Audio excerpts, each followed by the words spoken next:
March 3010, Canopus, Magistracy of Canopus. No matter what year it is, meetings are the bane of all existence, and there will always be there taking those hours from your life that you will never get back. And while some meetings can be worthy of such a waste of time, most are not. Fortunately, this was one of the better ones, as the meeting I just got out of is perhaps the best meeting I've had that I could remember in this lifetime. I probably should back up a bit and explain that, shouldn't I? My name is Elsie MacCleary, commander of my very own mercenary unit with the very imaginative name of MacCleary's Highlanders. While I was born and raised in Lurkad, my family hailed from the planet of Caledonia in the Donegal province of the Commonwealth for the last few hundred years. To be sure, we still have quite a few land holdings there and on various other planets, such as Cameron, Skye, Eden, and Glengarry, but most of the family, such as we are these days, spends nearly all their time on Lurkad while managing the factories, farms, and businesses that provide the wealth that supports our various social and political goals.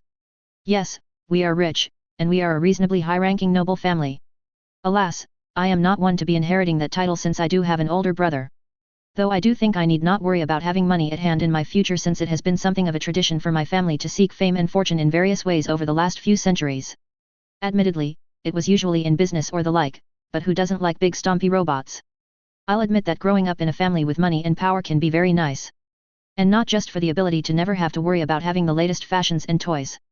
Excellent tutors, the best healthcare available in the Commonwealth, and frankly, a family that cares, well, it's hard not to be set up for success. And it's a lot better than being poor white trash growing up a military brat in many a trailer park. And I would know, this isn't my first go-round in the game of life. Thankfully, I wasn't aware of that fact till I was 16, until that time, I was sure as anyone could be that I was a well-off rich girl, with her life already planned ahead of time in all its particulars, albeit that I already had ideas of trying my hand at the military lifestyle. I was doing well in school, managing to thread the needle of being popular while not being a brat either. I was picky on the guys I was flirting with and, on occasion, dating. And then that summer, well, I got the shock of my life. In hindsight, I should have known there was something off, as I had more than a few moments where I would pause and wonder about something not adding up the way I thought it should. But then I headed out to one of the summer homes we had up in the mountains to relax and have a good time.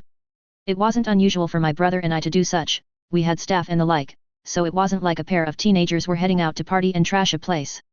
My brother, who was entering college the next year, ran off to spend a week with a girlfriend he thought was a secret from us all and failing, but that left me all by myself. Any chance of me doing what I hoped to be doing with that week more or less by myself was pretty much shot, as that following day, when I woke, I had a lot more memories than I recalled having when I went to bed. And even more confusing, they were memories of someone who lived in the 20th century, and a guy to boot. That week was beyond confusing, as you might imagine. The memories I suddenly had were of a guy that grew up a military brat and a not very well off one at that, the stereotypical poor white trash I alluded to earlier who never lived anywhere more than 3 years at a time. I felt terrible for him, as I couldn't imagine how that had to be, and then I could, as his memories were now mine. As I said, it was making things weird as I was very much not that. No, I was a tallish blonde green-eyed well-built woman, sure, not exactly a supermodel, but I turned more heads than most. And that brought up the fundamental question, who was I? Was I the guy I all of a sudden remember myself being? With all the memories and life experiences, all the tastes and desires? Or was I the woman I was growing up to be, who just had someone along for the ride? Some combination of both? What should I do on this, on that, and things got confusing when one of the guys I have been debating dating called to flirt just to keep my summer interesting. I didn't get an answer that week, but I was glad of it as it covered the worst of the adjustment period so no one caught on, and by the time Alan, my brother, got back, I had things more or less under control on a surface level. It took the rest of the summer to get things fully under control, though, and I decided to go with I am who I am, and I just have a guest along for the ride. But it isn't like I am not getting something in exchange. Besides a wealth of life experience, which is more than you'd think when you think about the century he lived in compared to this current one. But the gems? Well, words like Helm, New Dallas, clans, and more were all a thing now in my mind. At first, I was pretty sure it was all bullshit, and if it weren't for the completeness of those memories, I would say it was some sign of early mental issues. But then some of the things that were shown to be coming happened and were on time. So I began to believe. Which didn't change my path, as I saw it I was still going to travel down the military path I had set for myself a few years back. Though now I was dead set on the merc lifestyle with my own company instead of taking a commission in the LCAF. I worked harder still at school and ensured my grades were always on the top end of the spectrum. Sure enough, between those grades and my family contacts, I could easily get an appointment to one of the better academies. Frankly, it also helped that I had taken to my family's battle mech with aplomb. Everyone that trained me, watched me, and tutored me in mech piloting said the same. I was a phenom at it. When it became apparent that I was out piloting established mech warriors on various training fields, and doing so easily, the talent scouts started to keep an eye on me. When it became known I was shooting for a seat at Nagel Ring, well, it made it pretty much a done deal. The 4 years I spent at the Nagel Ring were both easier than I expected and, at times, a lot harder. And not in the ways that one might think, as I came in with an unfair advantage, the life experiences of a former senior NCO in the old US Army of the early 2000s. It didn't keep me from making mistakes, but it kept me from making stupid mistakes. Of course, when the instructors figured out that I wouldn't fall for the usual training traps they inflict on other newcomers, they had to come up with new ones that were a lot harder to work with, as well as upping the degree of difficulty of the various things that they assigned me. They felt that I was up for it but also worth the effort. One of the more assuming things that happened during my time at the Ring was that when it came to the history courses, one of the semesters was focused on the latter half of the Cold War of the 20th century, a history that I knew as if I lived it, as in a way, I did. By the time that semester ran its course, I was the one teaching it, not the history professor. That almost caused me issues, but thankfully I could point out that our family's libraries had a vast collection of history tomes and no small number of memoirs and the like from participants of that period. By the time I graduated in 3004, enough had happened that my memories pointed out should have happened that I was now 100% certain of my future path, and I even had a rough idea of how to make it happen. There was an effort made to convince me to go ahead and join the LCAF, with more than a few hints being offered that there was a future there for me, especially since, in addition to focusing down on the usual mech warrior track, I paid no small amounts of attention to the logistical side. Evidently, a part of the LCAF personnel department thought some more professionalism regarding logistical realities wouldn't go amiss. I graduated in the top 15% of my class, and my gunnery was moderately better than average for my class. My piloting? If I were so bold, I would say there might be only a handful of mech warriors in the LCAF that can make their mechs perform as well as I can. Sure, I can't make a mech breakdance as the jokes my other memories have mentioned, but that's only because my Marauder's fine motor controls aren't up to it. Yet, I tried once when I had some privacy to do so.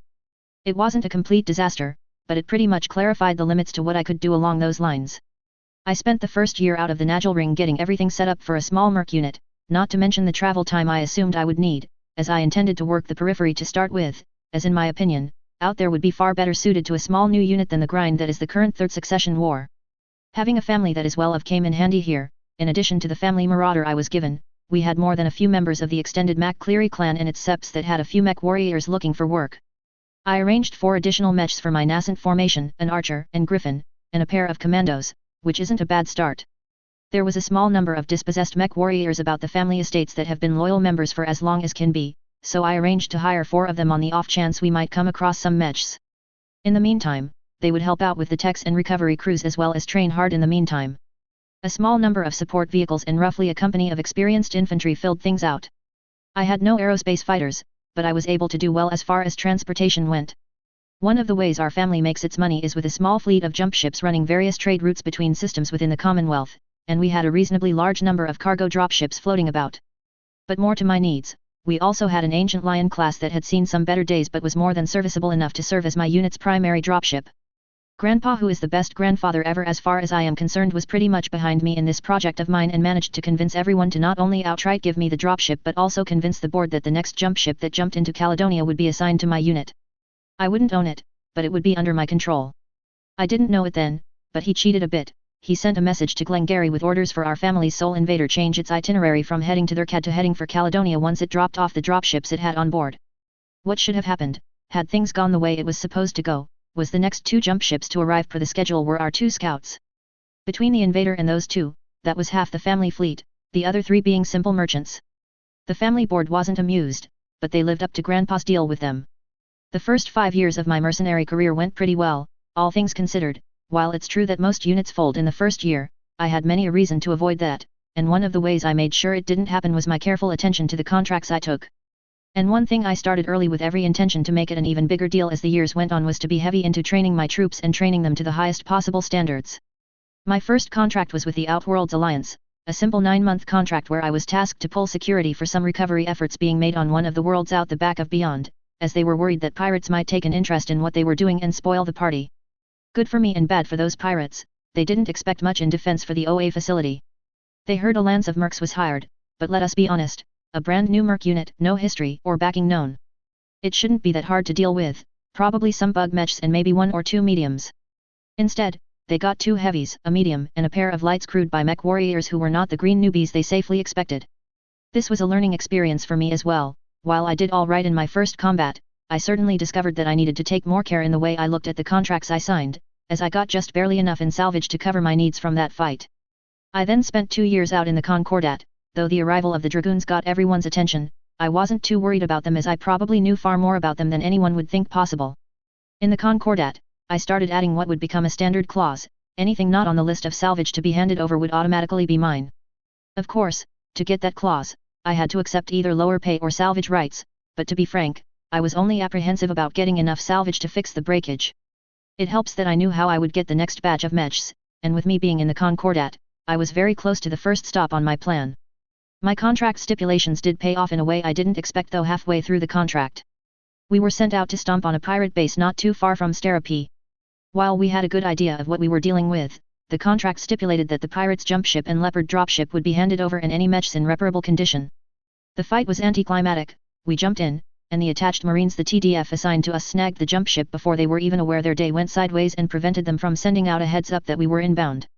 The pirates were caught flat-footed when they saw a Lion-class dropship burning in for a landing not far from them. If anything, the fight was anticlimactic. The leopard surrendered on the spot, thinking we were bringing in far more forces than I had, and the lance of light mechs the pirates had melted under the fire of my lance. But the prize? They had recently snagged a mule somewhere and had it on the pad. And since it wasn't mentioned in the orders, it was all mine. Even better, it was in excellent shape and under 20 years old. From the point of view of the old family business, this was quite the find. I seriously considered arranging it to head back to Caledonia before I remembered it would be convenient to have in a few years down the road when it came time to hit Artru. The main goal of my time in the Outworlds and the Concordat was to make connections and friends, as I had hopes of building up my infantry strength with some proper space marines and eventually getting some fighters. And the Concordat has something of a rep for the former, and the Outworlds the latter. The last 2 years, however, found me in the magistracy where I had planned to grow a bit, and a bit I certainly did. I picked up a son's expat and his trebuchet on the way out of the Concordat, and within a few months here in the magistracy, I picked up the last 2 mechs I had room for in my plans. Up to this time I was proud to say that the bulk of my people was all of Scot or Irish background, which is only natural when you run around with a name like my unit. This is why, not a week after I added a Phoenix Hawk to my unit, finding a Drac out here interested in my unit was a surprise. I wasn't averse to adding a Warmer to the rolls, even if it was armed with large lasers instead of PPCs. She made a convincing argument and had more experience than anyone else including me. For the first year, we did much as we did in the Concordat, stepping on the occasional pirate, and supporting recovery missions here and there. If anything, we were getting a name for ourselves for being well suited to supporting or conducting missions focused on battlefield recovery and salvage, able to provide our security and whose people are well trained and equipped. This is true enough. We had more engineering and recovery vehicles than we had mechs, and my infantry company was more of a company of mechanics and engineers than infantry. This last year we had been taking up more of a role that I didn't anticipate for several reasons. We got assigned to provide site security for Majesty medals and, on the side, provide training to their people in defense, recovery, and the like. This kind of makes sense, as that would be a knowledge base that would improve their bottom line. And well, at the time, we didn't have any dropships available to us. This was when I started to get serious about training as I started running many drills in both mechs and sims, intending to become far more skilled than any unit our size had any right to be. And well, to be honest, as a bit of a warm-up for what I had in mind for the future as I had standards I was shooting for that frankly would be hard to match. As it happens, we had a bit of luck on our last pirate stomp mission. A short company of pirates had hit a few border worlds between the Magistracy and the Reach, and they were able to narrow it down as to where they might be operating from. Usual contract rules applied. They got the union they had, as well as the jump ship, which is only reasonable as out here in the periphery both don't exactly grow on trees. The MAF was undoubtedly happy with the start of the mission, as they were able to send over borders and snag themselves an old invader, one that still had an old Denise collar to it as a bonus. They pointed out that it was on the jump ship, so part of the jump ship, but to be honest, I wasn't about to argue the point as I was all about building relationships, and I figured being easygoing about this would pay dividends down the road. Which it shortly did. Finding an overlord on a pad when we arrived was a shock, as there was no way we could handle the sort of firepower one of those could bring to a battle. Still, in this case, we were safe. It was a ship that had seen much better days, and frankly, while it could lift ship and even land, it was about shot as far as firepower, armor, and even the ability to carry more than a handful of mechs. If we were back in an era where dropships were easy to get, it would be only good for the scrap pile. In the Succession Wars? If it can fly, it gets fixed. The raid went well enough, the pirates were scattered and were more intelligent than the average, as one of their lances was caught in maintenance bays for overhaul, something that I didn't see all too often, as usually, the pirates tended to run their mech till they couldn't run it any longer. These, on the other hand, saw the use of keeping things up to spec at all times. So, we brought on 2:1 odds with each of the two main fights, which led to this raid being relatively easy and cheap regarding repairs after the fighting was over. This brings us back to the meeting mentioned at the start. The Overlord managed to get off the planet easily and even made it to our jump ship. It was clear that it was next to useless as it was and would need a small fortune in repairs and upgrades to make it worthwhile. I thought about selling the mule to afford it but wasn't in favor of that, as I knew I needed it for looting Artru properly. So what I did instead was to take the contract with Majesty Metals, and part of that contract was that I handed our old lion to them, as well as the mule and the Overlord. And in return, I got the mule back with any issues it had fixed, but more importantly, the Overlord was practically rebuilt. As is, they couldn't rebuild it to spec. Sure, we added command facilities, even a pair of high-end medical theaters. But the pain was that they couldn't keep the original amount of mech bays. Which, to be honest, was fine by me. We settled on 16 mech cubicles, 16 heavy AFV bays, and accommodations for 4 infantry companies. So a nice combined arms dropper, and let's be honest, for a small-time merc unit, that isn't that bad of a ship. We even upgraded a pair of the fighter bays to handle small craft or fighters. And with that meeting I just got out of, both ships will be ready in a week or two, complete with that oh-so-lovely new dropship smell. This means it's time I can finally move on to the first step in the grand plan I have been thinking about since I was a kid, become one of the finest merc units in the sphere, and with the industrial backing to keep it that way. I'll admit, I have enjoyed my time here in the Magistracy far more than I thought I would have. I haven't entirely gone native, but I am not ashamed to live by the saying what happens in Canopus stays in Canopus. I'll leave it up to the imagination as to why I would say that. At any rate, with the dropships coming online and due to be back here on Canopus inside a month, I can finally get to work. I could have hit any of the usual things at any time, but I'm also a realist. If I want to get things done right and have the best possible odds of pulling them off, it would be better to take my time. And take the time I have. One of the biggest reasons I came out to the periphery was that I needed to cut my teeth on more minor contracts, and pirate hunting is as tiny as it gets amid the Third Succession War. It's a good first move for some of the smarter up-and-coming mercenary captains to start with, average pay with average salvage, but no targets too hard for new players to the game to be able to handle. In my case, I went with better pay over salvage. I was far more interested in building relationships over getting the most salvage. That was the short-term though biggest reason. The other? Artru and Castle Nautilus. This was my medium-term goal for me out here. Get enough of a rep so that I could get away with taking a side trip to hit the place up and pick up enough firepower to deal with the drones I recall defending the area. Since a lance was able to handle it all in-game, I figure 2 can take it now since I am at least smart enough to hire the best IT team I could manage over the last few years, and I plan on pointing them at the castle to help take down the defenses, so we don't have to shoot our way in. And yet, I am going to be that paranoid one and be all worried about the possibility of computer viruses floating around, since while I know there is one there is no way that I should know of it officially. So that's the plan. The MAF wants to send out a few people to join the liaison/embassy team out on Taurus. I officially need to travel that way since I have no desire to head through the League, and no one moves through the Confederation unless they have to. I want to hire some more Marines and infantry, and I mentioned I wouldn't mind picking up a pirate contract while I am out that way to work out any kinks in our new dropper and 2 lances of mechs. A contract that is already waiting for me, as there have been a few pirates making themselves noticed, in my case, a small but annoying bunch that thinks they are cleverer than most since they make sure not to do the burn part of burn, loot and pillage unless needed, which to be honest that does make them cleverer than most. Of course, the real reason I am heading this way is to hit Artru, which, since I am technically not on contract, I wouldn't owe the salvage to anyone. However, I will give the location of the empty base to my usual liaison with the TDF, as that sort of base is worth its weight in gold even if empty. The contract isn't bad, pay is decent, the IP4 is given as a company of lights and mediums, and better yet, they have narrowed down the system they are bolting to after a raid to 1 of 3. They expect to have that narrowed down to just the 1 either by the time we leave Canopus or, at the latest, at a rendezvous in a system outside Taurian borders as I arrive. To make things simple for me, I picked Artru as that system. The logic being given is that it is all too likely they might have eyes on forces moving their way from the more populous parts of the Concordat. Still, they won't have eyes looking into the Reach, enabling a bit more surprise. Of course, they insist on the dropship, and if we catch their jump ship, a merchant class, we must turn it over. Frankly, those 2 conditions are no real surprise, as out here in the periphery, both are very hard to come by, even for the government. I trade away mech salvage for pay, as well as the usual if it isn't on the list, it's mine. Clause I insert in all my contracts, to which my liaison isn't shocked to see. However, he pointed out that while he likes me, he hopes it doesn't turn out as well as it did the last few times I used that clause. While it doesn't cover my trip to Artru, I imagine that should they find out what all I found, they will never give me the option to include that clause ever again. And let's be honest, they will find out if I hand over the castle location. June 3010, Zenith Point Artru System. With a loud clang and a shudder, the Glenfinnan and the mule, yes, that's what our mule was named, detached from the lock Ediv as soon as the jump ship signaled that it was safe to do so to start the burn to Artru. Ready to get on some ground that isn't moving. I asked my second, Lieutenant Geoffrey Chisholm, who is also the pilot of our Griffin.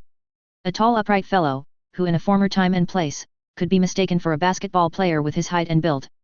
Dark-haired and with the sort of beard that demands that he spends an inordinate amount of time making sure it looks just so. More than ready.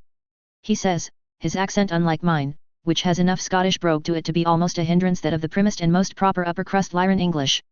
This isn't to say, like most of us, his accent doesn't occasionally sneak out, usually when he is a bit upset at something or someone. He also serves as one of the sortodocs, sure, we have a full-time one, but he finished med school and decided he didn't want to be a doctor.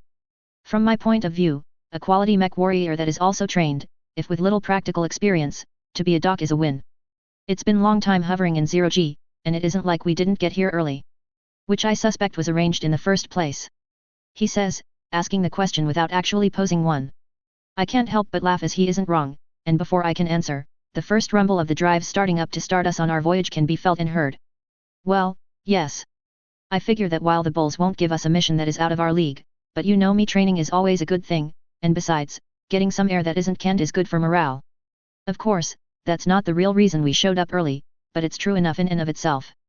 3 months in space, the vast majority at 0G can get old fast, even if we all are used to such in this day and age.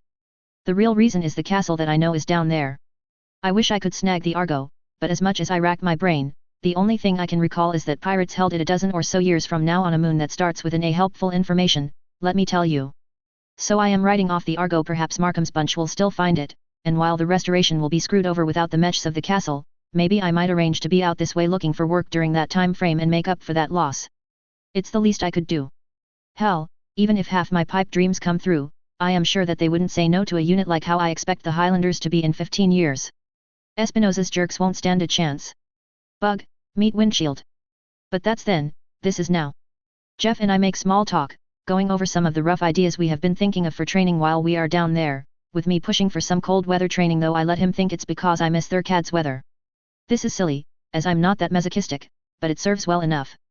It isn't a long burn into Artru, a good few days at thrust to get everyone used to gravity once more, and we slot into an orbit that keeps us running over the Arctic regions of the planet. A few questions are asked about us just landing at one of the small towns that still manage to make an existence out here in the back of nowhere. I point out that the last thing they need is some random overlord burning in on them. They would think we are pirates or something, and things would never go well.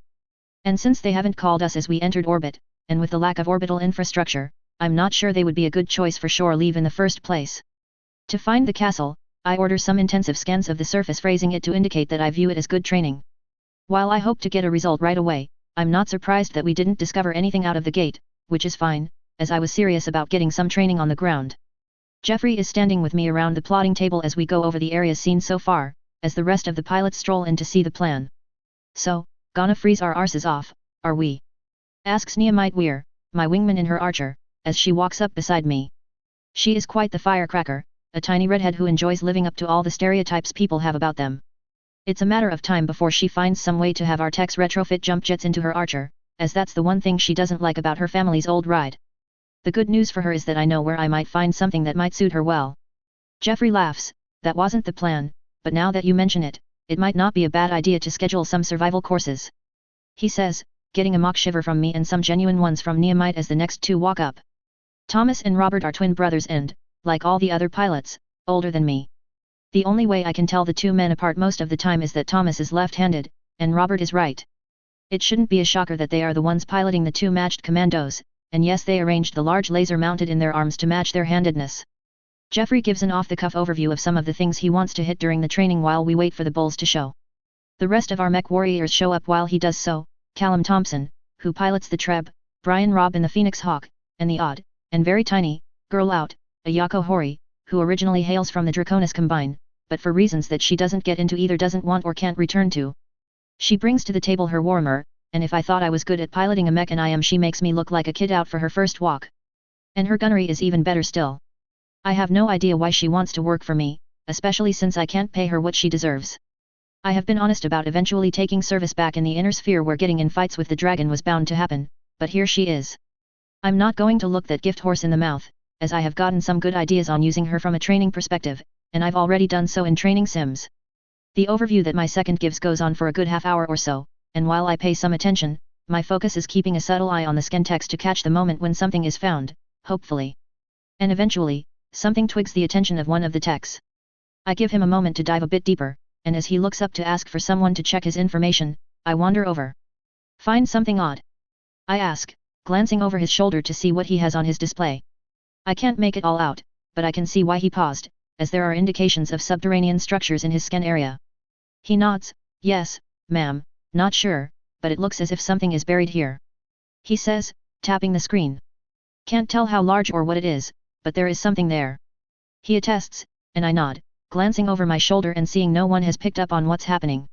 Right, go ahead and focus on this, see if anything else is buried there or any structures above ground. See if navigation can tweak our orbit to let you get a good look-see with a camera as well, maybe something will show on a more old-fashioned view. I tell him, getting a nod from him, and I head over to the group of mech warriors. So, have a plan in mind then? I ask Jeffrey, smiling at everyone as I come up. Jeffrey grins, oh yes. A bit of lance-on-lance skirmishes, followed by some old-fashioned survival training. Find a spot to set down it. He asks, getting a nod from me. Have an eye on a spot now and getting a closer look at it as we speak, I tell him and look about. What, worried about getting too cold, are you all? I ask, a wicked smile on my face and getting rolled eyes from everyone in return. Whatever answer I was about to get is cut off, a muttered well, shit. Is heard from the tech I was talking to a moment earlier. I turn and head back over, Jeffrey and Ayako following me to see what caused that reaction. Report, I tell him, patting the tech on the shoulder as he looks up. Well, focused on the site as you said, ma'am, and got the first returns now. Whatever is buried there is pretty large, equal to the size of a decent base. And since I started poking about, metallic signatures exist nearby in these 3 locations. He says, tapping the map on the screen to show where those locations are. Too small for a castle or the like, an old research site? Asks Jeffrey as he looks over, getting a shake of the head from Ayako. Possibly, but it's larger than a pure research facility. We should know more as we continue to scan. Perhaps land nearby and check it out. She asks, glancing over at me as she speaks. Makes sense. But I don't want to land on top of it. These locations might be defensive emplacements, probably dead, but taking chances isn't always a good idea. I mention watching the scans come in and tell us nothing more. I gave it a moment, sure in my mind that I had found the castle, and then slowly nodded as if I were thinking things through. Start to plan on setting down a few clicks out. These arrays are all located in valleys leading to the main facility, so clearly, they were put there for a reason. Let's assume they are working auto turrets of some kind and put together a plan to slowly and carefully work them over. I tell the 2 of them, Jeffrey taking a few notes as he listens. I give it a few more moments thought, and then as if I came up with an idea, in fact, have our IT guys stand to as well, we might as well have our recovery teams on standby, whatever is there is probably nothing, but it isn't every day that a chance like this crops up. Our computer geeks might be able to get into the systems if they are still up from one of those locations. Ayako nods her head, I would suggest landing today and making the move tomorrow morning, the weather is looking like it would be clearer then than it is now. She says, looking at the proposed landing site and how it's currently snowing there. I nod my agreement and smile. So, there is training. I start, smiling as Jeffrey picks up on the catchphrase. And there is good training. He says, laughing with his half of it being loud enough, the older hands look over from the plotting table with no small amount of trepidation. It's a couple of days later, and as the old books say, the game is afoot.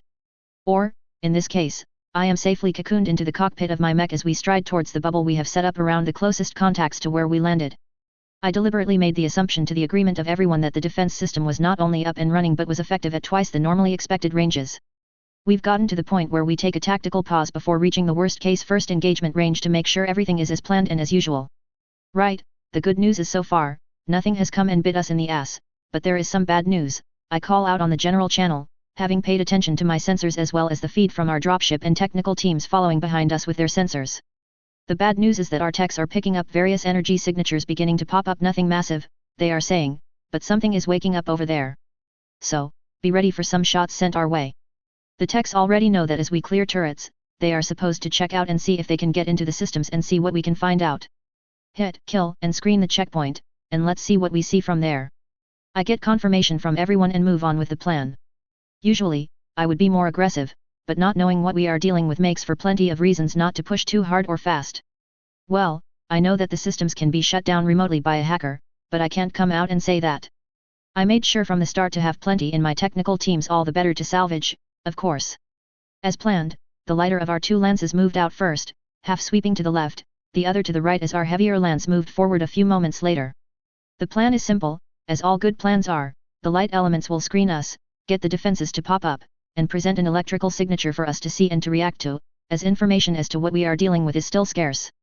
Once they do, however, they will fade, and we will move up to clean them up with some support from the lighter units. As much as I know that we can recover any possible losses from what's inside, there is no way for me to know this officially, so anything I can do to keep things as safe as possible is a good idea. But it isn't long before my onboard sensors start to call out emissions being radiated by the defensive turrets, and if I am seeing it, the scouts are seeing it even better. This is soon noted as the brothers call out for the detection of a targeting system. Reading in O/PTDS, the book says it can't make out the model, but it does say it fits the OP family, says Thomas in his commando. Haven't locked us up, but it's trying. No signs of comms emissions. He adds to his report, which ties in nicely with turrets being what we are looking at, though I know drones are hanging around. One of the reasons I decided to head for this grouping is that it's one of the lighter groupings of turrets, which by itself sounds like a good idea. With my knowledge that there will be drones showing up, I am sure this site will be easy to get to. A severe downside is inevitable, but I am trying to keep the castle defenses intact. It's only moments later that the first shot is fired, the whoosh of long-range missiles arcing through the air, Jeffrey being the designated target from what the sensors are saying, but he and the rest of his lance are ducking in and out of the very edge of the range of the systems, trying to get the turrets to empty its magazines with little to no effect. And for the most part, it's working. A few hits on the four of them, Jeffrey's Griffin getting the most attention, but the impacts are pretty light, armor damage alone. And the first signs of the system running low are presented as it stops taking the low-odds shots. And at that point, we wade in with our heavies. The turrets don't last much longer, we take more armor damage than the other lance, sure, but even then, it's still considered light. A few days' work at most in the body shop. I hold off calling the techs forward, and that delay proves fortuitous as a few minutes later, the scouts call out a lance of tanks heading our way from one of the buildings we are assuming to be an entrance into the facility, one we have taken to calling the back door to it. The good news is that we can handle them pretty quickly, especially compared to what I recall from my other memories. This pans out as in that set of memories, the good guys only had a single medium-heavy lance and we are rocking a much larger force. With the first wave dealt with, the techs rush up and get to work. And I don't have just a single hacker, oh hell no, having a single point of failure is a bad habit. And with those extra hackers, the castle doesn't get a second wave on us before they announce they are in and shut down the defenses. Of course, I take a moment to make sure of it, watching the drone tanks head towards us, and within moments of the technician's call, sure enough, the vehicles stop moving and shut down. I get with the techs and ask if they are in enough to get us permitted access to the systems, and if so, can they please open the back door so we all can get somewhere that might be a bit warmer? It's a good half hour before they get that sorted out. For some reason, there were a host of issues with the facility's systems to accept non-SLDF personnel. A point I brought up while we waited, evidently, one of them got the bright idea to trigger an error condition in the programming, forcing it to shut down to run checks on the systems, which usually takes about 12 hours or so. Good thing we get access a few moments later and head inside. It's not as easy even then, sure, we are inside, and the obvious defenses are no longer effective against us, but there is no doubt internal systems to deal with as well. Fortunately, once inside, the teams have a much easier time breaking into the computers. Before an hour had passed since the launch of the LRMs, we finally had full access as if we were the legit operators of the facility. And it's now that we can finally breathe, shutting down our mechs and tasking the brothers to stand watch along with a security team as the rest of the vehicles enter the large hangar-like space. It's a plain-looking cavernous space, nothing that singles it out as a mech facility or even a vehicle bay, outside of some overhead cranes and spots that look like, at one time, there were several large cargo containers. Stretching my legs, I am looking around as everyone gathers about, the tech teams sorting themselves out, lights and cameras at the ready, and various sensors to ensure we don't walk into something we shouldn't. Looks rather plain, I was half expecting something fancier for a place that was defended as well as this. Points out Jeffrey as he glances at the various teams. How are we going to break out to search the place? He then asks, looking towards me. Yeah, I was thinking there would be big stars and the like and everything, I say with a laugh at the earlier bit on things being plain, though as he continues, I nod my head to the question. Well, I want you and Callum to head towards engineering. I want to know if we can keep the lights on and for how long, as well as the physical shape of the plant. It's working, but the place is at least 300 years old, and while Star League facilities are built well, there are limits. I say, getting a nod. Take a squad of techs and a squad of security with you. Nehemite, you and Brian head towards the quarters and life support. We won't have to worry about air and the like, but I am curious if they left in a hurry or planned it, and I want to know if this place can be put back in service, which will be a large part of it. Take the same with you as well, a squad each of security and techs. I tell the redhead, who nods in agreement with her orders. Ayako guesses what's coming next, and I take it we are heading to the command faculties. She asks, getting a nod from me. I pause a bit as the two sections head deeper into the castle, and I look to the commander of our ground elements. Captain Lucas, secure this area and the spaces about it, keep the bulk of the teams here until we decide where we will need most of you. Everyone should check in every 10 minutes per the norm, so if anyone misses, call me. I tell him, and then waving over the squads, I select a double helping of techs, including the two best hackers we have. We head out to the command facilities as noted in the maps they were able to pull out of the servers. As we moved closer and closer to the more frequently used portions of the place we did, after all, come through the back door we saw more and more signs of the fancy we half expected. Placards on the walls pointing to this and that, SLDF iconography throughout, pinning down pretty emphatically if we didn't already know that this was an SLDF facility of some sort. We arrive at the command center after about 20 minutes of walking, though it probably could have gone faster. I couldn't help but peek in a few doors here and there and whistle softly as I see the spacious room for the first time.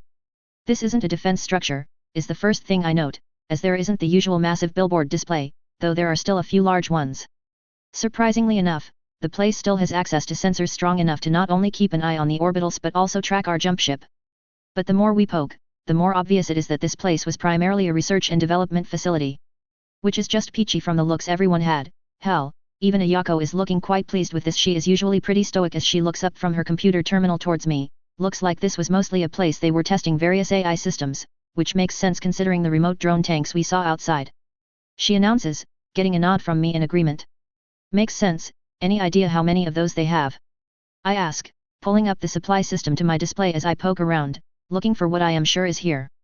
According to this, 17 available armored drone vehicles. We destroyed 4, and the system marked the rest as non-operable. In total, they had a battalion of them here. Turret defenses are strong, but we already knew that. She reports. I nod my head to that, scrolling through the menu looking for the pot of gold at the end of the rainbow. Hey, they do have a stash of a few hundred kilos of gold, and look up, well, looking to see if they have parts and the like, but would you believe this?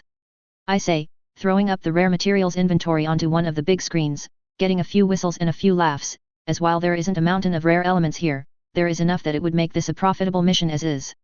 28 tons of platinum group metals and various other elements that would fetch a nice price, I announce, going through the screen, and eventually, I find it. Doing my best to hide my smile, a failure of such being made evident by the way Ayako looks at me curiously, I reach for the radio. All elements, meet me at hatch 605, sub-level 6 on the map. Do not enter till I get there, but you will want to see this. I send out over the command frequency, getting acknowledgements from the other two teams and Captain Lucas. It was only a 10-minute walk to it, leaving the bulk of the techs and the security team in the command center, and I arrived pretty much as the others did. As Lucas arrives last, I shoot everyone a smile, even rubbing my hands together as if I were about to hand out presents on Christmas morning. Before I left, I had one of the techs fix me up with a pass card out of the stock of blanks on one of the stations, and I tapped it against the door access panel. With a whoosh, the door opens to either side, revealing a room on the other side, with the transparent all opposite of it. The lights in the space on the other side of that window are off, so all that is seen is a sea of blackness. I lead everyone in and smile as I wave an arm towards the glass, hamming things up as I reach out for a button on a small panel set in the windowed wall. Ladies and gentlemen, welcome to our new and far superior rides, I announce, tapping the button and causing the overhead lights to turn on, and the first thing everyone sees is the ominous face of an olive drab Atlas, staring right back at us. And even better? It wasn't the only one. June 3010, Castle Nautilus, R-True. It's the next day, and all the company's key players have gotten together in the commanding officer's meeting room on the command level of the castle. The rest of yesterday was all about looking at what was in that massive hangar and then taking inventory of all the rest of the stored goods present in the facility, with the commander's intention of having a brief come lunchtime today, which, as it happens, was a few minutes ago. And no, Star League MREs don't last that long. It takes a moment for everyone to find their seats, Jeffrey to my right, Captain Lucas my left, followed by Captain Davies and Bruce of our 2 dropships whom I had lift ship and land outside the main entrance making up the left side of the table. To the right, I have Ayako and Neomite. They have taken care of various tasks in reviewing the facility. I start the show with a rap on top of the table. Well, I have to say, we never expected to find ourselves in this situation, even in the slightest. But here we are, and we must decide how to handle it. It will be easy for us to botch this up and make a proper mess of things. I start by stating the obvious, sure, but sometimes you have to say it anyways. I get nods all around, and while the dropper captains don't have much to add to the meeting, they deserve to be present and nod in complete agreement. Shame we didn't find a nice big dropper here, but then, I think we came out ahead here regardless. Jeffrey, why don't you give us what we found in that hangar? I say, starting things off. With a laugh, Jeffrey agrees with how well we came out here, and he nods as he looks down at his notes in his notepad. Well, we found the motherlode. And a very skewed motherlode it is as well. There are 60 mechs in the hangar, just shy of 2 battalions. I haven't the first clue why they were here, as they are all marked to serve as replacements for a unit I honestly didn't recall the existence of until I dug into the files tucked away in the servers here. He starts, pausing to look about to see the reactions of the others, the 13th Royal French Demi Brigade. He says, getting looks of puzzlement, though while Ayako has a puzzled look on her face that indicates the name is ringing a bell, I have a bit stronger reaction. Wait, seriously? The bloody French Foreign Legion? I ask, leaning forward and getting a nod from my second. Well, I'll be. I read about them years ago, but I forgot what wound up happening to them after the Civil War. Jeffrey nods his head and then continues. As such, all the mechs present are Listec, with about half of them royal grade at that. He says, getting whistles all around in reaction to that news. Captain Lucas is the first to speak up. Well, between those mechs and the ones we already have, we are what? A lance shy of 2 battalions in strength. I shake my head with a smile, yes, but also no, but we will get to that point later. Go on, Jeff. I say, looking back at him. Right, well, the mechs are a mix of 5 designs. The lightest of the bunch is a company of royal grade griffins. The heaviest is 2 lances of Atlas IIs. In case you didn't know, and I didn't till I saw the specs, those was a special design introduced at the start of the Periphery Uprising and was very carefully handed out. We have 2 lances of Black Knights, Listec, but not royal, and a company of thugs, of which 4 are royal, the rest standard 11 ES. He pauses, smiling as everyone is doing the mental math, as that is a substantial amount of mechs, and he still hasn't talked about the last 20.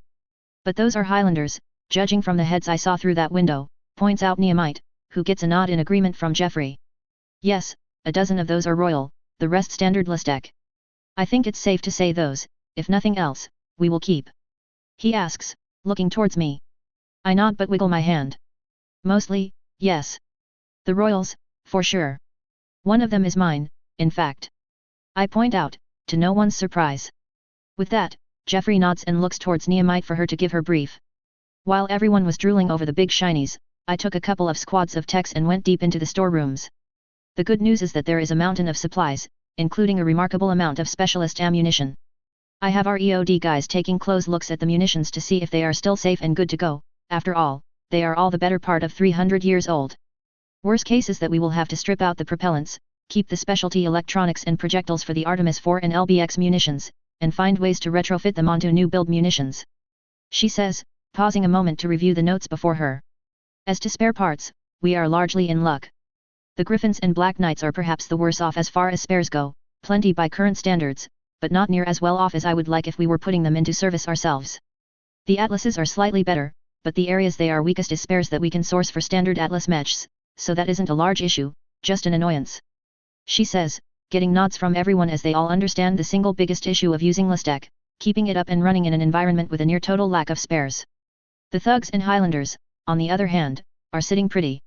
Even better, there is a serious overabundance of structural components for the Thugs in storage, which is great since it uses endosteel. Spare armor, both standard and ferro, is ample and there is a just under 1,000 freezers boxed up. Spare weapons are hit and miss, but on average, it's decent enough. The worst case systems are replacement large pulse lasers and active probes. We have ERPPCs coming out of our ears, enough so it might be possible to have our techs make the standard 1-1E thugs match the royal grade ones without hurting our pile of spares. Everyone gives that some thinking as she sits down, yielding the table to Ayako. I was asked to dive deep into the systems here to figure out what they were working on. She starts, and she grins. Bad news is, there was a trap inside the systems. Thankfully, the company policy of using only dedicated computers not linked to the rest of the unit to access outside systems kept it from infecting our systems. I was able to fence it off, and it's no longer an issue. Everyone chuckles at that, as when I established that policy, I got some gripes, but over the years, they all saw the wisdom of it. With that, Ayako continues.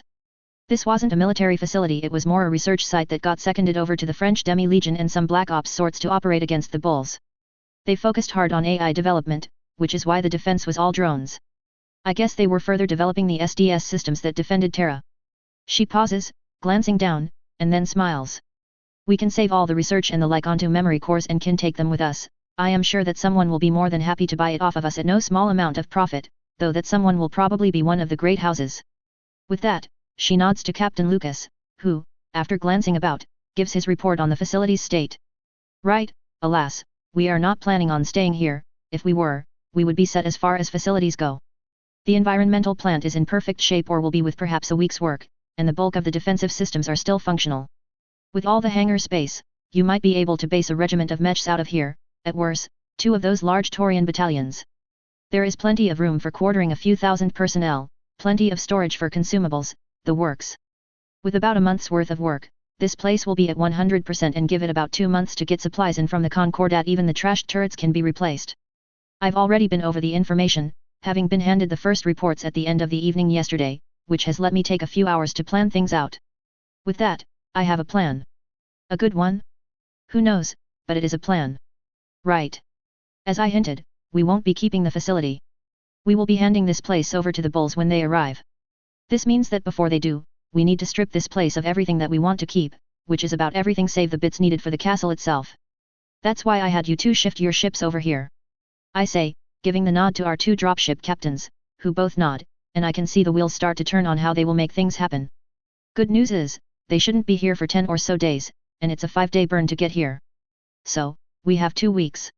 Should be plenty of time. I say, getting chuckles, as that is about twice the time we would honestly need. This lets us do things just right. We won't be switching to the new mechs while out here in the periphery. We will train on them, but we won't be using them. I will come up with a list of who will get which mech and how the lances will be broken down. The good news is that the guys I brought with me from the homestead? Well, they are no longer dispossessed. That gets smiles from everyone, as it is not only a smart move but also a generous one. As to everyone else? I'll provide options as to what we will do with their existing mechs, whether they will keep them, sell them to the company, or what have you. That will also decide how we will hand over the replacement mechs. No matter what, I will not be a jerk about this, but let's be honest, who doesn't want to trade their existing mech in for an SLDF Royal? I ask, getting laughs from everyone. Ayako interjects with a grin, please don't offer me a thug. It's a nice mech, a super warmer, she starts, then she puts on a snobbish air, but I am not a thug. She states, crossing her arms primly and getting laughs from everyone. I shake my head, snickering lightly as she isn't that, and then pick up from there. We will be handing off the Black Knights, the Griffins, and 8 of the Highlanders. Not sure to whom I will try to sell the Knights to, but the Griffins are going to be used to curry favor and suck up to the Archon, as I imagine that she won't say no to having the 2 Griffins in the throne room swapped with Royals, if for no other reason than to show off. And the Highlanders? I thought we would be keeping them all. Asks Jeffrey. Oh, I considered that, but I think we have options. But before I commit to anything, I want to think things over to be sure it's the right play. I say, getting nods of agreement from everyone. A moment later, I then grin. Right, Jeffrey, I am giving you Callum, Brian, and 1 of our dispossessed warriors, 4 of the royal thugs. Thomas and Robert, as well as 2 of the other dispossessed, will be given atlases. I think those 2 won't mind the upgrade from a commando to those. And yes, I picked them because who hasn't laughed at the Steiner Scout Lance joke? I point out, getting even louder laughter. Nehemite, I know you have wanted a jumper for ages, so you'll stay with Ayako and me and 1 of the dispossessed, and we will run Royal Highlanders. That gets us up to company strength, though I will be looking out for people we can trust to make up the 4th Lance since we have the base for it. Debating between thugs or Highlanders for the 4th Lance. Nehemite pumps her fist, the redhead getting an early Christmas present as she always joked that she wanted to jump atop a mech. However, I foresee a load of special training ahead of us. Right, well, we have a lot of stuff to do. Captain Lawless, I say, looking at the captain of the mule, between you and Captain Lucas, you 2 are in charge of putting together the plan to load everything up. Go ahead and load up the lance of Highlanders and Atlases into the Glenfinnan, but put together a load plan that swaps out our existing mechs for thugs and Highlanders, depending on how we decide to go when we get the chance after this contract. After a moment of thought, I frown a bit as we still have the dozen-strong Magistracy liaison team on board the Glenfinnan. And I forgot about Margaret's team. We can't keep them cooped up on the Overlord, but I don't want them to see the mechs. Find a way to get them in here for a tour and the like, keep them away from the really good loot, and get the mechs out and on board the 2 ships while they are in here. The rest I won't mind as much, as a crate is a crate, is a crate. Jeffrey laughs. You know she is probably Mim, right? He asks, and I roll my eyes at that. Of course she is, but she is professional enough not to spill the beans if she figures things out, and I might let them have a copy of the R&D data in exchange for a nice well-padded account on Canopus. The others look at me curiously, and I decide to explain what I mean. While the odds of coming out here again are small, it isn't impossible. If anything is constant in this universe, there will always be work for mercs out here. If it isn't pirates, it's dealing with some of the bandit kingdoms that keep popping up. And besides, the Magistracy has perhaps the highest level of medical tech in the sphere, keeping on their good side and having them owe favors can't ever be bad. I say, pausing as I lean back, looking slightly smug. Mim is everywhere. They might not be the penultimate intelligence agency, but no one doubts that they get into places they have no business getting into. Sure, we are not on their radar as a group to get to know well if anything, that's one of the things they are evaluating on this trip. But someday, I plan on being on that list, and having them have a good opinion of us will be a good idea. No one can argue that point, though it's a bit further on the long-term thinking than most are used to. Jeffrey nods his head as he has thought that far ahead, though not as far as I have. He then gives me a speculative look as he does the sums between that statement and the earlier ones about cutting deals for the excess mechs. I grin, toss him a wink, and then rap on the table again. Right, anything else? And with that, we started getting into the nitty-gritty of making things happen and waiting for the Taurians to show up. None of it is hard, but then there is a lot of it. It also doesn't hurt that I am a believer in having an abundance of spare hands. I try and keep our manpower level at least 20% over needs, just in case I need to come up with bodies on short notice to staff up or crew up salvage. But have you ever felt there is more to something than what you see? I am getting that in spades here. This is supposedly an R&D facility. Sure, it's about AI, and for the SLDF, who could not think of anything other than on a grand scale, that meant the space defense system that protected the key hegemony worlds. There is no need for this place to be able to support a mech regiment, and the more we all look at the facility, it feels as if the R&D was a cover for that. To say that something stinks here is an understatement. So, everyone is tasked with moving stuff out of the castle and into the dropships, and I have assigned myself to sort this mystery out. It took me a little over a week till I figured out what was going on here. The R&D facility was legit.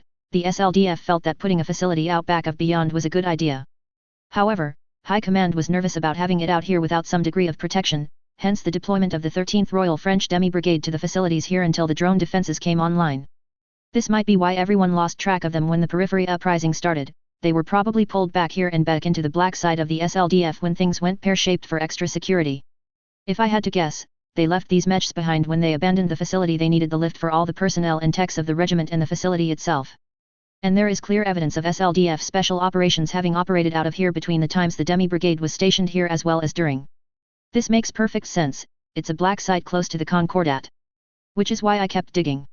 The entire SLDF was consistently behaving like squirrels with an overabundance of nuts, digging holes and stuffing them with stuff before piling the dirt back on top. And the black ops sorts, even without the knowledge my previous life gave me, were even worse. And my timing was near perfect enough. 9 days after the briefing, the expected arrival of the Taurian jump ship was detected, and we sent out the message giving them our location and an invite to join us, as we had something for them. This gave us 4 to 5 days to ensure everything was as it should be. Though I told our people, they had 3 to encourage them to step things up. While they were doing so, I found what I was looking for, a discrepancy. One of the lab spaces set aside for prototyping when the facility was built dropped off of the maps of the facility and was never mentioned again. Deciding that there was something there, I decided to check it out myself though. After a moment's thought, I paused and called for one of our EOD guys to meet me at the lift that would take us to that level. I bumped into Ayako and Nehemite on the way there and had them come with me. According to the original facility map, we got to what looked like a blank wall where there should have been a large door. And to give them credit, it looked like a door was never there. But clearly, they had to pass through that wall somehow. I had our EOD tech run his checks and then told him to head off and don't tell anyone about anything. It took us a good hour, but we figured out what it would take to open the door naturally. We needed to spoof new IDs, something I did before I even headed down here, but I had to figure out how to use them. As it turns out, a concealed credential reader was built into one of the wall lights opposite the spot where the door was. And it was disappointing. I was hoping for a pile of cool stuff, but the large annex laid out with several small offices and briefing rooms, and then at the back, a door leading to a large storage room, was as empty as can be at first look. Not even papers left in and on the desks, not even blank sheets. Which I guess shouldn't be surprising, they would no doubt have good information security, as evidenced by the lack of computer terminals. But it wasn't a total bust. It took all my self-control not to start bouncing when we walked into the storeroom and found several olive drab shipping cases. Finally, pay dirt. It wasn't as good as I had hoped, at least initially. For whatever reason, they decided to tuck away a small mountain of MacWarrior combat suits. Not cooling suits, combat. And even better, they also had SLDF neuro helmets. Not going to complain, I assure you. The three of us started rooting through the boxes, each case consisting of a helmet and a suit, along with the various accessories. The meds probably need to be replaced, but it's a good find. And even better, we found suits that fit all of us and enough to outfit twice the MacWarriors we currently have with more left over. These are not going to get traded away.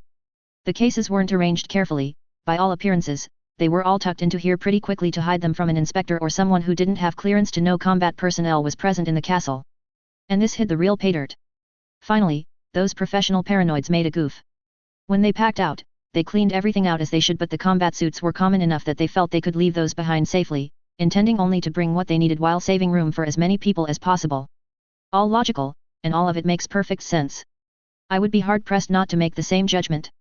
But in the process, they covered up 6 larger cases. Cases sized the same as a large coffin got Nehemite and Ayako looking at them with puzzled looks. For my sake, while the old pre-awareness me would be doing the same, the previous inner life is screaming in delight as there is only one thing that makes sense here. Nehemite moves to open up the case with a bit of trepidation, as while she knows it's not a coffin, it is sized about right. After a moment's peek under the lid, she lifts it all the way open, exposing an exoskeleton of some sort. That's weird, why would they crate up an exoskeleton in a case like this? She asks, looking at it in askance, while Ayako moves over to peek in the case as well. Seeing an exoskeleton in itself isn't out of the ordinary, in fact, I have plans for them and made sure that I have so many of them for cargo handling it tends to raise a few eyebrows. But as much as I hoped to get my hands on a few of these, I seriously doubted that I ever would. Christmas clearly came early for me. Yet, weird looking one too, looks like they encased it in armor plate of some kind, and there is a Mauser 960 in the case as well. What do you think it is? She asks, turning to face me. Thankfully though, I got my game face on by this time. No idea, but being stuck in here? It's probably some Black Ops shit. Let's case all this up, tell no one about these 6 cases, and sneak them back about the Glenfinnan. For the rest of the combat suits, we will sort out how to distribute them later. Go ahead, grab a set in your size, and move them to your bunks when we get everything loaded. I tell them, cracking a smile. This is a good find if I say so myself. Nehemite shakes her head as she hears the instructions, but she isn't one to argue the point either. Well, if you say so, not sure what these are or are for, though I think I can take a guess it's a combat suit of some kind, but then I've never heard of what this Nighthawk is. June 3010, Zenith Point, our true system. With a loud clang and a shudder, the Taurian Union-class dropship Matador detaches from its jump ship and begins its burn toward the habitable planet.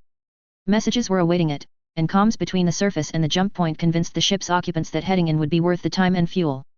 The burn is uneventful, and the gravity generated is more than welcome. As the dropship slides into orbit while the captain of it examines the data being sent to him on the landing zone, the ship's occupants are casually strapping in for the descent toward the landing. So, why do you think they insisted on bringing us out here, sir? Asks a uniformed aide, the young man wearing the rank insignia of a freshly minted ensign. Subaltern Christopher Carl chuckles, no telling Haji, and they were cagey as you could ask for when I asked the captain of their jump ship. Said they had a surprise for us and that we would find it both annoying and welcome. He says with a smile as the ship starts to shake as it makes its way into the thicker air, the engines running at full power to slow the ship down at a steady, safe pace as it aims for the designated landing spot. I know they are bigger now, have a second lance, and somehow got themselves an overlord of all things. So, considering they are saying they are giving something to us, it just has my imagination running. It isn't like they must, they are not officially on the contract until we meet and formalize things. He adds, frowning a hint as he considers the possibilities, as he has never been a fan of surprises. The aide remains silent, though he is new at this, he knows when to keep quiet and when to speak up. The engines seem to run a bit harder for a moment, and then with a lurch and a rumble, the gear comes out and moments later, the ship settles into its assigned spot before the engines went down. Everyone in the compartment, the 3 staff members that make up the liaison team picked by the subaltern, unbuckling and standing up before taking a moment to savor the feel of natural gravity. No one is in a rush as they all have been there after a burn-in themselves, and besides, it will be 10 to 15 minutes before everything cools down enough from landing for them to leave the ship. Is that a bunker entrance? Says one of the civilian members of the team, looking through one of the small windows set in one of the personnel hatches leading out of the ship a few minutes later. Carl casually and politely moves him aside and looks out the window before palming the switch that opens it. There isn't a ramp extended yet, so all it accomplishes is making it easy to look over the landing site. Well, that and sending a gust of frigid air into the ship, which gets a few curses muttered down the corridor. Damn, says Carl, it is and looks large enough for mechs to walk through it. Did they find some sort of facility here? He asks, shaking his head at the pure stupid blind luck the Highlanders seem to have when finding things. He looks over the space and sees that it's unnaturally flat, so he assumes that this was at one time a landing field for the base buried under the large hill to his front. A moment later, one of the smaller doors opens to the left of the main hangar doors, and a small group of people walks out, all well dressed for the cold. Well, that's our welcoming committee. As soon as we get out of here and inside there, let me ask any questions about this place. I am sure they will be reasonable about telling us about this place, Carl notes, and then with a cough behind him, the team moves aside to let the dropship crew do their duties. I'll admit, I was showing off a touch coming outside to meet the bulls, but then I am from their CAD, and it's never a bad idea to remind people that I am. And to the credit of the rest of my close team, Jeffrey, Nehemite, and Ayako, they don't seem to mind all that much, though I think of the four of us, Ayako is feeling the cold the most. It only takes about 10 minutes before they finally arrive at our location, being smart enough to dress for the occasion. Welcome to Castle Nautilus, gentlemen, amazing what you find when you decide to do a bit of good training, right? I say, smirking as I beckon everyone to head toward the entrance to the facility.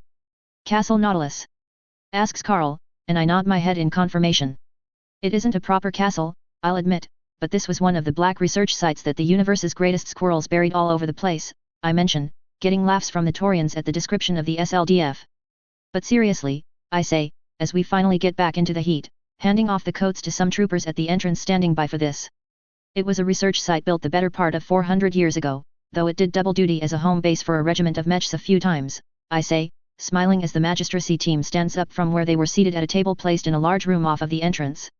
It's quite the place, says Margaret Jones, the head of the magistracy group heading to the Concordat by hitching a ride with us. We have been checking it out over the last week, and there wasn't much left behind, and at this, she shoots us a glance, as she knows we have been moving crate after crate into the mule while she did so, though so far she hasn't let on as to if she caught us stashing mechs or not. I nod in agreement. Yeah, they did a good job cleaning things out, though I won't lie, I already hoovered up anything I felt I could use out of here. But they didn't wipe all the systems. They hoped to return soon enough, and while they locked it all down, we were able to recover quite a bit. With that news to Jones as well, they all looked to me. Oh, nothing we can use, but it's good info nonetheless. This place was used for AI research, particularly the sort used in SDS systems. I say, getting nods, as while that is indeed lustek and very nice to have, it isn't directly usable. But I made a couple of copies of it and will be handing off a copy to each of you. If anything, it might advance the magistracy's IT by a couple of decades at best. They don't have the IT infrastructure to make the most of it. The Taurians? With the way that they are hard focused on system defense of the Hyades cluster? It might prove quite helpful, but nothing game-changing. Either way, it's a gift of significance. They both lift an eyebrow at that, but neither is about to turn it down. They both express their thanks, and after making the usual chatter about such, we turn to the facility itself. We can arrange tours of the place later if you like, but to give you an idea, it's set up as a research facility that can support a regiment of mechs to defend it, which is a bit much out here, I will agree. It also has plenty of defensive turrets on the two main routes to the main entrance, though the back door's defenses are a little beat up. I tell them, getting a laugh from Carl as he can imagine how that happened. Are you thinking of making this place a base for you? It seems to have that sort of weather you Steiner types seem to enjoy. He points out, getting a loud laugh out of Margaret as I can't help but roll my eyes at that. Not all of us are part polar bears, I might like to point out, I tell them, and then we start heading toward the command center. We let them ask questions about the facility as we move. The walk isn't long before we finally enter the space.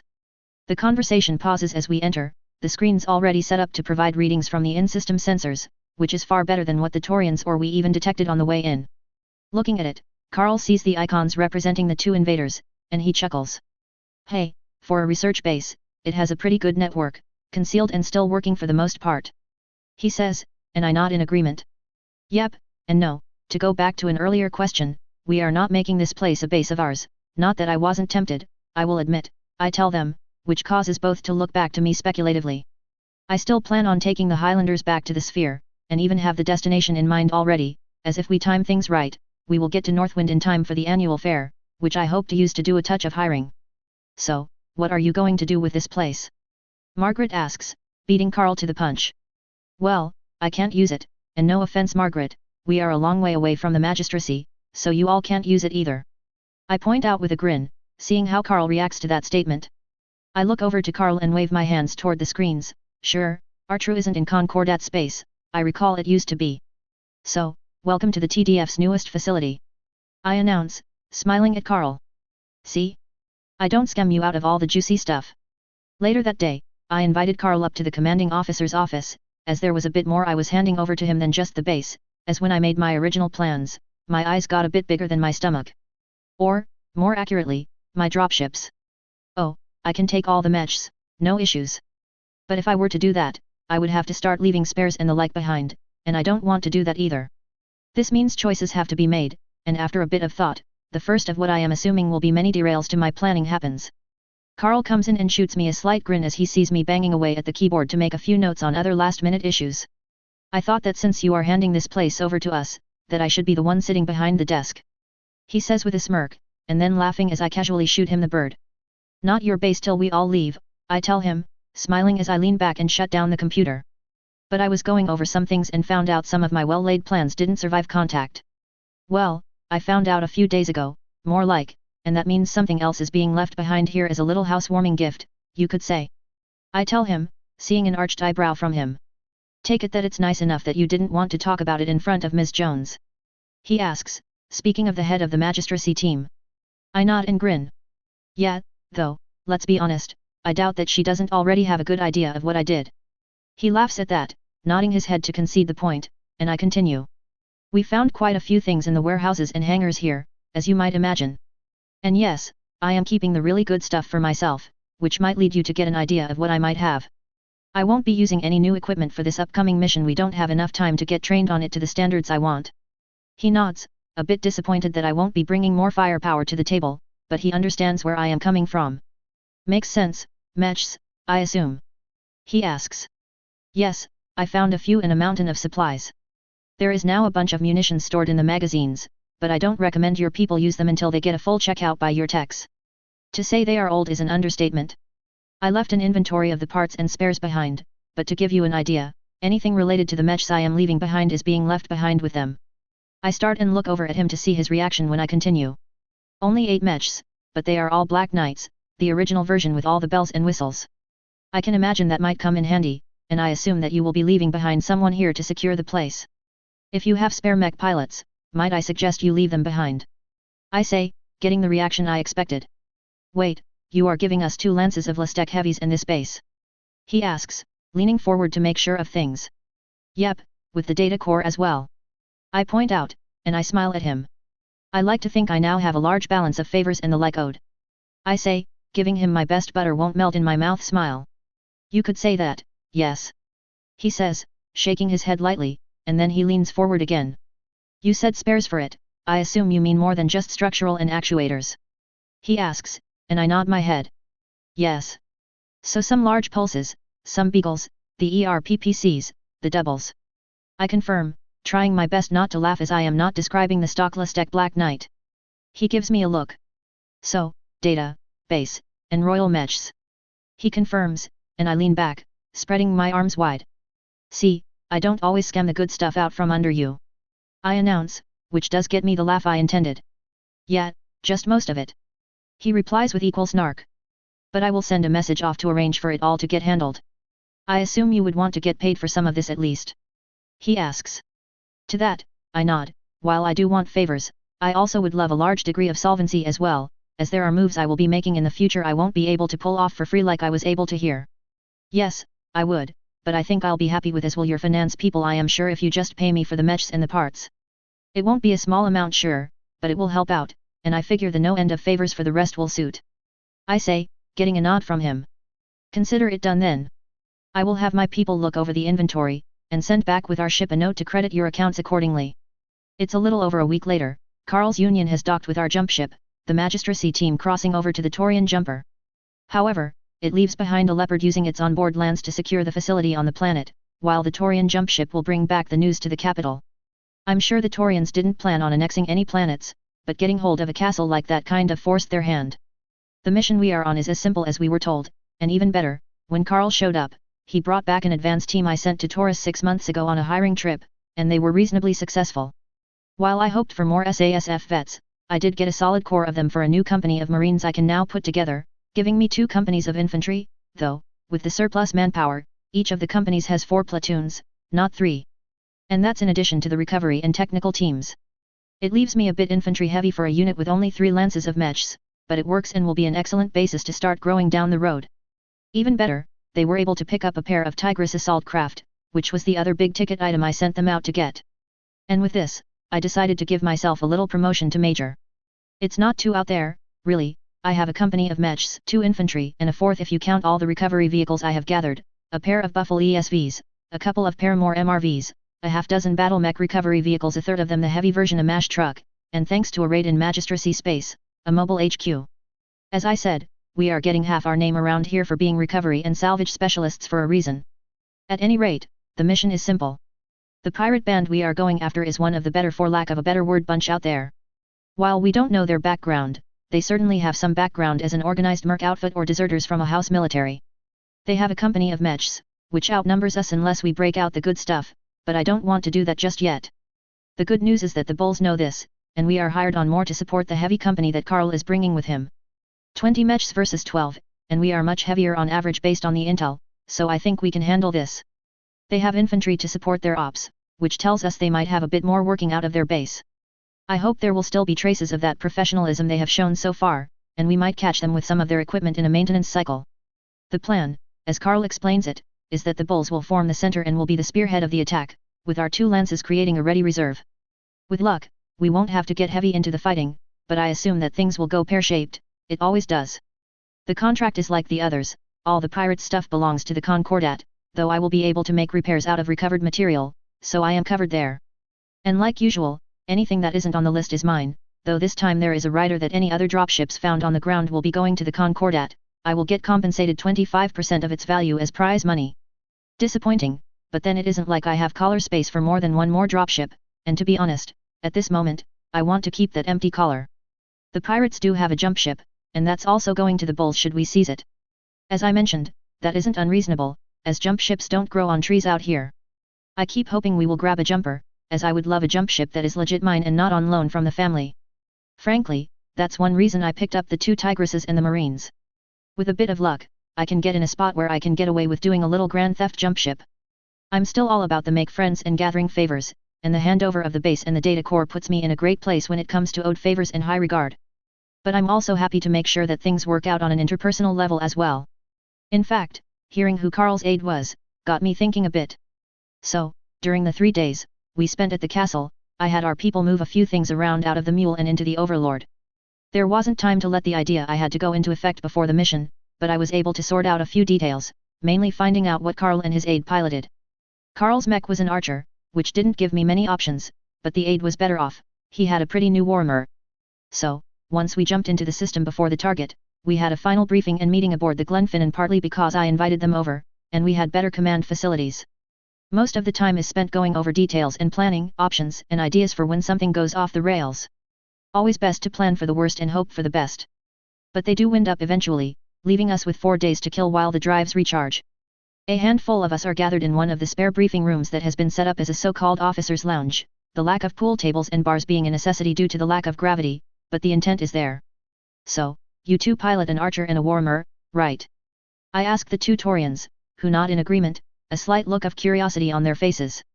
Well, I did find stuff in the castle, a small mountain of it, I'll even admit, but been thinking about things, and Hell decided that since this is probably the last mission I will have from you all before heading back to the sphere, I would offer you a going-away present. Won't help with this mission, but it might with the next. And it would be rude of me to offer one to you, Carl, without offering the same to your aide here. I tell the subaltern, who, along with Haji, has that look that is a mix of oh, nice, gifts and she is going to troll us. Well, won't say no, I take it you found something that might be useful for our mechs then. Carl asks, and I nod my head. Yep, before you 2 leave the ship, run by my supply office, we found some mech warrior combat suits, complete with state-of-the-art helmets, still sealed in an anti-static bag. But that's the small bit. I say, getting looks from them both, as that alone is a pretty nice gift. I would be over the moon if someone gave me one of those after all. And the other thing. Haji speaks up, clearly happy he is getting such a suit but wondering what the other shoe is. Well, we found some parts that might be swapped out with existing ones. I'm afraid, Carl, none of the weapons we found will swap out with the ones you already have, at least not without gaining some advantage. But in your case, Ensign, we will be transferring over to your ship a pair of Defiance 1001 ERPPCs. I tell him, getting both to blink and then stammer out his thanks in the case of the Ensign. I wave it off and smile. Don't worry about it, we have found enough that we can rearm our mechs and have spares left over. But along with those, the real prize was quite a few freezers. Giving both of you 24, that's enough to replace your existing sinks and give you some spares to handle breakage. Enough to even let you Ensign to fling those PPCs a lot more often than you are used to, and you, Carl, won't have to worry about heat at all. They both express their thanks, though, after a few moments of that, Carl asks the expected question. Why are you giving those away? You could sell them for more than a few bulls. He asks, and I nod in agreement. Oh sure, I could, and that would be a smart play once I tucked enough spares away to allow me to run them in combat without getting paranoid about damage. But let's be honest, with that data core and the castle, your Concordat will have quite a high opinion of me, and to be frank, favors would be owed. Sure, I probably won't call many in, but it might happen. Being on your good side by itself is well worth the handover of that facility near enough. I start. With that, the Ensign, already showing his smarts, asks, but that doesn't explain the gifts to us unless you are hoping to engender the same opinions on a personal level. I lift my bowl above water in salute and nod. Exactly. Oh, it isn't as crass as it sounds, after all, you are just an Ensign, and Carl here is a subaltern. Neither of you is overflowing with stuff I could cash in on, after all. But who knows, you might become Marshal Haji Doru of the TDF 30 or so years down the road. I point out, getting laughs from both of them. I'm glad someone thinks I might do well in the service. He states, shaking his head in amusement. Sometimes knowing what the future holds can be quite amusing, especially when you can set up things like this that can pay off decades down the road. July-August 3010, Spitz System, Taurian Concordat. Jumping into a reportedly dead system used by pirates is always an exciting experience. Unlike a jump into a known hostile system where you have at least some idea of what you are facing, you pretty much are jumping blindly into a situation that could be either boring as all hell, or all you can do is run up the white flag, because you are already fucked. Usually, it's between those two extremes, but you never know until you jump. We know at least it's a pirate system, and they have a jumper. So, we at least have something of a plan. As we get ready to make our jump, everyone on board all the dropships take up battle stations, and weapon systems are brought online. The fighter pilots on the Matador and the 4 that were transferred off to us before we left our true power everything up and get ready for launch. The Taurian boarding team is aboard one of our Tigris small craft, and I have some of my people on the other, both to back up the Taurians and leave me options in case we luck out. Catching a jump ship, as we hope to do, is all about luck. For starters, you first have to luck out and have a ship present, hoping it isn't out raiding or running for supplies. Or perhaps worse, in a way, it's at the other jump point than the one you jumped into. Second, if you do luck out and it's right there, you have to get a bit more luck and hope that the crew isn't on the ball and has a bug-out plan in place to jump out the moment it looks as if boarders are being sent their way. It also helps that if the ship is armed, and some are, they decide shooting at the boarding teams is a bad idea. But, if you luck out on those issues, you might be able to board and take it safely. And since we are dealing with pirate jump ships, the usual rules about them don't apply. They are free for the taking. Typically, on anti-pirate contracts, there is language in the contract that any jump ships captured wind up belonging to the nation employing you. Oh, you'll get a nice bonus, but the ship isn't going to be yours.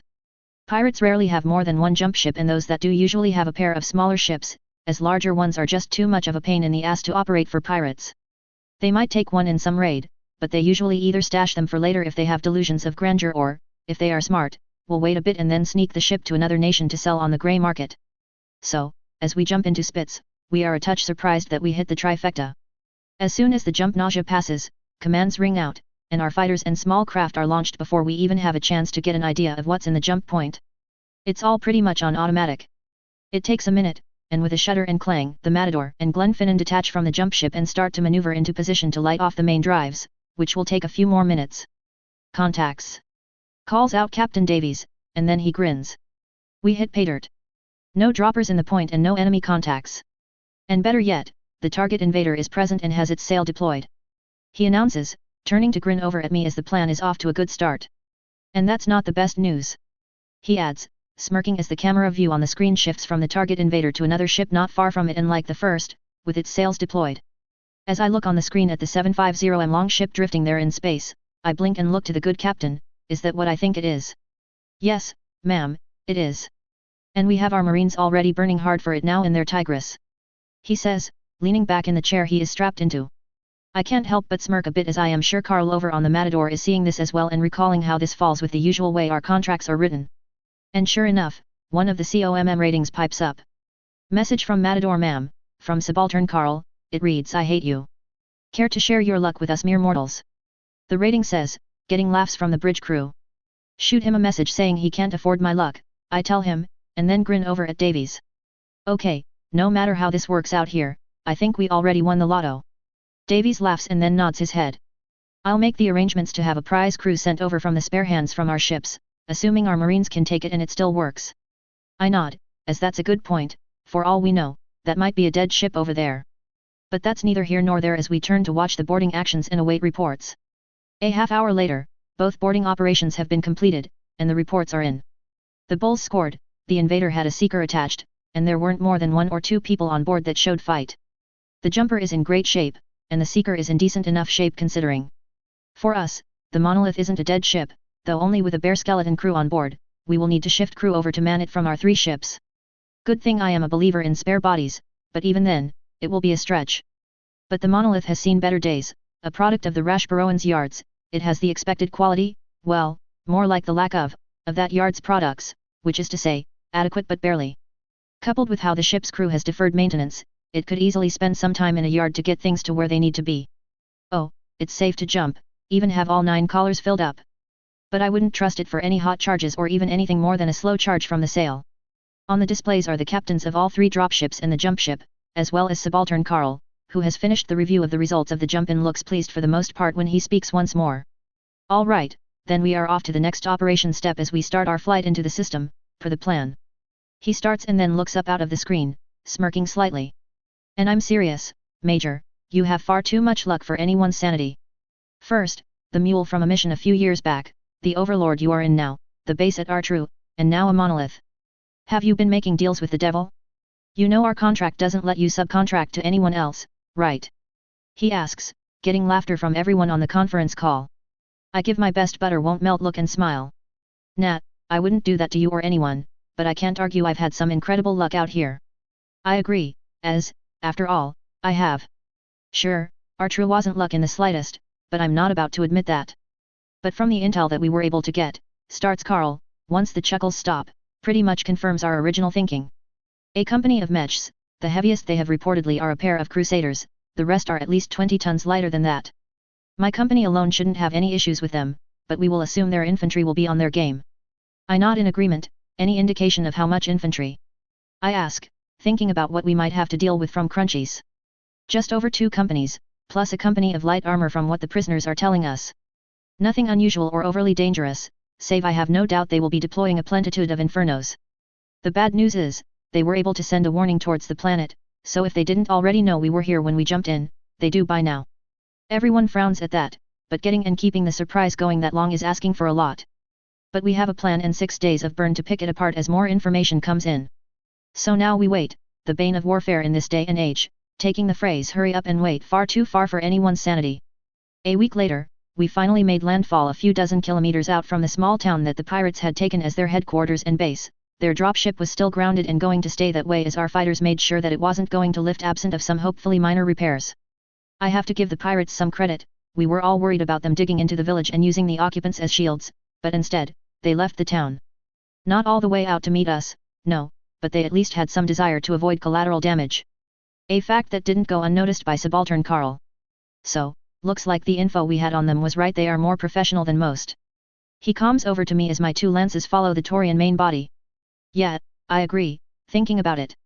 Still pirates, but I wonder what else they are, or at least were. I mention as I think about options. Million-bowl question that if we take any survivors, that will have to be one of the big questions we ask them. Says Carl as we maneuver towards the low row of hills and woods that the pirates held up inside, hoping to get a brawl out of us instead of a fight based on fire and movement. They hold steady as we approach, staying out of sight and off our sensors, which tells us that they are playing this smart.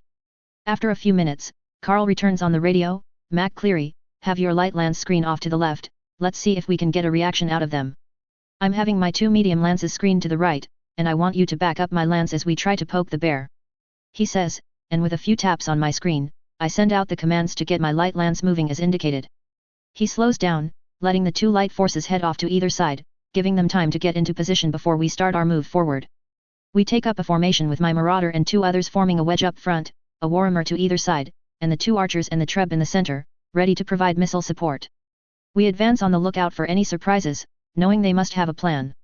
As we approach the first line of trees, the elements of that plan are seen as a fountain of LRMs come lancing out of the forest. The aim could have been much better, as the bulk of them fall off target, and the handful that land does little more than sand our armor. That's a lot of missiles for what we thought they had, says Ayako on our Lance channel, which gets me thinking about what we might be dealing with, as that was enough missiles for a dozen LRM-20s. I switch to Carl's channel. Carl, think they might have moved their armor into the wood line. I'll bet those are that lance of LRM carriers that we thought they might have. Another stream of fire comes out of the wood line, more or less from the same spot, and the 2 archers open up in counter-battery fire. The treb, configured for close-range fighting, is primarily a bodyguard for them both.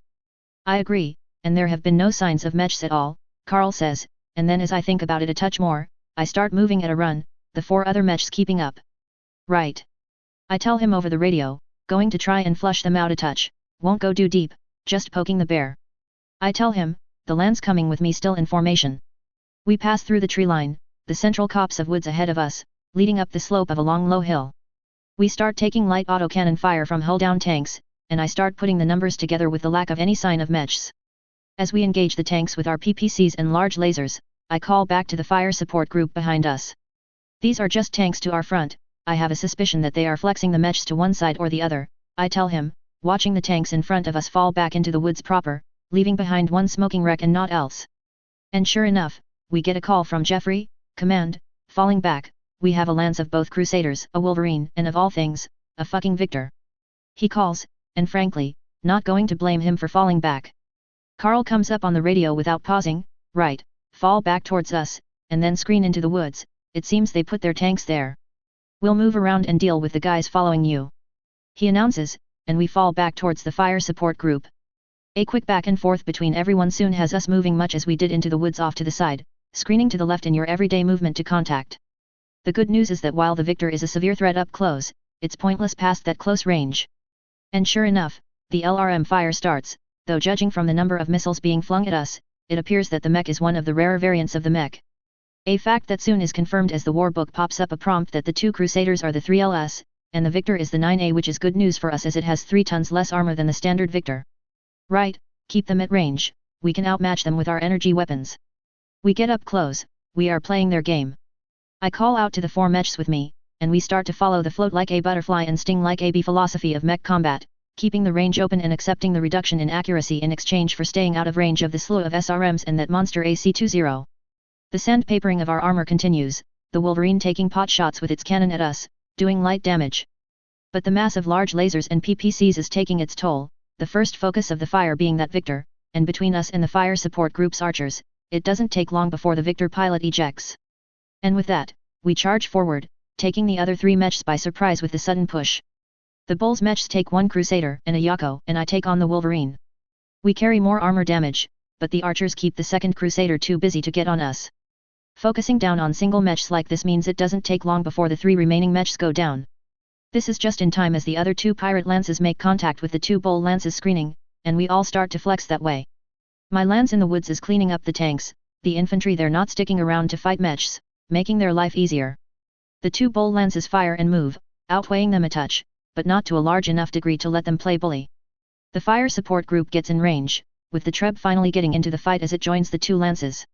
It takes another 10 or 15 minutes, but soon enough, the remaining pirates finally call it a day. Whereas my people only suffered armor damage by and large, one of the commandos had its large laser catch an AC-2 round right on the muzzle, a true golden BB that left the laser's barrel intact, but the internal shot. The bulls took a bit more, especially the 2 lighter lances that ended up playing with the 2 pirate lances, but they didn't lose anyone, and all the mechs could walk off the battlefield. From what Robert is saying about it, it sounds like he plans on saving that laser as a keepsake to show off and brag about. With this, I call forward the recovery teams as we go into the role we are well used to by this time gleaning the battlefield. Sure, none of the mechs are ours, but this is one occasion where not a single pilot of mine is moaning about it in the least, as they all know this is likely the last time we will fight in these mechs before we trade up. The following day we moved into the town that the pirates were using as a base. The commander of the pirates wasn't amongst the prisoners we took on the battlefield. From what we know, he was the pilot of the Victor, and as soon as he hit the silk, he was picked up, and he headed back to their HQ to see what he can pull out of the mess he found himself in. And to be frank, he had no options, and he knew it.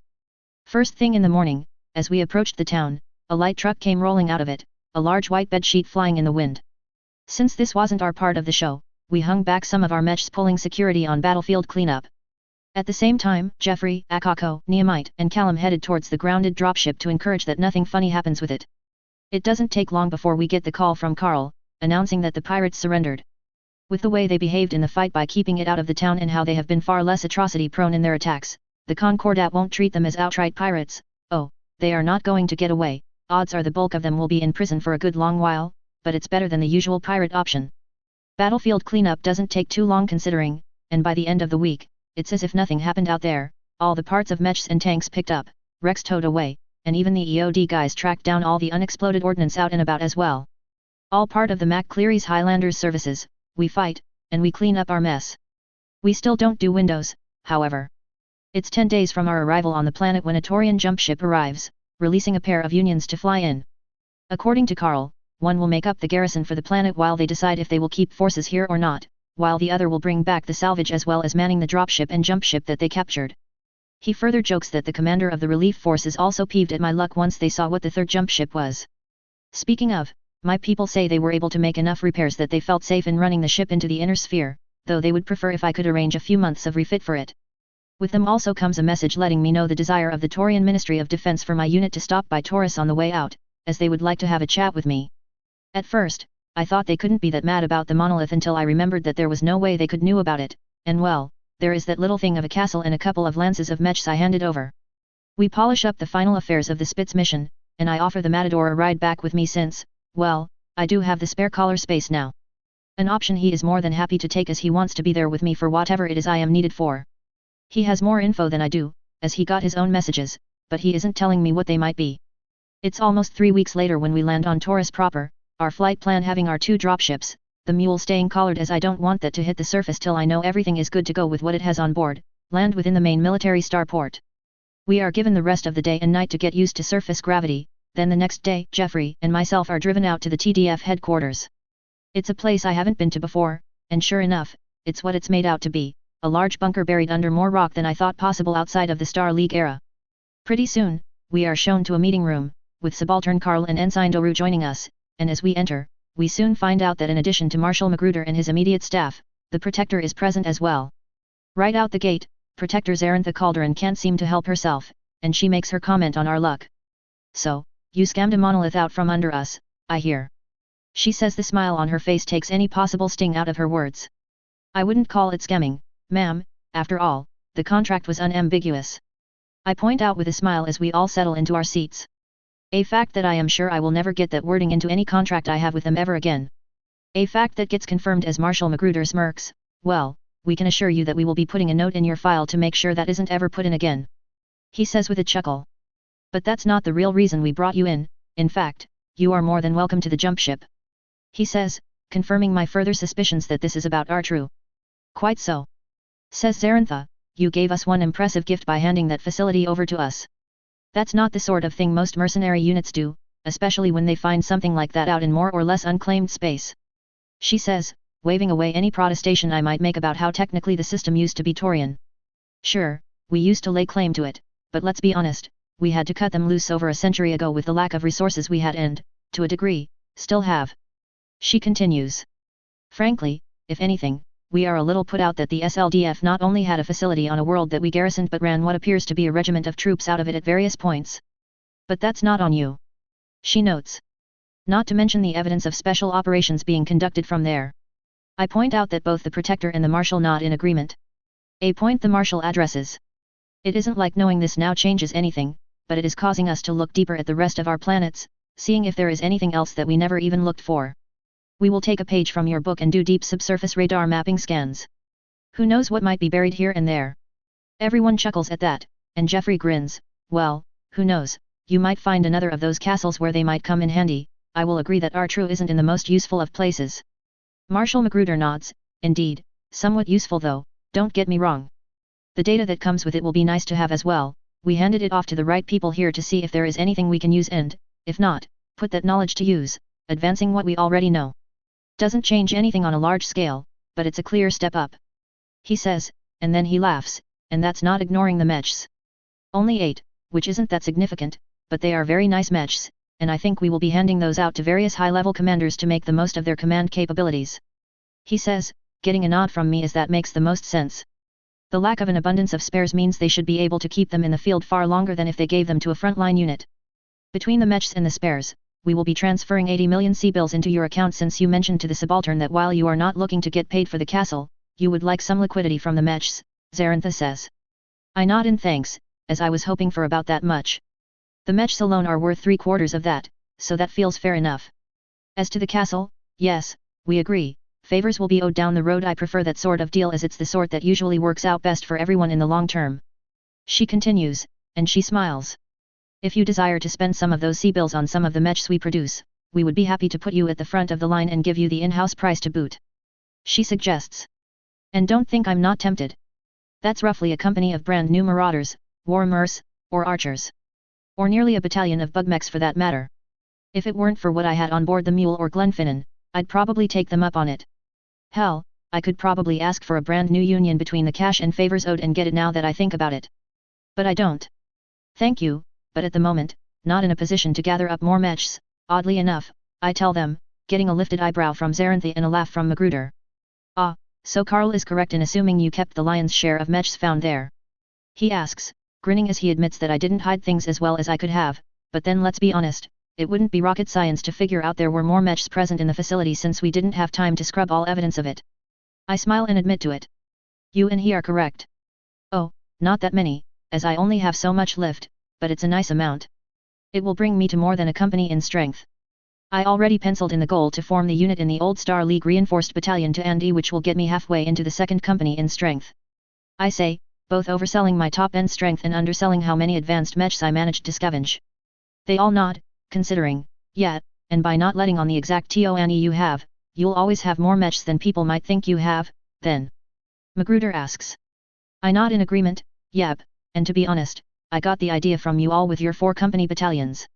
One of the goals I am shooting for is to be underestimated. If someone is planning on dealing with, say, my unit when we reach battalion strength, I think it would be much easier if I put forward a 64 mech battalion. I could see cases of dealing with people who think honor is more important than tactics, like the Drax falling for this trick pretty easily. I point out, getting a chuckle from the others present. I grin as they clearly see what I am going for in the tricks department, so I continue on. One of the things I found in abundance in R-True was a pile of old Star League manuals and doctrinal statements and plans. I know Star League is a dirty word out here, and I even get why, but they had some tricks and training methods that I will use. Oh? Asks Karl, getting an equally curious look from his aide as well. Yep, I like to think I am a good pilot. I start, getting a laugh from Jeffrey as that might be a bit of an understatement, and a decent gunner, but I could get better. And I want my entire unit to get better as well. I found the complete documentation package for the old Advanced Combat and Maneuvering Skills project. While I can't run the program as it should be, I will run all our mech warriors, including myself, through as much of it as possible. Sure, we won't be graduates of it, but if I push it hard enough and focus on it, I think we might get our skills up there to be contenders. Magruder leans back and nods his head, knowing that the program mentioned went by the more common name of the Gunslinger program. That's a bit ambitious. Though if you can pull it off, that would give you all quite the name from the skill side of the house. If you ever decide to run such a program at some posting, let us know. I would be happy to send a few people out to try it if you don't mind. I nod, sure thing, but don't hold your breath. I honestly don't think we will be in a position to do so properly and correctly to the standards called out anytime soon. With that, we turn to more mundane matters regarding the Pirates of Spitz, who they were, and what will be done with them, as well as an overall debrief of my time with the Bulls, both this time and the last time they employed me, since I have come up in stature since then, and well, I am here and at their mercy. We get to spend a bit over a month on the surface and even manage to not only rotate out the crews of the ships at the nadir point for some shore leave, but we are also able to staff back up to plus 20% manning, with the TDF happy to help out vetting candidates. Sure, I have no doubt at least one of them is a part-timer reporting home, but since I don't have any plans to operate against the Concordat, it's not that big of a deal. Sometimes, having a spy in the house can be helpful, especially for a friendly government. But once that time is up, we lift ship, and my almost 6-year stay out in the sticks of the periphery is finally over. Inner sphere, here we come. August-November, in transit through the Federated Suns to Northwind. The trip towards Northwind boded to be as long as any could ask for, 19 jumps per the schedule, which assuming we would have to recharge with our sails all but 4 times, would take about 3 months. And that assumes we don't make a pit stop or 2 on the way to get in some natural gravity and training. The first pit stop was a little over 3 weeks from our departure, as we landed our ships on MacCleary's for the formal handover from the old mechs to the new. As planned, we now had 3 manned lances, my lance of Highlanders, Jeffrey's lance of Thugs, and Roberts's lance of Atlas IIs. I went ahead and loaded up in the final 4 bays the Thugs. I wanted to form up another lance of Highlanders but felt that the Thugs would be the more reasonable play. With this, we also went ahead and standardized our uniforms and markings. I had made arrangements to have uniforms made up and ready for delivery on MacCleary's, something that they were more than able to furnish, and won us a few friends, as money was pouring into the local economy. I based the uniforms not on the SLDF, I reached back to the middle of the 20th century Terra. Combat uniforms and overalls used by techs and the like when working would be utilitarian and tailored to the circumstances, but the daily dress uniform itself is a somewhat fancier version of the British 37 pattern mixed with a touch of the old US Army pink and greens, in essence, a dark brownish green wool high-waisted jacket, cut much like the British pattern 37, over darker than the original, khaki blouse and trousers with bloused brown gloss boots stolen from the pink and greens. Being Scottish, there was a place for the clan tartan if you had one. The inside of the jacket was finished in the tartan, which, as the collar is left open, adds a splash of color. Of course, formal dress was an even fancier version of the above, with the option to wear kilts highly encouraged. I went with a pretty basic scheme of field drab for the mechs, not quite the Star League olive drab, it's a bit more brownish but close enough. The MacCleary clan crest is the unit logo, with a few embellishments, and the trim around the shoulders of the mechs picked out in the MacCleary tartan as if it was fabric draped over it, not paint. We spent 2 weeks on the planet, staying away from the populated areas to preserve the makeup of our unit's secrecy, not that I didn't expect them to pass the word on the general models of mechs that they were able to figure out. Still, more to ensure they couldn't make out the exact variants. As best as I can tell, I was reasonably successful in keeping them from discovering any of our royal grade mechs, just the 8 we started with 6 months ago. To tell the truth, I think we cut a pretty fine form in the new uniforms, and I picked up plenty of spares to equip everyone and have plenty on hand for replacements and later growth. But then it was back into space and back to the jump, charge, and jump again grind. It honestly made me very glad that I took the cash from the bulls for the Black Knights, as while I had the budget for this trip before that, having 80 million extra meant that money wasn't even on my radar for the moment for the journey. It also helped that I made sure to make the most of the 9 collars on the monolith was full transporting merchant shipping as I went. That didn't stop us from getting in no small amount of sim training with the new rides. Neomite, for all her eagerness, was told flat out that she wasn't to do any death from above attacks, nor was David Milne, the formerly dispossessed that joined my lance, at least till they got a lot of practical training, and that wasn't just on the sim. Of course, I had permission, but then I was also pretty damn good at piloting, if I say so myself, and Ayako was damn near as good. But it gave Neomite and David something to shoot for in training, and that's never bad. Robert McNish and Moira Simpson joined the twins in Atlases, and Tira Henricks fleshed out Jeffrey's lance, giving us a full standard company of mechs, the lightest being the Thugs at 80 tons. This isn't perfect, as I would be the first to agree that not having some fast response mechs, be it medium weight or light, could bite us in the ass. But, since I am going with another lance of Thugs instead, I need to man them, so I am on the lookout for more mech warriors to not only fill out that 4th lance but also spares. Hell, I know where to find the lift to grow some more even. The trick is to find a way to get into the system and steal it without being labeled a pirate. Even in the wild and woolly Third Succession War, you can't just jump into someone's system and loot away. You need to do it under cover of a raid. By the time we reached Axton, which served as our final pit stop on the route to Northwind, messages already sent ahead to Northwind were beginning to pay off. There weren't any large contracts for a company of mechs, and I didn't let on we upgraded just yet, but there were some options for garrison work. With the need to get the monolith into a yard for a good few months, it made sense, and it would give me time to train outside the sims, and that's never a bad thing. There was a purpose for my visit other than just getting some dirt under our feet, as Wonker Aerospace had a facility there, and they made several fighters, something I could use, and I even had the cash to buy. Further, it would be an excellent place to send some feelers for the data I gathered on R-True. Don't expect to get word back immediately, but letting them know I will be at Northwind gives them an idea of where to find me if they want to bite. When you show up with cash in hand, you get some attention. We don't show off the mechs, keeping them under wraps, but we make it known that we are looking to buy fighters. It takes a week to go through the usual meet and greets and jump through the usual hoops. We cut a deal for 6 Corsair fighters, taking delivery of 4 right away, with the other 2 meeting up with us on Northwind about a month after our arrival.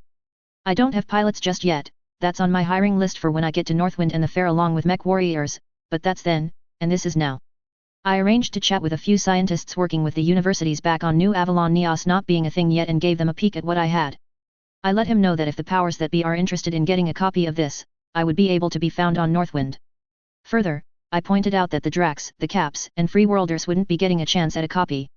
And with business concluded, it's back into space for what should be 4 more weeks to get to Northwind. And with the jump into Northwind, all the assumed plans blow up in our faces as things are not as expected. When we jump in, there are a lot more ships hanging about in the system than expected, as it appears a couple of jump ships are hanging out in a pirate point further in the system flying the electronic signatures of Combine ownership. Per the messages from the planet, the 18th Diran arrived about a day ago and is conducting several raids designed to sow chaos, gather loot, and create no small amount of destruction in the process. While I hadn't officially signed a contract with the local government yet, I told them that if they needed reinforcements, consider me on the clock, and we would work out the details later. An offer they were happy to take me up on, as getting even a mere company of reinforcements would help. And with that, we started our burn-in. We picked up 4 fighter pilots from the local militia stationed out at the Zenith station, giving us at least those 4 fighters to fly escort in as the Glenfinnan makes its burn towards the planet. I hold off on telling them what I am bringing to the fight as I don't want to tip our hand, but I tell them I will inform them once we are about to land and exchange IFF codes. We do a fast burn-in, running at 2 Gs for the bulk of it, with the program drop to 1 G 10 hours out to give our people a full 8 hours sleep at standard G and a hot meal before dropping right into a fight. This is the first time we have done this. Usually, we come in after or with another unit and are generally in support, not the attacking force in toto. The good news is that as we all are about to do the final briefing with the Northwind officials to determine where we are landing, we get the word that reinforcements from the AFFS just jumped in. Still, 5 days out, give or take, depending on how hard they burn, but I doubt the Diran regulars will stick around for them. The meeting is done in our mechs, the techs making the last adjustments as I scan the reports of where the forces are. It appears that they went and did a solid dose of old-fashioned little groups of paratroopers with the clear intent of spreading the defenders out, trying to put out more fires than they might be able to handle and still keep protection in critical areas. There is a colonel on the comms with me, a little harried but feeling better clearly with the knowledge that there is a unit mere hours out and even more having just arrived. So, Major, while I would dearly love you to jump in support of MacPherson's company up in the hills over Carney City, there isn't room enough for you to land your dropship there, so we think it best then that you land at Carney proper, and move up to try and cut off the company that is pushing them from their dropships. The officer from the 5th Deneb Light CAV was telling me. Not a bad plan, but I am worried about that company getting chased. If they don't get some reinforcements soon, they might get pounded into nothingness. I point out, though I admit the colonel is correct, there is no way we can land where they are. But after a moment, I offer a grin to him. Good news, I think I have a plan. You said you have forces playing roadblock to Carney if they head there, right? I ask the colonel, tapping into my mech's computer to run the projections for what I am thinking of doing. Yes, an armored company in a lance of local militia mechs. While my people are game to go on the attack, they are a bit light to do so without serious mech support. He says as that might be why he wanted a full company to help with that. Well, good news, I have a plan. We can have our cake and eat it too. I have a lance of mechs capable of jumping, and we have been simming out jump drops over and over again on our trip here from the Concordat. I can jump my lance in to support MacPherson and then land the Glenfinnan just outside Carney, sending my heavy lance and my Steiner scout lance to back up the militia and your armor company. If your people think it's strong enough, they can go ahead and push. Otherwise, I can have them push toward the droppers and see if I can force them to move from their landing site. I tell him, getting a look of puzzlement at the Steiner comment, clearly, he doesn't get the joke. He considers that a moment, frowning as it separates my forces. Still, given the situation and the Dirans are no doubt already looking to call it a day before reinforcements arrive, it isn't too outrageous a plan.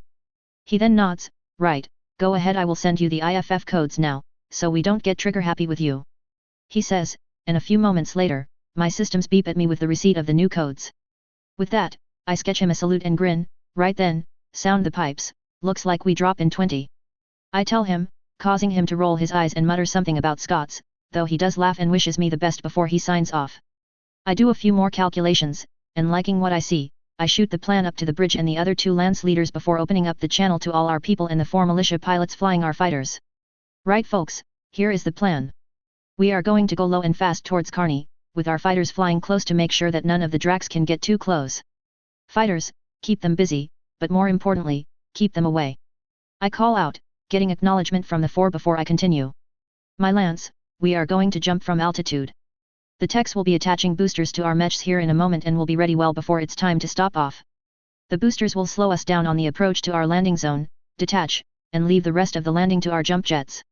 Not an easy jump, but it's doable, and we've done it before in Sims. Textbook SLDF move, it's not a big deal for us to pull off. No DFAs. Just pick a landing spot near the defenders, and stick it. Once landed, start picking at the heaviest mech and work down from there. Get kills, we can worry about style points later. I say, getting agreement from the rest of my lance. Meanwhile, Jeffrey, you and Big Rob will be heading to Carney. You'll land and move forward to link up with the Deneb Light CAV. I told them we have a heavy lance and a Steiner Scout lance, but while you should have the tonnage advantage, don't make assumptions. I say, getting chuckles from both lance commanders. After a moment, I think about it and then call up to the bridge. Question the command gear that we had installed, can it barge its way into all the unsecured COMM frequencies and broadcast what we want? A moment passes, and the captain speaks up, yes, as a matter of fact, we can. Take it you would like a soundtrack to land by. He says, the humor in his tone evident. Indeed, as soon as you kick us out, start blasting bagpipe music on all the insecure frequencies, and if you can get into the Drax secure ones, those too, I tell him, getting a confirmation that he will do so. And then it's time to wait, a note popping up that the boosters are attached and ready to go. About 5 minutes later, the rumble of re-entry is heard through the ship, and then our mechs are moved to the bay doors, which soon open wide. Right, 30 seconds till we are kicked out, and we will be flying ballistic for a portion of this, just follow the training, and see you on the ground, I call out. Themika's automatic systems are taking over for the programmed flight, though it might be better called drop plan. A beeping starts in our ears, a red light flashes, and then a bright green light starts flashing on our screens, and a loud tone is all that warns us as we are kicked out of the ship. If the fighters don't do their job, this can be a very short drop, but even as everything goes silent as we coast through the air, there is no indication that they failed at the mission to keep the Dracs away. After what feels like a couple of minutes but isn't, we feel the boosters kick in, the massive rocket engines braking our descent with brute force and a hint of aerodynamics, the landing zone almost in sight by the time all our entry speed has been scrubbed away and leaving us at a more survivable rate. And sure enough, it isn't but a few seconds before the landing zone arrives in view.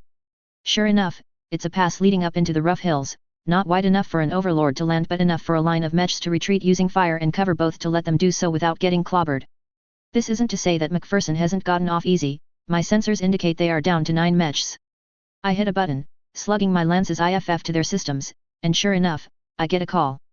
In the background, I can hear the soundtrack we are dumping all over the electronic spectrum as the young captain calls out, "Aren't you a lovely sight for sore eyes, Major?" He says, his focus on the fight, but he is hanging back enough to be able to talk to me.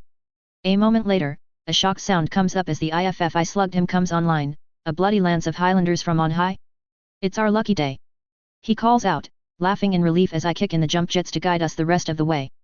As we do this, the other 3 of my lance follow the plan, but I look out over the attacking forces, 11 mechs, about half are light, the rest medium, save for a dragon that is probably the commander's ride. I smile, as it is his lucky day, and he doesn't even know how good he has it with what mechs we have, and I ignore my own orders. Yeah, sue me. I hate those that are all about do as I say, not as I do as much as the other guy, but, well, can you blame me? I adjust my path a touch, shifting my aim, and a ping comes up from Ayako, my wingman, "You better pull it off, no one will let you live it down if you don't," she announces with a laugh as she immediately picks up on my plan. The Dracs, by and large, never see us coming till it's too late. Our 3 Highlanders land amongst the remnants of the defenders' forces and nail the landing perfectly as they open fire right away at their targets, and being smart enough not to shoot at the dragon, which suffers a fate that is rarely seen as I pull off a landing that I don't think I will ever be able to match, no matter how long I live. While one foot lands on the shoulder of the dragon, the other smashes right into the mech's cockpit, crushing the machine into the ground with the impact force of my mech, and even as I hit, I am already locking onto a Jenner and a Panther nearby who is turning towards me. Before the dragon finishes collapsing under me, I trigger a gauze rifle round off into its center torso, which has seen some damage already as I core it, and then with a smooth step as if it's something I practice every day, I step off of the dragon just as it reaches the right height for me to do so. Even as I hit the Jenner, I triggered my SRMs and lasers at the Panther, and by the time I stepped off, my systems had recycled, and I triggered the second salvo of SRMs and laser fire at the same Panther, causing enough damage that the pilot punches out of his mech. My gauze is tracking on a Phoenix Hawk, and I trigger a shot off, hitting the 10 ring as I nail the cockpit on it. I have to admit, I'm pretty impressed with myself. 10 seconds, and I capped an entire lance all by myself. And soon enough, the fire from MacPherson is pouring in, as well as from my Highlanders, and I trigger my jump jets to jump out of the line of fire. I don't waste ammo shooting anything during my jump, but between the arrival of my lance and the sudden wave of fire, the Dracs lose their morale. 30 seconds. 30 seconds from when Nehemiah's Highlander touched the ground till the 6th Drac mech dies, and the rest break. My old memories bring up the phrase shock and awe, and I think this certainly counts. We pour fire into them, but they are much faster than we are. MacPherson's mechs can keep up, and they do, chasing them down as we follow as fast as we can, shifting to LRM fire to keep them running. 5 minutes later, the last of the Drac mechs are down and the fight, at least our part, is over. And I can't blame the Dracs for running. Think about it, before our arrival, there you are, one of the elites of the DCMS. A medium to light company of mechs on a relatively simple mission of smashing everything you can and leaving. You are chasing down a company of militia that, while they are of similar weight class as you, are inferior in training. Yes, you lost a mech already because that new guy got cocky, but that was almost expected. More importantly, you have them on the run when everything goes sideways as 3 assault mechs fall out of the sky, and even worse, the 4th lands right on top of your company commander. Then that mech single-handedly dispatches 3 others in the time it takes you to sneeze. And then all 4 start firing Gauss rifles at you, something you have only read about, never seen. I'd run too. Once the Dracs are entirely in flight, we all come back together as one formation, my heavier mechs taking a moment to catch up when MacPherson radios over to us. Never have I been so glad to see someone drop by. You have my thanks and the thanks of my company. He says, and while I can't see it, I wouldn't be shocked if he shook his head inside his mech. And I have to ask, were those Gauss rifles? He asks, clearly never having seen one before and glad that they were on his side when he did. Indeed, and wait till the folks by Kearney meet up the rest of my unit, I tell him with a laugh. Meanwhile, the arrival of the Glenfinnan outside Kearney is welcome, the ship landing just out of sight of the defending force.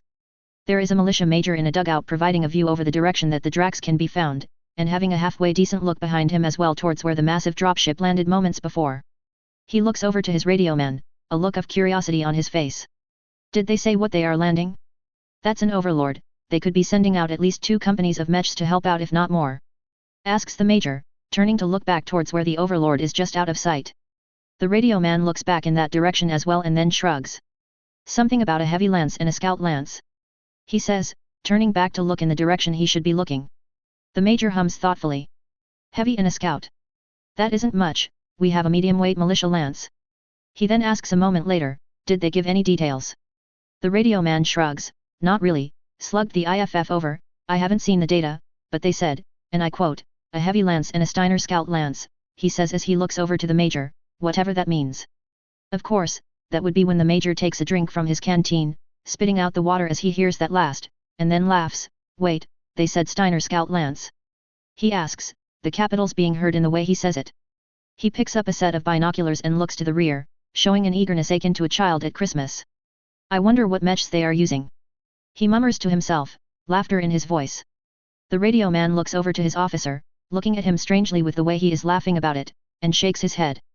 Yes, sir, but why is that funny? The first lance becomes visible, and the major whistles. Damn, if that's it, that's a hell of a scout lance, as he sees 4 thugs stride down the main road, the radio man also giving up his post to look down towards the approaching mechs.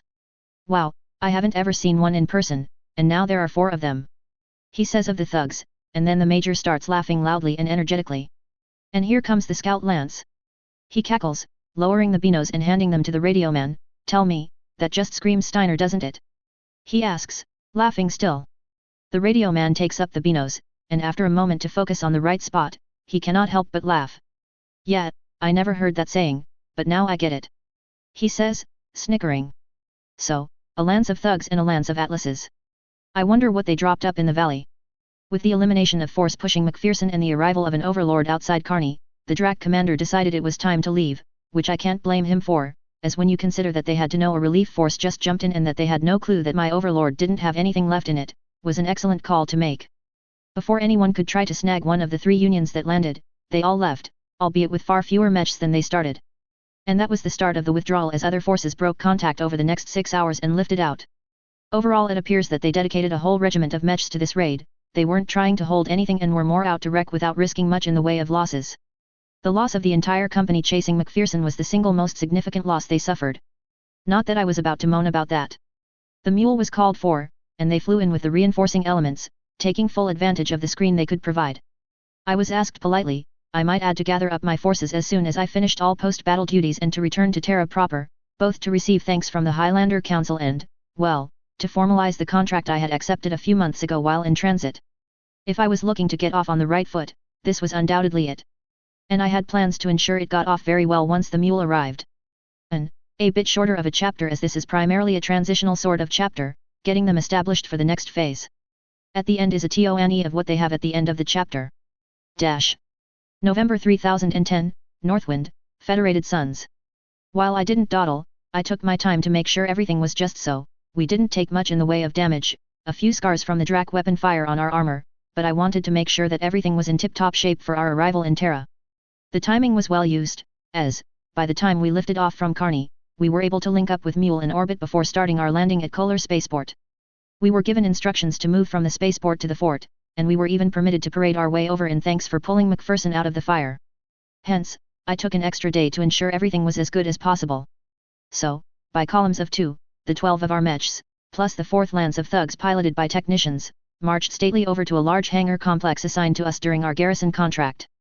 I imagine it was quite the sight. MacPherson sent along some pipers to march us in by, and the presence of perfectly matched and sharply painted mechs moving down the main road had to be something else. Sure, there are more than a few Highlander mechs on Northwind, I am sure, but seeing 4 Royal Grade 1s march along with 4 Atlases that don't match anything anyone is aware of, followed by 8 Royal Thugs, well, we got lots of attention. We moved into the hangar, and while we shut everything down, a welcoming committee arrived and was ready to meet me as soon as I descended the gantry. Saluting an older, probably technically retired colonel, I reported in. Major L.C. MacCleary, Commander, MacCleary's Highlanders, I announced, dropping my salute as he returned it. From a quick look over his uniform, he was a veteran of the 1st Carney, which is probably why he was picked to meet me, considering where I had just fought. Most pleased to meet you, Major.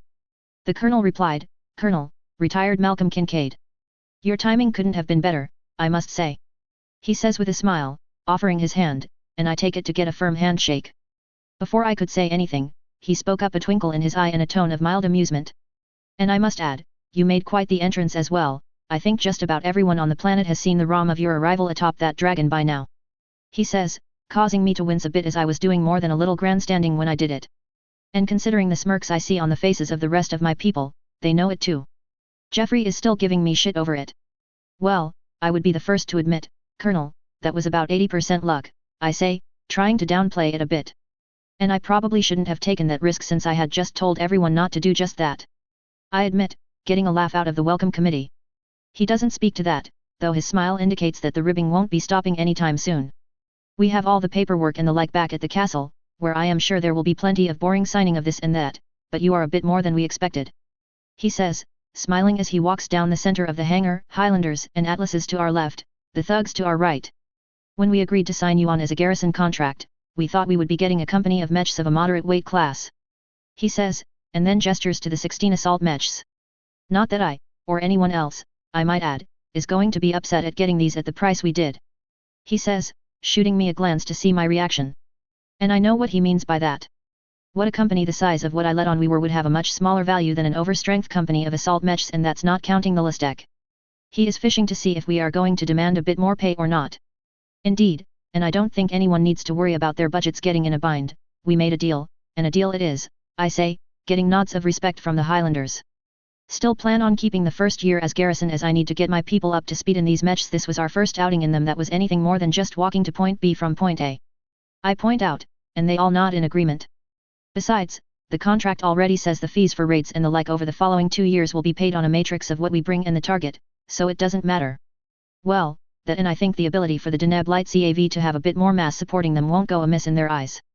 They all laugh at that, nodding in agreement as a captain in the uniform of said Light CAV comes over from the side. Indeed, between those 4 lances, I think you outmass one of our battalions. The major says, sticking his own hand out. Captain Williams, at your service. I'll be your AFFS liaison. He says, and then cedes the floor back to the colonel. Sorry for running late. The colonel got carried away in his ideas for the trouble he can cause a year from now, thanks to our new arrivals. He says, smiling at both the colonel and myself. Don't get counting your chickens before they hatch. Tex piloted my 4th lance over here. I need to do some recruiting first to get to company strength. I tell him, getting a raised eyebrow from the colonel. Getting to? He asks, thinking about what I mean by that and smiling. Going for the old SLDF reinforced regiment TONE instead of the more typical.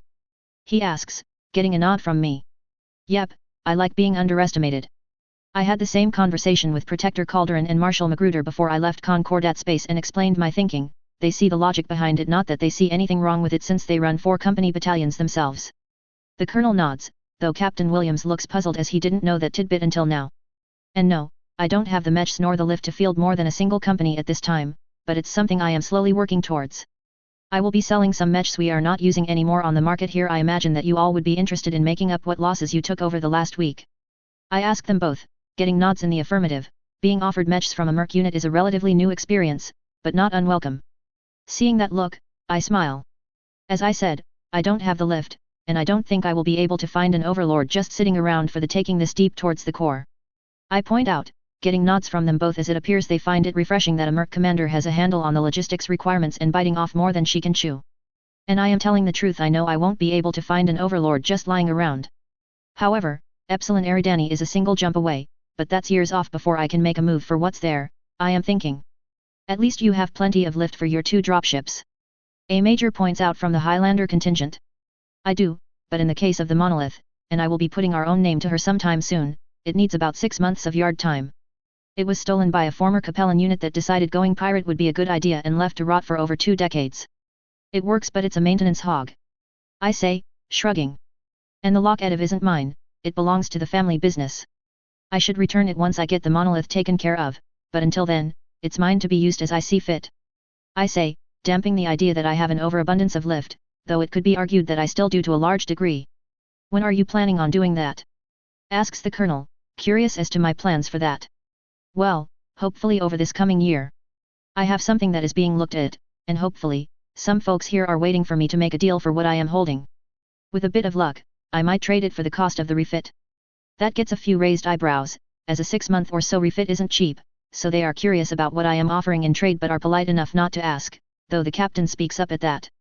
That might be why our colonel told me to let you know there are a couple of civilians wanting to have a chat with you at your earliest convenience. He states, looking at me curiously as he shares that. I nod my thanks and then smile at them both. I have other things we can get into later, but I believe we are all wanted at the castle for that dreary paperwork nonsense. I ask, getting things back on track. I get a nod and a smile from the Highlander colonel, and we all head towards several vehicles to speed us on our way. The paperwork and formalities took up the bulk of the day, but come evening, the social side of the schedule took over. Meet and greet the significant players on the planet and city, meetings planned to sit down with this and that person. Nothing all too unusual, and it's oddly one of the things that attending the Nagel Ring made me relatively good at. Guess there is an upside to the social general mim. It's soon later at night, and the purely social side opens up, and several company members are invited to a private clubhouse of sorts within the fort. As soon as we enter, I can see why only some of us, as it's a place reserved for Scots judging from the decor. While I am still dressed in social finery with a sash in my clan tartan over a shoulder, the rest have managed to take some time away to dress down. Or at least, a little. The twins arrive not long after me, dressed still in the dress uniform, though with the trousers switched out with the MacCleary patterned kilts. Nehemiah and Geoffrey aren't long after, then the rest of our senior Scottish descended company members, as well as all the mech warriors that are Scots. I'm sitting at a table with Colonel Kincaid, a glass of scotch in hand, as we start talking shop about the things we had been up to in the periphery, as well as turning to how we came across our mechs.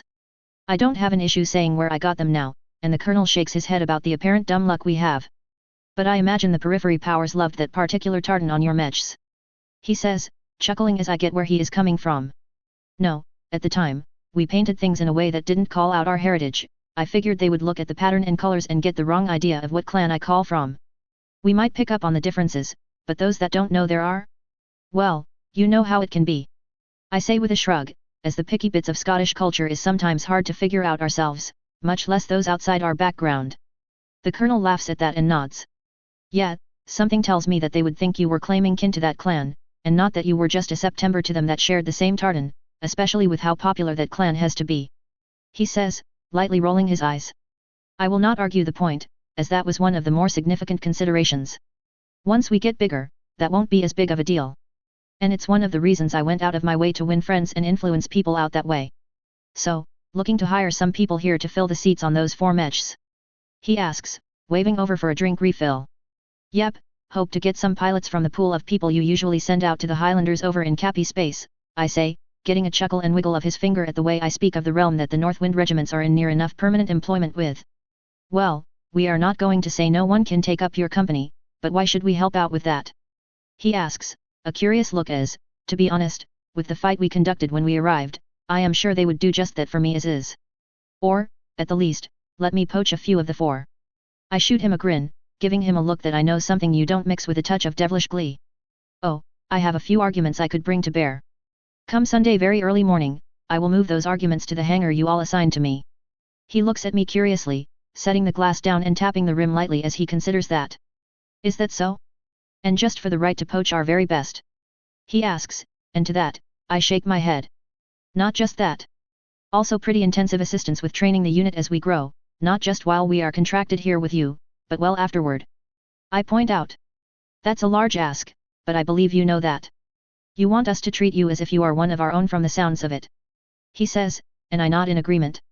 Indeed I am, but then the argument that I will be bringing to bear will convince not just you but the clan elders as well, I say, showing that I have a good grasp on how things work here on Northwind. If you like to stop by the hangar at, and I pause to think about it, say 8 in the morning before you head to services. I ask, and I get a nod from him, his curiosity is piqued. The rest of the evening goes well, turning from business to social affairs, and I must admit more than a bit of drinking.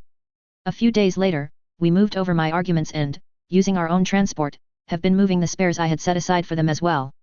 We are all standing around in the main hangar, dressed for work in our combat suits and our SLDF helmets on a table before us. We are chatting about some possible drills and exercises we are considering to get up to speed before training against other units when Colonel Kincaid arrives about 15 minutes before 8. The lights are off in the base, hiding the mechs in shadow, though at first, he lifts an eyebrow at how we are dressed.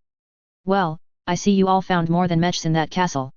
He says with a chuckle as he walks over towards us with his wife, as well as a couple of older men whom I recognize from the earlier meetings as 2 of the elders of the Highlanders. I give a polite nod of greeting, as well as the rest of my people, and extend my hand to the colonel and his wife and the elders as they arrive a few steps behind the couple. Yes, we did, and I have to say, even if we found not a single thing more, finding these suits and helmets is more than enough to make anyone happy, I say, getting a chuckle from all 4 of the Northwinders. The older of the 2 elders nods his head, yes, I would have given quite a bit to have gotten either of those. Served with someone who had a helmet passed down through his family, and the things it let him get away with doing were something to be seen. Makes your performance in the hills more understandable. Perhaps a little, but then we have spent more time in the Sims than most units. As anyone will attest, I have a pretty high standard I want us to live up to. I admit, getting nods of agreement from my people, though with light-hearted comments about slave driving and the like. At this, the other elder speaks up, a grin still on his face from the byplay, but Colonel Kincaid has told us of your desires as far as assistance from us over the long term. We have no issues at all with suggesting people for filling out your 4th lance, but the rest is a rather large ask I think you will admit. I smile as I nod in agreement, to be sure. I would go so far as to say that it would be one of those things that are best considered a pipe dream than a likelihood. I admit and then pick up a remote, placing a finger on a button as I speak. But I figure making a trade of something that might have some value and getting an appropriate level of later support wouldn't be asking too much with what I am offering. I point out the 4 Northwinders lifting eyebrows as they see I am building up to something here. But as you saw, we found quite a few things, more than we could usefully, to be honest. I am in the odd position of having more mechs than I have a crew for and lift. It is, as they say, an excellent problem to have. I admit, getting a few laughs before I get even more gasps as I hit the lights in the bays, showing off 8 unmarked Highlanders, all 8 being the original 732 variants. I hope this might serve as a worthy trade for such. MacCleary's Highlanders TONE, as of the end of 3010. 1 Mech Company. Highlander, Elsie MacCleary. Highlander, Ayako Hori. Highlander, Nehemiah Weir. Highlander, David Milne. Atlas 2, Thomas McKellen. Atlas 2, Robert McKellen. Atlas 2, Robert McNish. Atlas 2, Moira Simpson. Thug, Jeffrey Chisholm. Thug, Callum Thompson. Thug, Brian Robb. Thug, Tira Hendricks. 3 infantry companies, under the command of CPT. Lucas. 1st Company, Jump Infantry. 2nd Company, Jump Infantry, trained as Space Marines by SASF vets. 3rd Company, foot infantry, but really mostly technicians and field engineers. Fighter wing of 4 Corsairs, with 2 more on order, currently lacking pilots. 1 support company. Mobile HQ. MASH truck. 4 battle mech recovery vehicles. 2 heavy battle mech recovery vehicles. 2 Buffalo ESV. 2 Paramore ESV. 1 Overlord, modified combined arms, Glenfinnan, commanded by Captain Davies. 1 Mule, not MacCleary's fault, she lost a bet with the captain of it, and she had to live with the name he wanted, commanded by Captain Bruce. 1 Invader jumpship, Loch Ediv. 1 Monolith jumpship, currently named Rashbur's Lament, will be renamed once refitted. Spare equipment. 8 Highlander. 8 Thug. 4 Atlas II. 12 Griffin, already set aside for trading to the LCAF for favors when the chance arrives. A plethora of spares for the above mechs, with the Thugs being the ones that have the most, and the Griffins the least. August 3011, Northwind, Federated Sons. The last 9 months have been a lot busier than I ever expected a garrison contract to be. But then, I guess I brought it on myself by showing up with so many assault mechs, as both the Northwind Militia and the 5th Deneb loved training with and against us, as neither formation was overpopulated with such mechs, though the militia had access to more than most would think, and that's not including the now proper honor guard consisting of their 4 HGN 733 CS and the 8-732s they got from me. After a few months, we even had units stop by to train against us, as there are few occasions to train against mechs of our quality. More than a few commanders are believers in training against tougher opponents than they would face on the battlefield. The deal with the Northwind Elders was settled, they would give us full support in training and recruiting, with an additional agreement that should I get to the point where I would form a proper training establishment, they would help staff it and staff it with quality people. Of course, it wouldn't be free, but I would get their complete support. We had people come back to Northwind for consultations from the regiments in the Confederation, and we got along well with them and even picked up a few pointers on things they saw from the Capellan point of view. The 4th Lance was added, the 4 pilots I recruited being the equals to those I already had, and a couple was as good as the best of us. The chance to man a Royal Thug wasn't missed, so there was quite the desire shown by various dispossessed or out-of-work pilots. I even got 6 pilots for all 6 of my Corsairs, which gave me a decent amount of air cover. I sat with some senior Davian scientists the same week we handed over the Highlanders, and after they reviewed the data I had in more detail, they agreed it was the sort of thing they would love to get their hands on and were able to work through their government contacts, a effort made easier since I targeted people I knew were well connected with the Sun's R&D efforts, to ask me for my price. The data was valuable, but like before, out in the periphery, only to a point. However, the Suns were in a much better position to afford to look at it deeper and work things out, it was somewhat more helpful and, therefore, valuable. But like many things I am doing now, favors and goodwill are more important than raw cash. After buying the 6 fighters and selling our surplus low-tech mechs, we were in a comfortable spot, a hint over 90 million on hand. Which doesn't mean I handed it over for not more than a favor down the road, though there was a bit of quid pro quo involved. This is why the Loch Tula, the name I gave our monolith before it headed out to Galax, can get the refit it sorely needs, and better yet, the AFFS is picking up the bill for it. It's due back this month, and once it is, I will be stealing a lot of the crew from the Ediv to man it. After all, I am supposed to send the ship back as soon as I was able. They didn't say anything about me not poaching a lot of the crew. That said, not everything has been peachy. My biggest worry was that I was overheavy, the lack of recce would be an issue. And it has been shown in the various exercises to be the case. That won't be so much of a problem in operations with the Deneb, but it could very well be down the road, which is why my plans have been adjusted. Though I haven't the base for it, I went ahead and formed a 5th lance of mechs. My new plan is holding 6 of the Griffins, and 2 of the Atlases, to be traded for favors and the like with the LCAF, and I am going use 4 of the Griffins I am keeping in a lance, with 2 spares. They should still be happy with those 8 mechs, right? Frankly, it's the smarter move, though not without some downsides. Being lighter mechs, they are not as durable as the rest of my mechs. Further, to get the firepower, protection, and mobility they have over the standard Griffin, they had to use not just ferro-fibrous armor but endo-steel as well. Which makes them very expensive mechs to fix once they break, and I am not awash in parts. This is why when I do make the trade to the LCAF, they are not getting any spares, I'm keeping them all. Getting crew for them was easy as well, shifted a few pilots about to mix things up, and the training with them has gone well. The ECM capability that most units have no counter for is rather helpful. This isn't without its issues, as I don't have a proper lift for the lance, I would have to load them up into the Glenfinnan as cargo or use another lance as cargo. Frankly, it makes more sense tonnage-wise to stow the Griffins, as that leaves more room for general spares on board the Overlord, with the Mule having the spare mechs and the like on board it. One thing I could do, and had the lift for on top of that, was pick up a lance of Ripper VTOLs to serve as fast scouts, as well for the occasional special operation should the need arise. The first bit of my contracted time here in the Suns has gone relatively well. Have plenty of jump ship lift, lacking a touch in dropship lift, plenty of firepower, and loads of cash. If I can address the dropship issue, I will be set. But try as I might, I can't come up with a plausible reason to suggest to the 5th Deneb to go off raiding to Epsilon Eridani so I can loot a base for lift. So close, yet so far away. And hell, it's not as if I wanted to keep that particular ship. Way too large and squishy for my tastes, but undoubtedly tradable. I can see it being converted into a massive command ship for the First Prince or the Archon, depending on whom it got traded to. Now that I think about it, it would be a hell of a command ship for us if we grew to a much larger size to justify such an extravagance. Something to think about.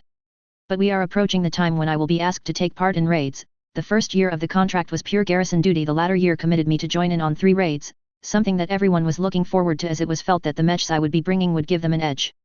While they have a point, it's less of one than they think. After all, I am made up of large, slow assault mechs, not exactly the best sort of hit and fade attacks.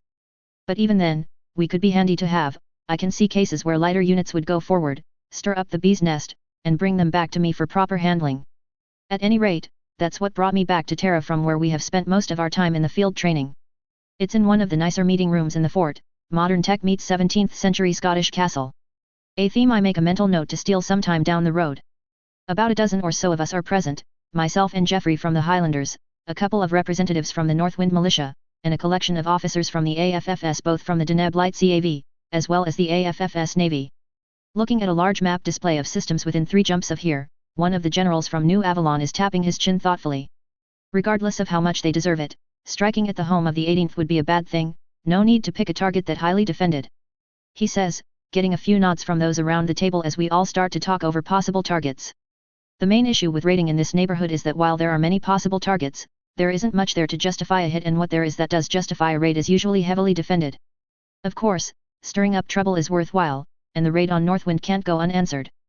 Colonel Davis, the commander of the 5th Deneb, speaks up at this point. While that might be true, and Altair is a well-defended system, I do think it needs to be on the list. He points out, leaning forward. Perhaps hit a nearby system to pull some of them away, and instead of jumping back into our space, we jump into Altair and pick a battalion to target. Everyone pauses to think about that for a moment, with General Richards nodding slowly. Not a bad idea. What target are you thinking about hitting to draw them out? Not Diran, I hope. He says, getting more than a few chuckles. Colonel Davis laughs at that. Gods no. That would be insane with the force levels we are authorized to use. I was thinking more along the lines of Nirasaki. He says, and as he speaks, one of the aides present zooms the map in on that system. They already have a regiment of the Diran regulars, as I recall. I point out, tapping my chin thoughtfully. Colonel Davis smiles at that. Yes, that they do. However, from the intel reports we are getting, it appears there is a high chance they will be sending out elements of it to raid, much like their sister regiment did last year. If we get a hit report from them, we are a single jump from there right here, so we can pop in and execute. I can't argue that point, so I don't bother. However, one of the other colonels present does speak up. And if there is no such message? Still plan on hitting Nirasaki? Davis nods his head, yes. We might as well, since we already have done no small amount of planning. Of course, we would have to adjust the raid's goals, but that shouldn't pose a problem. Further nods of agreement are seen, and the general smiles. So, hit Nirasaki while the 36th is away, draw in a battalion of the 18th, and either smear them if it looks plausible or bug out and jump right out to Altair. He asks, getting a nod from Davis. Yes sir, either way, plan on jumping right to Altair from Nirasaki, and once there, aim for their HQ, and hit it. He says, and then he waves his hand a touch. Oh, nothing too over the top, but making sure that we let them know we stopped by. I am thinking of keeping the damage to their facilities relatively light outside direct military, but perhaps letting our men leave plenty of graffiti and the like behind. With that, we all laugh, as that would really spike things and piss them off hard, as one thing the Dracs are not very good with is having a sense of humor. I lean forward and speak again. Once we hit them there, I can safely predict where they will hit shortly after. I point out, and I get nods of agreement with that. But the general speaks up again. Yes, they would probably want to hit here. The good news is that while you are out and about over the next year raiding with the Deneb, one of the Davian Guards regiments and attachments will be deployed out here, so I don't think they will be willing to stick their nose into that unit, especially if it's while you all are here refitting after a raid. Okay, that settles that concern. And what of the third target? I ask, glancing at the map and seeing it zoom back out. Target just the Dracs, or do we want to share the love with Merrick or Liao? I get chuckles from everyone at that, but the general nods. We prefer to hit somewhere in Capellan space, though the options are either pointless targets or heavily defended. So, no plans for the free worlds? I ask, mainly to be sure. With a slow nod, the general considers, no, not now. No easily reached targets outside Procyon, so don't think that's a reasonable option. He says, tapping his chin thoughtfully. Thinking perhaps Kid, it's used by the mask for training and the like, and the defending unit was still in bad shape from actions a couple of decades ago. Rumor is that they might be getting sent off to a new garrison.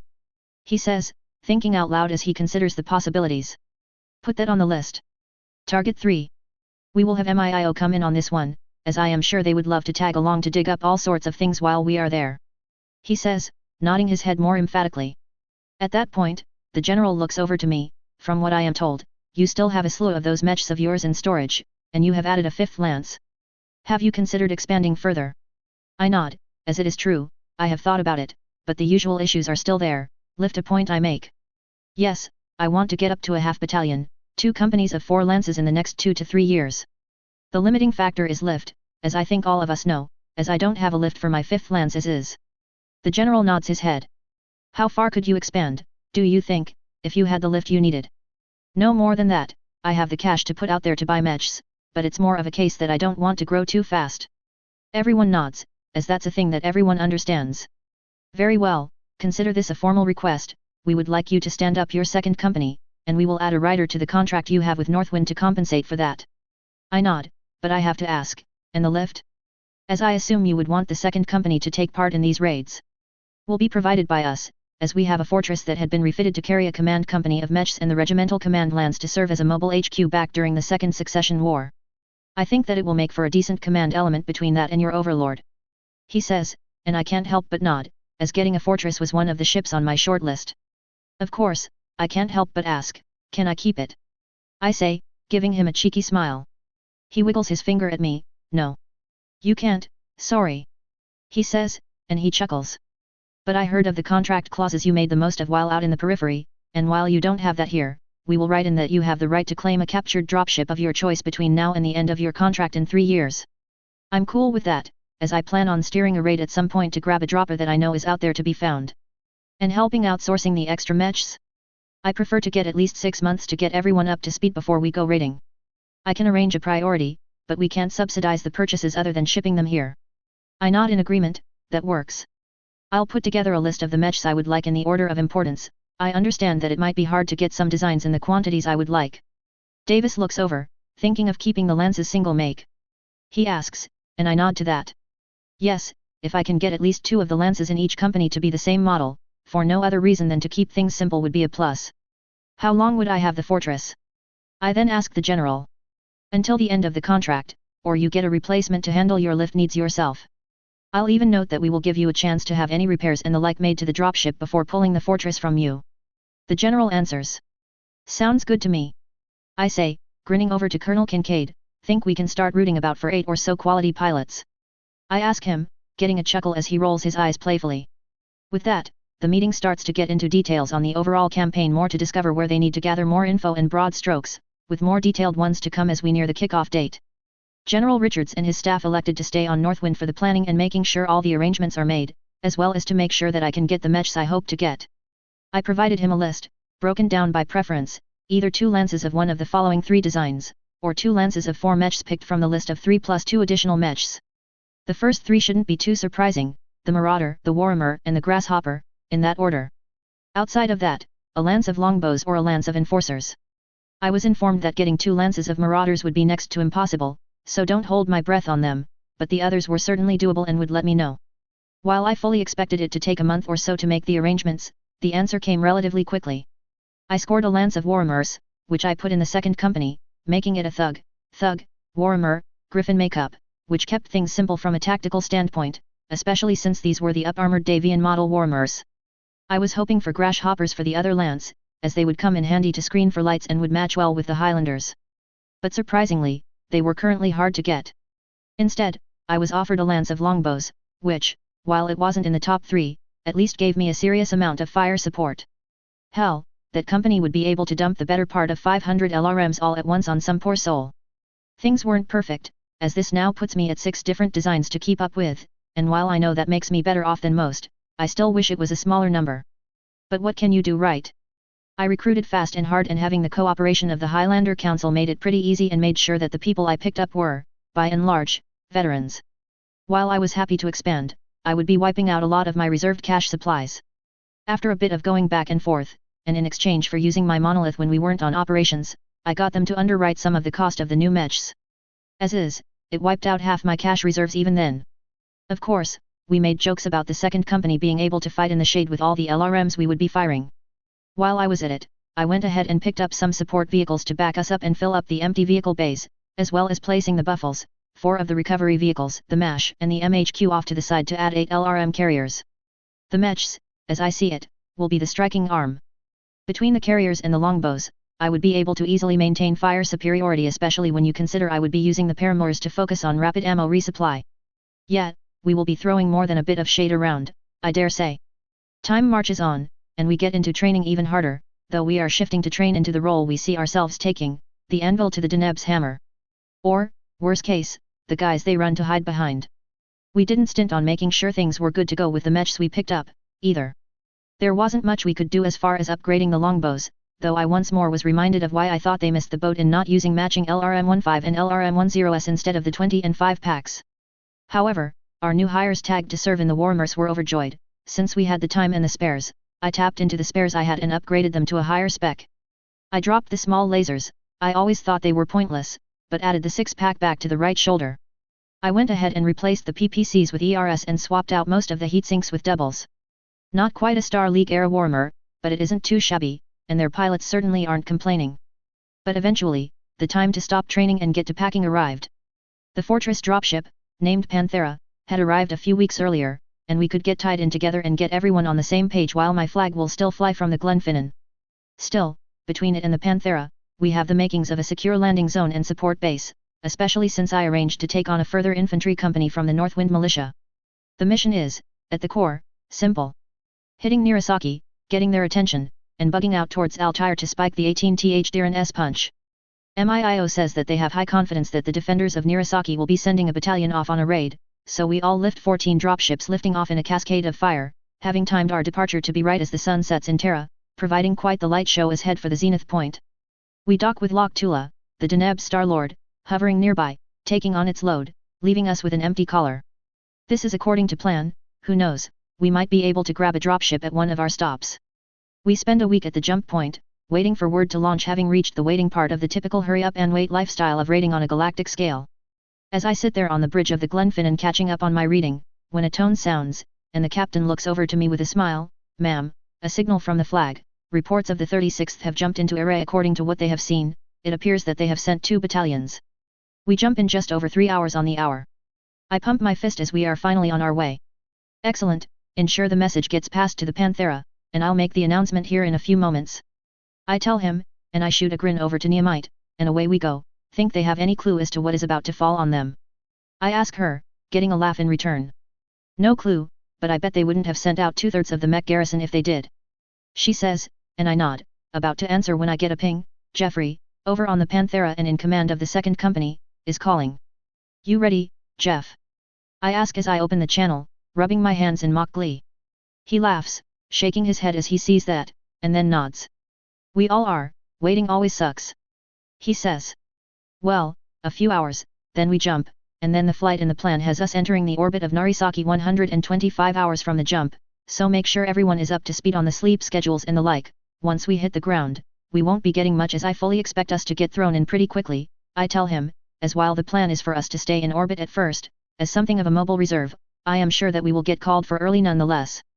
He nods, "Well, with some luck, we won't be called for, and the surprise will be maintained for Altair." He points out, and that's a fair point, as keeping them in the dark as long as possible is in the plan, and in the best case version, we are slated to drop on the HQ of the 18th once the 5th Deneb has the bulk of the forces focused on dealing with them. Yet, we can hope be a hell of a surprise to have our 2 companies dropping on top of them, I tell him, grinning wickedly, but then I am not about to count my chickens too early.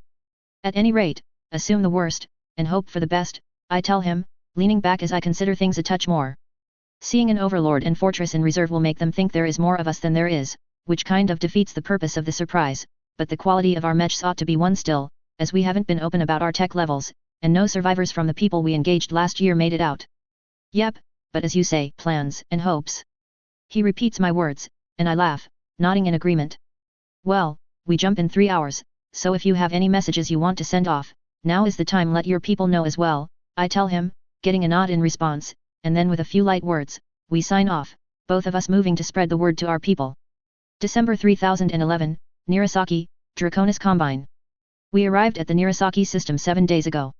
At the same time, while the jump ships were left alone, there was a small fight between our fighters and a trio of assault ships that came with us on an invader seconded to the raid by the AFFS Navy, but it went quickly our way.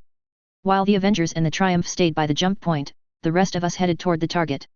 There was another small fighter skirmish once we arrived in orbit, but pretty soon, we were more or less secure while we made the final decisions on where we would land and have a spot of fun while we awaited word that we drew out whom we were hoping to draw out.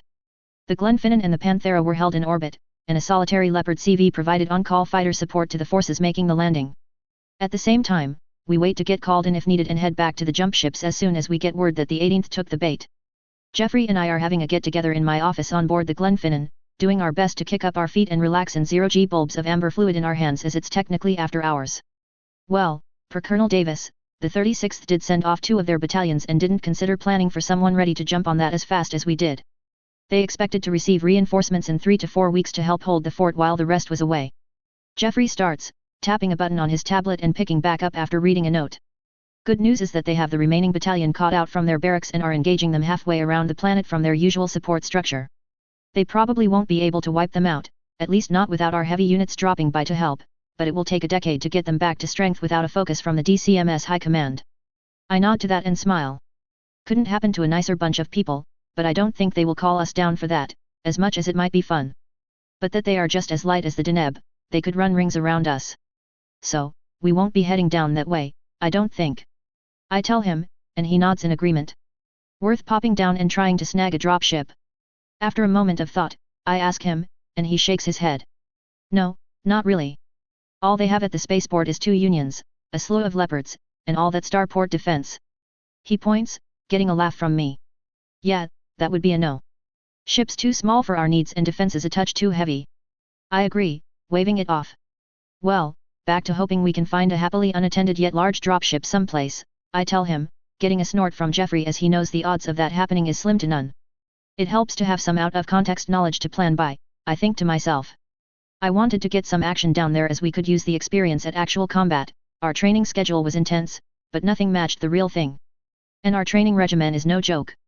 With the various docs and sources I picked up on R-True, I had one of the better libraries of SLDF training manuals and doctrines you would ever hope to find. And while I didn't have the budget, manpower, space, or equipment to run many of the higher-end training programs, it doesn't mean we didn't use what we could. I was starting to set things up where every one of our mech warriors was being run through what parts I could arrange to be run of the gunslinger program. Sure, they wouldn't ever be considered such as is, and as far as most knew, it was just a very intense training regimen. But I figured with another year to focus on that training, if such a school were set up once more, our people would be able to sleepwalk through it. But as good as the training is, it doesn't measure up to the real thing. This was one of the reasons I made sure that out of the 4 years I was in this garrison contract, there would be 2 raiding campaigns, with this being one of those 2.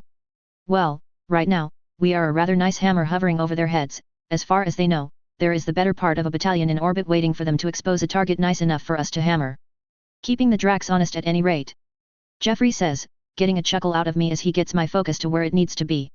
I was about to respond to that when there was a buzz from my terminal, and I looked at it and gave Jeffrey a grin. Well, it looks like they are taking the bait. MIIO just reported that a slew of dropships lifted off from Altair and Diran. Any guess as to where they might be heading? I ask him, both of us knowing exactly where they are heading. He doesn't take the bait and smiles. So, we can safely assume we won't be heading dirtside then.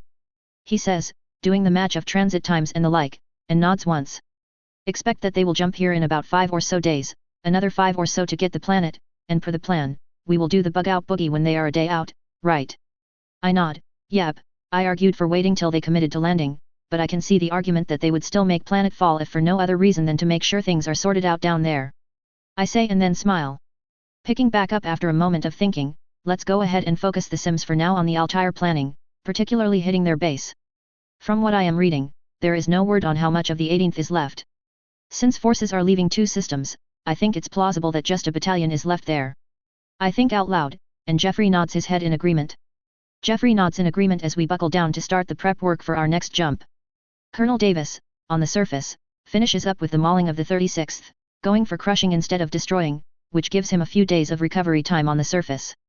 Which times things well, as, at the opposite jump point as our fleet of jump ships, the DCMS reinforcements jump in just as he was finishing things up. Our fighter strikes from orbit keep the 36th finished and ensure our forces on the surface are left alone long enough to get everything packed up and ready for the lift. A fact that is certainly passed along to the reinforcements on the way in, as they don't burn as hard as they could be burning. As soon as they make their flip, we wait 24 hours, and we start our burn for the jump ships waiting for us. As expected, the usual COMM messages are shot back and forth, the usual banter of being called cowards and the like for not staying and facing them down, but that's okay, we have a plan and are sticking to it. We discover that only one battalion of the 18th had come out to play here, which means we will be dealing with one battalion on Altair intelligence having figured out that 2 battalions had left before we left the system. Which makes us all wonder where that 2nd battalion headed out to. We all hoped they went to Northwind, as I am sure the heavy guards would love to get in a little live fire exercise. We link up with our jump ships, and per plan, we wait just long enough to confirm that the reinforcements are planning to stick around a little bit and jump to our next destination, which isn't one of our systems, as I am sure the Dracs are assuming. With the jump into Altair, we repeat what we did when we jumped into Nirasaki, fighters and assault dropships hit the defenders hard and fast, with our dropships heading in system as soon as the jump point assault was finished. Unlike the last time, we were on a clock, the first sign of that was a single invader that jumped in a few hours after we arrived, bringing in another assault detachment of a Vengeance and a pair of Achilles dropships to ensure that our rides out would be there for us. We all burned into Altair.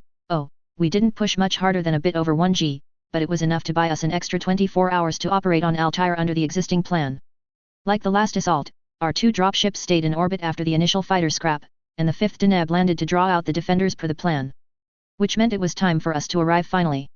As best as we could tell, no one expected us to be part of this. We didn't hide the fact that we were hired to be a garrison unit, not a raiding force. And logic indicated that while we could be very effective in a raid, we would be loath to commit to such due to issues with finding spare parts. These are all very logical points to go off of. Unfortunately for them, they were all wrong assumptions to make. 36 hours after entering orbit, we were scheduled to begin our landing outside the 18THS facilities should the raiding light CAV forces have pulled out the defenders. And sure enough, they took up the bait.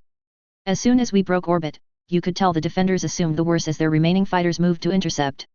Fortunately, we planned for that, and our fighter strength and from the attached Leopard CV and those fighters seconded from the Deneb ships, lifted to do battle. It allowed us to ground our ships safely, little more than a touch of armor scarring on our ships being the only sign of the resistance they put up. They discovered who was in those 2 ships as our 2 companies rapidly advanced toward the base proper, and there was no longer any way to hide the models of mechs heading their way. After all, no one else is running multiple lances of thugs and Highlanders these days. The 18th Diran might be mainly off the planet and make up the bulk of the forces that form the garrison of the system, but they are not the only ones taking up arms in defense as there is plenty of conventional forces, and even a few companies worth of mechs scattered about to lend some backbone. A fact that I bump into as one of those companies forms up to try and stop us. I have to respect these guys, says Neomite over our comms as we move down a relatively open and spacious valley approach leading to the 18THS home. In the distance, we can see some dug-in tanks and infantry, rapidly trying to secure a fighting position to stall us, and the reason for that stalling is called in by one of our rippers scouting forward of us as a company of medium and heavy mechs approach that position. They know they are outnumbered, outgunned, and outmassed, yet they try anyways. She says. The Griffins are in the lead, with the rest of the 2nd company moving behind them. Odd to say a heavyweight company is our fastest company, but the fact is that they are just that. Behind us trundles our 8 LRM carriers and the pair of paramours loaded down with reloads for both the carriers and our own LRM-20S. They have their duty, though I think they would be better off long-term if they didn't try so hard to get themselves killed for no good reason. I point out as our company slows to a halt well out of range of the defensive line. The 1st company moves a touch closer, a few pot shots are taken here and there as both sides are taking a measure of each other. I call out to Jeffrey, can you push the Griffins up a hint to keep them occupied at the max range? I want to lock them down while we move our fire support into a position out of the line of sight so we can paste them. I tell him, looking at my map display to get a feel for how much of a hang-up this company will give me. No problem, already the ECM gear is giving them hell, and ERPPCs are just plain cheating in this day and age. He says with a laugh, as they largely give our mechs the ability to fire outside the defender's range. Good news is there is a position you can put the missile boats in to provide indirect fire on them. He says, a ping on my map showing where he is thinking. I slug that over to Ian Green, who commands my lance of longbows, Take up position there with your lance and the carriers, looks like a good place for you to rain down on them. I tell him, getting a confirmation. At this point, we slow our roll, waiting to get everyone in position even as the Griffins skirmish with the defensive line. Milne's lance continued to hit and fade, a spectacular explosion showing that one of the defending tanks got unlucky before I got the ping that everyone was in position. Sure, I could have bull rushed this. 2 companies of medium-weight tanks against 2 dozen Lastek assaults? Piece of cake. But I don't want to take more damage than I have to, and taking damage from tanks that might take down Lastek doesn't make sense in the whole risk-reward matrix. Alright, fire support, take your cues from the scouts, and paste them, I call out, the Rippers designating targets, and then a wall of fire erupts as 44 LRM-20s open up on the defenders, the Highlanders and the Atlases adding their bit to the first 3 stonks of fire. I wasn't being easygoing with the Highlanders' Artemis ammo either. I deliberately set aside half our onboard missile ammo to be standard just for these moments. Even with all the ammo in Artru's magazines, there was only so much. The fire sent downrange is nonetheless pretty impressive, a veritable fountain of explosions across the defensive line as the longbows continue to fire even as the rest of the first company stops. Under cover of that fire, however, the second company pushes forwards, using the explosions as a screen to get up close and personal. And that has about the result you would expect. The militia isn't of the same quality as the Diran regulars, so as all the fire rained down on them, they all hunkered down and didn't pay any attention to anything other than praying for the fire to stop. Not that I could blame them as, by the time the carriers and the longbows lifted their fire, almost 5,000 LRMs rained down on them. I was hoping the advancing mech company would see this and think about being somewhere else. Any chance of there being any resistance at all was shot to hell as by the time the smoke cleared, 3 lances of Mech's, 1 of Warhammer's and 2 lances of its nastier bigger brother the Thug was all up in their face, and within what seemed like seconds the fight for that line was over. Which I was happy with. 2 companies of tanks and about the same in infantry, and the worst thing that happened to any of my mechs was some light armor damage. While we waited for the company of mechs to decide what it was going to do, they did pause their advance to consider things. The paramours raced to reload the LRM carriers to full load. The time that we could afford, but they couldn't. Once I got the ping that let me know the LRM carriers were reloaded, I started moving my forces forward, finally forcing the defending company of mechs to respond. Looks like they are coming in, Jeffrey calls over, his recon lance shadowing the company and shutting down a large part of the electromagnetic spectrum while they are about it. Gonna screen them with the Griffins and see if I can pull them into a fire sack. He announces, and looking at the map, I see what he is thinking. Sounds good. What's their make? I ask, moving my company up to a run to get into the anvil position that Jeffrey pegs on our map. Looks like a pair of dragons, a Warhammer, Marauder, 3 Shadow Hawks, a pair of Panthers, a Jenner, Wasp, and some poor soul in a Charger. He says, getting a few laughs on the open channel. Right. I say, causing some of the laughter to calm down as I speak, I hereby designate him as the token survivor. Everyone else goes down hard. I announce, not sure that the plan to leave that one mech alone is viable, but it certainly gets a few more laughs. And with that, the leading elements of the combined forces enter the range of my second company. Unfortunately, just because they are in the range of my people doesn't mean that they are. A fact that soon sees the Marauder focused down, and then the Warhammer is next. When you have that many PPCs shooting at you, it's pretty easy to take a mech down fast even at longer ranges. Which don't stay long for long as they start pushing the Drak company. And sure enough, they start pulling back as they know they are out of their league, but unfortunately, that moves them toward us. My Highlander and the others let fly out the gate with the last 3 salvos of standard LRM ammo, following them up with careful shots from our Gauss rifles as the Atlases moved in behind us, taking pot shots with their missiles and class 10s. I wish I could say this was a good fight because, frankly, it wasn't. My memories of an earlier time give me the correct phrase for this, clubbing baby seals. They didn't have a chance, but to give them the respect they deserved, they tried. The Charger? Yeah, it mainly survived. We cut its legs out from under it, but the cheeky bastard bum rushed one of our Warhammers once he noticed we weren't paying attention to him before we did so. It didn't wreck the mech nor take out any of its various components but knocked Moira Simpson flat on her ass. I didn't feel bad for the Charger pilot as before his mech was knocked down, his battle ROM would show he was the only guy to knock down a mech in our unit, which, while it wasn't as bad as it looked from our point of view, I have little doubt that it looked good from his point of view, so he might come out ahead once things settle down here.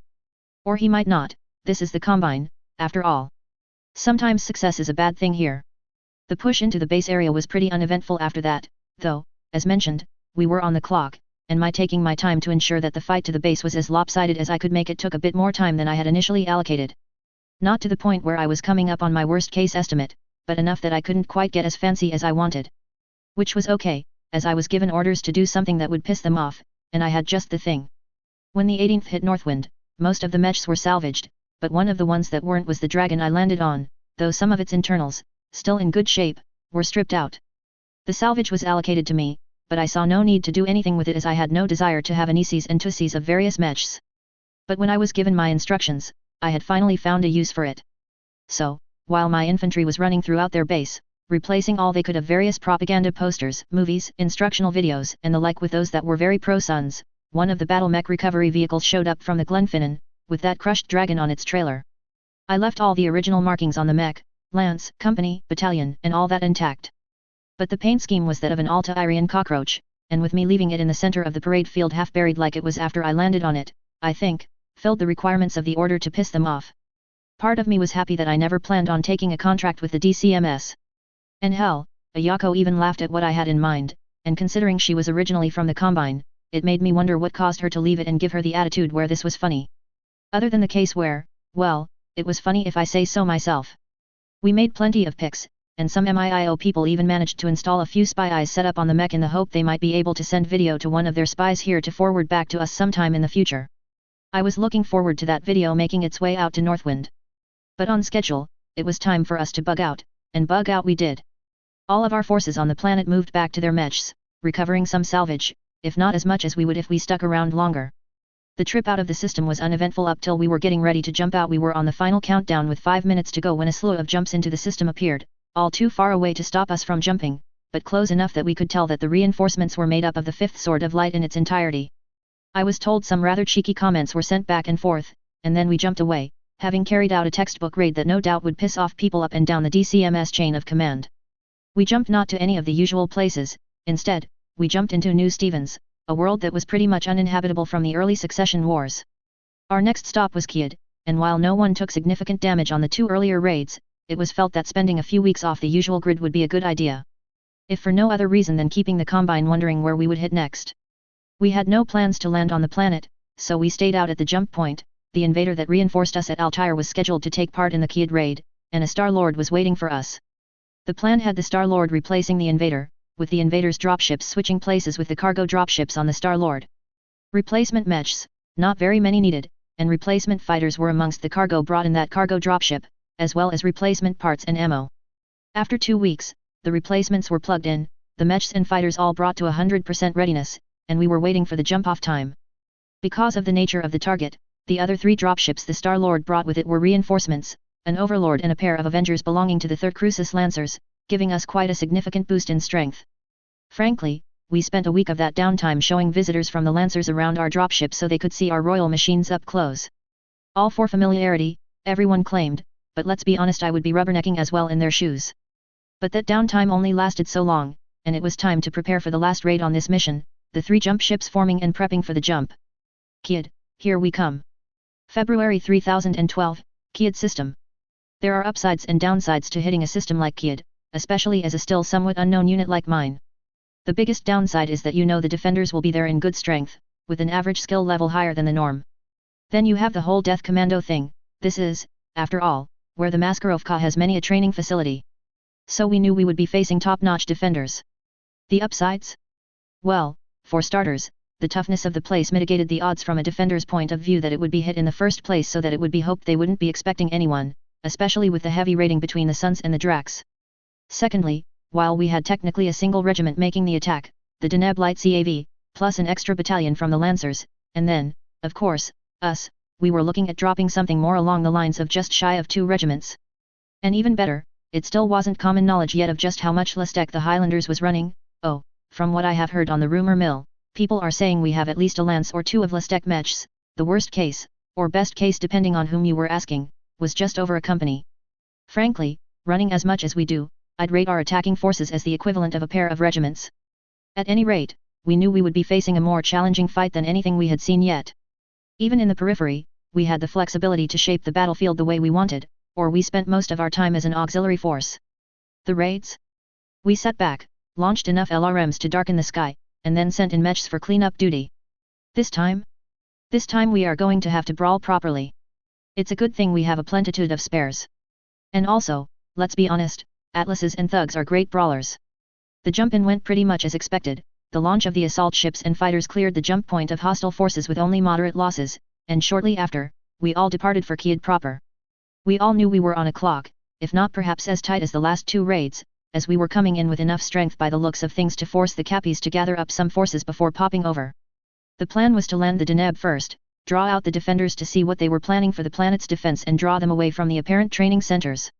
This, by and large, worked. They were too smart to strip defending units entirely from the 2 facilities we knew about, so it was down to stage 2 about 24 hours later when the Lancers were committed to the smaller of the 2 facilities as their target. Sure enough, they kept forces back, but they mainly were equally matched, so a battalion of the Danube moved into support of the Lancers, and the fighting for the beta target started to get spicy. At this point, we had to decide whether to commit to Plan A or B, DN 36 hours being the cutoff to choose between the plans. It was agreed that between the Danube's 2nd Battalion and the Lancers, they would be able to handle their target, so we decided to stick with Plan A, which had us dropping on Site A, a large facility with several fixed defenses and enough hangar space for a battalion of mechs. With the 2 dropships landed, we moved out towards the target, the recon lance of Griffins pushing out ahead, with the VTOLs a touch more, keeping an eye out for anything trying to sneak up on us. Our longbows rolled with our LRM carriers, with the Paramours and some J-27s following along with plenty of reloads.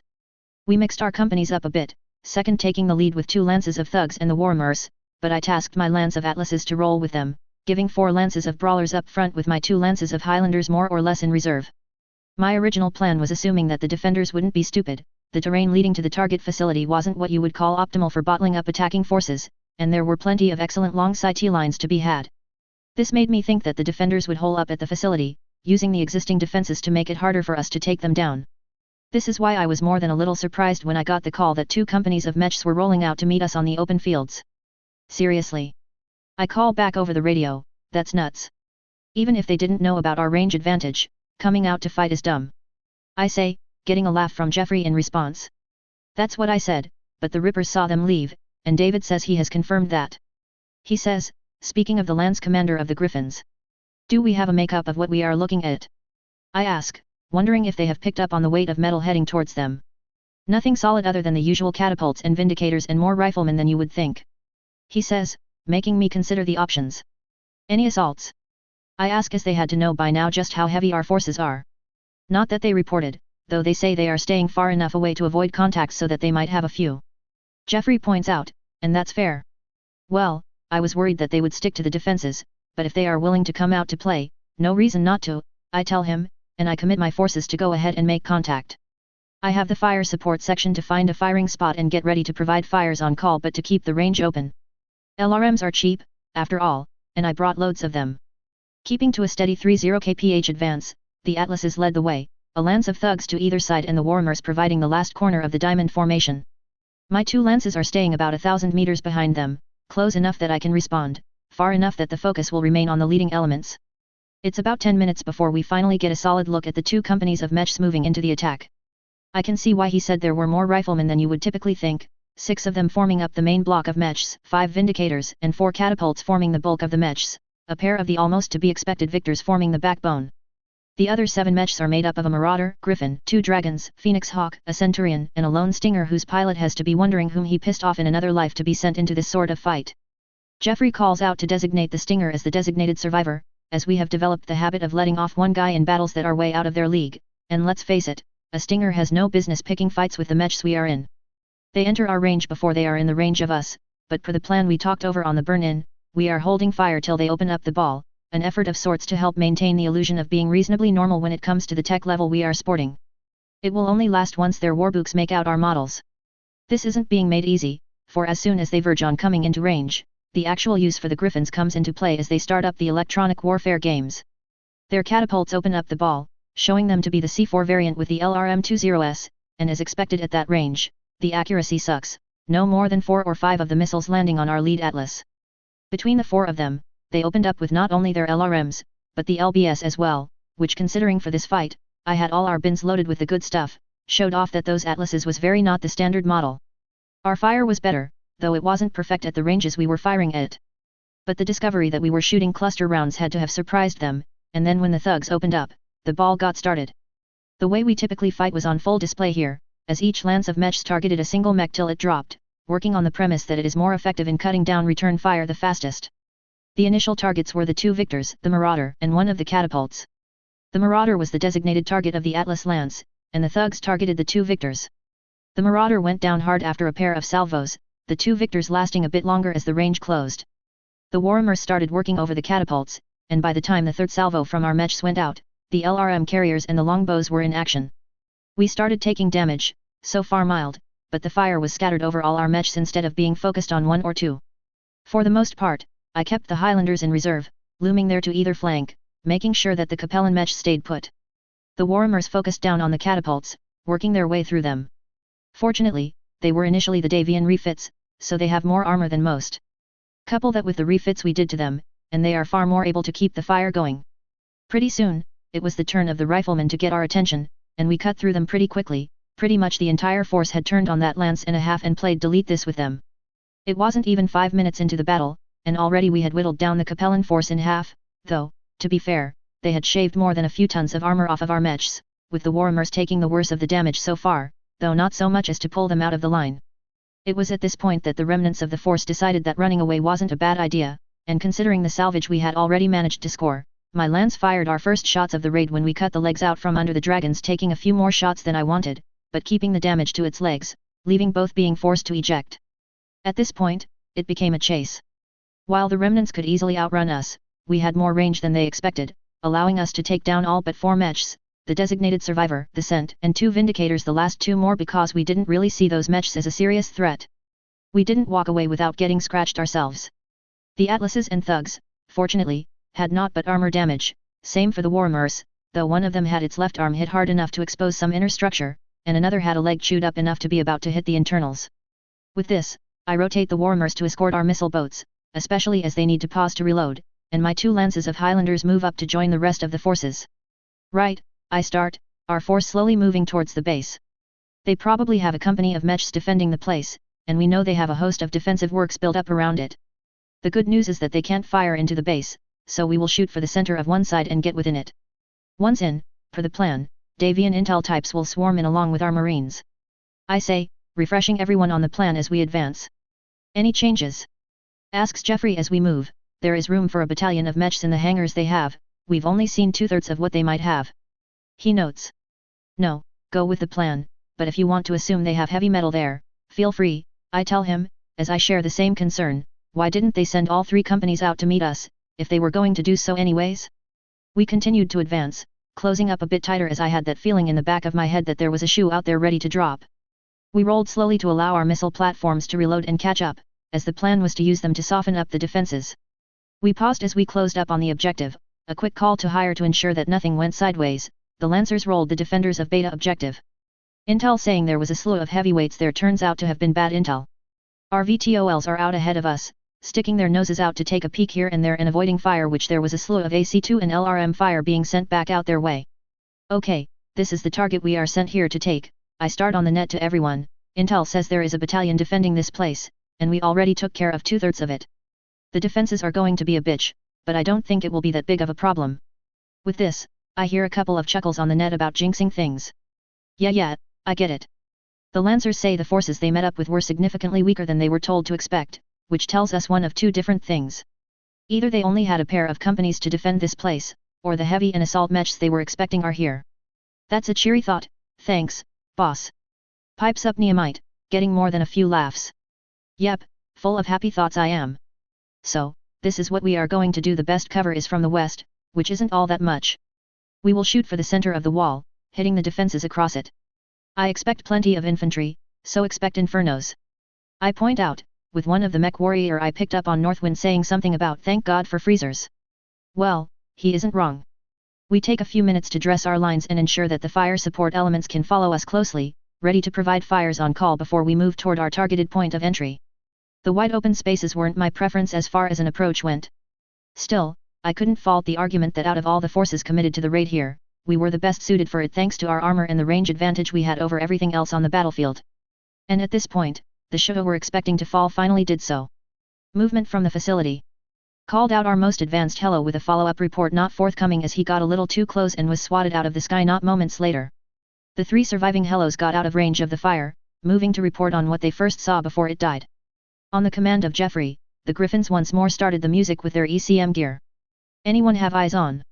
I call out, accelerating the movement of my lance and Nehemiah's to close up the distance as I get the feeling that it isn't a shoe but a very large steel-toed boot falling toward us. I already guess that the survivors of the first fight will be in the mix, so expecting them. The following report tells me we are in for a proper fight. Have eyes on heavy metal incoming, says the pilot of one of the helos as it gets into a position to get a good look. 4 Atlas, 4 Marauders, looks like a pair each of Battlemasters and Archers as well. Well, this is about to get spicy, calls out Thomas from his Atlas, getting a few laughs. Don't get too cocky, yet, we outnumber them and outtech them, but they can soak up a lot of damage in those mechs. I remind everyone, closing up with the 2 lances of Highlanders. Let's not screw around. Focus down heavy to light, and get through this, I announce, and our forces move into contact. And sure enough, as soon as we start opening up on each other, things get brutal fast. The Atlases head right for each other, no surprise there, though what is a surprise is that, unlike all the other Cappy mechs, their Atlas lance seems to work as 2 teams, a pair each focusing on a single Atlas of ours. The rest scatter their fire all over, unlike our mechs. Our range advantage shows out of the gate, though with the volume of fire they are putting out, it only helps so much. Thomas's lance of Atlases starts with the lance-wide single target, but it soon descends into a free-for-all, as evidently, the enemy commander is in one of the Capellan mechs, and a reasonably skilled pilot at that. It doesn't take long before we see the first of our mechs drop, Robert McCallan's mech getting focused down by the Cappy commander and his wingman enough that he soon rides the ejection seat skyward. It isn't one-sided, as 2 of the enemy Atlases are on the ground. The thugs are having an easier time, ignoring the Battlemasters and hitting up the Marauders, leaving the 2 Battlemasters to be handled by Nehemiah's lance of Highlanders. My lance? We move to support what's left of Thomas's lance, though we only have time to get a few snapshots off before the last Cappy Atlas falls. By the time they do, Finn Miller is dragging what's left of his Atlas back behind us, leaving 2 beat-up Atlases in the lance still able to fight. At this time, Thomas and Leighton McLennan move to support me, and we wait in to support the rest of the mechs. The thugs clean up the Marauders reasonably easily. However, all 8 of the mechs show damage, one of them having an arm barely hanging onto the torso and is all but unusable, and a second joining Finn's Atlas behind the lines. The Archers got a few salvos off, but alas for them, all that did was allow our missile boats to focus down on them, and let's say the explosions of both Archers were pretty spectacular. I have to give it to the Stinger, though that pilot has serious balls. While Nehemiah's lance was focusing on the 2 Battlemasters, he executed the only death from above in this battle, and, even worse, picked Nehemiah's mech as the target. She survived, but it laid her mech flat on its back as it caught her and, to be fair, everyone else by total surprise. And even better, from the Stinger pilot's point of view at least, he didn't stick around to celebrate, he got his licks in and promptly fled the battlefield, assuming he would get focused fired for his attack. Oh, the Griffins gave a hint of chase, but he was still the designated survivor, and at least he had some bragging rights to bring back that might allow him to survive the retribution that was certainly to come down on the defending units. The rest of their mechs? The Cent and the 2 Vindies? They didn't survive either, though the Cent pilot had the smarts to see how this was going and promptly surrendered even before the last shots on the one Marauder that didn't want to die were fired. But our units took a beating in the process. We didn't have time to look over what was left of Robert's Atlas, but from what I could see of the others, Finn's Atlas looked like a depot rebuild, and at least 3 of our thugs would be a while in the shop as well. And everyone had armor damage to at least a moderate extent. We didn't waste time and pushed for the walls of the compound. The Highlanders took point. Once Nehemiah got back on her feet, we were the most intact 2 lances. Gauze fire took care of the defensive turrets defending the entry point, and we soon smashed through the wall, making the opening we needed to push our infantry and the intel types into the compound. Our mechs consolidate to defend against any counterattacks, which after 15 minutes don't appear to be happening. By this time, the Marines have the facility secured, and everyone goes into intel collection mode, and we call for our recovery vehicles to come out and start cleaning the battlefield. So, what's the damage, Thomas? I call over, curious about the status of his lance. Not great, Robert's mech is toast, it might be able to get repaired, I have to hear from the techs for confirmation, but it doesn't look good. He says to start out. Finn's will need some heavy work, his left leg is shot, and the right arm is gone. But he can walk it back to the ships when we roll out of here on its own power. Mine and Leighton's will need a few weeks in the shop as well, I think, but nothing too outrageous from the looks of things. Thomas informs me before Jeffrey comes onto the channel with his own report. We didn't lose anyone over here, but we got beat up.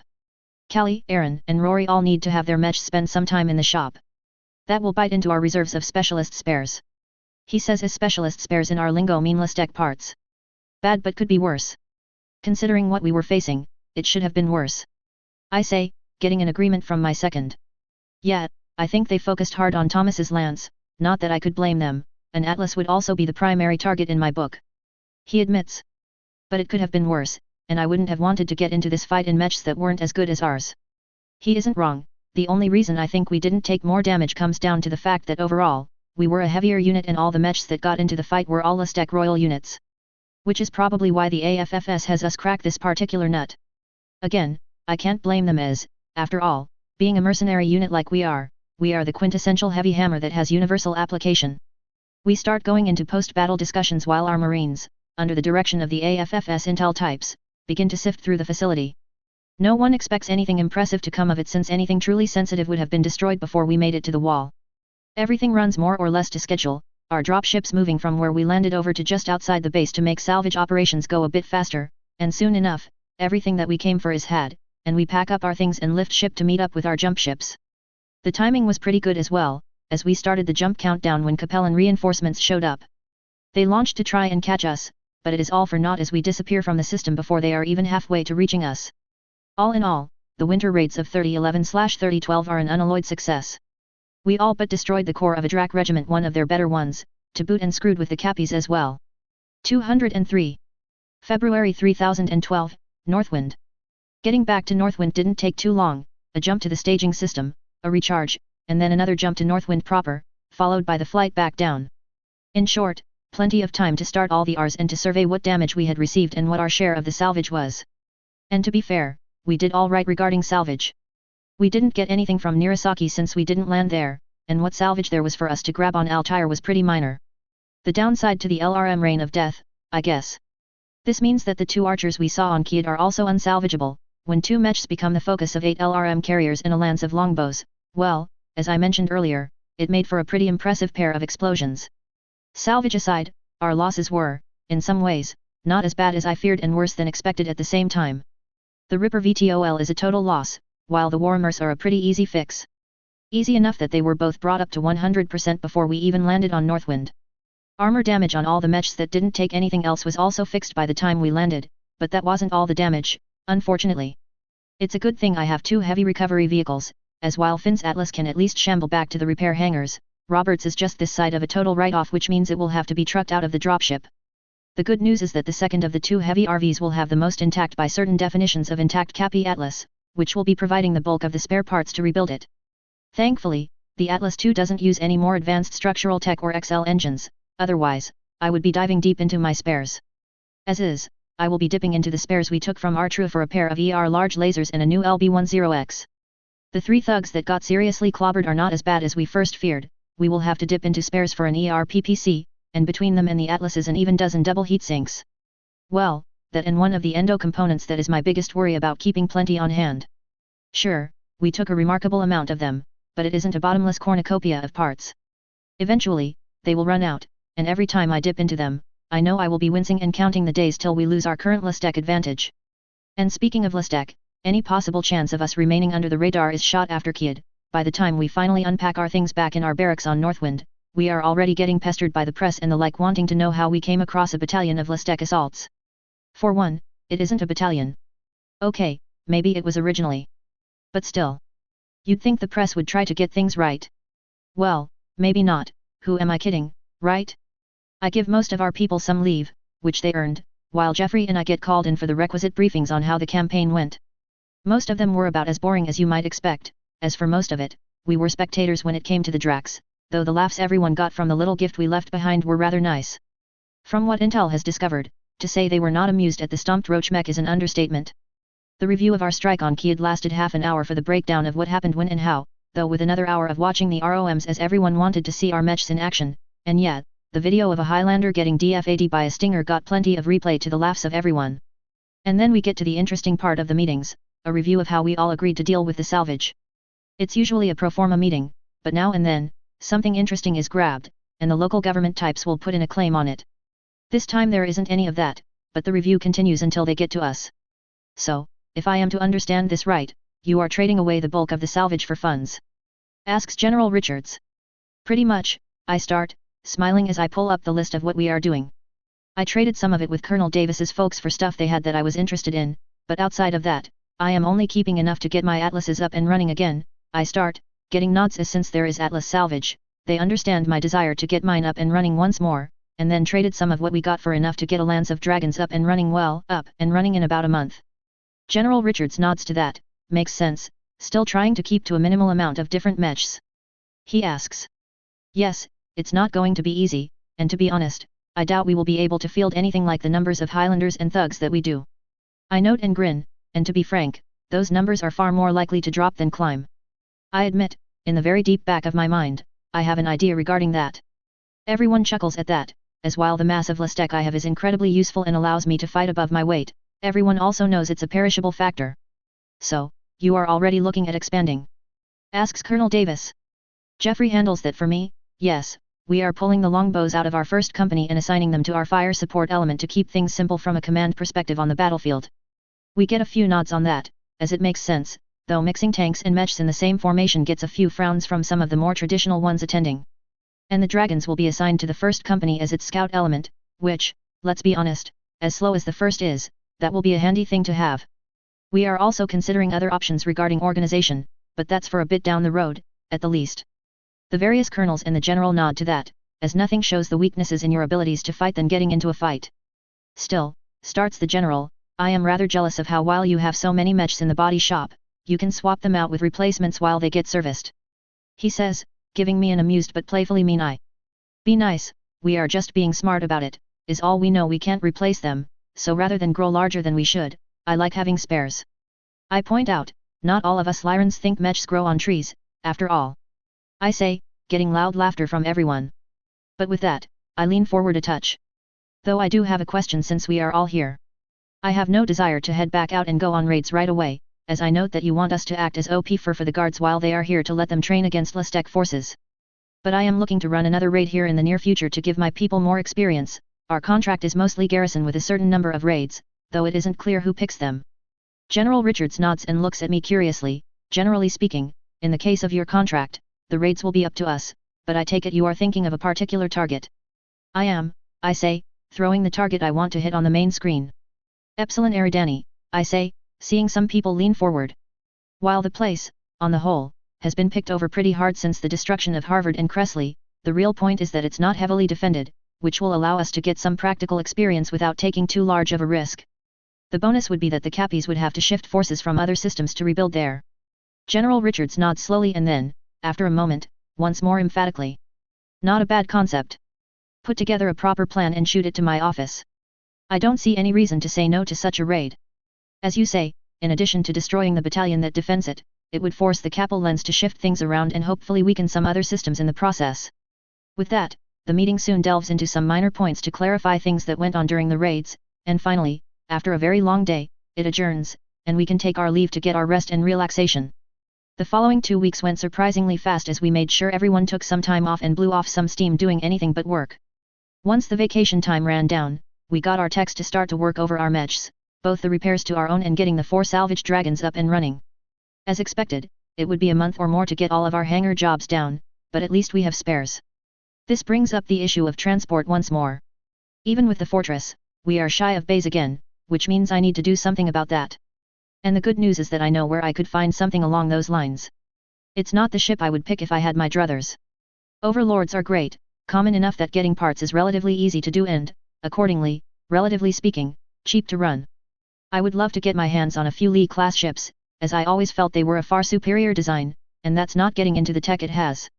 Hell, one of the things I hope to find in this new Dallas cache my old self has been harping on about is enough info that I might be able to talk Semi or Datatron or Tharhes into bringing that ship back to life and hooking me up with some. I may also wish to hit the lotto while I am at it.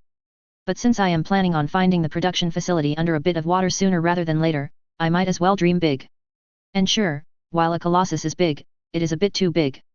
It will serve in the short term, and I will try to grab more parts from the crashed one on Fekta.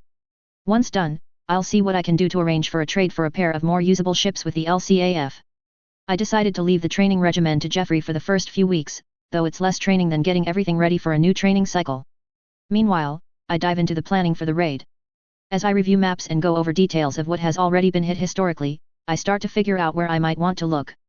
And I don't know if it was my logic tree or those old self-memories working out as I narrowed down on the other side of the mountain range from Trohilly. Of course, I must come up with crews, as I can't just snap my fingers and take off in a dropship. Fortunately, I already have established a habit of overstaffing our aerospace assets, particularly the jump ship and dropship assets. And I already got word that if I snag a dropship, it's mine outside certain conditions. So, I make a note to arrange to staff up to at least 25% overstaffing on our ships. At the very least, I can get a skeleton crew for the Colossus. I also make a note to start recruiting people to man up a new mech lance. In fact, I put down enough people for a third company in full, though we can take a touch of time in the process. The next problem is, of course, how to allow me to know about New Dallas, Helm, Fecta, Antares, and Riken Minor. My other memory says more is out there, but the details are beyond sketchy. There are a few other things, but they are so vague as to be completely useless or about to be found or already found. I am looking at you, Snord.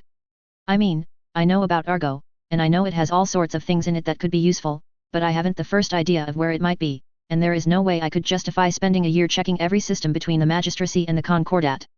I know about Buffalo Meadows, and wouldn't that be a gem? But where is that? Out back of beyond on the other side of the Combine? Yeah, I don't have the time or money. But speaking of the Argo, one of the things my old memories are screaming at me to find anyways is that it supposedly had a map of all sorts of facilities. I don't have that map, but there is nothing to say that I might have found hints about the other things that are true. After all, it was a Black Ops facility, and while the chances of them leaving that kind of info behind is unlikely, to say the least, it at least is something that others can latch onto and go, "Ah, lucky bloody you," to quote an old Bond movie. So, I now have my mission: bury enough hints into the existing files we snagged and arrange for me to discover them. That might be how I explain why I picked our target for the Colossus. But this isn't going to be fast, so I have to get myself some time to put in the work. With that, I call in what I call my command team: Jeffrey, Nehemite, Ayako, and Thomas. We meet in my planetside office, a remarkably modern and clean space, not at all what people might expect to see in a military base and more akin to a CEO's office of a moderately sized IT company. Right, thanks for coming over, everyone. I start the show, smiling as everyone sits in some of the chairs the office is adorned with. I know we will be up to our ears in training assignments over the next 6 months, serving as OP to various units and keeping our people up to snuff. Alas, that's going to be all on you three to arrange. I say. Oh, and what are you going to be doing? Asks Jeffrey, a perfectly normal and expected question. Well, as you know, I want to run a raid here this fall. To get High Command to sign off on it, I have to provide a plan of action. Now, in theory, it shouldn't be hard, but I want to make sure it's up to snuff, and I have a few side projects I want to get into as well, which is why I am passing on the daily running of things to your three. Jeffrey, you'll be in day-to-day command while I work on this. Nehemite, you'll handle the first company. Jeff, I assume you will have someone run second. Consider this an extra part of training, stepping up in case of losses. How long do you think you will take on this? Asks Nehemite, leaning forward as she considers what she must be doing over the next while. No more than a month. The worst case is 2, but I really don't see that being the case. I acknowledge. And myself? Asks Akako. I shoot her a grin. You'll be the one who is getting it from both sides. Your job will be to keep an eye on things for me and give me briefings in the morning as to what is happening. That way, if I have to step in and give the others an apologetic look, I can with having a good idea of what's happening. And then, if I have anything I want to be passed on, you'll be the messenger. Shoy. She says, and then she smirks. Do I at least get to wear body armor when I am a messenger? She asks with a laugh. Okay, I start. First rule, no shooting the messenger, I announce, to laughs all around. And with that, I begin to go over the plans for the next few months, a meeting that takes up most of the day. And while I spend a large part of the following month working on the raid plan, I manage to sneak in enough references to the locations I know about that can be found when I want them to be found. Not to mention, it allows me to start to do some proper long-term planning for all those sites and, more importantly, the order I take them in. Obviously, it's Epsilon Eridani being the first up. After that, we run out of the rest of the contract and then move back to the Lyran Commonwealth.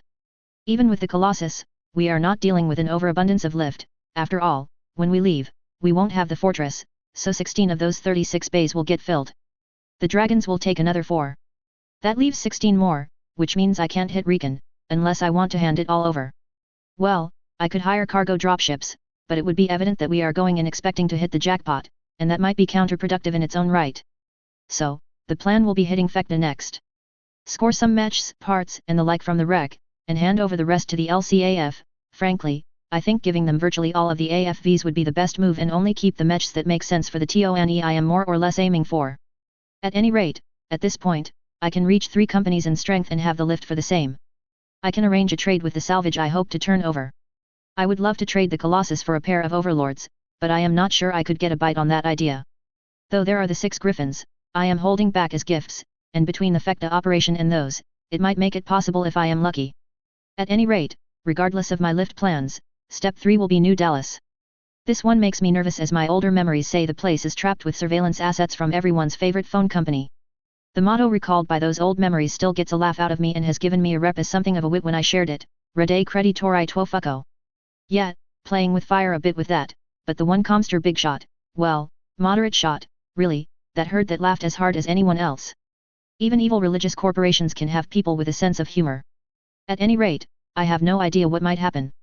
The good news is that the comguards are not properly a thing yet, so not like I will have a massive unit of mechs dropping on my head. I would be so lucky. What with the average skill level they would have would lead to me having a decent amount of salvage. Bad news, they still have warships. And that would be the ballgame. However, the risk is worth it. I know from what I recall from those memories that the prize is worth the risk, as it's basically a database of all the various plans and technical data that the slick managed to steal from the houses in their own data. It's not enough to put things back into production by themselves, but couple that information with my next stop, well, things can happen. And that next stop is Helm. The good news is it's too soon for the players that were initially involved in things there to be involved, so I won't have to worry about everyone and their brother showing up. Bad news, I have no idea how much stuff is there, so I have no idea how much lift I will need. I doubt I will be as lucky as those old memories are hoping I would be something about a story saying it was a cornucopia of stuff needing like a dozen and more mammoths. I have a few ideas, and the odds of that idea panning out are 100%. But that's not the real issue. It's that key fob. Without it, it's a pointless run. We still have options. We could send a team in to steal it, but if the theft is discovered, they will start to wonder why, and no one knows where that might lead. Assuming we steal it, we need to be extra sneaky to head to the site and use it.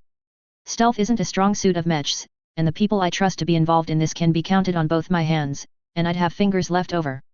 What I would need is akin to a sneak suit, yet capable of hauling ass while toting several blank data cores as well as supplies, and at the same time being good in a fight should it come to that. Where did I stick those Nighthawks? Okay, yeah, I know exactly where they are hidden in storage, and while I only have 6 of them, I could work with that number for a recon team to get in and poke about some. And better yet, I have several people in my employ that already know about suit ops from their time in the SASF. And now that I think about it, the magistracy owes me a favor or 3. I would like to know if I can arrange to borrow some of their honeypot agents. They might help sneak pics of the key fob, make a fake replacement, and steal the original. With that data in hand, I could head back to their CAD, give the LCAF the information on Antares to win some serious brownie points, and get support for the LCAF to supply me with the assets needed to conduct the raid. Of course, the core will already be grabbed, and the ones I would find will be somewhat scrubbed versions since I will take the time to prepare proper copies, but I think giving the LCAF all that gear, plus the cores, will leave me in position to ask for a minor gift of a minor landhold, perhaps Guangzhong Ni? After all, everyone knows that the factory that used to be there is gone. While I have my people do underwater surveys as part of my investigation of my new place, at that point, I should have enough funds and connections to pick up some more lift and come across the last of my finds in the R-True database and offer up Riken Minor. At the least, I now have a plan for my future, not hashed out with every detail, but it is a plan, and I can work with this. I might even have to buy some shades. September 3012, Northwind. It honestly didn't take all that long to get a plan for Eridani, a few weeks for the baseline and another few to polish it. No. The real work was making sure that the breadcrumbs were dumped into the data files we didn't give away to explain how we had a habit of hitting just the right places. Of course, we weren't resting on our laurels. We spent no small amounts of time playing OP for visiting units in the home militia. After the raid on Keed, there was no way for us to keep our TONE under wraps, so there was also the endless stream of people all looking to try and buy the mechs off of us or even just some spares if we had them. And, of course, the press as they were all over us. Still, it wasn't too bad. With the attention came offers for employment after we were done here, and lines started forming, figuratively, of people wanting to join us. Of course, we knew that there would be no small amount of people who just wanted to get in to grab what they could and run off with the gear or just plain intel types. While we were being very picky about whom we would bring in, we knew that while we could prevent the first by and large, trying to stop the second would be difficult, to say the least. Of course, the AFFS would be happy to help background screen applicants, and we did indeed take them up on that. We knew that they would be sure to make sure that some of their people made it through from the intel side of the house. Frankly, I could live with that, as it was inevitable. After all, I was sure that at least 2 or 3 of the people I picked up from the Concordat were sending mail home and collecting a side paycheck, and there was one from the magistracy as well. Since I don't plan on taking any contracts directly against either, that's no big deal. Further, I don't think I would ever be in a position to fight the Sons, so having 1 or 2 of their people wouldn't be the end of the world. And the Commonwealth? I do not doubt they will be all over me once I start my plan in Steiner space. The Cappies? The Dracs? The League? Well, I am taking up the AFFSs, and no doubt with the assistance of MIIO, offered to screen people, I have zero doubts about them making sure that none of those people sneak through their clutches and into my unit. Hell, some of us original members have made it something of a game, identify the spy. And as long as they pull their weight, don't fuck us over, and don't talk to whomever we are fighting, I could care less at this time. Later, I will have to ensure none of the leading suspects will be brought on board when it comes time to hit the touchier targets. Regardless, the constant training and tempo have left the Highlanders in a good position as far as training goes. While we haven't seen as much action as we all would like, we are, on paper, at least pretty up there when rated for skills and abilities. The downside noted by others is that we don't have much experience in larger fights, and in the few fights so far, we have been in the position of being much heavier and overtouching our targets. But the plan was submitted and approved, though since we were doing just a training raid, it was noted that I could only send 1 company on it. Since they informed me of this initially, our plans had that factor brought into it from the beginning. So, it was with the Glenfinnan we lifted for the raid, and since the AFFS was using the Loch Tula to make an administrative move of some of their forces, they chopped both a Scout-class jumper for the jump-in and an Invader-class jumper for our withdrawal to us for the mission. The forces we decided to bring were the Lance of Griffins, 2 lances of Thugs, and my own Highlander lance. Our remaining forces stayed behind on Northwind to continue training with other units.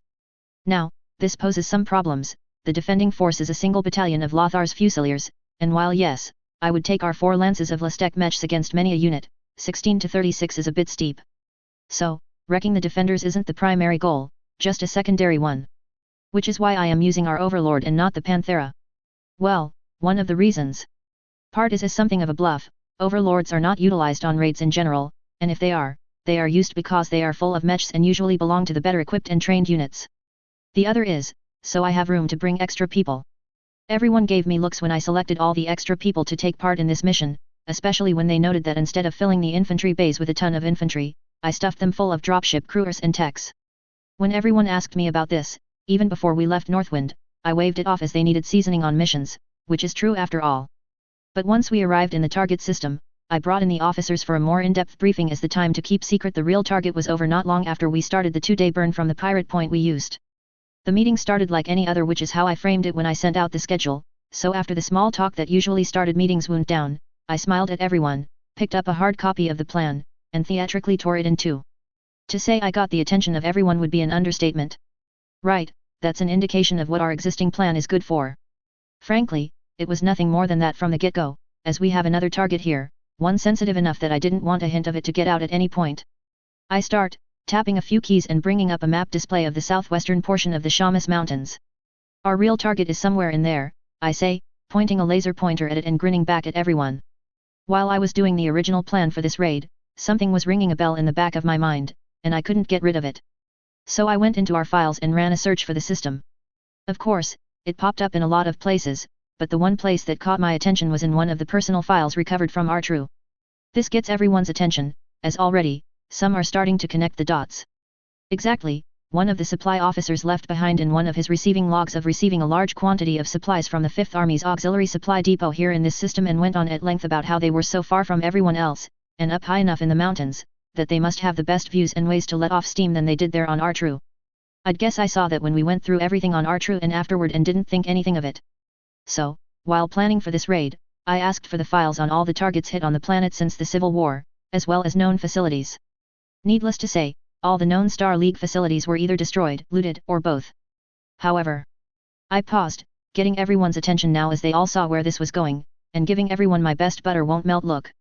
There is no indication that anyone, at any time, hit any targets in this area, an area described in that log as being the location of the auxiliary facility. Which means there is a very high chance of there being something there to be found. I wish I could have managed to bring the mule with us, just in case, but let's be honest, even though the vehicle bays are not meant for it, we can stuff things in there if we have to. Worst case, we wait for the mule, which will be coming in with the invader. Alas, I couldn't get the Panthera to come along as well, as High Command was adamant about half our forces sticking around on Northwind. At this point, Jeffrey says, so, instead of hitting close enough to draw the defenders out, we are going to avoid them altogether. He asks, getting a nod from me. All right, then, what are the odds of them giving chase out to us? To that, I smile, well, it's possible, I suppose, but I doubt it. This is an overlord. After all, they would have to assume we are landing a battalion of forces, and that's all they have. They would have to assume we are a leading element that arrived early. We have all heard stories of that happening after all, and going to ground while they wait for reinforcements. Fair enough, says Neomite, nodding her head. I take it then the two rippers we included are there to keep some eyes out just in case. She asks, and I nod in agreement. Yep, and yes, this discovery is why I brought the dropship personnel along as well, as I can see you looking curious about that, Captain, I say, answering Neomite and then looking to Captain Davies. You think there might be a ship to be found? He asks, and with that, I put on a bit of an act. Honestly? I doubt it.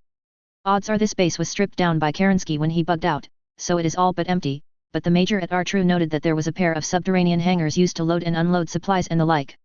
So, while the odds are incredibly long, there is a chance something is there. Unlikely, sure.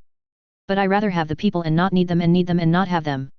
I get nods, as it's a perfectly reasonable position and one I have been keen on since I formed the unit. I take it that there is something that tells us exactly where to look. Asks Jeff after a moment's pause, and I chuckle. Alas, no. We have, at best, a rough area. The good news is that at least we know where to look, and we have a proven track record at finding buried facilities. I point out. To that, Jeff wiggles a finger at me. We found R-True because, frankly, no one else even bothered to look for it. This planet was a known supply base for the SLDF, and everyone looked for everything at one time or another. This is a good point, to be fair, but one I have considered already. True, I have no doubt everyone looked long and hard, and yes, if they did deep radar mapping as we did, they should have found it, but there is a counter-argument to that. No one found anything there. So, if that log is legit, it's still there. And second, they might have put in countermeasures to subsurface mapping. But I have an idea on that. Everyone looks at me curiously, and I smile. It's easy, and really, let's assume they did. We don't look for randomness, we look for things that are not. If they put in countermeasures, there would be nothing to see at all, and if we scan away, see all sorts of random natural formations and the like, and then a big uniform blob of nothingness or somethingness, then guess what we found? Ayako nods slowly as she parses, a total absence of evidence is evidence in and of itself. Exactly, I say, grinning as I lean back. So, let's all cross our fingers and toes, and let's hope we hit the jackpot, all right. Tycho Spaceport, Epsilon Eridani. Major Doma of Lothar's Fusiliers was confused. The arrival of a scout jump ship at a pirate point was enough to cause him to alert the various forces at his command, and the fact that it was a singular overlord that detached and headed in system was enough to cause him to have some concerns. But that was when things stopped making sense. A singular overlord was frankly a silly thing to bring on a raid, too large of a dropship to use by itself. The only way it made any sense was if it was the lead element of a larger raid, either to distract or set down a forward party before the bulk of the forces showed up. But even then, they should have already. Do you think they screwed up their timing?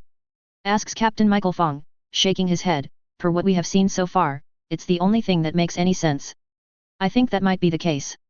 The Major says, tapping his chin thoughtfully. From their transmissions, we know who they are, he starts. The usual announcements that Merc units must transmit to avoid being called pirates have been sent out as soon as the dropship was about to reach orbit, telling him who was calling. Still new at rating and the like, so it's a reasonable mistake for them to make. But sending out a battalion of mechs, even as heavy as they are and as teched up as they are, is dumb unless they were a leading wave for a larger attack. They have been in orbit for over an hour. We sent out a fighter attack, and they were able to push them back, so not about to commit more to try and knock them out of the sky. Continues the Major. It does make sense. The Captain confirms, show up early and trying to decide what they will do while they hang out up there. He says, thinking about it as well. Bet they will find a place to land away from the obvious targets. He says with a chuckle. Sucker bet. Doma laughs. If they expect reinforcements to show soon, they will probably find a spot away from their assigned target to shelter in place until the rest of the attack comes in. And with what they have, if they do so, I am more than content to let them do so, not about to try and send our mechs out to attack a battalion of Star League air mechs. With that, I think the battalion will hoist drinks in your honor tonight, sir, Fong says with a laugh, getting one from Doma as well. And if they don't land? If they don't, they will probably head back to their jump ship and call it a night. Either way, this is working out for us. We know a raid is coming, so we can get ready for it at our leisure and call for reinforcements simultaneously. Which I already did, so there is that. Doma says. And how long till we can expect to see them? Captain Fong asks. Best case? A month from now. We might get a QRF company or two from one of the nearby systems before then, but if that's all we get, I won't commit them just yet to chasing them down. Be a waste of time and force. And besides, I don't think we will be so lucky that they take the third option, hang out there till the rest of them arrive, that gives us too many chances to shoot them down. The pair watched the feed from the ground-based sensors of the Highlander dropship orbiting overhead for the next half hour, going over reports and issues that cropped up when the alert was sent out to various units. But after half an hour, an alarm calls out, and they look up at the screen seeing the dropship move to start landing. Well, we can expect guests here in a few weeks, says the Major. Watching the track start to form and nods his head, makes sense too where they are landing, the Shamus Mountains out in the back end of nowhere. We would have to use our own dropships to make a move on them there. So, what's the plan, sir? The captain asks, watching the track come down. Ignore them for now. If they want to hide out in the mountains, let them. We will put up a set overhead of them to keep an eye on them to catch them making a move on whatever schedule they are working to. He says, and with that, he puts the Highlanders mostly out of his mind, issuing orders that if there is any change to their status, they are to bring it to his attention immediately. A few hours later, in the Shamus Mountains. You know, Carl was right about you, says Jeffrey as we move out of the dropship in our mechs. You have to be subcontracting with the devil to have this sort of luck. I can't help but laugh, but I stick with the story. I told you, inferred this from those logs and the like. And don't think I won't be diving deep into them when we get back to see what else is there that we might be able to filter out. Christ, you know if it ever gets out this is how you found this place and any other place for that matter, you are going to be the source of many a headache and internal security forces across the sphere as they are all going to start to panic over what is being said in unofficial reports and the like, Jeffrey says with his own laugh. And he isn't wrong, it took us about 3 hours to find the place, and to be honest, if we weren't looking for signs of concealment, we wouldn't have found it. The scans all came up as you would have expected, random bits of caves, caverns, and the like, but as we all pored over the screens, looking not for a facility but anything that looked artificial, we rediscovered one of the great truisms of life: all government contracts are handled by the lowest bidder, and in this particular case, the randomness of the screening material wasn't as random as it should have been, letting us see a pattern and then figure out where the hangar doors were located. We put the bulk of the mechs on guard duty around the dropship while the Griffins scout around the area looking for entrances. Fortunately, it doesn't take too long to find a few. We pick one closer to the hangars than the others, and the team I chose to lead jobs like this forms up. We decided that before we try and hack our way in, we should find out if the authorization credentials we made for ourselves in R-True would be any good here. Well, fancy that. It likes me, I announce, grinning as the one I set up for myself causes a green light to pop up and the blast doors to open. We all walk into the large chamber, clearly, some antechamber leading further into the complex. I don't know how far my credentials will take us here. However, there is a security terminal present that will hopefully serve to get us in deeper.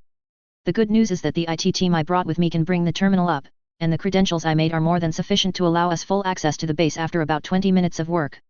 All right, guys, good work, I tell my 3 geeks and grin at them. If you were able to bring up a map of the facility so we can see what we are dealing with, that would be awesome, I tell them, which one of them sets out to do right away. I look at the other 2 and grin at them. Any chance you can tell if there is anything left here? I ask, getting shrugs, but they turn to it with a passion as they recall how well we did in R-True. While they work at it, I look back to the others. So, bets? I ask, smiling as we kill a few more minutes. I'm going with random supplies, but otherwise empty, I say, knowing better, but I am being careful. Most wave off as they agree, though Neomite has confidence or something as she laughs, a busted up union in one of the hangars, with a company of mechs, and with our luck, all lightweights. A few eyes get rolled, but before anyone can say anything, the IT team speaks up, "Ma'am, no dice on inventories, this system is locked out of that side of the house, but we have a map to the command room, and that should have anything we might need there," he says, and I nod to that before grinning. Right, plot a path from here to there, let's see what we got. The walk took a fair few minutes, but we eventually made it to the control facility. We paused, as this was a true command and control facility, which meant it had all the screens and terminals you could ever wish for. The facility wasn't fully powered up, but that was changing as we stood there as the techs got to work. It took another 10 minutes, but with a hum of electronics booting up, the facility finally powered up entirely for the first time in who knows how long. Right, what do we have here? I ask out loud, looking over the various screens from where I am standing. Still bringing it all up, but the first look is that this is just what we thought, ma'am. Our lead IT tech in the room says, an auxiliary supply base for the 5th Army, a deep storage facility for stuff that isn't expected to be needed as often as other things. Take it that it will be a minute before you pull up any inventory screens. I ask, getting a nod of the head in answer. With that, I look over to Jeffrey and grin. Well, if nothing else, we found an intact facility.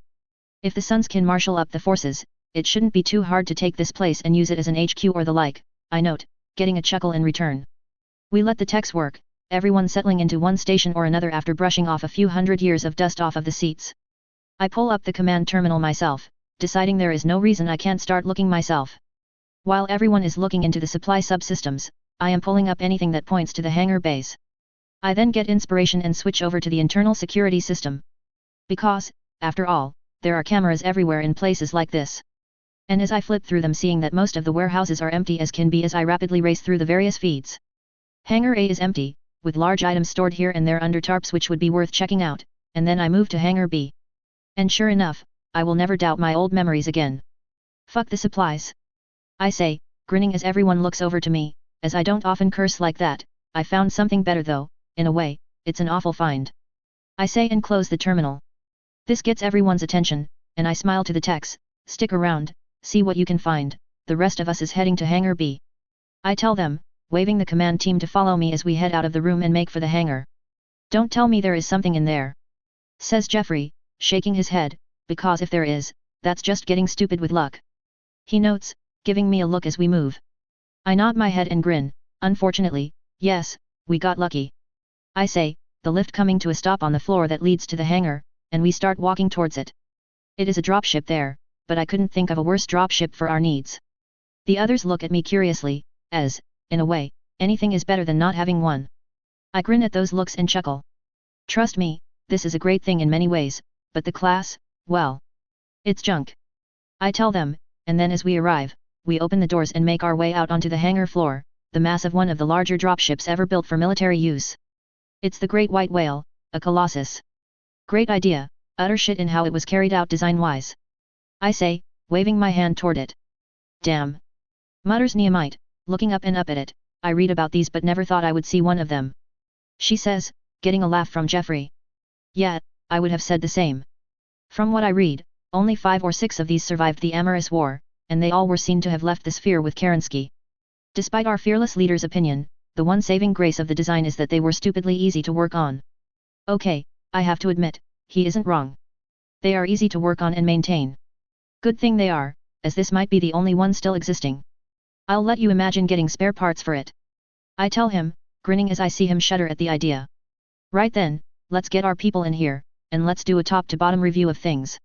We have 6 days to lift out of here to meet our ride out, so let's not be late. With luck, we can get this up and flying. At least to the point where we can get a few takeoffs and landings out of it. Everyone nods, giving a few last looks at the mountain of metal before us, and we all turn to get things done before the planet's defenders get bored and come looking for us. September 3012 Epsilon Eridani. As much as we all wanted to get into that dropship and check it out, there were far more important things that needed to be done first. Especially since, according to the Telltales, when they left, they replaced the atmosphere inside the Colossus with pure nitrogen gas, and while it has been 250 years, it's probably still not breathable there. That and we can't take the risk of the defenders coming our way. With that in mind, the first order of business is sorting out the hangar controls without getting so much altitude that the existing sensor net can pick up the brief flight, helped by a bit of judicious targeting of military satellites in orbit to get the Glenfinnan under cover. Fortunately, we are high enough in the mountains and the seasons are skewed enough that as we bring the ship under cover, a fresh snowstorm picks up. We figure to give it a night's worth of snowfall, and there won't be any sign of us. With that, we start digging into the files, the command staff calling it a night while the night shift works through the data to see if there is anything here other than the Great White Whale in the hangar. Of course, I stayed up later than the rest because I couldn't help myself. Still, outside of noting that indications were confirming that there wouldn't be much here, there wasn't anything concrete about that by the time I called it a night, letting everyone know to wake me a few hours later than the norm to give everyone else time to come up with their reports. I was never a morning person, and everyone in the unit knew it. Sometimes being the boss comes with perks. And besides, I earned it with this find to be permitted a bit of sleeping in, right? At any rate, everyone else had the time needed to go over the reports from overnight by the time the briefing started. So, where do we stand? Are we looking at another Artru, or is it a bust outside of that beast? I start, smiling as I nurse my mug of tea. For the most part, it's a bust. says Jeffrey, especially if you don't count the dropship. When Kerensky looted this place before leaving, they took everything they could that would be in the slightest bit useful. Even the magazines are drawn down, which I will return to in a few moments. He starts. Bringing up his tablet, he leafs through the list he made. As far as supplies, with a few exceptions, there is next to nothing. Some spare mech bits and bobs, but nothing that we would use or even rare enough to be sold at the usual stupid prices Lestek goes for. Frankly, with our time constraints, I wouldn't even bother grabbing them unless we are looking for work.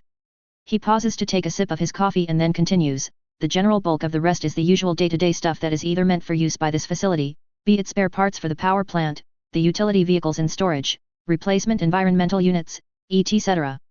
Which leads us to the obvious exception. With this, Captain Davies says, right, we won't be able to survey the Colossus till this afternoon. We started venting out the storage at Mo last night, and considering its size, we want to ensure that every last nook and cranny is fully breathable. I've had crews go inside it with EVA suits to start a preliminary survey, and so far, it's looking pretty good. No obvious signs of issues, and once we started powering up the systems using shore power, we started running system diagnostics. Those should be complete by dinner. At that point, we can start to tear into it and do a full inspection. I take it we hope to take it with us when we leave here in what, he pauses, looking at his watch, 145 hours or so. I nod my head, yep.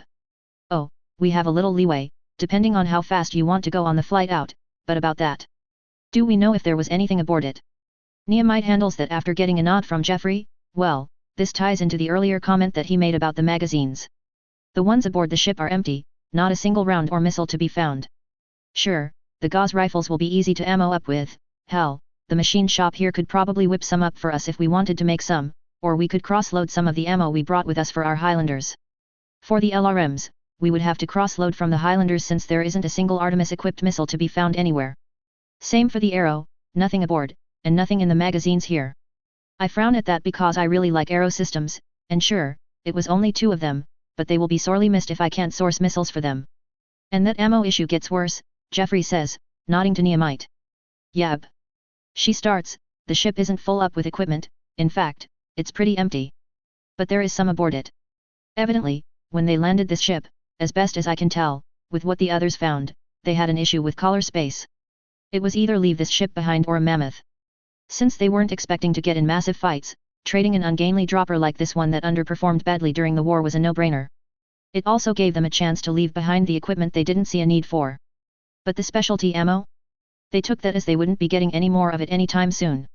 Hence the empty magazines. I nod, as that makes perfect sense when you look at it like that, but she didn't get into what was aboard it. So, what didn't they think they needed to bring with them? I ask. Everyone chuckles as they already know, and they find it at least somewhat amusing. Nehemite grins, 2 companies of Valas. That's right, 24 Arrow 4 systems without a single round of ammo for them. If anything justifies a double face palm, this is it. Oh, what I would give for a few hundred tons of Arrow munitions. Fuck my life. 24, well, 26 if you count the Great White Whale, of the greatest artillery system the Star League ever built, and we can't use a single one of them. And let me guess, all in pristine condition. I ask, getting a nod from Nehemite. Right, any other white minnows in the White Whale? I ask, my face still in my hands. Well, there is a company of light mechs. Nehemite starts with, though by the look on her face, it's probably something like a flea or something equally useless or utterly bad. Do go on. I feel a shoe falling towards my head, and it looks like a steel-toed boot. I tell her. Well, we don't have details since we haven't had a chance to get into the mech bays with the Atmo issues, but they are all Hussars. Ah, wonderful. An admittedly fast, 30-ton light mech with a single weapon, no electronic warfare equipment, with a paltry 1.5 tons of armor. Probably get more use out of them by stripping them down for the sinks, the ER large, and the armor, I mutter, but then I look up. Well, we needed some light mechs, though those are the last things I would have put on my list of mechs. I get no arguments to that, well, either part of that, really. Anything else on board? Looks like the parts bins and the like are full up, and then some for the parts of the mechs on board, probably a case of leaving behind the useless stuff and making room for the better. Says Nehemite, but with a smile, telling me there is something more. After giving her a look, she continues. There are 5 other mechs, and they, like the Hussars, have overflowing parts bins. No ammo, but it's at least ammo we are used to dealing with. She starts, seeing my hand wave in the get on with it motion. But it isn't her who answers, it's Jeffrey. RFL3N2S. He starts, and I take a moment to try and parse the designation. Rifleman? Not that special. I start and then blink as I finally recall what the -2 meant. Wait, Rifleman 2? I ask, getting nods all around. Okay, that's a win. And I'll take that in a heartbeat. It's the only rifleman that can truly do its mission without much compromise. Large pulse lasers to spam out bolts of energy, and LB-10Xs for that lovely shotgun action. The only thing I think it's lacking is ammo capacity, with only 1 ton of ammo per gun, but still. Frankly, if I had designed it, I would have tossed the probe, both the medium lasers, and swapped it with 2 more tons of ammo, case, and a touch more armor. But that's just me. But they will be very useful to have around, especially if I team them up with the longbows and LRM carriers. That will make for a decent little indirect fire unit with decent self-defense capability. Chop the rippers over to them for spotting, and Bob's your uncle. And there is one more thing aboard it, Neomite says, causing me to look back toward her. While we are good on keeping this ship, we have to turn over a certain amount of stuff to the AFFS as they could claim some of our mechs we found here as salvage. She points out, getting frowns from everyone as that's a valid point. And they would be as happy as I to grab a lance of Rifleman 2s. Since you are bringing it up, assume you have a solution. I ask. Yes, we hand over the Valas in toto, we certainly can't use them, and if anyone has missiles for them, it would be a great house. But then we have 4 other mechs aboard the ship, part of me says we ought to keep those, but I think we would look better handing them to the Davians. With her mentioning the house and not the AFFS, my mental antennae perk up, particularly the first prince's brother Hansa. She says, and I wave my hand in the go-on motion. It's 4 Battlemasters, and from what I saw, they are all the command versions. As I recall, he is a huge fan of them and has a habit of making sure other Battlemasters are in the same lands as he is to make it harder to be focused on. So you think we ought to turn those over and make a big enough deal about how it would be welcomed with open arms by Hansa, and between them and the Valis, they will leave the rest well enough alone? I ask. To this, both Neomite and Jeffrey both nod. Yes, starts Jeffrey. I think it would, and it helps that one of his most trusted advisors was supposed to be arriving on Northwind while we are raiding, and if nothing else, he might be able to make it happen, or at the least, put his thumb on the scales to help out. I nod, at first slowly and then more emphatically, as that makes perfect sense. After a moment, I then move on. Nothing else we need to make a note of, anything hiding in closets, no secret SLDF squirrel stuff? I ask, getting chuckles from everyone and shakes of their heads. Nope, oh, there is a slew of dropship parts tucked away, and I recommend that we take as many of them with us as we can, as it looks like a lot of them are for the Colossus-class ship. Says Captain Davies. I nod to that in agreement. Right, well, let's make sure that ship will fly, go through the base with a fine-toothed comb, and load it with whatever we think is worth it. The ship alone, as much as I wish it were a Lee in there, makes this trip a net win, even if we don't get anything else really nice. I say, rapping my knuckles on the table as I call this part of the briefing to a close and move on to mere housekeeping issues. Flushing the Atmo of the Colossus takes most of the day, and to be honest, pretty much everyone was waiting for the all-clear to start poking around in it. The techs all insisted we bring along emergency rebreathers before they opened up the ship to us and let my selected teams lead the way into the ship proper. It went as expected. The mechs and vehicles reported to be present were there as expected. However, upon closer inspection, the Hussars turned out to be DB models, and the Battlemasters, also being royal grade, were a very pleasant surprise. And in more ways than one, as it's clear, they took anything they could that they felt would be useful and only left the dross. And to be honest, the Hussar is an iffy enough design that I would leave them in exchange for other mechs in a heartbeat, even perhaps basic standard riflemen. The Battlemasters and the Riflemen too were surprising, to be honest, but we all agreed that they must have either just not had the room, and personnel who already possessed mechs didn't want to give them up to trade out for those. It's the only thing that made sense. I'm standing there on the main bridge, shaking my head as I watch the various screens come to life with data and reports, the diagnostic routines having run their course over the last 24 or so hours. 250 years, parked here and forgotten about, and the boards are all coming up either green or amber, I mutter, shaking my head as Captain Davies laughs. Yeah, a bit of a shock, but not that much. The SLDF, for all its faults, built things to last, and they prepped this ship for storage, so that helped a bunch. Got the reports from the tech teams. When they locked the place up, they even took down systems and packaged them up for long-term storage to help preserve them. From what my people say, 4 days and we are ready for flight. We only have to crack some water for fuel, and we will be good to go. That easy? I ask, looking at him with askance, as it took weeks to get the mechs up and running. He seemed to have read my mind, and he smiled. Easier than the mechs as they were left exposed to air, so a lot of the seals went to hell, and you had more machines and fewer techs. I am sure there will be a few things that will make us miss that 4-day deadline by a day, but nothing too major, I am thinking. He says. He is the subject matter expert, so I will have to trust him on this. Well, I will have you fly this beast out of here. I imagine your XO can handle the Glenfinnan. I ask, getting a nod in response.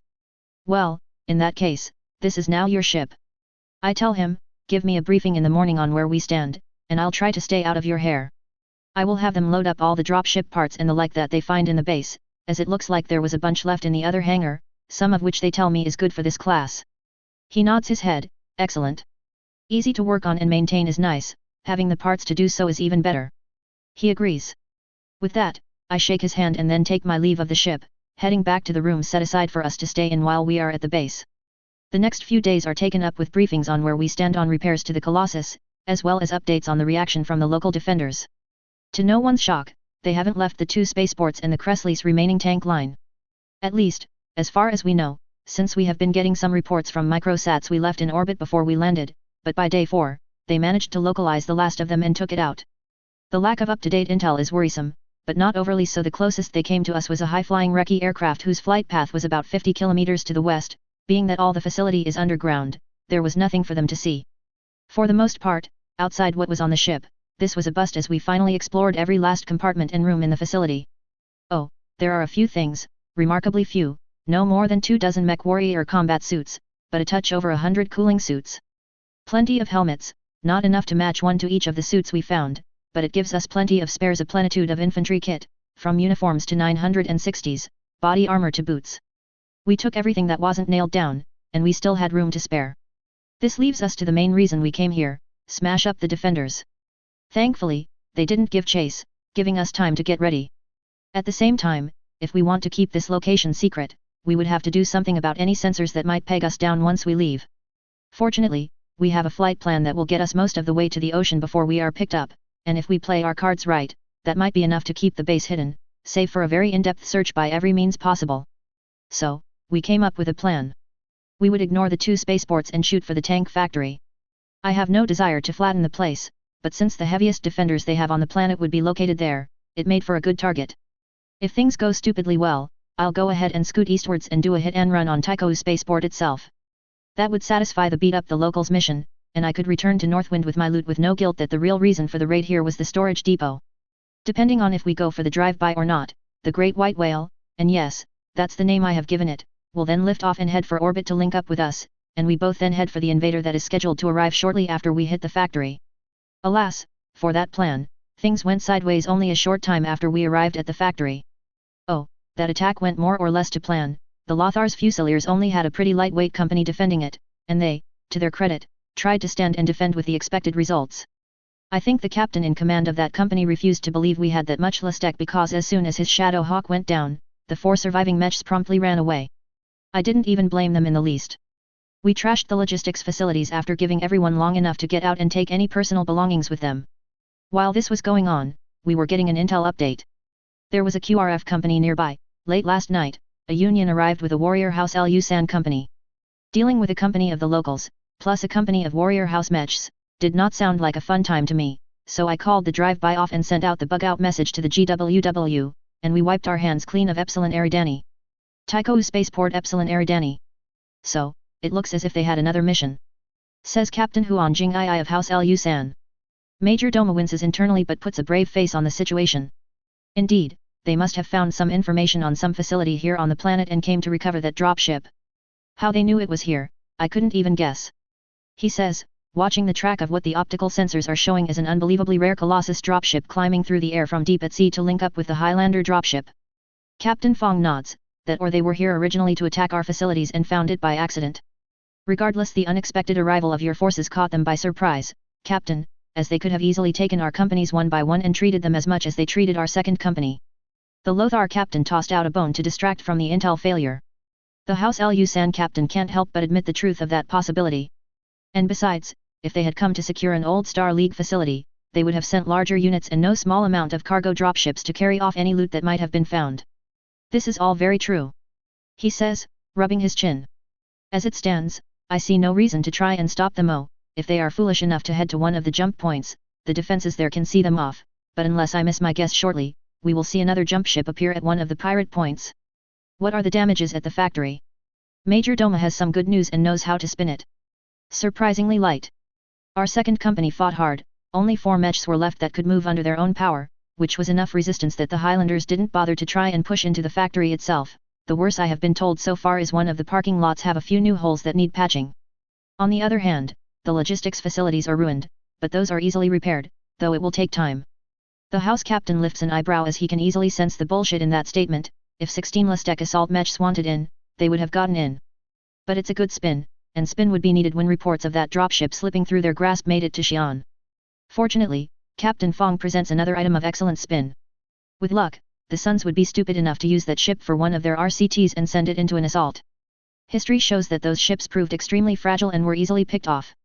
And if they didn't give it to an RCT, the most likely use would be getting converted to a command ship for one of the Sun's Dukes or the First Prince himself. Either way, that ship would prove to be no real threat. And my texts tell me that from the flight profile, it isn't full. They say the parameters for a ship that size indicates no more than 3 companies of mechs and or tanks are aboard it. So they are not getting a cornucopia of Lastek gear. Major Doma didn't even consider those facts, but they make perfect sense, and he gives Fong a nod of thanks, Captain Jing Ai doing the same. Very cogently put, and full marks for your text to pay attention to the flight profile. I agree, an annoyance, but no real threat, so none of us should fear for any, and he pauses a touch as he considers things, overly adverse reactions from high command. The governor might have some trouble heading his way, for it falls on him and his office to secure all former Star League facilities. But that's not something we need to bother with. And with the bus safely pointed at someone else, the 3 of them turn to look over the full report on the damage to the Cressley facility. November 3012, Northwind, Federated Suns. Colonel Davis looks towards Captain Williams and sighs. Tell me again why we agreed to let her have the next dropper she finds to keep. He says, watching the landing dropships settle down in the spaceport from his office window. Captain Williams smiles since he knows it's just a case of the Colonel's disbelief at seeing just how lucky that unit is. Well, we wanted them to field more of their mechs in the raids. He starts, barely avoiding laughing as he gets interrupted by the Colonel. I know, just griping. He says, then takes a seat at his desk and points to the captain to take a seat across from him. Right, so they found a ship, anything on what they might have found with it? He asks. Per the report, shot our way when they jumped in, not a lot. Evidently, the facility they found was stripped bare when Kerensky decided to call it a day on the inner sphere. Her opinion is that they had only so many callers, and it was decided that a cargo ship was more valuable, judging from the records left behind. He starts, getting a nod from the Colonel. So, just the ship? No sir, they say they found some, and I quote the Major herself, 4 really nice mechs that she is looking at turning over to us as our cut of salvage per the contract, 5 good mechs they are keeping.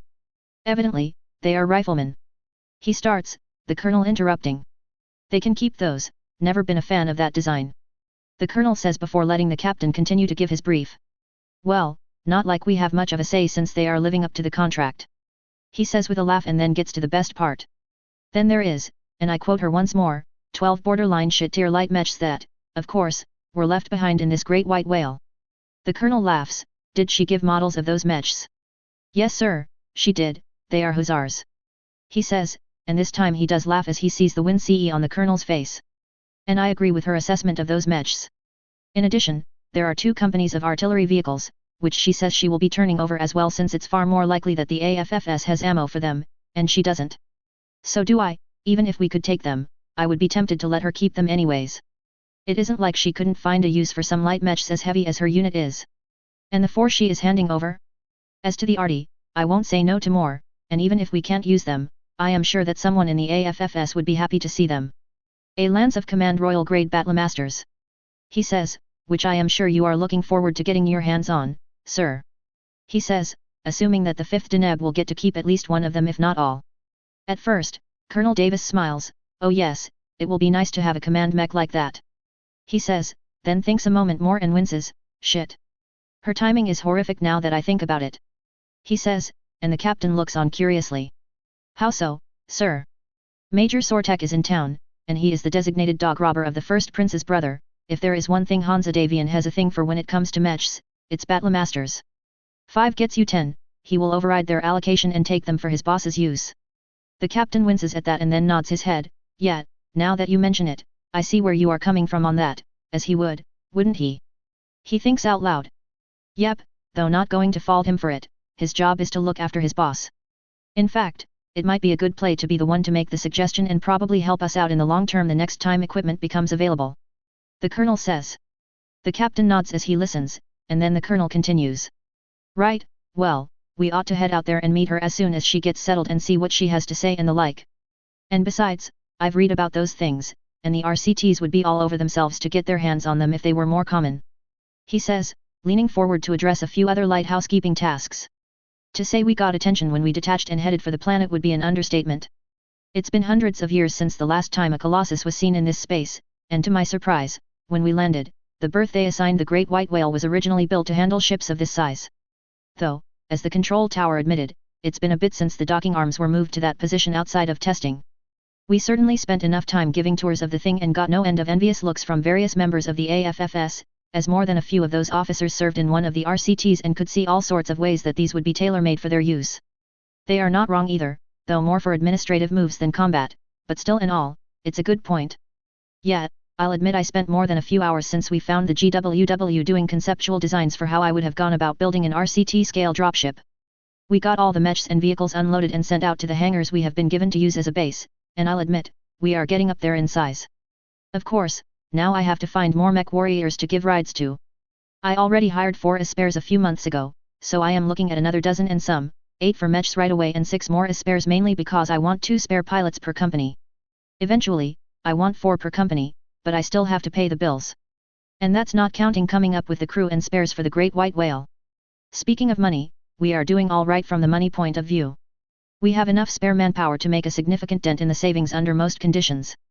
However, sporting a plenitude of old Star League equipment has allowed us to make more money than I thought I could by permitting Tri-D shows to use our mechs to produce various episodes and the like for whatever they are filming. Well, our people running them, they're people filming them. But I'm taking this as a lesson learned, assume growth in personnel costs when doing the next contract. And since I have a pretty good idea of what I will do during the said contract, I can at least plan a little. This brings us to a meeting I am holding in my office aboard the Glenfinnan and getting a few raised eyebrows as I have our techs scan it for bugs and the like before we even say word one.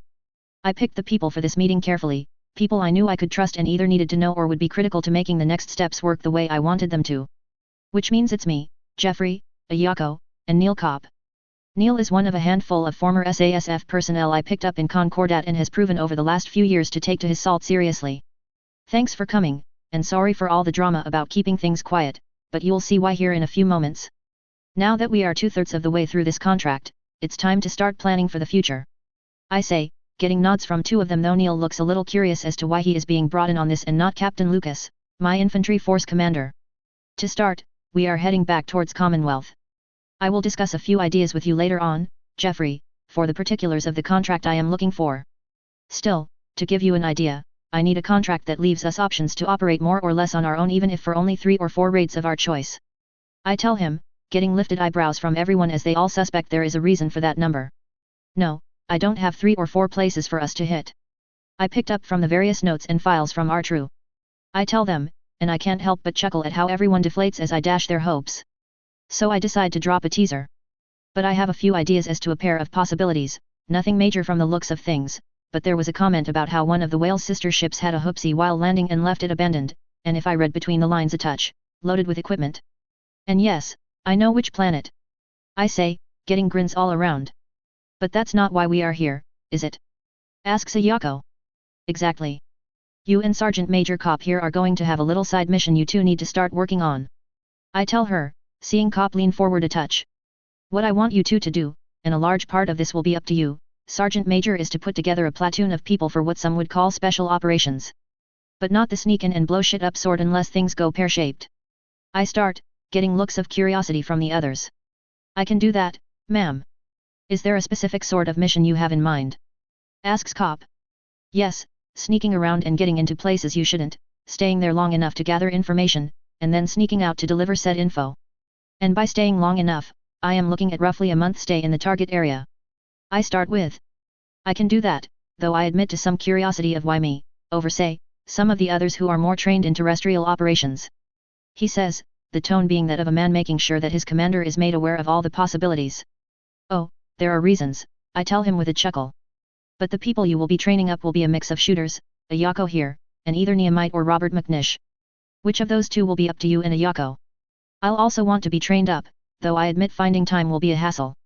The other group, and this will make up a third of your trainees, will be from our tech people, people who are not just good at infotech but with a good grasp of other technical abilities and a willingness to be a shooter if needed. Frankly, if I thought you could build a platoon of crazy elite shooter folks, I would have you do that. I get chuckles as the idea of IT geeks turning into spec ops shooters is a stretch, though not so much that it hasn't been done often enough by the various houses. Cop nods. I can do that, and I will try and focus on finding tech types from the infantry sections to provide a bit more tech backbone.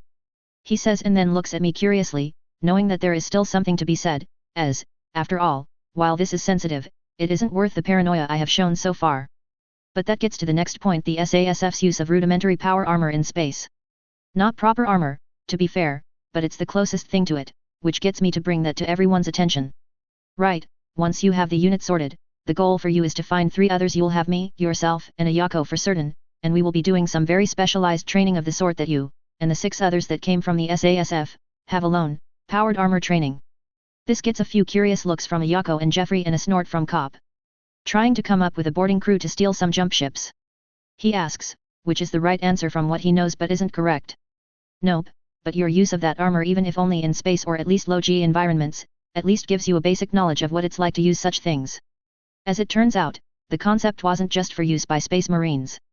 The Star League had a few ideas for it as well. I start, and then Ayako nods her head. Those suits we found at are true? She asks, getting a nod from me. Exactly, I say, getting looks of curiosity from Jeffrey and Cop. I look at them and smile. While we were rooting about in our true, we found a storeroom in a hidden subsection of the base with about 5 dozen combat suits that we all use.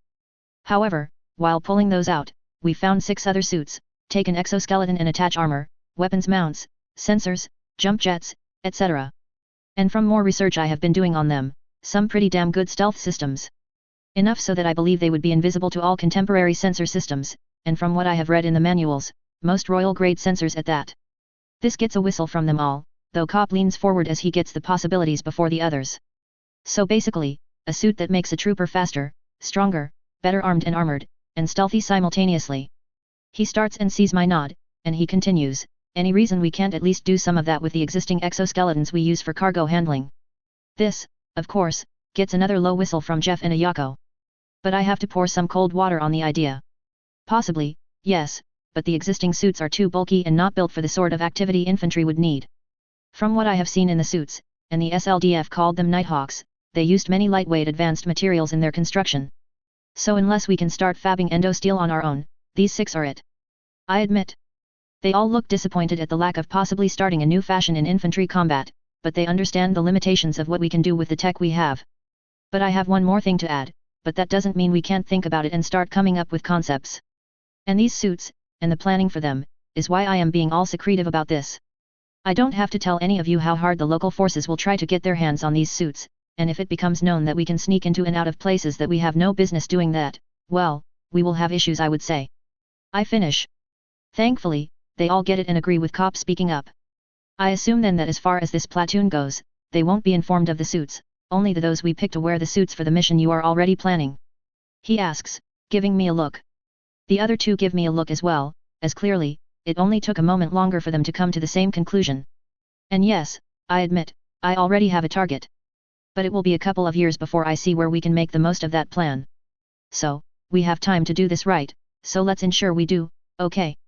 With that, I stand and pull out of the bathroom off my office the coffin-like container that is the transport case for the suit, opening it up and letting the 3 poke and prod at it to their heart's content.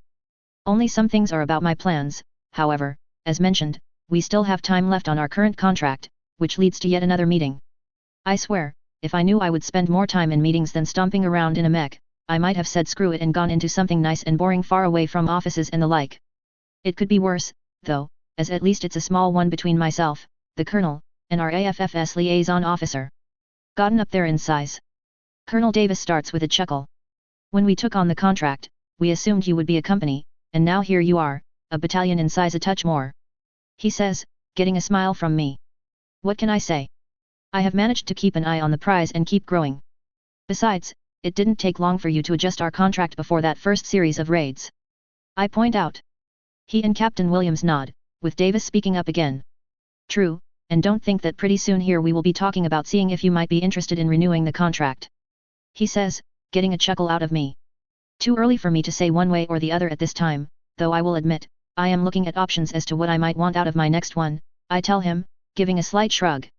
It isn't a lie, as I do plan on heading back home, but if they present me with a phenomenal contract, I would be hard-pressed to say no despite my desire to hit certain things, as I do have a company to run.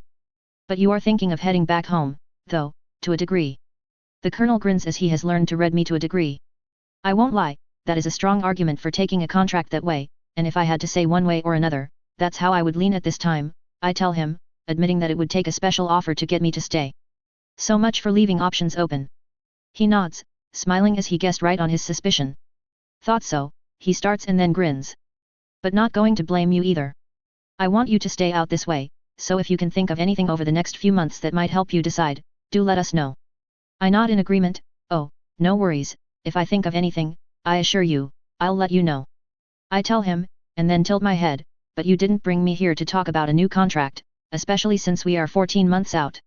He nods and then shoots his thumb over in the general direction of the spaceport. To be honest, I was asked to sit down with you about the great white whale. He says, getting a laugh out of everyone else as he picks up on the name with an equal smile as everyone else has. Jeffrey and I lean back, and I speak up. Oh? And what might they want you to talk to us about it? I ask, not bringing up the point that it's mine, as the contract addendum they arranged is as clear as can be on that subject. Davis waves off that unspoken concern reasonably quickly. Oh, nothing untoward, I assure you. But to say there is much interest in that ship within the AFFS would be something of an understatement. Any number of regiments have sent in inquiries if you would be up for a trade, the fleet itself has asked about it, and some other people within the higher echelons have mentioned that it would make a lovely high command ship for a marshal or even higher. He says. To that, I can't help but laugh. I think I know what they mean on that last.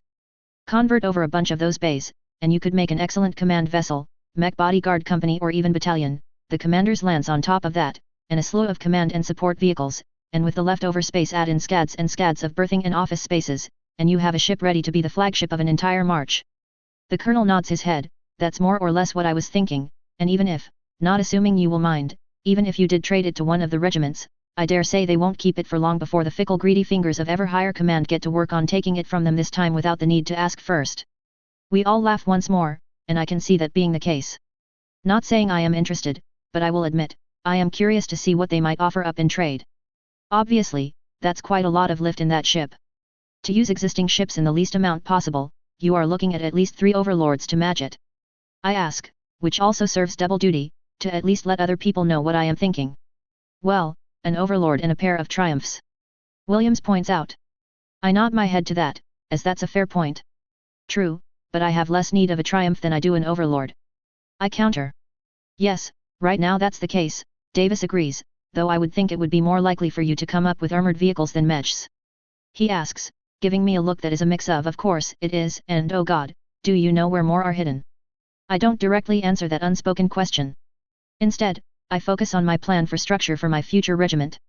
While it's true, it is easier to get, say, tanks rather than mechs, I am planning to build up to a fully augmented battalion in size that's 64 mechs, and I am also planning to get a proper command company formed up in the midterm as well, depending on what mechs I can get my hands on over the next few years. Davis and Williams, and to a degree, even Jeffrey, give me a slight look of polite disbelief and a tiny bit of hope. I sigh and then shrug. Okay, yes, I am researching some possibilities, but frankly, they are so far out there that I think they are not but smoke and mirrors at this point. Everything I have managed to pull out of the available records hasn't helped in the least. Davis and Williams nod as they are proven correct. So you are looking for more finds?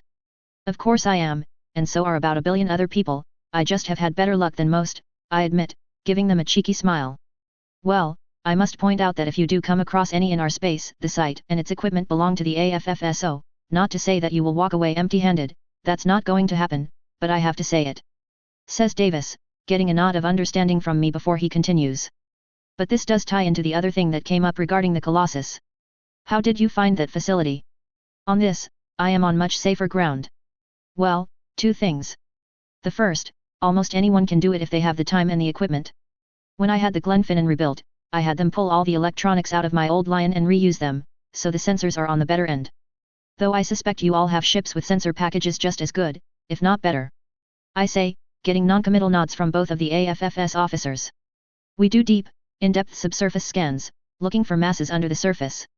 Those scans don't tell us what's there, just that there is something there. We then take a look at those scans and try to decide if it's natural or artificial. If it's the former, we ignore it. The latter, we take a closer look. But that will not get you anywhere if the site you are looking for is trying to stay hidden. I start. Jeffrey picks up from here. The other trick is looking for what isn't there. He says, getting blank looks from Davis, but William starts to nod as he thinks he knows where Jeffrey is going with this. If you see a mass of random things under the surface, and then you stop seeing anything, or if they start to turn into one generic-looking mess, you might be looking at something being hidden. Exactly, I say as I take back over. Even the Star League had to deal with lowest bidder nonsense. If it were cheaper for a contractor to get lazy and not put in the effort to make the shielding look random, they would take the easy way and pocket the difference. When you see patterns where there shouldn't be, it is a clear-cut sign that something interesting is hidden. And in this case, it was that storage facility. Ah, that makes much sense. A lack of evidence sometimes is all the evidence you need. Everyone is always looking for everything that would make up a base, whereas you were looking for the things that would hide a base. He says, getting nods from myself and Jeffrey. But that doesn't cover why you looked there in the first place. He adds after a moment. Fuck, I was hoping he wouldn't ask that. But then, I was prepared for this as well. Well, that is from the sources I have, and frankly, odds are you have as well, I tell him, getting a look of curiosity from him. Oh, all official Star League documents are scrubbed to hell and gone when it comes to secret sites and the like. Trying to piece stuff from them is pretty much a lost cause. However, the thing that exposed the deep storage site in Eridani wasn't official documents. It was letters and internal communications left behind of people talking about where they were stationed, where they had friends, where they were going or coming from, etc.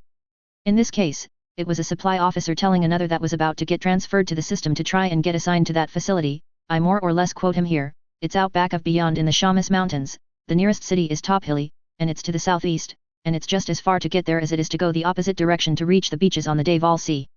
Davis whistles, damn, that does narrow down the search radius, doesn't it? Yep, especially since I went and dug into every possible open record of Star League facilities that had been discovered and the like on the planet, and none of those records mentioned a facility found in that area. Odds were, as the saying goes, rather high. I tell him.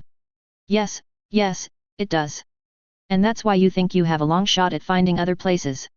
He asks. I nod to that. Indeed, this was the most obvious case and by no small amount. Frankly, if I were in their internal security department, I would be handing that captain his head, but it worked out for me, so instead, I am raising a glass to him and hope he survived the wars. Everyone laughs at that, as they can't argue that. After a moment, William speaks up, so would you suggest that we try and find old personal documents of that sort? I nod my head to him and smile. Indeed, oh, it won't be easy. If it were as obvious as the Shamus site, someone would have already jumped on it, but it's worth a try. And, in fact, here is a freebie of sorts. I say, getting both Davis and William's instant and undivided attention.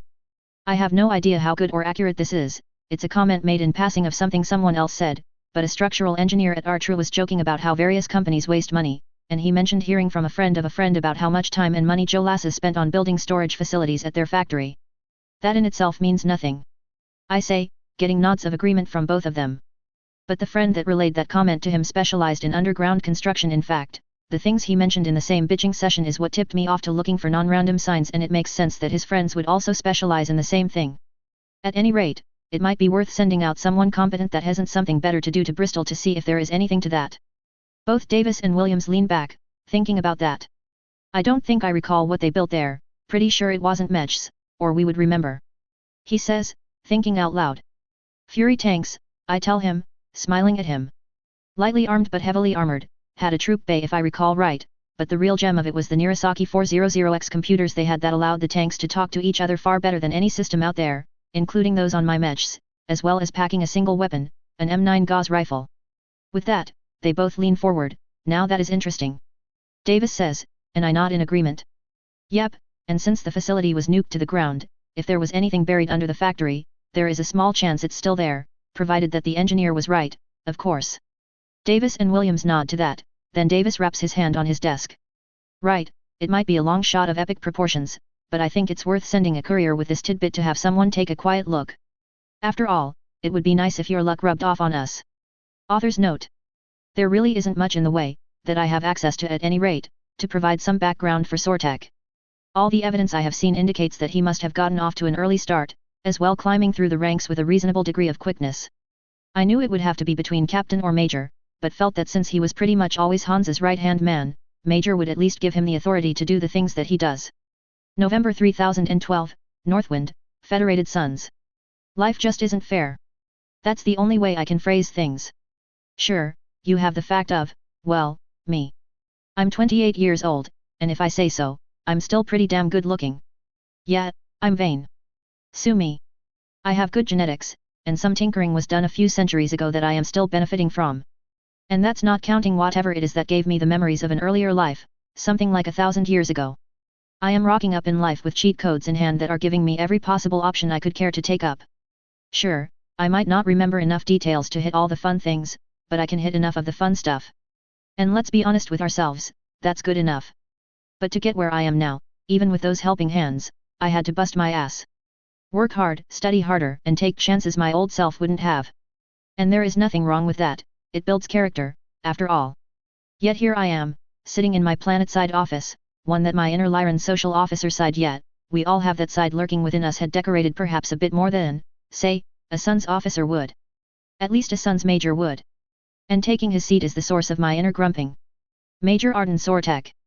Hansa Davian's dog robber and left-hand man, even at this point. Sure, he isn't a colonel yet, but hell, he is barely 20 years old. I was in my last year of the ring at 20. Now that I think about it, he was born in 93, which means he isn't even 20. And I can't say he doesn't deserve his rank and position.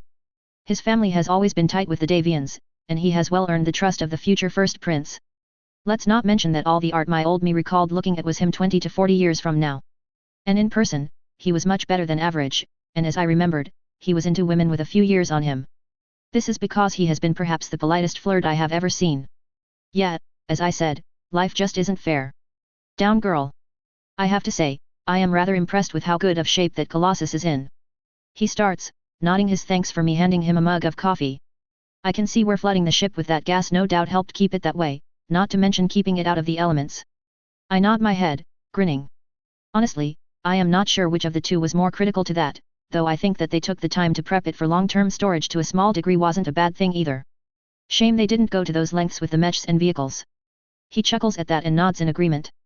Yeah, all those volleys are going to come in handy, and you were right, the AFFS does have a small stock of missiles for them, but expecting the tires not to have dry rotted after so long is asking a bit too much. He says with a laugh.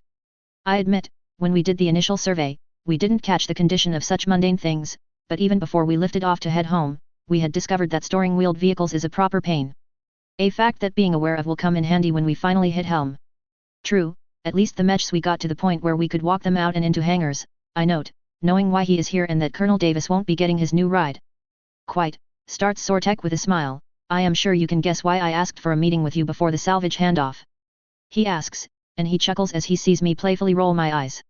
Of course, you are hoping to get the Battlemasters, and if we turn those over of what we are contracted to turn over, you are going to be snagging them out from under Colonel Davis, I tell him, grinning at him as I lean back in my sinfully comfortable chair. He holds up his hands playfully, indeed, just that. I might be just a major and a young one at that, but I have the authority to move equipment around, within limits, of course. He says. Of course, he doesn't know what I know and that he will be a colonel in a few years at least. But that's beside the point. But he continues, but Hansa, well, he is very fond of the Battlemaster, and the chance to get him in a royal model, well, I can't say no to that. He says, taking the tone of someone sorry that he has to play the my boss's important card. And it doesn't hurt that they are the command versions with the second station. I point out, seeing him nod his head. I thought so, and don't think I didn't consider keeping those and turning over all those damn hussars. I tell him, giving him a look as he laughs at how I view those things, as they are superb command machines thanks to the larger cockpits. Yes, I was wondering if you would, but yes, I will snap them up as soon as you release them to us. Having a full lance? Even better, the others can serve as bodyguards, while the backseaters help with command and control whilst on the scene. I nod in agreement and chuckle softly, so the stories I hear of him being far happier charging into the fray than sitting back and such. He can't help but roll his eyes, far too correct. One day I hope that someone will get him to stop that, but not going to hold my breath, and if this helps keep him safe, well, I would be derelict in my duty to not do so. I nod slowly and take the look of someone thinking long and hard on the issue. Oh, I am thinking yes, but not about the mechs, as the chance to get on the future First Prince's good side by giving him a ride of this caliber is not to be missed, but do I add a cherry on top? Screw it, I tell myself after a moment's thought. Yes, we will be. I take it you have some techs you brought along. I ask, getting a nod of his head. Right then, send them over. We will put them to work prepping them and giving them a chance to learn some things on mechs of that caliber. I'll also have people transfer all the spares and the like that were on board the whale. Not as much as you and I would like, what with the Listec, but it's enough to keep them in action for a little while. As a little, well, and I pause, shooting Sortek a smile, buttering up the VIP gift, we found other things aboard that might come in handy, some SLDF helmets to go along with them. Imagine that he and whomever he picks to be his crew in them won't mind that in the least. I say, getting an emphatic nod from him in agreement. One of the little things we found when we had a chance to root around a bit was a surprising amount of fiddly things that the SLDF didn't consider worthy of careful tracking to them. A neuro helmet was just a helmet. Sure, we are not awash in them, but there were over 4 dozen of the things aboard the ship and more than a few cooling suits as well. No, not full-up combat suits, but the cooling suits are still quite nice in our lockers. After getting that nod, we lean forward and start to go over the fiddly details of the transfer of equipment, the mechs, and the parts. Nothing too much of a pain, but well, I've gone on about meetings enough, I think. For the better part of the following year, things quieted down for us, with the AFFS using us as both a reserve for other units and spending a lot of time acting as OP for visiting units. Something we have gotten used to, and to be honest, has been helpful for us as well, as it has let us get trained up to a degree most Merc garrison contracts wouldn't permit. To say I became a darling of the AFFS would be an understatement, as come late August, they were able to get a team to start poking about Bristol finally, and within a month of them rooting around in it, they found those facilities that my fictional engineer was complaining about. It was apparent it would be 6 months or so before they could rotate the equipment found into very select line units, but those selected units were quite overjoyed. They didn't tell me what exactly they found, as they wanted to keep it quiet. Still, I was told very unofficially that it was pretty substantial, and to say the AFFS had me on their very good guy list, and that I could expect an exceptionally lovely bonus at the end of the contract with them. They were more than happy to shovel sea bills our way for the loan of our jump ship.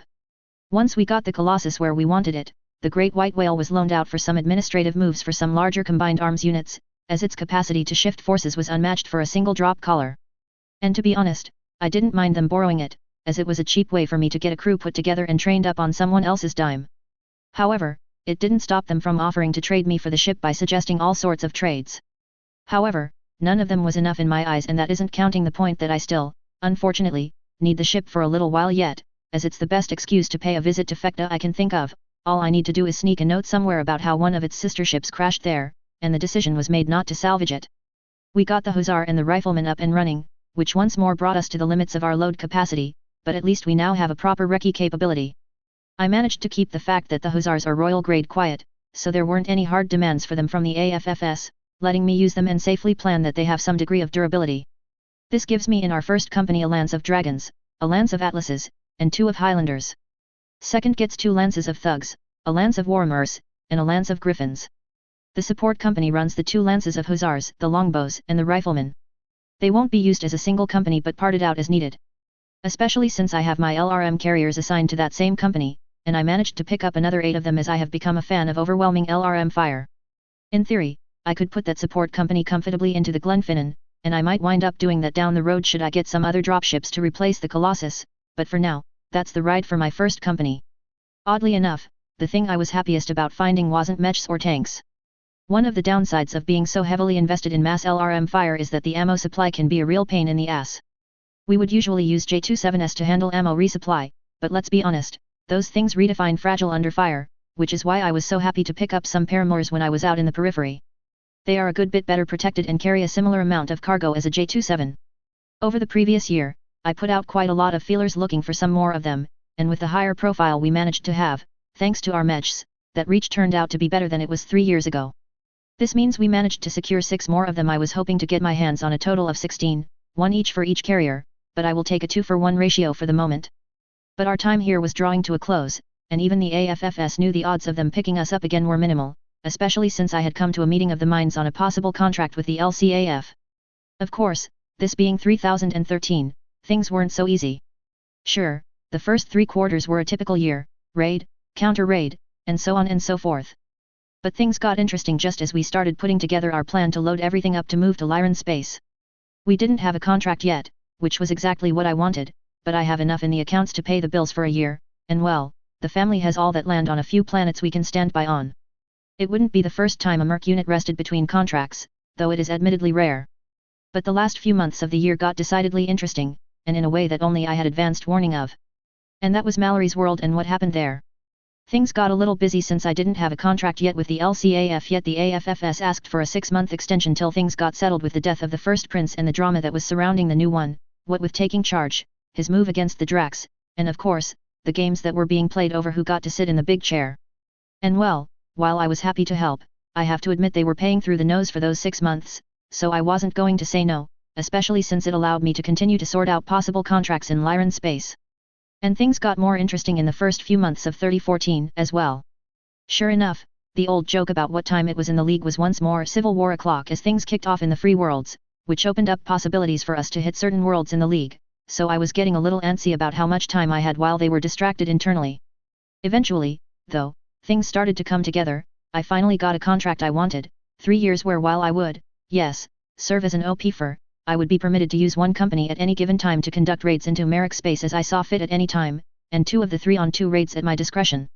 The LCAF wanted to use me to train against better equipped forces.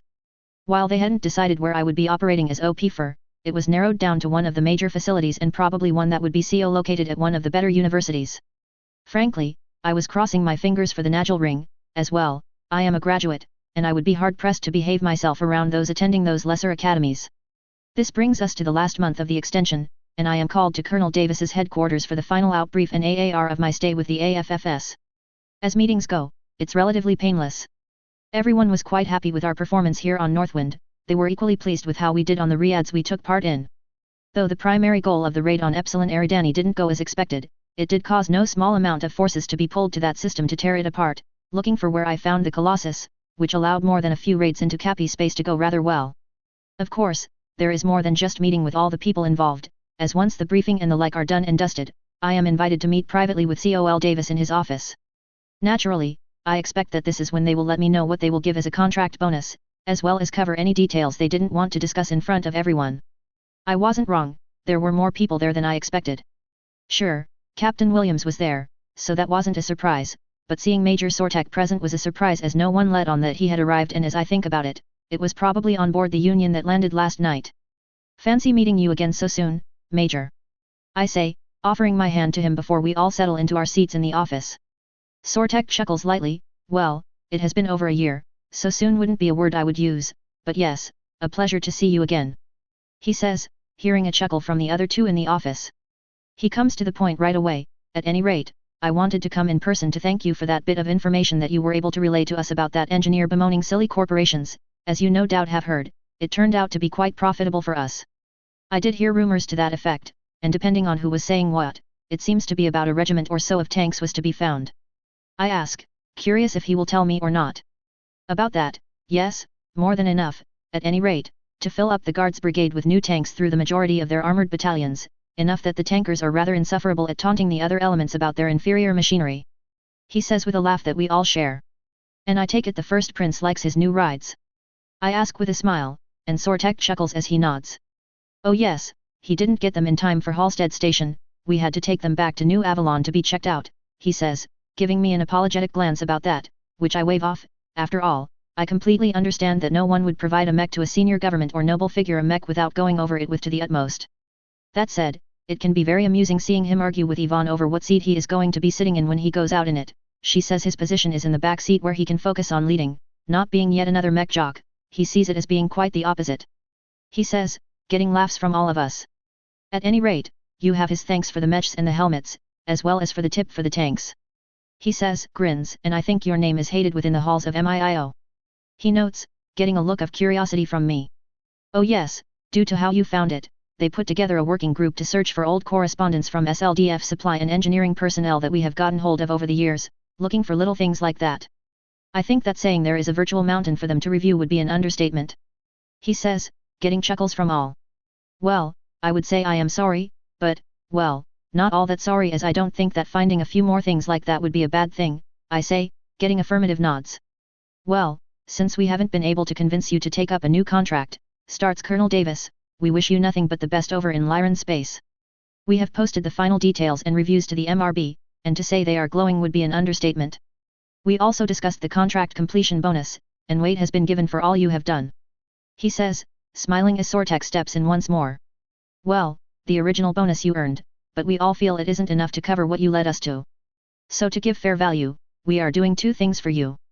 He says, and then waves in the general direction of the spaceport. We know the whale has a pair of arrow launchers but no ammo. We are not exactly swimming in arrow ammo ourselves. Still, we have plenty to turn 24 tons of it to you, allowing you to fill up your magazines and have plenty to refill them as the need arises. Well, thank you very much for that. I was beginning to come up with plans for stripping the things out and replacing them with something I could supply, I say, and Sortek chuckles at that. That would be a pity, those systems are just that nice to have in your hip pocket.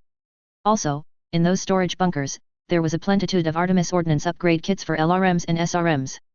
We are including a healthy supply of them to allow you to keep your Artemis-equipped units in ammo for a little while longer. He says, getting another nod of thanks, as that ammo has been a source of concern of mine as far as how long we can keep them fed. As to the final bonus, well, it's hefty. We are not going to turn over any tanks to you. We have too much need for them ourselves, which I assume you would understand.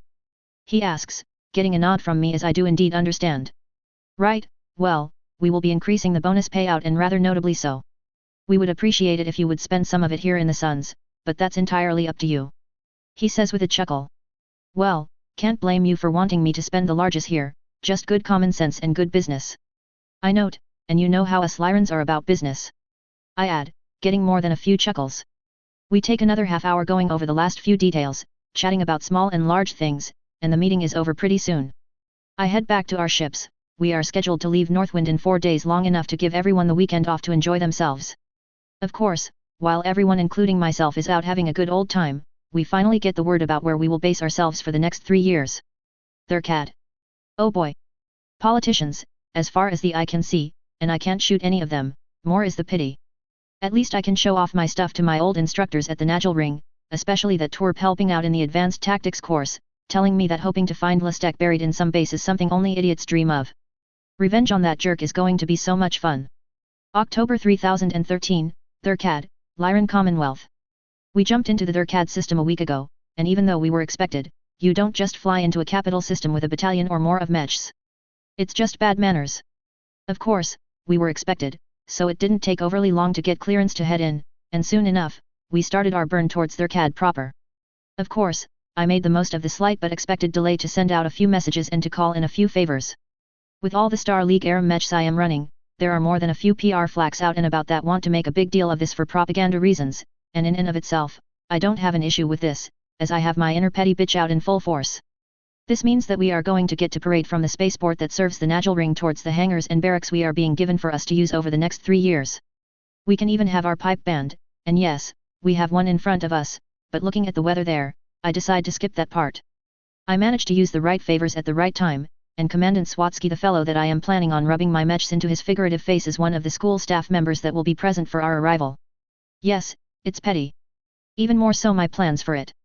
Of course, we are officially not on contract till the end of the month, but that sort of thing isn't too unusual, and giving us a few weeks to get settled into place is just good sense. Jeffrey isn't aboard the Glenfinnan, but we are on a video conference call as we make the final adjustments to make our landing, and we are going over the final details of the parade.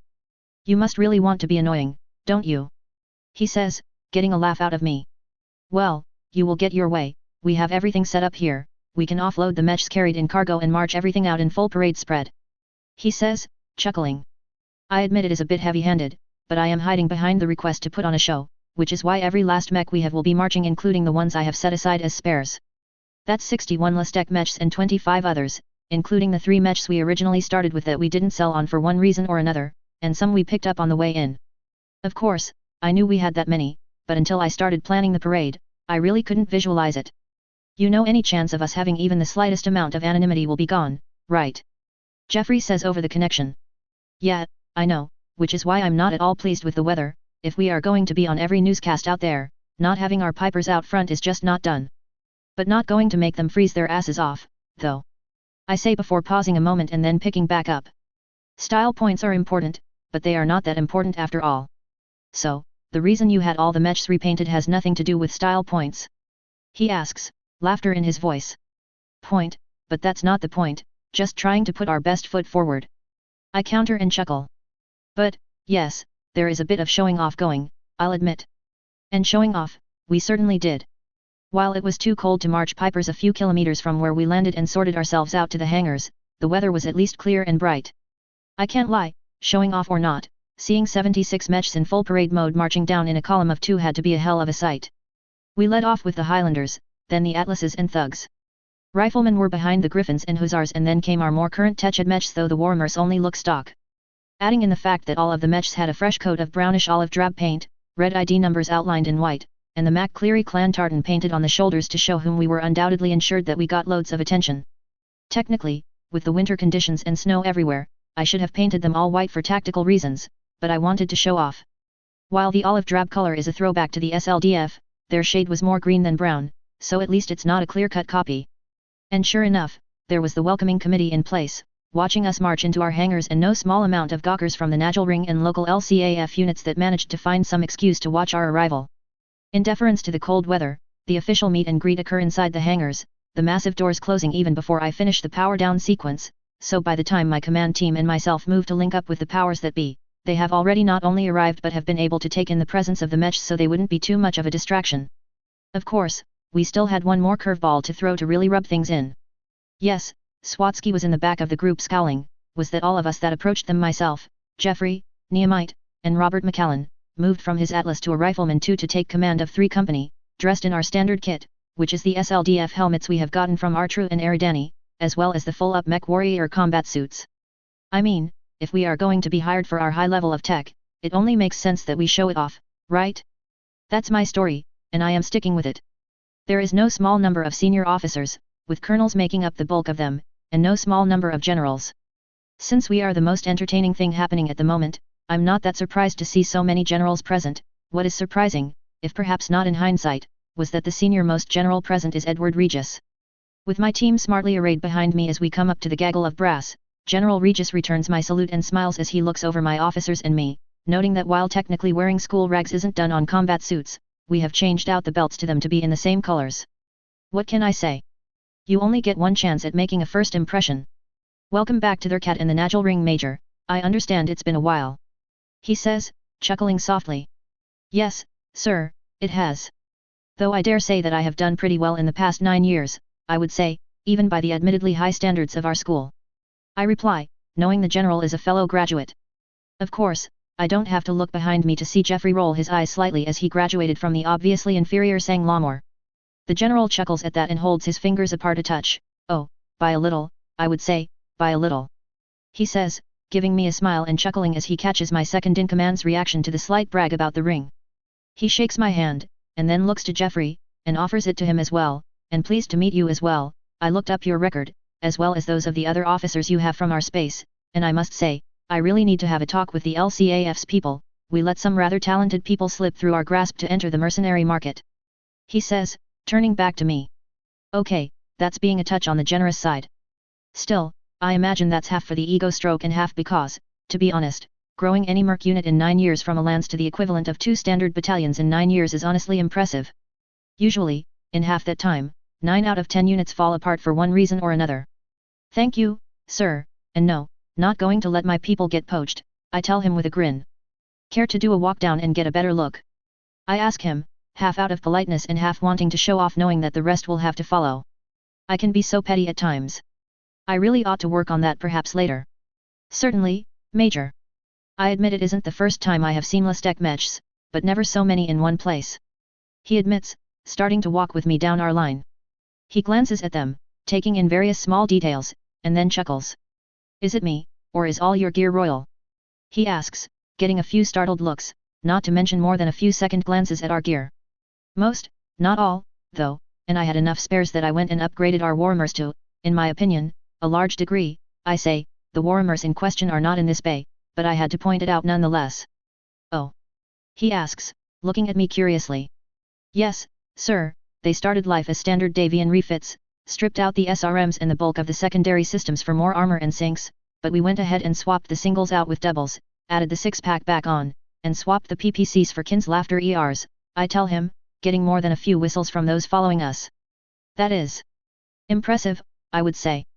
Longer ranged, cooler running, and noticeably more armor? I imagine the pilots you have on those find them to be quite good. He says, getting a chuckle from Moira Simpson, their lance commander. We do, sir, she says, introducing herself and then continuing, the first time we got to use them in a proper fight was a very nice change. Before I was brought on board, I had an old 6L. Not having to be worried about heat generation was almost as good as knowing I would be able to soak a decent bit more damage before having to start thinking about getting out of the fire. Well, as much as I hate to say it, you based it on one of the better refits. At least, the D is significantly more survivable. Regis admits, then he pauses, looking up at the Atlas, clearly trying to figure out which variant it is. That's the Atlas 2, sir, from what I can figure out. It was a version that was put in production for all of 2 years and only as low-rate initial production as they were still finalizing the design, as evidenced by the fact that there were 2 versions present at Artru. If I had to guess, I would say they only made 3 or 4 dozen at most before Amaris destroyed the facility working on it. Oh.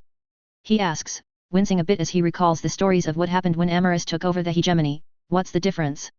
Well, it drops a few heatsinks but swaps out the LBX for a Class 20. Only 2 were present, and the other 6 were the standard sort. I tell him, and we keep on walking. The show and tell lasts about an hour and a half, as the further we went into what we had, the more interested the general got, be it to dig out how we came about getting them all or just sating a long-held fantasy of being in the presence of so much Star League-era gear.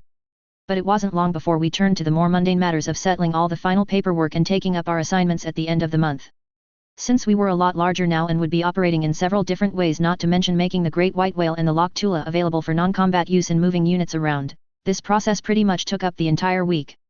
We gave the unit the next 2 weeks, more or less. We made sure there were always our people around taking care of things, off for some rest and relaxation here in their CAD, both to let everyone get their legs under them after the 3 months in space, as well as to get everyone used to their CAD in general. It also let me get our new people sorted out as well. Sure, we reached the manning I wanted for mech warriors and ship crew and the like before leaving Northwind, but to be honest, there was one thing we still needed to improve on: techs. Experienced techs that could work on advanced gear. Needless to say, that sort of tech didn't grow on trees, and the only thing that let us get away with all that we have is that I always paid out the nose for excellent techs in the first place and that we haven't seen as much combat as we ought to have. So, since our trip to their CAD ran right past Galatea, we took the time to run down to the surface and do a bit of headhunting for techs. The chance to work on top-notch gear was hard to resist, add in that we were paying very well, and we had a slew of applicants. But we also made damn sure that everyone we hired was just as good as they said and had a long record of being honest and trustworthy. Sure, we are probably overpaying some of our techs could be proper techs in any other unit, but we got it done. And, like everything else, I overstaffed us by 25%. At the same time, I hired another dozen mech warriors and 3 more fighter pilots. That gave me 26 mech warriors whom I didn't have rides for, which came in handy for the parade, as well as 2 pilots for each of my 6 fighters. Which technically brings me up to an entire battalion in size per the organizational format I am using. Yes, I am planning for the future and hiding it behind my usual staffing policies.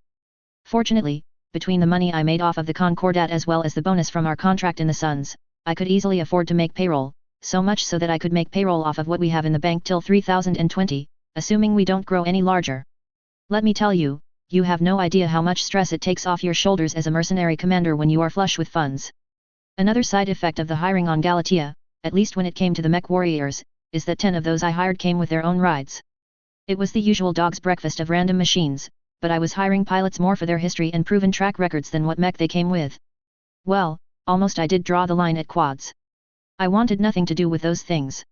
As is, that gave us 3 Grasshoppers and 1 each Marauder, Dragon, Ostrock, Enforcer, Catapult, Shadowhawk, and an Crusader.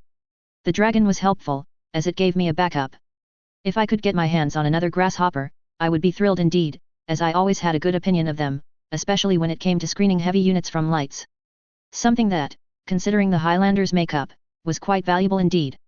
But while everyone else was able to spend the next 2 weeks bouncing between very light duty and leave, the command team wasn't so lucky, especially myself, as we had all sorts of invites to parties and the like with the various movers and shakers. As for myself, in addition to the invites, our family pretty much lives here more often than not, which gives me plenty of time to catch up with the parts of the family I get along with and, unfortunately, time with the parts I don't, mainly because I went not only into the military but as a merc as well. Yet, I am going to spend most of my time with our raiding company over the next few years. But all of that went by fast enough, with the best part is getting in touch with my grandfather, who was the one that fixed things so that I would get access to a good jump ship to start with. Being a former mech warrior himself, I made sure that I took him out in the rumble seat of my Highlander, even letting him fire off a couple of salvos from the Gauss rifle. To say I made his year would be an understatement. But the downtime before we went on the clock wound down as fast as I thought it would, and soon enough, I was in the commandant's office at the Nagel Ring. With me was Geoffrey as well, as in addition to the commandant himself, there was Hauptmann Lacroix, who had already been introduced to us as our liaison officer, a General Regis, and a colonel from what appears to be military intelligence judging from the badges on his uniform. I have to admit, while we were looking to have you sit down with our intel people regarding anything you might have found while out and about, we were somewhat surprised you wanted to have a senior intel official present for the initial briefing once you came on contract. Says General Kelsway, the Nagel Ring commandant. I give them all a smile, and I nod, reaching into a case I brought with us, pulling a small item wrapped in a swath of tartan. Well, I figured it would be a case of you wanting to hear more about Artru, as well as anything I might have come across that might be of interest to the LCAF while I was out and about in the Suns as well as the periphery. Oh, nothing so much as to be a betrayal of any confidences I might be in, but still in all. I say, waving off any possible protests from anyone. Well, you are right, as we are very curious as to what you are willing to share about Artru. We have heard some interesting things through our contacts with the Suns, though nothing on point. Colonel Ledger points out, looking curiously at the bundle I pulled out. Well, pointing out that I am a mercenary first and foremost, I do recall where I come from, and I won't lie about not having a bit of loyalty still to the Commonwealth, I say, getting looks from the others that they understand my position. Which is why I kept a few things at hand.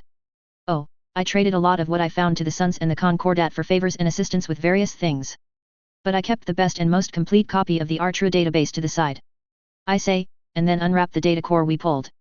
They all look to it, Ledger reaching out for it and looking back to me as I speak up again. Oh, it's nothing that really changes anything, no great library, no secrets to Lastek or the like.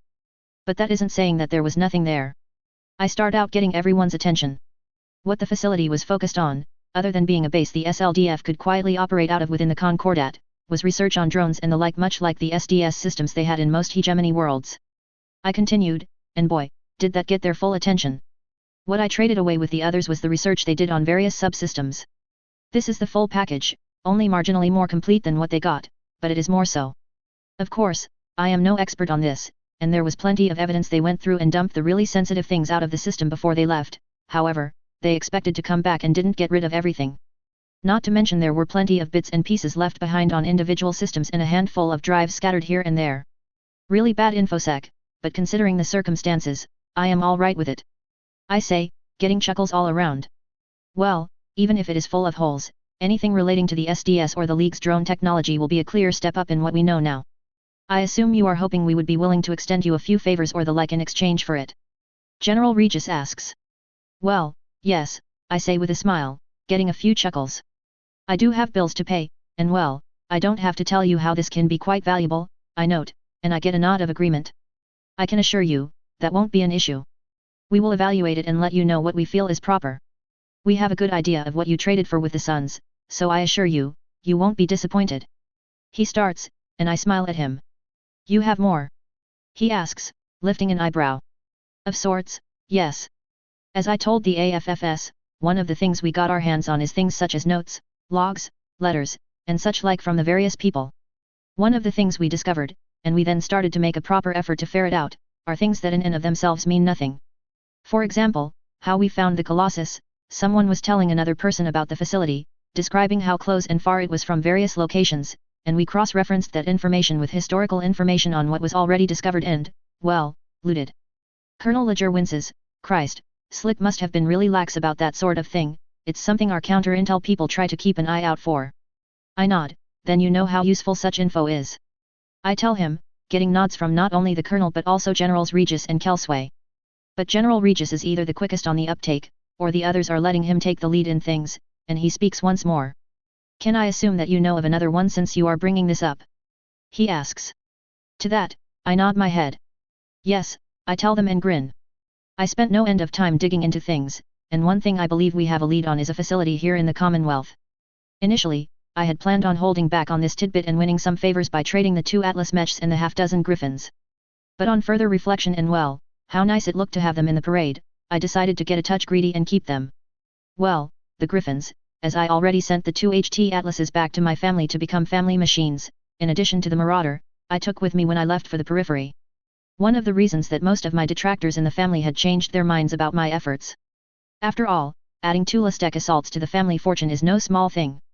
But seeing them all look at me with expressions that are a mix of hope, curiosity, and doubt all at once, I don't take too long to drop the info. Well, I give this about a 10% chance of being useful information, which is 10 times the chance I gave the Bristol bit, to be honest. I start really getting their attention as they have already found out about the upgrading of the Davian Guards Brigade through means fair and foul. On Antares, there was mention in several different letters and logs about a supply base. While not everyone shared the same details between them, it seems that there might be one under Alba, with one saying it was co-located with the water purification plant, though not obviously so. One thing they all agreed on was that it was, and I'll remind you, these people were Star League officers with a different opinion of what this word means, but huge. And boy, that got them all very interested. Any idea of what might be there? General Regis asks. Not in the slightest. For all I know, it might be a few 100,000 kilos of requisition forms for toilet paper. Or be all sorts of high-end gear. I tell them, giving them a shrug. Well, I dare say we will be sending out a team to take a look. Says Colonel Ledger says, getting a nod from General Regis. If you get any pushback, call me. I'll clear the way. I want this checked out quietly and quickly. The General says before looking back toward me. If it pans out, we will certainly owe you, Regis says, and I smile at him. Well, if you find any parts for the mechs I use, can I call dibs on them? I ask, getting laughs from the others. That and more, depending on what we find. He says with a nod, and then he looks at me curiously. And do you have anything else up your sleeve? Asks General Regis. Nothing that I know of here in Lyran space. A few hints deep in Merrick space, but that's about it. I tell them, even shakier than the one in Bristol. I get looks of disappointment all around, but then General Kelsway speaks up. Well, speaking for myself, the data that is on that core, plus the chance of a find on Antares, is plenty enough to make our decade if it pans out as well as Bristol did for the Suns. To that, no one can disagree, but we soon move on to the overview of how the LCAF would like to make use of my forces over the next few years. November 3013, Thurcad, Lyran Commonwealth. We may be officially on contract now, but everyone understands that the first few months will still be primarily focused on administrative issues, deciding what units are based where, who will support what programs, and of course, scheduling exercises with units stationed here on the planet. All in all, these are expected things, which gave us time to get everything sorted out. Since I have enough pilots and what I call low-tech mechs, I went ahead and made an ad hoc 4th company, bringing me technically to an entire Star League reinforced battalion. Of course, I don't have the lift for all this, but since I will only be bringing a single company on any rate in the near future, that isn't a big deal. But it will let me field companies of full lost tech, partial, or none for training purposes, giving us a slew of flexibility. As to who is assigned to the raiding operations?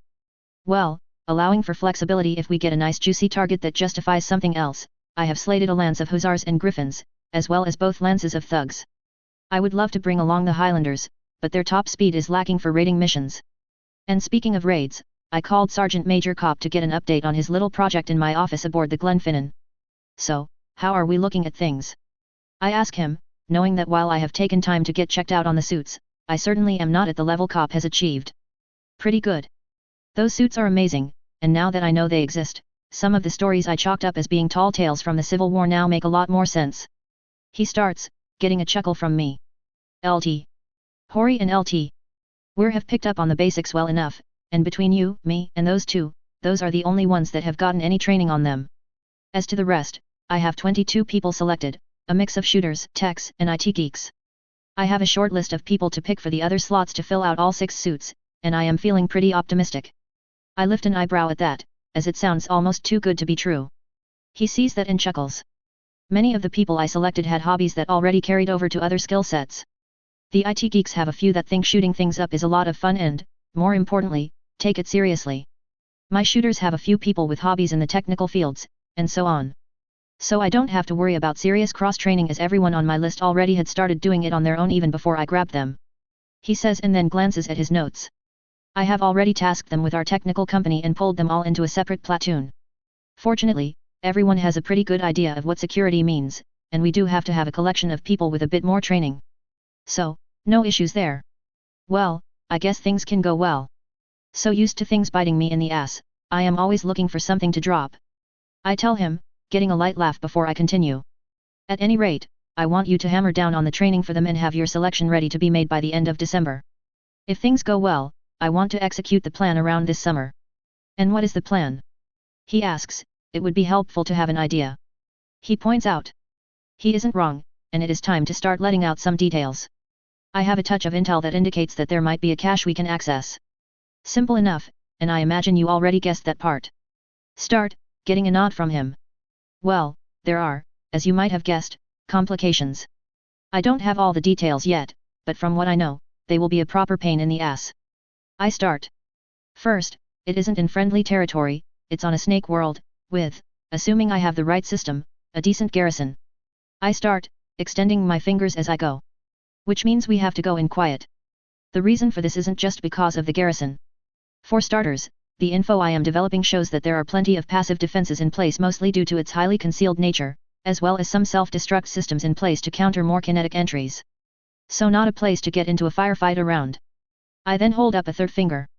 Then there is the fact that to confirm this, we need to go and look, and the last thing we need is for the locals to be led to it by us before we can get the lift for the gear. Hence, the need to be as stealthy as possible. Seeing his look of curiosity about why we must be so careful, I address that as I extend the fourth finger. And we are talking about a sizable facility. Something that makes our true look small as hell. The least amount of equipment mentioned would require a few mammoths to shift. Best case? There are enough supplies of mechs, vehicles, parts, and ammo to support an SLDF division, though one document mentioned core, though I doubt that to be the case in combat for 3 years. And this estimate was written at the height of the Civil War, so they knew how a division could eat up supply in that time frame. So, we must go in, confirm it's there, see how much there is, and then leave to call in enough forces and lift to take and hold the place long enough to loot it dry. Hence, we need to be stealthy as all hell. With the description of the stakes of the raid, he leans back and lets out a slow whistle. Fuck me. Yet, we can't afford to screw this one up. And I can see why we have to go in and check everything out first, as there is no way anyone will loan us the lift to move that much stuff without some evidence. Of course, it isn't a Drac world, but Helm in the League, but I am still holding my cards close to my chest to make sure nothing leaks out. And well, if it does and makes it back to the Combine, watching those people waste no end of time looking for something that isn't there will be good for everyone. Not to mention funny, since if they find out, they will know the source and how we already seem to have a track record of that sort of thing. Right, with that knowledge being made available to you, will that help you narrow down whom to pick? I ask him. He nods his head. I would still appreciate more, but I get why you don't have more and are probably. He gives me a grin as he knows I am holding something back for the moment, not giving everything you know, security and all that, but it's enough to get me where I want to be as far as training and selection. No worries, and I figured you would understand I am holding a few things back for the moment for confirmation and the like. It's so nice dealing with pros, after all. I tell him with a smile, as a bit of ego stroking never hurt anyone. He chuckles at that, and with that, I ask him to go into detail about the training he has done so far and what he has planned. The rest of the year goes by quickly enough, the restructuring of the first company goes smoothly enough, mixing a few people around and staffing it with our better, but not always best, people. After all, we have a training mission, so we have to ensure that the people in those companies are halfway decent. We are not planning on handing out any freebie wins after all. The good news is that while the bulk of the unit will be at Thurcad, which isn't all that close to the border, my family has holdings closer to the Merrick border, where we will spend time operating out of. I already informed everyone that needed to know that will be the raiding side of things home base, with the campaign I have in mind for the half-year being a number of raids within 2 jumps distance of a line formed by Solaris and Fecta. The initial plan is to head to Fecta with the Glenfinnan, the Mule and the Great White Whale, find the Colossus there, pick it apart and then send it back to Thurcad. The contract says we can keep a quarter of all salvage, though it doesn't break it down by type but by value. I don't plan on keeping most of the salvage from Fecta, but I will pick and choose a few things if they are particularly useful. I'm holding out for more Highlanders, obviously. Well, thugs wouldn't hurt, either.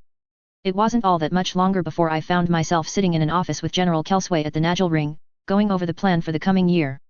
We already settled on using the 3 left-behind formations to act as various degrees of OP for in conjunction with demonstrations of just how a few examples of Lestek can really throw a spanner in the works, and had settled down to chat about why it was I always tended towards assignments such as this, and not more combat-heavy ones, since I had the firepower to be quite effective at it. So it boils down to wanting to keep your units intact as long as possible. Asks the General as he refills my glass. Sounds so bad when you put it that way, but yes, I say, nodding my thanks as I take a sip. Oh, I am not against using the equipment, mostly on raids and the like, but I want to be choosy on where and when. It makes little sense, at least in my mind, to waste a capability such as ours on, as the saying goes, smashing the wall. The general looks at me curiously, smashing the wall. Yep, also called hey diddle diddle, straight up the middle. I tell him, getting a laugh out of him in the process. Sure, we can utterly trash any similar-sized unit in short order with our tech advantages, but at the end of that battle, we would be spent and never again good for such a fight. Hence my being very picky indeed. But a tool never used is a tool you might not as well have. He gives his counter-argument, his fingers casually waving as he speaks. I nod, very true. It's a fine line. And to be honest, it's something I have been gaming out internally as to where that line is. At this moment, however, it's more training. The more effective we can make other troops, the better. What's that old saying about teaching a man to fish and all that? Kelsway nods, good point, and a fair one at that. So what are your plans then, since it is clear you are already thinking of your next step beyond these 3 years? I consider the question, as it's something I haven't addressed much at all, content to move from one thing to the next, slowly expanding as much as my lift capacity allows, and working up my troops to higher and higher efficiency. Kelsway sees me think a moment, and he interjects, as is, some might argue you are pulling a McClellan.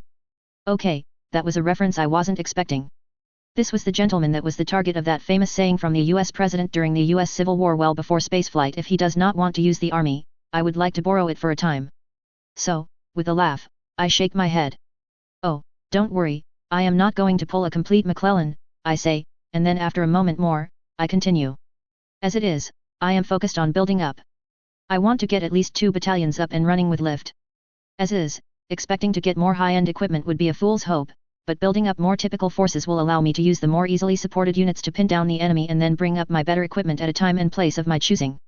I take a sip of my tea and then continue after a moment. That's the overall goal as it stands to the Highlanders. As you know, when I was here, I was on the supply track more than the combat command track, though I certainly spent time picking up more than a few classes about such. I state the unspoken question of if he was aware of that being confirmed a moment later. Indeed, when we brought you on, we looked at your records. You could have done well, though, your gunnery was all right, your piloting was among the best I have ever seen, period, and your grades were excellent across the board. I wave off the compliments and smile at him. Well, good instructors and the like, and well, not one to do things by half, I say, shrugging off the compliment. But seriously, other than the growth, the original intent was to form up a tidy little unit, make a bit of cash and a little fame, and then move on to take over one of the various companies the family has and be able to tell stories of my experiences to the grandkids and the like, I tell him with a grin. Kelsway leans back in his chair, smirking a touch as he nods. Well, not a bad plan, and downright Steiner in some ways, but I take it that's no longer the case. I set down the tea after finishing the glass and then nod. Exactly. Oh, the end state is still out there, but frankly, I have been more successful than most that take up this profession, especially when you factor in forming my own unit. Not all of us can be Kels, but not all of us will fail either. He looks at me as if he is waiting for me to get the point, and then I do so with a smile. Frankly, at this time, I have found I enjoy the teaching side of things. I have had a lot of fun teaching tricks and tips to units that are not up to speed, and before you say that I don't have much experience to go off of, to which you would be correct, by the way, I did come across more than just mechs that are true. I tell him. Of course, the mention of that now albeit in a small circle famous find gets his attention as he leans forward. Oh. Indeed, I found a slew of old SLDF manuals and such. Oh, a lot of them we already have a copy here at the ring, but they are rare outside of places such as this. And that's what I have been using in training I have been doing with other units. Some of it isn't all that useful, after all, no one is running around with divisions of mechs anymore, but then, a lot of units are poorly trained from a technical sense, working off of things they picked up from other officers, things they read, and so on. Most mech warrior officers, after all, don't come from universities and academies but get promoted through the ranks, especially on the merc side of things. I point out, though, in more prosperous places, official house militaries are not as deficient in this as others. Even in the LCAF, there are no small amount of people who have achieved rank through sickly seasons and bloody wars, as the old saying goes. What, thinking of starting your own academy? He asks, chuckling at the very idea. Oh, it's something I thought about, say, a finishing school for those that have achieved rank, but not the education that goes along with it. Can see it being quite popular with the more well-funded mercenary units and plenty of militias here in the Commonwealth. He looks at me as I say that and hums softly. Well, that is sort of treading on the toes of said academies, said in the office of the commanding officer of the best of them, but it's an interesting idea nonetheless. He grants me before speaking once more. But you are right about the woeful lack of professional education in many mercenary units and some less well-off militia units. Not saying I will back you on this mind, but it is an interesting point you have. Oh, if only he knew the drama coming 30 or 40 years down the pike, he would be out pushing for increased training across the board. Sadly, it's not something I can say and not be considered a lunatic. The rest of the meeting went as expected, as we only had so much time in his schedule to have it. Still, it got him thinking about where I might be heading with the unit in the long term, something he was probably curious about himself, but also, it was something that I wouldn't be shocked if he was quietly asked to broach with me by someone in the intel side of the house. And it's not like I can start moving things around to scout out future plans without tipping my hand or having someone take advantage of it and pull it out from under me. But a few weeks later, the raiding company is lifting ship from their CAD, heading out to the Zenith Point to link up with an LCAF invader that has been loaned out to me along with the mule and the great white whale. The Loch Tula, as expected, has been highly sought after by the fleet to allow them to make some moves that would have otherwise tied down more jump ships than they would prefer. By loaning them the Loch Tula, and even with loaning me back an AFFS ship, they would come out ahead and have a bit more flexibility. They wanted to lease the whale from me, but I needed it for a little bit and had to turn the offers down politely. Which has my liaison officer quite curious. I thought you didn't like that ship. Hauptmann Lacroix asks me in my office aboard the Glenfinnan, sitting down and buckling up while the invader makes ready to make the first of the jumps leading to Fecta. Oh, for combat use, I don't. I think it's too large and cumbersome for that sort of thing, but as you heard from many others, it's great for making administrative uses. And yes, I know, there is nothing in it at the moment, so why bring it? You want to ask me, right? He nods to that, and I chuckle softly. Well, to be honest, I hope to fill it up, I tell him, and with that, he blinks. Wait, what? He asks, thinking hard, you already have a lead on something new, do you? I nod and look over to Robert McNish, my second while we are away to play, who has been fully briefed on the plan. With his usual deep rumble of a voice, he chuckles. Fill it up indeed. We have been rooting through all the files and flight reports stored on the whale since we got her, looking for anything that might indicate a stay somewhere that hasn't been found and looted already. Alas, we haven't found anything like that. He says, shrugging, though the Hauptmann doesn't buy the idea that nothing was found with the way he gives Robert a look. But, I say at this time, interjecting, we did find that while pulling out to link up with the rest of the fleet to join with Kerensky's desertion, a Colossus had a bit of hoopsie on liftoff and promptly crashed back to Earth. Due to storms and how the weather was getting worse, not better, all they could do was pull their people out of the crash site and leave it where it was. And you have where they crashed? He asks, and I nod. And to be perfectly frank, he isn't the only one surprised that I have that data, as I wasn't lying about it for once.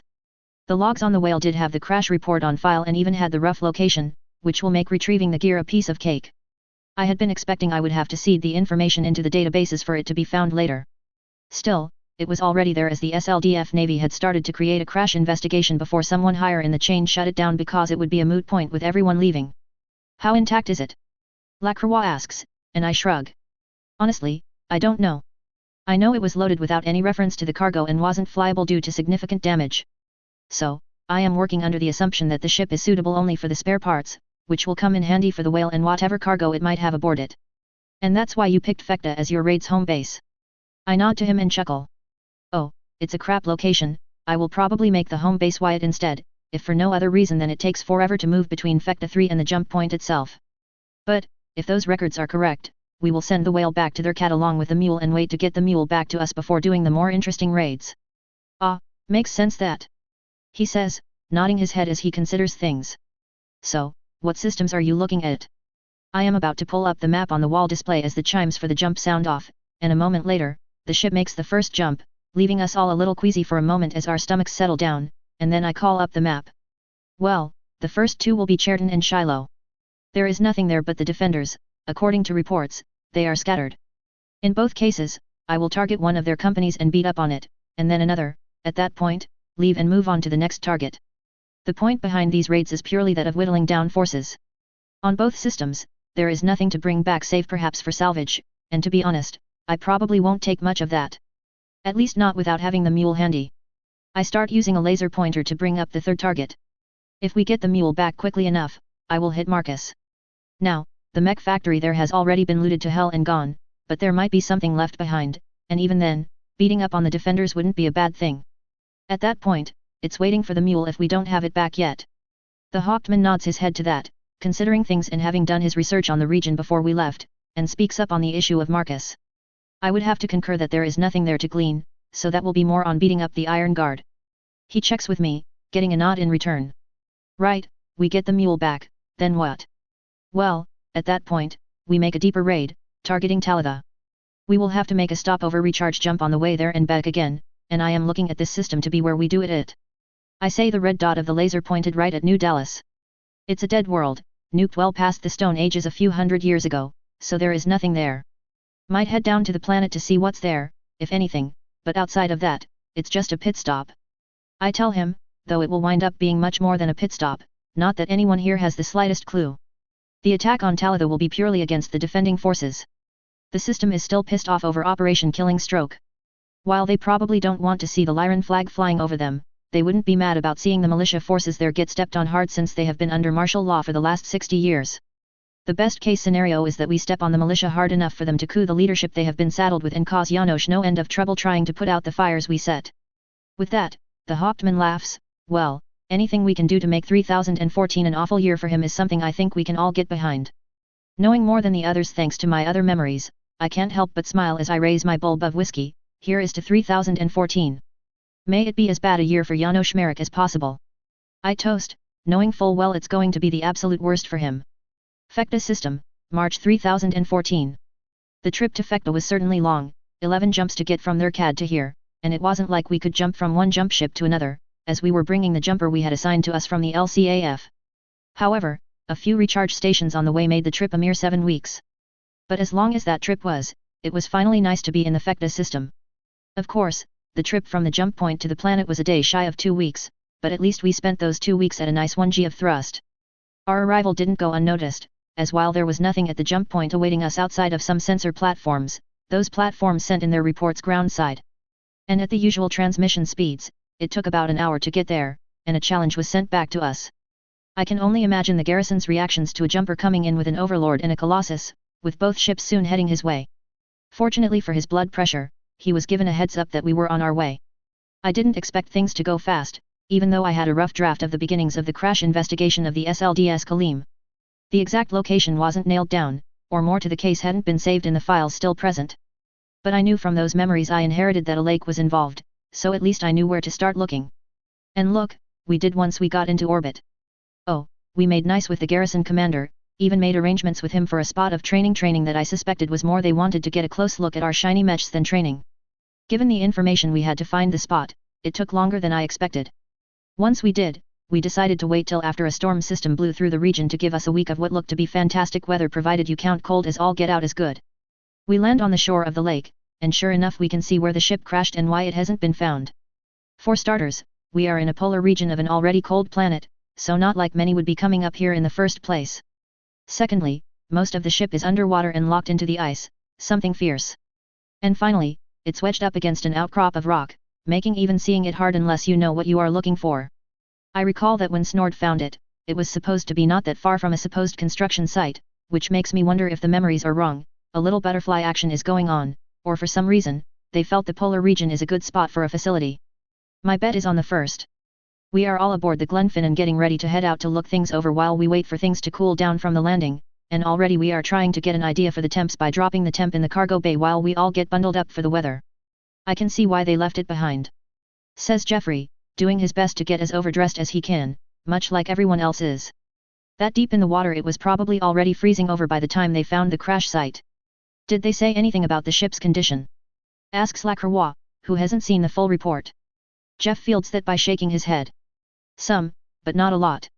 They said the ship stayed mostly sealed, though it was open to flooding in the engine rooms.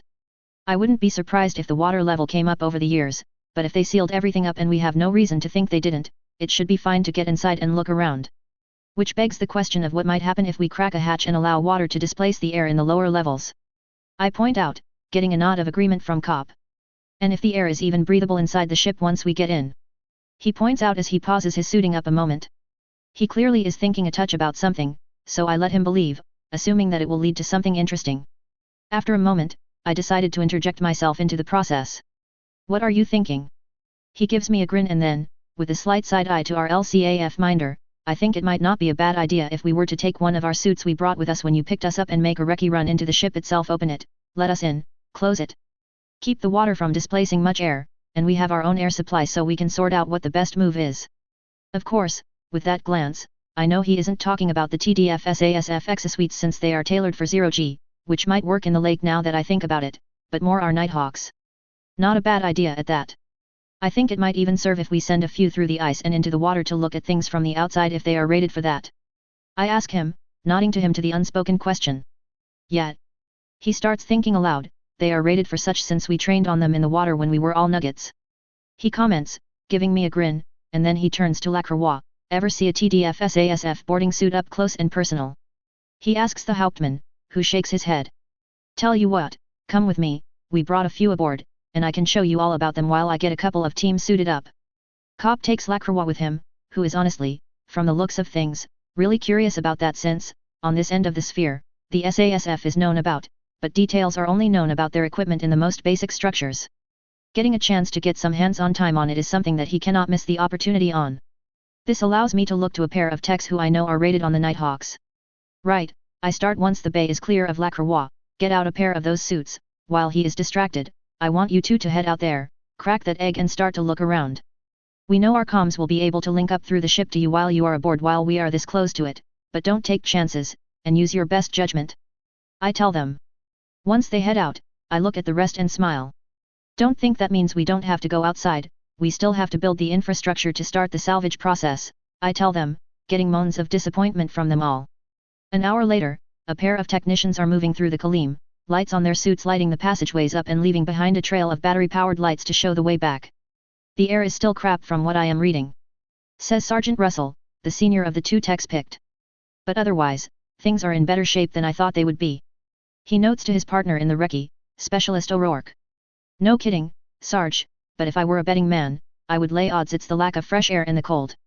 It's well below zero in here, he says, forcing open a lift shaft and casting light down it and seeing the half-expect sheen of ice far below. There is our first ice, says O'Rourke as he fastens a rope for them to descend on. Power killed to the lift? He asks, knowing the answer already, but sop is sop. Power is dead, let's drop, Russell says, and then the pair slide down the ropes to just above the ice, testing it and then settling on it once they are sure it will support the weight. They cast the lights around, seeing the water level just above halfway up the doors leading to one of the bays and a bay lift door within easy reach above them. Looks like the water reached the lower vehicle bay at the least, he says once he looks around.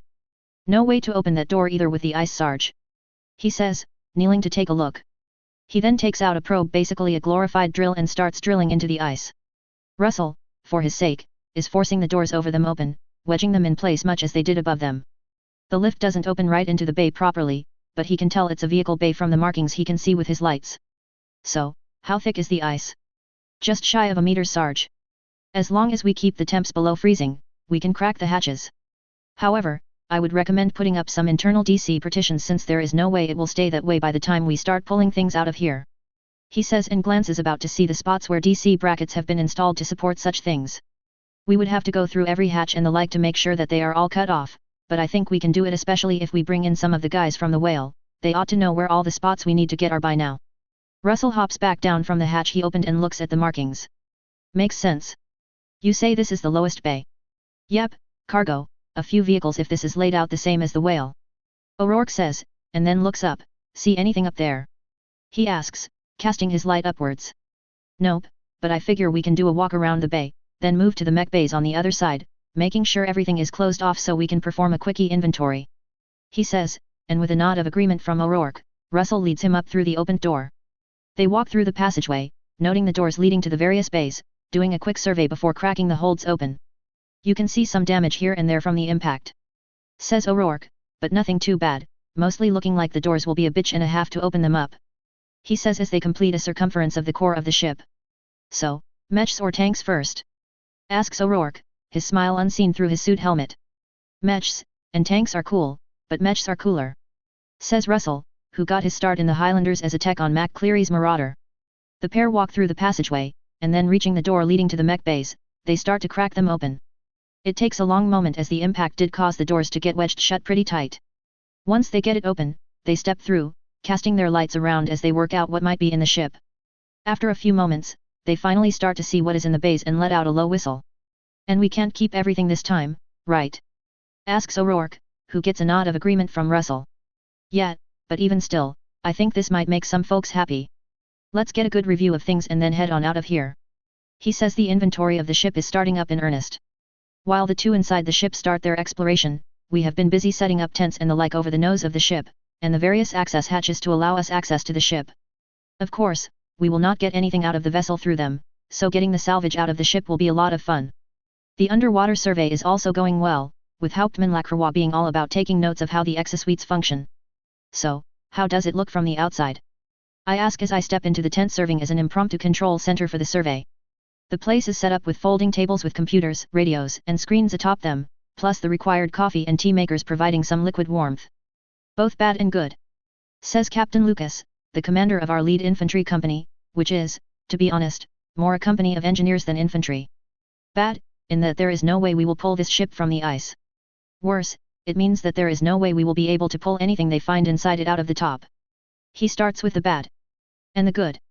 I ask, pouring a cup of hot chocolate as I look over the feed from the underwater team, the cameras that would be showing our internal team being down so we don't expose what sort of suits they are to Lacroix.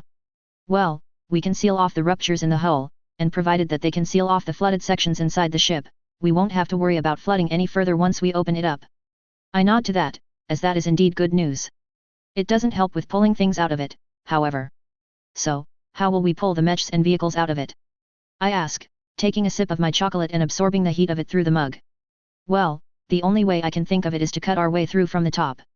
I have been looking at options on the trip out here, and I think we have a plan. We won't be able to salvage much equipment from the ship itself, mostly internal components, though we will be able to pull the aero system out since it's still above the water. Outside of that, it will be a full-up engineering exercise to salvage what we can of the Kalim, says Lucas. Well, that makes some ideas and thoughts easier to sort out, I tell him with a chuckle. I turn towards Lacroix and smile, so, like what you are seeing in those things? I ask him, seeing him absorbed in the camera feeds from underwater.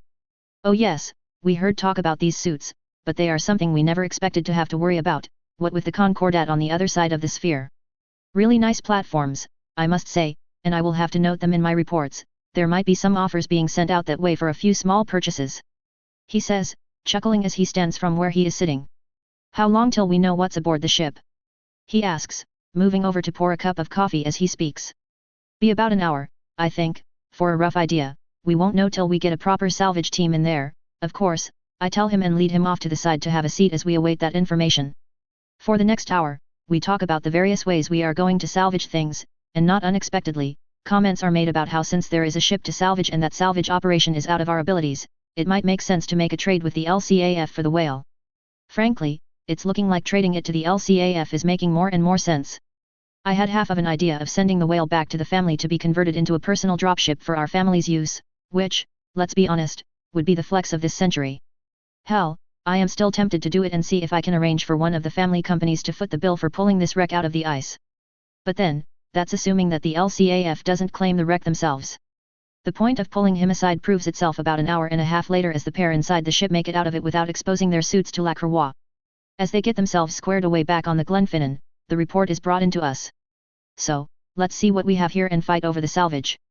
I declare, getting a laugh out of everyone as we all look at the list displayed on the screen. A few low whistles are heard, though we all acknowledge that the numbers are preliminary. Not a bad haul, depending on how many of them are actually recoverable, says Lacroix, getting the first word in as he looks at the pictures of the various vehicles in their bays, some of which broke loose from where they were stowed and bounced around a bit. Yet, not everything is in good shape, maybe a third overall might not be good for more than spares. I note and grin, so, what are you thinking? I ask Lacroix, reaching over to pour another cup of hot chocolate out of a carafe. Well, he says, laughing, being LCAF, I think I am required by some law somewhere to say we call dibs on the assaults. He says, getting laughs all around. I don't have any problem with that, but I want the lynxes and the warmers. You can have the battlemasters and king crabs. I tell him, sipping at my chocolate as I give him a look. Well, that is half the mechs, the deal is you get a quarter. He points out, chuckling as he looks over the top of his mug of coffee at me and wonders what my game is. I lean back and chuckle, well, I get a quarter of everything, nothing specifies mechs or tanks or what have you. I point out, besides, the only things I really want are the lynxes and warmers.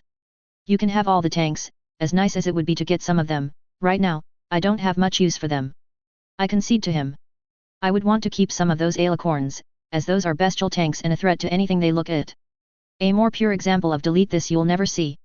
Unfortunately, I should have held out for a 50-50 split, but hindsight being hindsight, make the most of what you have. And frankly, I need more light and medium mechs than I do more assaults, as nice as king crabs are. Any word on the versions of the mechs? Asks Jeffrey as he smirks at the wheeling and dealing over the salvage. Captain Lucas speaks up at that, nothing hard and fast, but the Battlemasters are command versions with the second seat. With that, I perk up and, with a grin, maybe I will call dibs on the Battlemasters. I announce, getting a laugh out of everyone as Star League era command Battlemasters are pretty damn good. Might fight you over those, warns Lacroix with a chuckle. I know there are 3 regimental commanders that will sell their firstborn for one of those already. Well, I start, we have much work to do, and we have 8 days before another storm comes in and locks things down for 5 days. So, let's get about it, and we can haggle over everything then. As expected, things didn't go all that easily.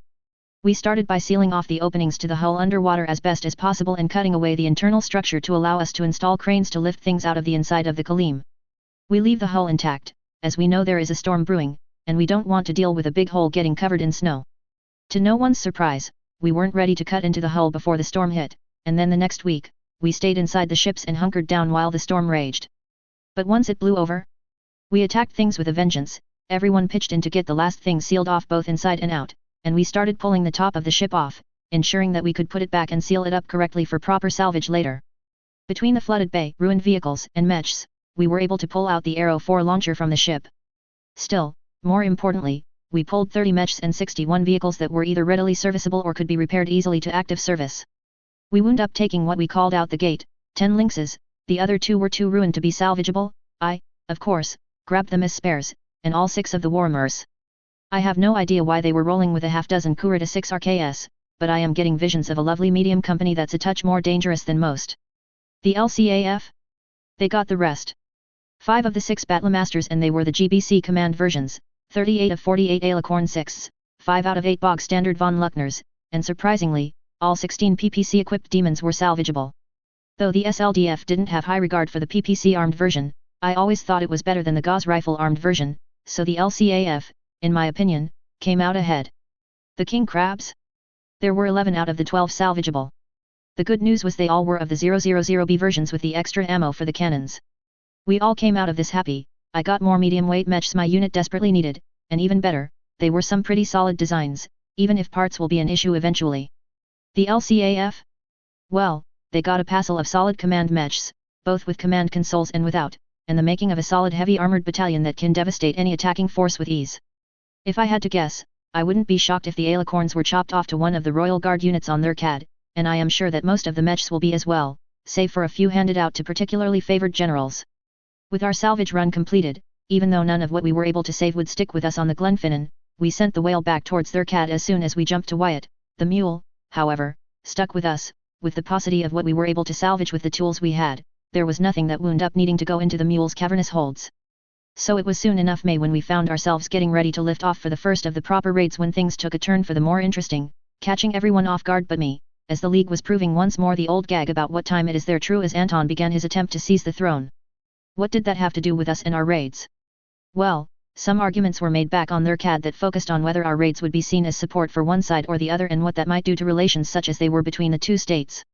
Personally, knowing how it would turn out, I was doubly in favor of hitting the 2 targets I selected, as in both systems, the governors have made statements in support of Anton. Seeing mercs in the employ of the LCAF hitting rebel units would undoubtedly be a PR coup for the Commonwealth in its relations with Janos, though not so much as to changing anything to any significant degree. But eventually, we get a message from their CAD regarding how to handle raiding during the Civil War. Basically, continue as before, but try to avoid looking like we are picking sides as much as possible. It was accepted that we would have to, on occasion, pick one, and if we did have to choose between hitting a target supporting Janos and Anton, it would be preferable that we hit the target that supports the latter. I'm okay with this primarily because of what I already know from out-of-context knowledge, and well, I'm a merc. While I don't plan on working in the League anytime soon, you never know what the future holds. Not even I am arrogant enough to assume that I do, and well, even if I do, in fact, happen to have a pretty good idea of it. We did get some news regarding the arrival of the whale. The salvage split was approved, and the LCAF wasted no time in starting to arrange for a salvage team to head to Fekta to salvage what was left of the Kalim, which put paid to the idea keeping the whale in the family, so to speak. Ah, well, you win some and lose some. Early reports have come back on the mission to Antares, and while they are not saying what they found, it appears that everyone is quite pleased with what they did find and that I am looking at a rather nice bonus when we return from the raids. They did say it wasn't the perfect find, so I am assuming that they didn't find much in the way of mechs, but I think if they are otherwise rather pleased, it was still a grade A find nonetheless. I didn't spend those few months doing nothing, though we planned out more about our 3 raids and how we would go about them. While most everyone else focused on target research, I took a closer look at what was out there on New Dallas and started feeling better about it. It turns out that there have been expeditions to the place before, so it isn't a totally closed system. If we were to jump into one of the jump points, recharge, and then jumped out, the phone company wouldn't even blink an eye. Heading to the planet? That would get their attention, though I imagine that without calling ahead about it would get a more significant reaction than I would get if I did. And, well, I wasn't planning on calling ahead. This gave me a warmer feeling that things would go a little better than my fears, as, after all, when it originally happened, it was far later than now, and the phone company was more open about its capabilities. I still think they will react, just slower than my initial fears. If we just landed and didn't do a thing, I think I have a 50-50 chance of not being bothered, but the moment it looked like I was looking for anything, and especially if I started loading anything up, I would get a reaction for certain. I have no idea what that reaction would be, but I think there would be one. If I haven't come to Comstar's attention before, this will get me on their list. At this point, it's time to stop stressing and commit to the first of the big moves. Everything I have done so far has led up to Helm and New Dallas, so the preliminaries are done, and it's time to get my game on. A bit more tell rather than show this time, but I couldn't make a battle scene work out to my satisfaction, and well, as the MC says, seal clubbing gets boring. Hope you all enjoy. Shiloh, FWL, June 3014. While the original plan was to hit Cherton first, intel from Lick indicated that there would be an extra unit present which made the risk-to-reward ratio a little too steep for me to risk a raid, even with my upgraded and oversized company. So that got cut out of the plans, and we moved on to stop 2 of our Annoy Anton tour of 14, which was Shiloh. To be fair to the defenders of the place, no one in their right mind raids in an overlord, so seeing that kind of metal heading their way excuses the panic our Elent team was detecting from planetside as we entered orbit. They attempted to send up some fighters to intercept us. Still, we not only expected that, but we made sure that we kept our fighters purely in the self-defense role, which allowed us to deal with the 2 attacks they sent up to us. They would have been better served concentrating those 2 raids, but I am not going to complain. The good news is that the defending unit that was supposed to be defending this world had decided to support Anton, which means that a significant number of them were presently off-world. So instead of running around pulling a company or 2 away from the main, I am going right for the jugular and hitting their HQ, an HQ that would be defended only by a handful of militia and maybe a company of regulars, and poorly equipped at that. Frankly, that might be why the aerospace defenses were so meager, most of it had already left. In this case, while I was tempted to land right in the middle of the now mostly empty garrison spaceport, prudence would be better served by landing outside of it.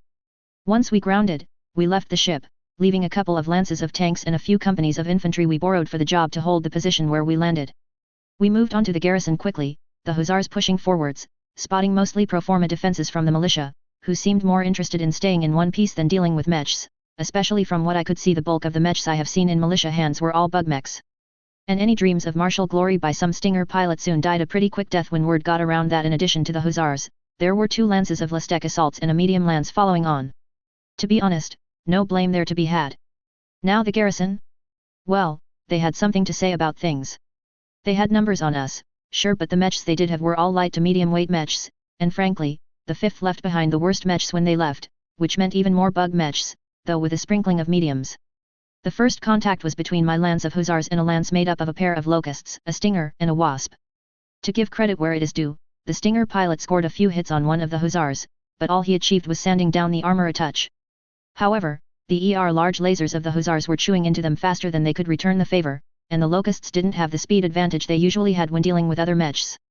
Oh, they tried, but it was as lopsided as you might expect, and frankly, with all that, I am not a fan of the hussar in general. The royal versions are much better. More durable, for sure, which is the basis of my dislike. Which left us with the main event, such as it was.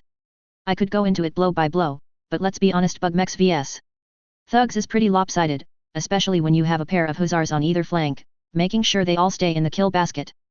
They were game, put up a credible showing, even sanded some armor off our griffins, and a Shadow Hawk damn near hit a headshot on Pearson's thug.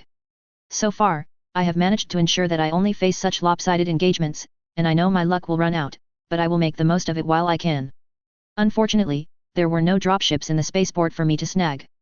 The hangars were all empty, leaving just the 20 mechs that faced us and being a mishmash of types and with half of them barely working in the first place, which is why they were left behind. Well, zero mech salvage to be had.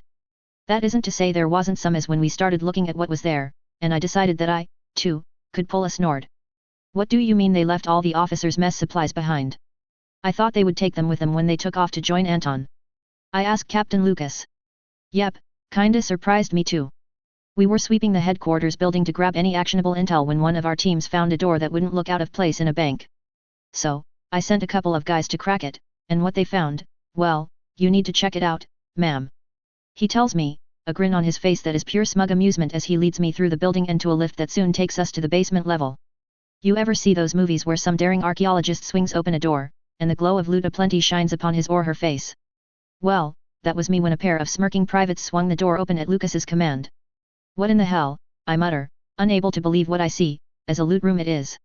Best we can tell, the general in charge of this place, probably with the help of his subordinates, has been playing fast and loose with the laws about how they can spend their units' money and what they can and can't take from the locals, Lucas says, smiling as we step into the very large room. His hand waves to the left and right, boxes of wines and spirits stacked up neatly on shelves to the left, fancy cigars and other pharmaceuticals to the right. Are those drugs what I think they are? I ask him, as while I want to look at the booze, I'm more worried about the drugs. Yep, already have a team setting up a burn pit for those. He says, shaking his head. No idea if they were reselling, confiscating, or what, but I figured we ought to have an evidence team come through and take pics of everything before we take anything. Already here even, as soon as I heard about this door, I figured it would be best to film it in case someone says something.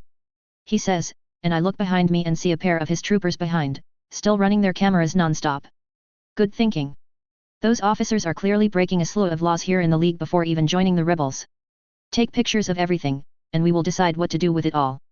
I tell him as I start to walk through the room. I stay out of the way of the film crew, making sure they get a good log of everything in the place, though I already have decided that except for the drugs, I am going to take it all. After all, it's not every day you find a fully intact set of Cameron emblazoned dinner settings down to the littlest detail for a dinner of 50. And that's not counting some excellent booze. Whoever set this up has fantastic taste. Of course, that's just the tip of the pile, several simpler but equally valuable items, making a mental tally they even have what appears to be 100 kilos of pure gold in bar form.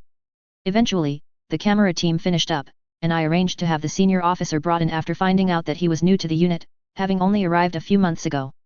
Some collection your superiors have here, Captain, I tell him, letting him take his time to look at all the stuff they have squirreled away. To his credit, it is clear that he isn't happy with what he sees, especially the drugs. To their credit, not all of them are the illegal sort, but there are a lot of high-end drugs that could be better used in the local hospitals than tucked away for selling for a profit.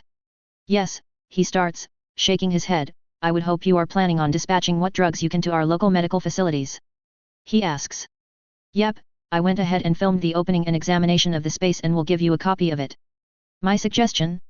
Don't follow the lead of your higher UPS, there is no chance that Anton will pull things off. So get out from under him and buy your and your troops' reputation with Janosch by getting out of here and turning this over to SAFE or some such.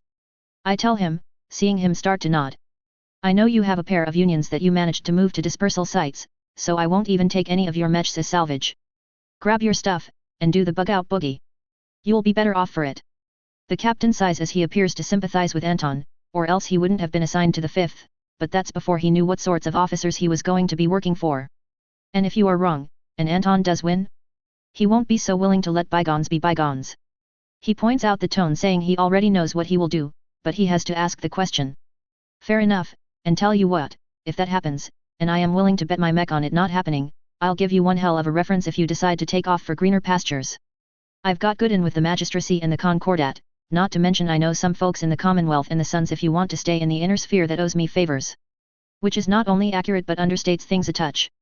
Sure, he is a mere captain, and nothing special about him, but if he has a decent set of morals and integrity, he can go far anywhere.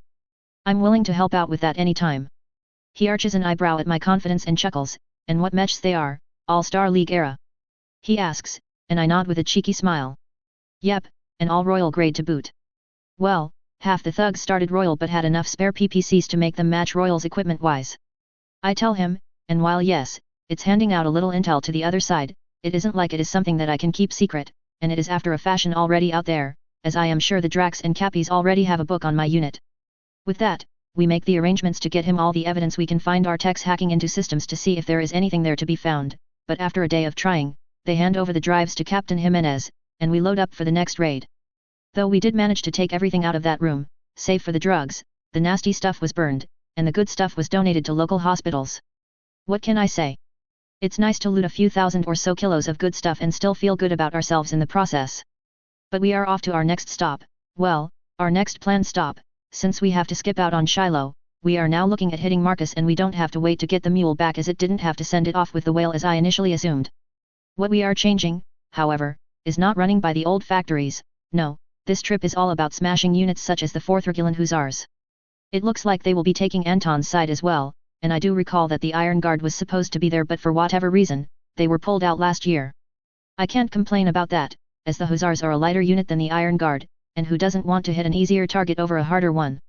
I could go into detail about the fighting on Marcus, but to say it was pretty lopsided would be a fair way to put it.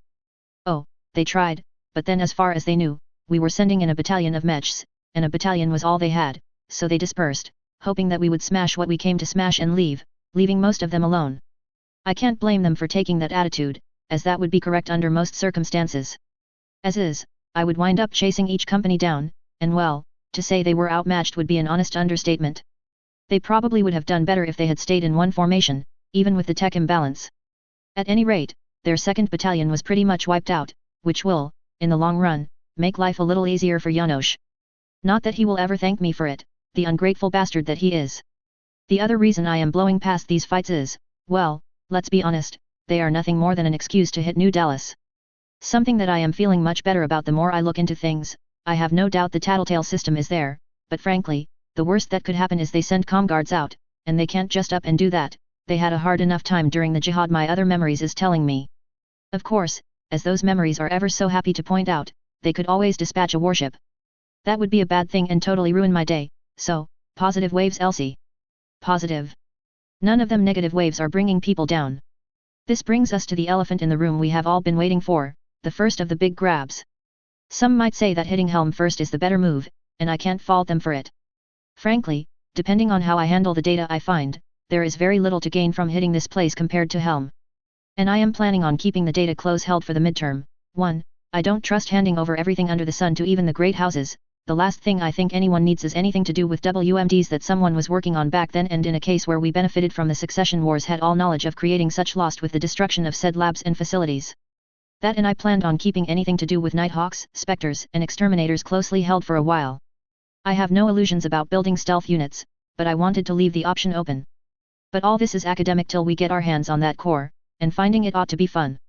With my knowledge, finding the facility itself won't be too hard, but finding where the core is hidden within it might be a touch harder. But hell, I needed an excuse to get some practice in on something I have been putting off. It's halfway through July when we jump into the new Dallas system, and I inform the captain of the LCAF jumper to go ahead and take his time to get a charge up and spend some time doing any work he needs to do to ensure that nothing goes sideways when we hit Talitha. The way I do the math, it would take about 10 days for any noticeable reaction forces from Terra to arrive. Well, it could be faster if they hot-charged their drives or used ships with an LF battery system, but let's be honest, the former isn't likely since Comstar won't feel that they have to rush things and accept the risk of a misjump, and if a ship with an LF battery shows up, well, I'm fucked regardless since those things do come on ships. The word jump isn't in the name of them. The plan that I come up with has us doing the burn-in at a hint over 1 gravity, mainly to make the trip an even 3 days, which will give us 4 days on the surface to check things out. So, where are you thinking of poking around? Asks Hauptmann Lacroix, getting an arched eyebrow from me in response. You wouldn't have picked Caddo City out of the blue unless you have some ideas, and while I suppose the picking of New Dallas made sense for the plan, I have been around you long enough to pick up on you are still holding a few cards to your chest. He says to me, chuckling at the look I direct his way while we sit in my private office. I give him a look, half amused and half pointed, and then let out a snort of laughter. Well, fair point, I do have reasons, I admit, giving him a grin. Though on this, don't get your hopes up at all. I know enough history that some militia units back in the day had better equipment than most, and New Dallas was one of those units. But unlike many others, I have no illusions about finding anything top-notch here. What I am looking at is the old militia boneyard. As they upgraded machines, I saw a comment in one of the files I got off of R-True that they had a reputation for never throwing anything away and sticking it inside a massive but old bunker complex instead of scrapping or selling it off in case of them needing it later. I tell him, which is the best sort of lie, it's the truth. So you think they still have stuff buried there? He asks, taking a bite of his dinner, since we were making a bit of a working dinner during the burn-in, and well, let's be honest, eating is much easier when you have some gravity. Honestly? No, not really. Or if we do, I think the top-end stuff will be Mackey's and that era of equipment. You have to remember the place was pretty serious about kicking the fat bastards' forces off the planet and, when they couldn't, making it as expensive for the bastards' forces as they could. Anything that they could man, they probably fielded. I point out, taking a bite of my steak. Lacroix nods at that. Makes sense, then why bother? He asks, leaning back as he considers the argument I am presenting. Well, for starters, the point is as much equipment they could man, there is a chance there is something left behind, and then there is the possibility of parts and the like. After all, let's say there is nothing more than a few hundred Merkava tanks present, that's still a few hundred Velar 300 fusion engines. They alone are worth $1.5 million each by themselves? So, we assume there is even, say, 100 of the things. That's still at least 200 million in engines and other parts that can be resold and reused. I say, waving my fork around as I speak. And that will go a long way towards paying the bills. Lacroix thinks about that and then snorts, guess that's the case, never looked at it like that, guess that comes from the fact that you trained up to be more of a supply officer with some combat training than a combat commander. I shoot him the bird as he says that, which gets a laugh out of him. I will not confirm or deny that I was originally slated to be a supply girl. But I believe that the LCAF needs to have remedial classes in logistics across the board, don't try to tell me I am wrong about that. I point out. Lacroix has the good grace not to contest the point since, well, while memes about the Lyrans are many, one of the more common ones is all about a severe lack of long-term planning.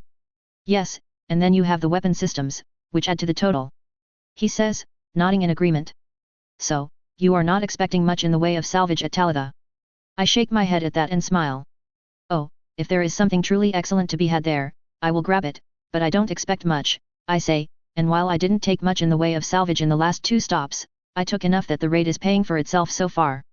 Mostly, I view this as a case of getting a few days on the ground before we hit our next target, not a proper R&R stop, but a stop nonetheless. I continue and set down my fork as I take my last dinner bite. So, I figure a few days to move about somewhere that not only has gravity but isn't the inside of a dropship. A nice positive shot to morale, and then off we go. I tell him, letting him think what he will, as I have every plan on cancelling the raid and heading back to their cat afterward. The flight is uneventful, though as we arrive in orbit, we get a surprise as we are not the only ones here, Comstar got here before us. Oh, I don't think they are digging where I plan on looking, and in fact, they are a good 1,000 kilometers away from where we will be landing. And being the good neighbors they are, they call out as soon as we arrive, wondering who we are and what brings us to New Dallas. Oh, they can't say it's a closed system that belongs to them, they don't need the FWL taking note of that declaration, but they can encourage people not to visit, which they certainly do most of the time. We make our pleasantries, and it's obvious they are not happy we are here, but there is nothing they can do to officially kick us off the planet since they don't own it. The problem is, they know who is coming to visit, so that's not cool either. We tell them the basics of what we are doing, not mentioning that we plan on digging about a touch to get some gravity that is real under us before we continue our mission. But it does change how we were planning on doing things. Alright, everyone looks like the plan has changed on us, I tell the command group, consisting of myself, the captains of both dropships, Lacroix and CPT Lucas.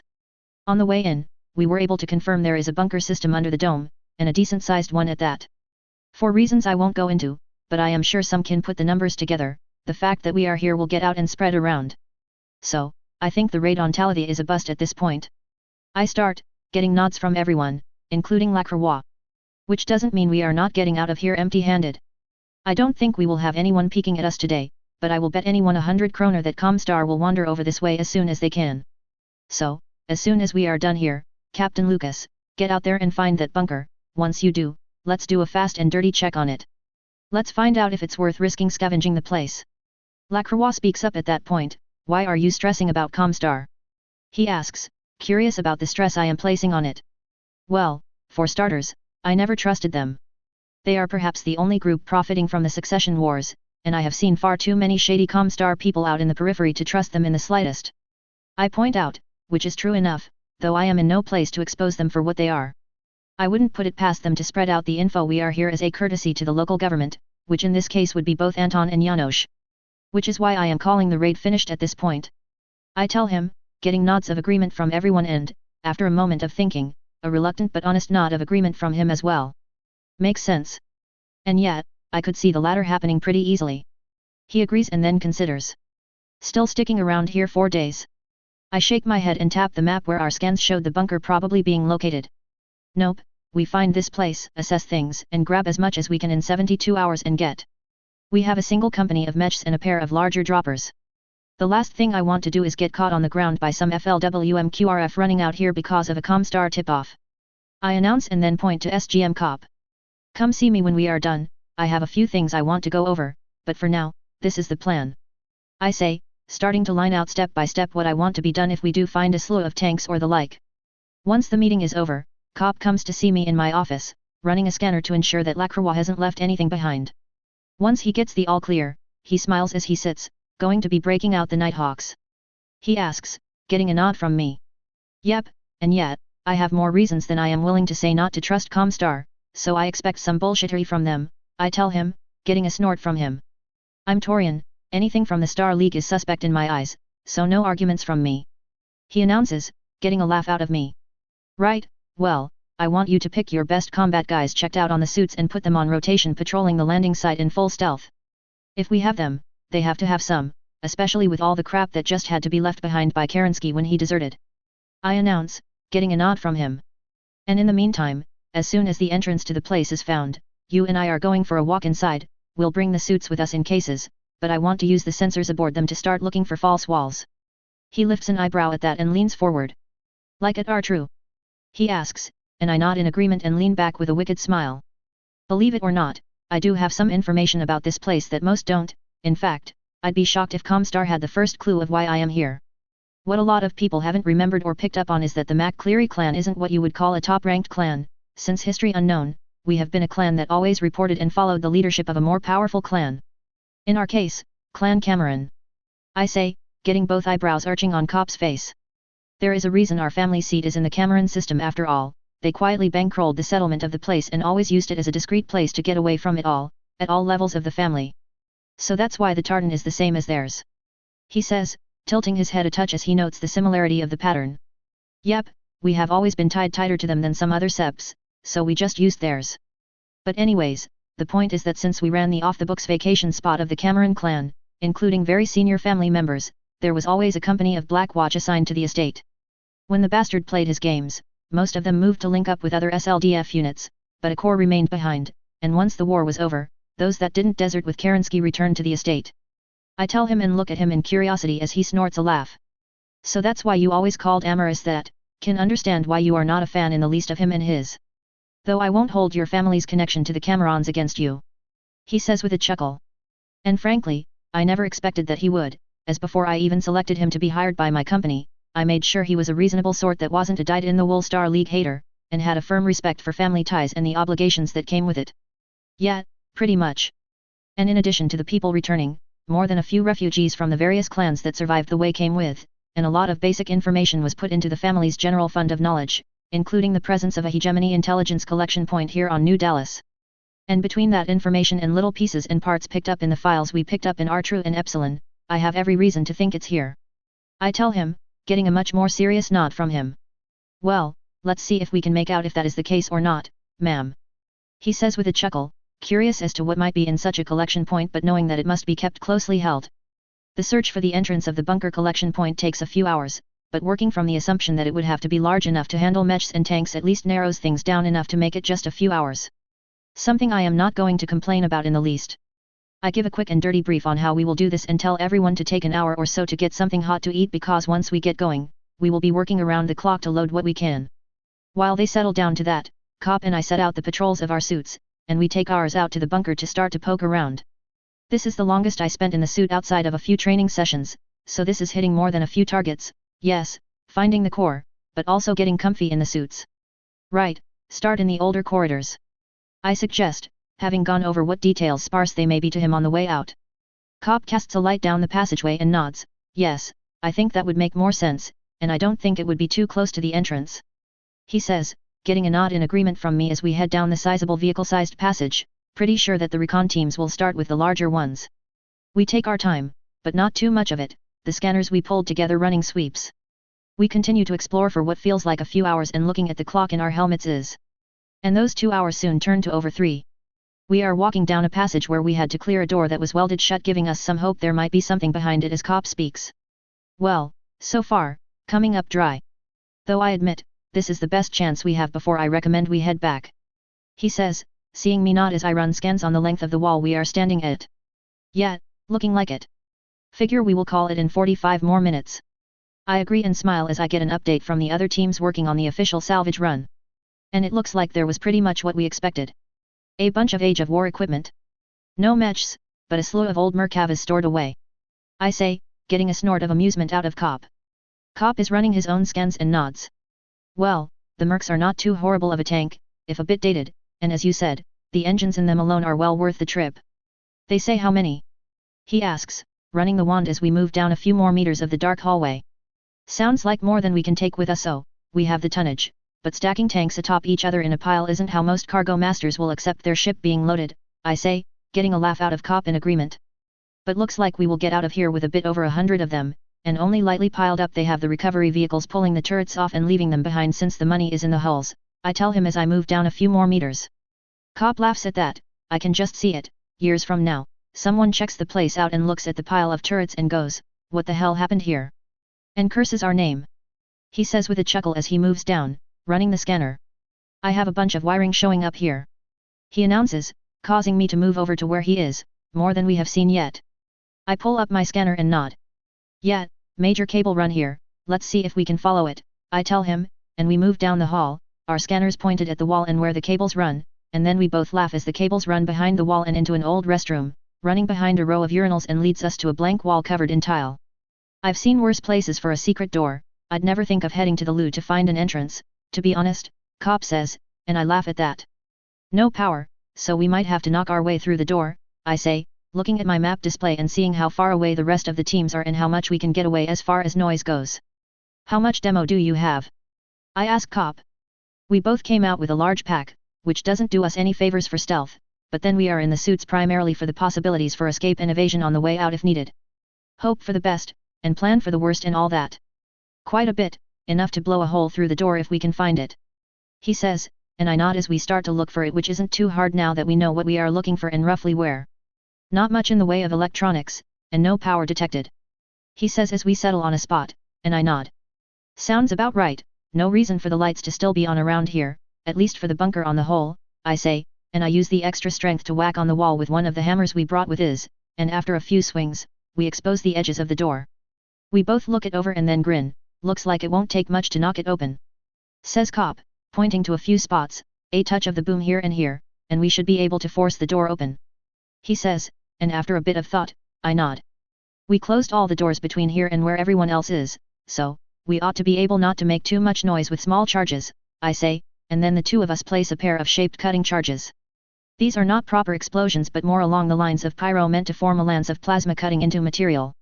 This isn't to say it doesn't make noise, it does, and as closed upus the restroom is, we are both glad we are in armor as we set them off. We soon turn to force the door open, and soon enough, we are moving into hallways that are in better shape, if for no other reason than no one has used them even longer than the outside halls.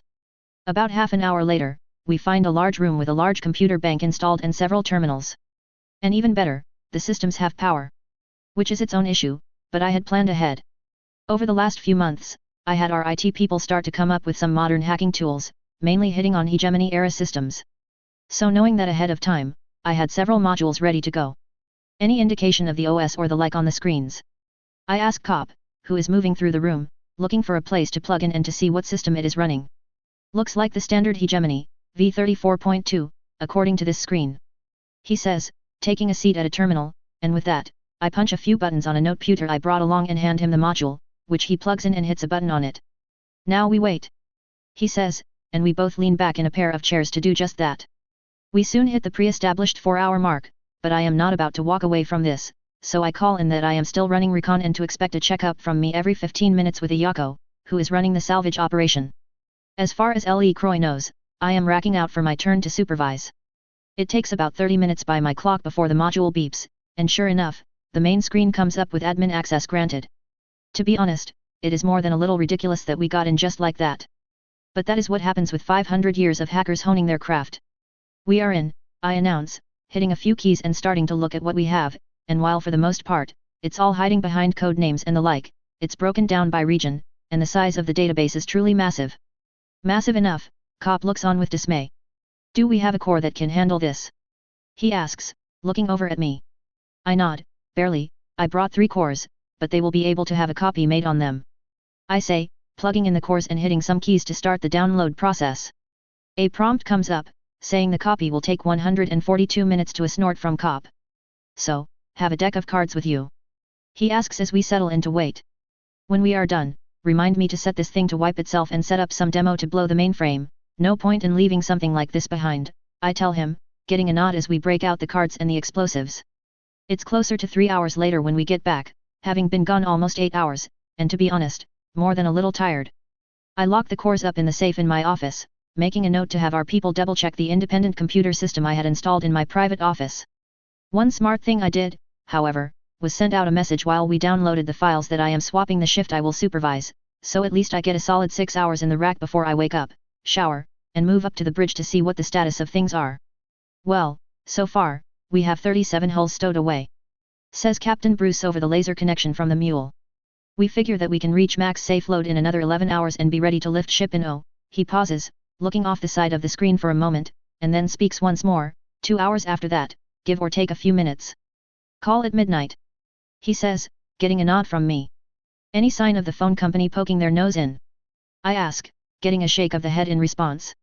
No indication of the 2 ships lifting, it's a Union and an intruder over there, but we are sure that they have a VTOL or 3 out there as we got a hint of it to peek at one to the north of here, he says, and I look over to Cop as he comes into the bridge in time to catch that. No sign of anything for the sentries, he starts giving me a nod that he means both sorts, but I went ahead and put a 6th on rotation, he says, letting me know he chopped over the 2 suits we used to scout out. Well, let's get everything loaded, and depending on the situation on the ground, either take off right away or wait till tomorrow to give everyone a chance to rest up a bit, I decide, getting nods all around as they turn to their duties. It's a long 11 hours everyone moving to load up what they can, and then they start to break everything down and bring them back in. Fortunately, no one moves to disrupt things, but then at this point, I would be more than happy to cut and run and leave behind the loaders and the like if I had to, sticking around long enough to get my people aboard and not a minute longer. Fortunately, during that time, nothing seems to show up on our systems to show anyone is nosing in. This doesn't mean anything since I know we can't pick up our own Nighthawks, and lack of evidence doesn't mean there isn't anything out there. Which is why I have my Nighthawks running around our perimeter.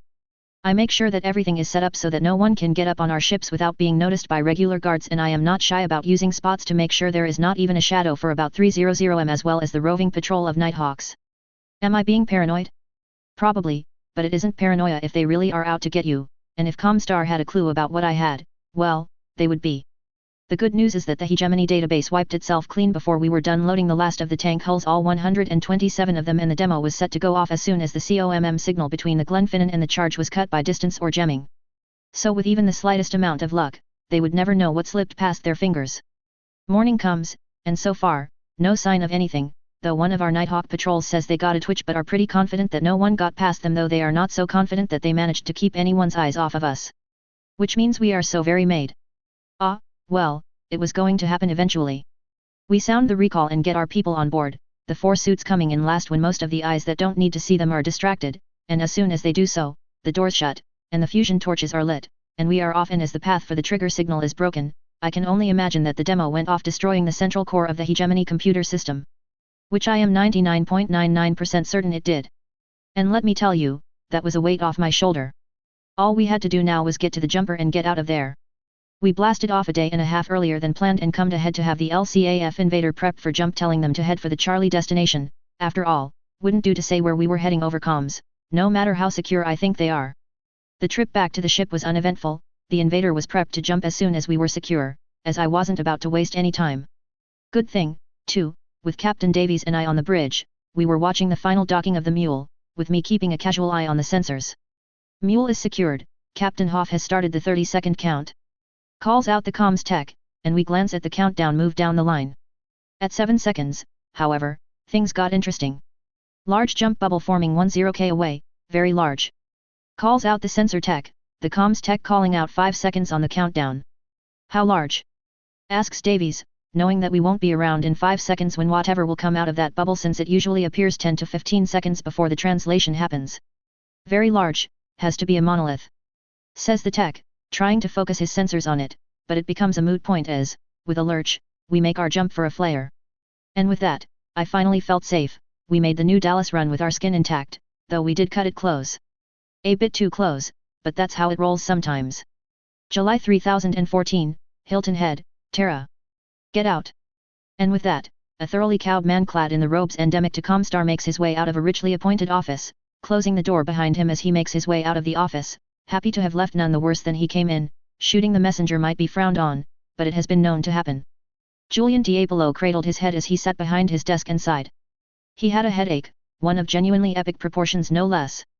He pulls open a drawer, takes out a small bottle, and shakes out a pair of white pills before downing them along with a glass of water from the cooled carafe behind his desk.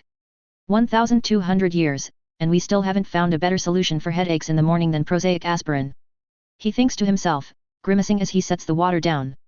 Oh, the headache isn't all to the fault of the news that was brought in by the messenger. No doubt some was due to the late night he had, the amounts of drink he might have had the night before, and the fact that he was already back in his office to catch the sunrise over the Atlantic through the screen pretending to be a window overlooking the beach. On second thought, it's all Kirstopher's fault. That oddly makes him feel a bit better, well, that or the aspirin is already kicking in. Regardless, as the door leading to his private washroom opens, he has a hint of a smile on his face as one of his more trusted contacts within ROM steps out of it. I still don't know why whoever built your office put the back entrance in the loo. Tojo Jarlath says, moving over to take a seat across from Diablo with a nod from him. Though I admit, it's the last place I would look, at least before now. Julian snorts a laugh and nods in agreement. After this little near disaster, I think no one in ROM will ever look at a bathroom again the same. He says, leaning back in his seat and rubbing his forehead as he works out the headache a moment longer, and then after what seems like a long few minutes, he leans back forward, placing his hands on his desk with a solid thud. Right, you are in charge of our operations in Lyran space. What really happened out there? Well, the basics are accurate enough.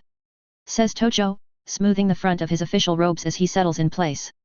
Unlike the messenger before him, he knows he has little to fear. He was worked with Julian for years and, even better, has proven himself to be one of the few that would tell him the truth regardless of how much he didn't want to hear it, and no matter who wanted to be sure it never got out, which in ROM is more than a little on the rare side.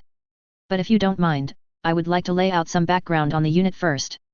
Tojo asks, getting a nod of agreement out of Julian, and then he looks down at his notes. MacCleary's Highlanders, or MacCleary, depending on who inputs the data, is the mercenary unit in question. He starts, getting interrupted almost right away as Julian looks up. Why the change in the name? He asks and gets a laugh out of Tojo. Scots. Those people can't even keep anything straight, always bickering over anything they can bicker about for the pure fun of it, I think, at times. He says, getting a laugh out of Julian as they both have more than a few thoughts on them. Even to this day, the Scottish and Irish clans are a pain in the backside of Comstar, but since their issues are usually contained within their little corner of the world, they are pretty much ignored. This has proven helpful over the previous centuries when people wonder about the degree of control Comstar has over Terra. Many times, when asked about Comstar repressing the people, they point at the Scots and go, us? Trust me, if we were likely to do that sort of thing, don't you think we would against them?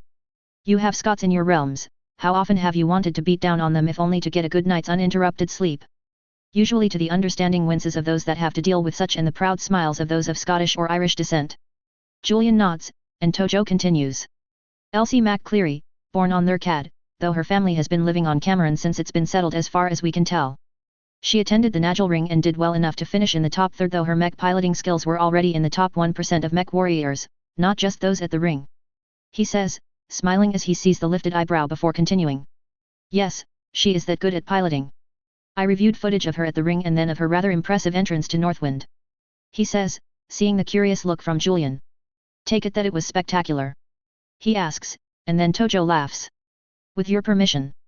He says, looking to the screen serving as a window of sorts and seeing a nod cues up the video of her arrival as shot from a militia mech. Bear in mind, she didn't jump from a few hundred meters away, she stepped out of her dropship just after it re-entered the atmosphere along with the rest of the lance. He says, chuckling as he sees the shocked expression on Julian's face and the timer in the corner showing the 8 seconds that elapsed from the impact of her Highlander on that dragon till she jumped away, having knocked out 3 more mechs. Okay, I'm very impressed. He says, shaking his head as he watches the screen go dark. Tojo nods his head and then continues. Indeed, at any rate, she focused on logistics while in school and soon formed a small mercenary unit upon graduation. Unlike many, she went in with a plan, focusing on support missions with plenty of recovery assets in place. As someone joked, they help secure and clean up the mess larger units leave behind. Being smarter than most, she headed to the periphery rather than stay in the meat grinder that is the inner sphere. A good few years bouncing between the three main periphery powers when she had her first stroke of luck. He says, pulling up a map of the R-True system. It was here she went from a pair of lances to the better part of a battalion in mechs. And worse, royal grade by and large, from what we have been able to find out, and with plenty of spares to support those mechs for a long time. Tojo says with a slight wince, as when he started to research the unit earlier in the year, he couldn't believe that she found that site. Everyone on Terra assumed it was destroyed. They went on to Northwind, and while they're focused hard on training operations, with a sideline of raids here and there where they did well enough, though she was smart enough to focus on being very picky about whom she fought and how. He notes and pulls up a picture of the great white whale. Until she found this, she wasn't on anyone's radar. People finding Lastek isn't uncommon enough that it deserves a focus, though, with the quality of the gear, she perhaps should have had a bit more attention, to be honest. He says though he can't help but smile that it wasn't his fault since it was the issue of his counterpart on the Sun's desk to notice this, not his.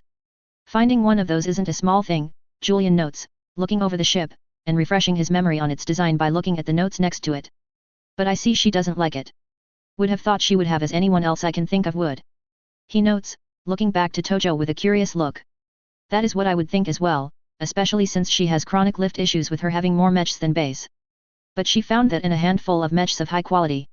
She had a proper battalion of royal grade mechs at this point, from lights to a preponderance of assaults. Tojo says with a chuckle, shaking his head, which again, she is being very cagey about actually using. Especially since she took a contract with the LCAF to do more training with the Nagel ring with a side of raiding. He says, and with that, Julian leans forward. And you come to the point? He asks, a slight smile taking any sting out of it as he speaks. Almost. Tojo says with a laugh, a few things more.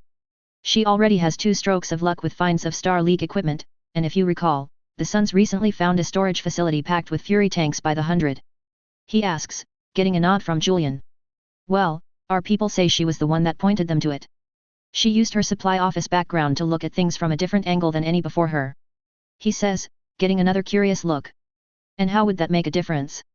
Julian asks, thinking about that and wondering if that is something that they might want to start thinking about themselves. Our source asked her directly, actually, Tojo says, and he grins. And I am telling our people to ask the same questions. He notes with a smile.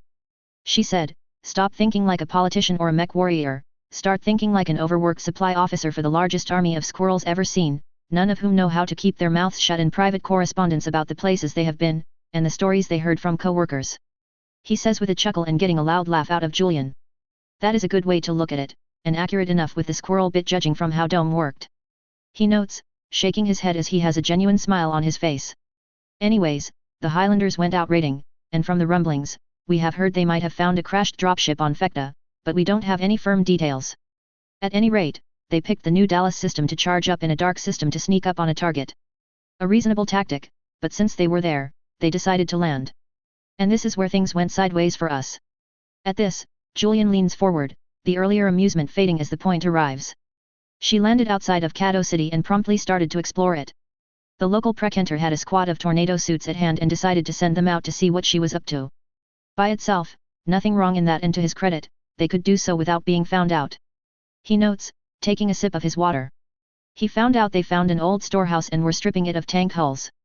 He wasn't happy about the looting, but considering the tanks in question are all 500 or so years old, he felt it didn't justify any reaction. A stance I support. He says, giving Julian a look and receiving a nod of agreement. As soon as they loaded up, they launched and headed back to the invader jump ship they arrived on. He dispatched the ROM agents to explore the facility to see what else was there since we didn't know of it. It turns out it was an old militia boneyard, they even had a lance of Mackies stored there. He says, chuckling. I've told him to secure them and ship them back here for Sandhurst to display, but anyways. While exploring, they discovered a side passage and a hidden entrance forced open in a restroom. Going further in, they found the remnants of a computer mainframe. Julian interrupts at this point, wrapping the desk. And this is when things went off the rails. He asks, getting a nod from Tojo. You could say that. He says with a chuckle. The team worked over the wreckage and called in their findings, but not to the Precenter, but up through the ROM chain of command. The mainframe was a Terran Hegemony intelligence mainframe, and they panicked as far as I can tell. He says, getting a snort from Julian. Panic is a good word for it. At any rate, it got sent to Prakantaram, and he dispatched orders to the Narbonne to double jump to the New Dallas system and destroy them. Luckily, there was enough of a delay to let them jump out before it arrived. If they had 30 seconds more on their jump clock, they would have jumped out only after seeing the Narbonne. This wouldn't even be an issue if they had more time than that left on the clock. At any rate, it's an outrageous overreaction on his part. The system dates from the hegemony. Anything that might have been on it is 500 years out of date and is no worry at all to us. Tojo says, wincing as Julian slaps the desk with a muttered curse. That idiot. I assume he knew it was a hegemony database.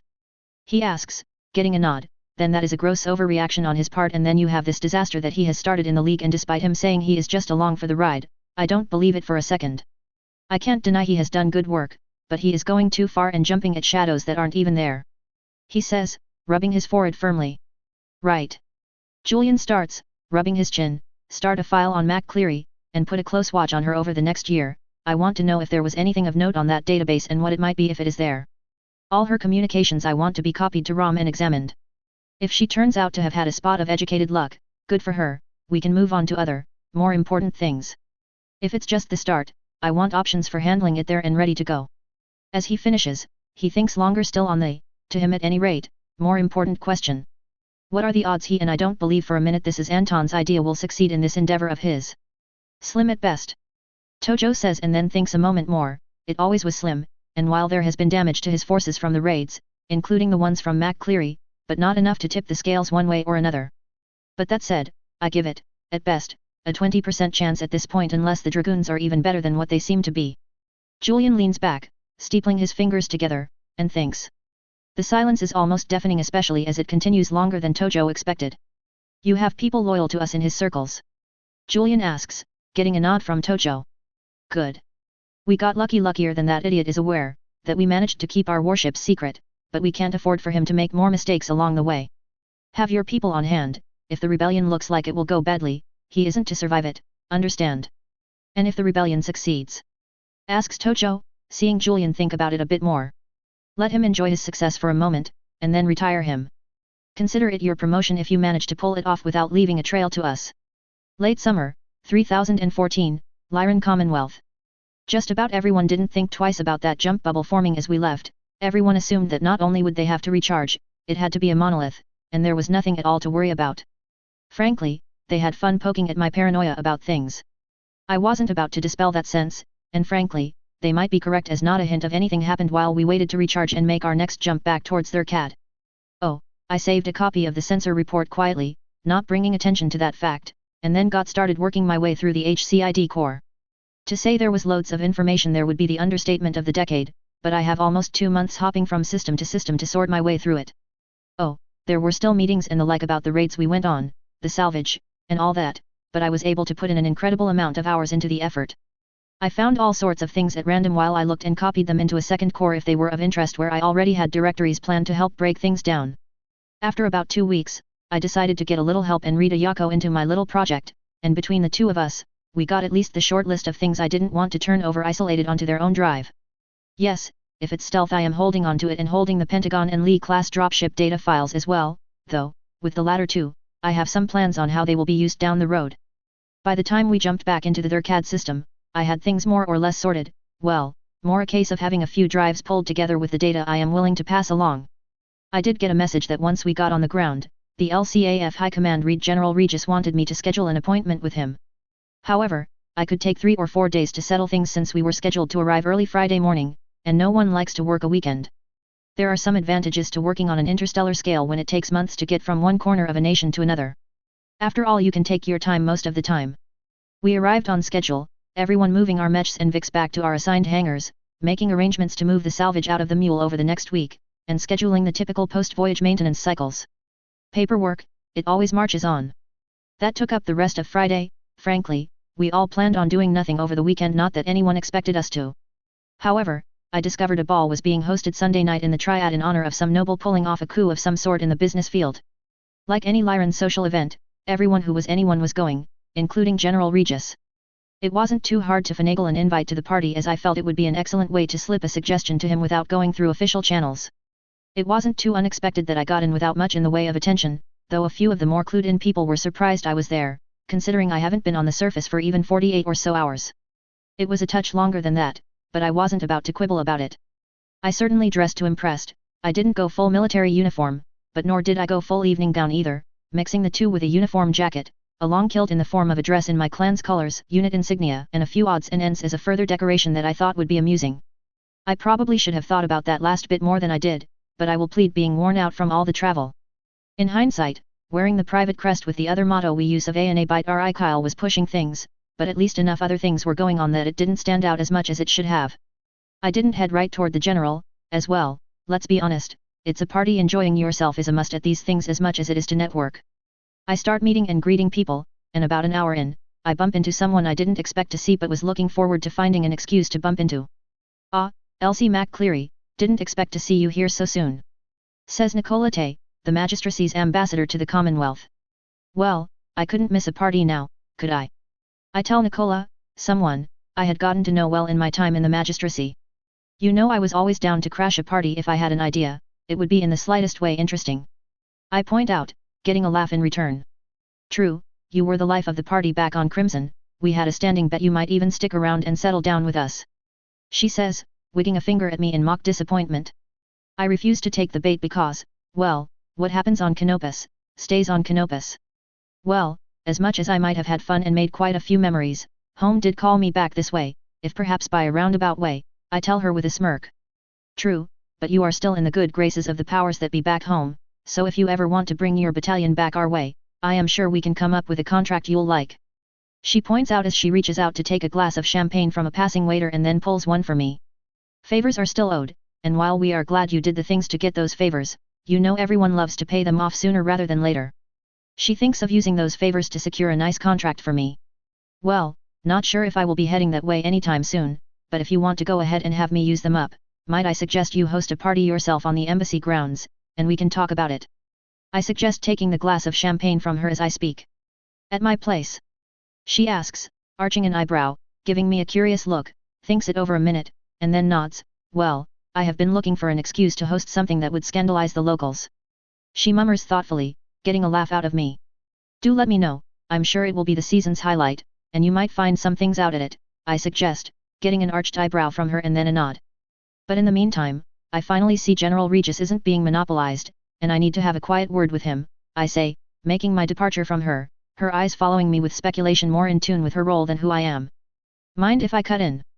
I say, just as the woman the general is dancing with pauses and gets an arched eyebrow from the general. He laughs and nods.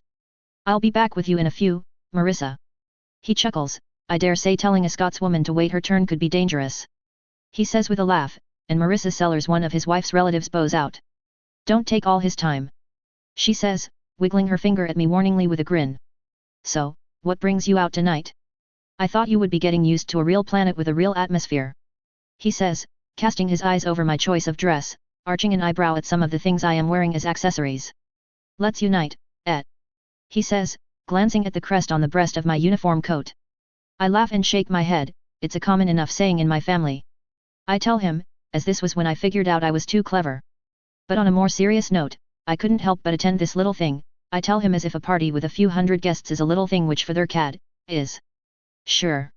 He starts with a laugh as we move through the dance floor, blending in nicely, and as the background noise gets louder, he arches an eyebrow at me, clearly suspecting there is more to things than just me heading to a party. Okay, a bit of an ulterior motive. I admit, smiling, though you really are a good dancer. I point out, getting a laugh out of him before I continue. I will be calling you tomorrow afternoon to set up the debrief. If I might be so bold, I think it would be a good idea to suggest we have it in one of the most secure briefing rooms you have. In fact, make it the most secure, and bring along someone you trust that knows something about jump ships and how they work. You found something? He says, dipping me in time with the music, and I inwardly smile as in a fashion, living out all the stereotypes of the spies meeting on the dance floor. Yab. Most secure you can score. I say, winking to him as the dance winds to a close, and I wink. Well worth it enough so Simon might be interested in things. I finally say, dropping the name of someone with whom I am very much not on a first-name basis, and then making a polite few comments as Marissa returns. I bid them farewell and start to wind up my stay at the party and, well, to be honest, crash out as I do need the downtime. The meeting is scheduled for Wednesday morning, and he officially suggests that I head to the Triad, the excuse being that I haven't been there before, and he might as well give me a tour of the place when we are done with the debriefing. It's a good story, and if it gets out, it makes total sense, and more importantly, it wasn't my idea. I gave things a lot of thought as far as handing over the database. The obvious pair of solutions was to hand over everything or hand over nothing. And to be honest, the latter wasn't an option under any circumstances. This leaves the former, as well as the middle path, hand over some of the things. Everything was also out, as there were some things I wanted to ensure didn't get back into wide circulation, not just the stealth stuff. But did I want to hand over everything else or keep a few things for my own use above and beyond? Yeah, I did want to keep some things to myself, call it Highlander specials. And there is still Helm and the favors I need to bang to get the sort of deal I want out of it. Of course, there are always patent issues, but one of the designs was held by the Star League, so that won't be an issue, I think. Still have to look into options for dealing with those issues, but I think it's doable, especially if I can swing the right sorts of high-level state support. So, I pulled a handful of base designs and set them aside for my use and trading for support down the road. The Lee dropship had pride of place of those designs I tucked away, as well the designs from Mountain Wolf and Blue Shot weapons, mostly the Lynx and the Nighthawk. I figured that buying out what was left of Mountain Wolf's facilities here in the Commonwealth wouldn't be hard, and even Blue Shot might be within reach. And even better, they don't need endosteel, though they will need a slew of other advanced techs. Of course, there are a few other things, but the vast majority of what I will be handing over design-wise would be things no one expects to see in production anytime soon. Though I think there is a chance for some shortcuts to introduce a few things, one of which is something I hope to get my family's industrial concerns into. Of course, I have to get at least a few feelers out with the family, and I go to my usual standby, the most awesome of grandpas. I tell him what I had in mind, reading him into my find, and he agrees with the basic outline of the plan: keep a few things, trade a few things to others, but by and large, hand over the bulk to the Commonwealth. But he likes what I have in mind for the initial moves, and he says he is entirely in my corner for chopping over certain industries in the Cameron system to my technical control if I manage to make it happen. This means that come Wednesday, I have a lot on my list of things to drop, bringing with me a pair of memory cores, a small one for the bombshell that will probably be in the hands of the Archon within a few hours unless I miss my guess, and the other one which won't be far behind unless I miss my guess. I am met at the entrance and get a significantly raised eyebrow from General Regis's aide when he sees a rather large data core in my possession.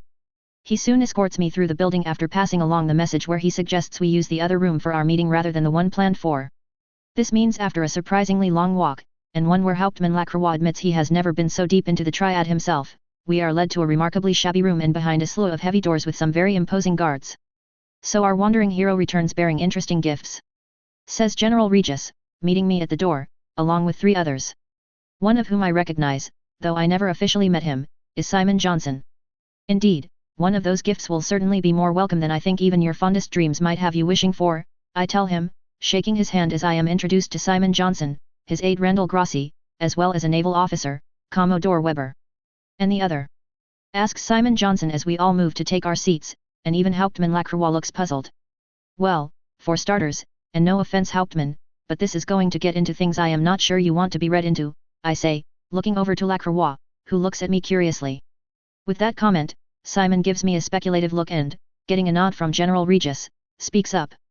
Randall, Hauptmann, if you would step outside for a moment? We will call you back in when we have this sorted. He says, and then as the pair moves out, he leans forward.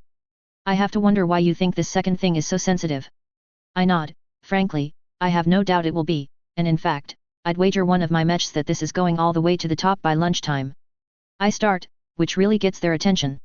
I am no seasoned spacer, but I know enough that I don't know things, and I had a serious paranoid streak going while I was on New Dallas, which is what that core is all about, I say, tapping the larger of the 2 while I plug in the second into a reader. I call up the recording of the jump bubble forming when we jumped out. This is why I carefully and quietly dug into the math behind these bubbles, as I was told, the larger the ship, the larger the bubble, and the number and size of dropships on the jumper has a minimal to no effect on the size of it. I half state and half ask, looking to the Commodore. That's true, he says, looking at the screen as the footage starts to come on the screen. When we were jumping out, this ship, whatever it might be, started to jump in. Bear in mind that New Dallas has no HPG station that is working, and the only people present was Comstar, with 2 dropships on the planet. I point out, and Simon looks up at that, clearly picking up on the insinuation that either Comstar is running an off-the-books station on the planet or they have a mobile HPG in one of those dropships. I have a rough guess as to the size of the ship coming through, but I would prefer to go with the number you come up with since I am certain it will be a more accurate number than the one I would, I say, the Commodore pulling up a pad and making notes as he watches the screen, and then starts to look over the readings. Oh shit! He whispers as he runs the numbers and then looks down as he hastily double-checks his numbers. Between that touch of profanity and the pale look on his face, Regis and Johnson look at him with worried expressions, as they clearly have that same sinking feeling I had when I ran my numbers. That's a warship. The only thing it could be at 600 to 650,000 tons, give or take by my rough numbers. He says, looking over at me. You are one lucky woman. Any later on your jump? He starts, and I nod in agreement. I wouldn't be here at all. As close as they were, I figure a minute or so, and I would be toast, as the bubble was forming within range of some of the systems I looked up, though what class and what it is armed with is a mystery. I point out, exhaling a breath I didn't know I was holding as I lean back. Simon is looking hard at the data, and though he might not be trained in that sort of thing, it is more to convince himself that the Commodore is correct in his assumption. After that moment, he shakes his head to himself and then speaks. Commodore, needless to say. He starts to say as the Commodore interrupts him. This is now blacker than space. If you will excuse me, I think my schedule for the week just got destroyed, and I need to talk to some of my people. I'll have a quick and dirty report on this on your desk within an hour or so. He says, picking up the core as I slide it over to him. Simon looks over to me, is that the only copy? He asks, seeing me shake my head. There is one on the jump ship we used. I thought about deleting it but figured that it might bring attention to it, so I left it there. He says, and he nods in agreement. Not exactly what I would have done, but with your talents and skills, it was the best decision. I'll have someone go out there to pull it discreetly. As much as discovering a warship is still out there, the scarier bit is that it could only belong to one group, and that's the one that carries all our messages. He says, rubbing his temple as a lot of his threat assessments get wrecked by this bombshell. But you were right about having the Hauptmann step out. He isn't briefed on what you saw. He asks. Nope, he doesn't even know about the new Dallas core, as I call it. Frankly, he is more than a little puzzled at why we were brought here and pulled this far into the triad. I'm afraid his curiosity has to be piqued pretty high. Right, well, as far as that last bombshell goes, he doesn't have the need to know. He says, and then nods to the Commodore, on your way out, could you send them back in? He says, and then we await the return of the pair. As the pair come in, they both notice the lack of the Commodore and the smaller of the two cores, though both know well enough not to call attention to that lack. So, what gifts have you brought this time? Asks General Regis, moving the conversation to a place that doesn't talk about the elephant that just left the room. Well, something that by itself doesn't give anyone much, but... I say, wiggling my fingers, with a little work, a touch of luck, well, this is probably bigger than any Listec find any of us have ever heard of. I say, smiling as I pull out a cord to hook the core up and bring up a directory listing. Bold statement. Says Simon, still wary of me blowing things up more than they deserve, but that intel windfall I gave him has also bought me some respect. Indeed it is, but I think you will agree with me that it's an understatement, I tell him and lean forward at the table. As some of us know, before the Star League was around, we had the Terran hegemony, and like any other government, they wanted to pay close attention to what the other houses were doing. Especially as someone managed to steal designs to the Mackie from under them. I start, getting chuckles from everyone on that callback. In this case, it was the HCID being the professional paranoids. They were tapped into everything, and I do mean everything. Anything with the slightest military application was found and pulled in, and New Dallas was the clearinghouse for all this information. Frankly, with how complete this data set is, I wouldn't be shocked if some of those backdoors are still around in the older facilities. I say with a chuckle, and then seeing the curious looks, I continue. But the HCID ceased to exist 500 or so years ago, so why the big deal? I ask, getting nods from everyone.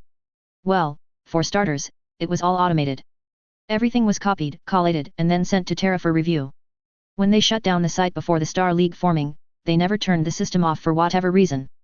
I say, smiling as dawning comprehension starts to form on Simon's face, and even better, the site was still on the distro list of all military intelligence gathered from its inception to the morning of December 27, 2766.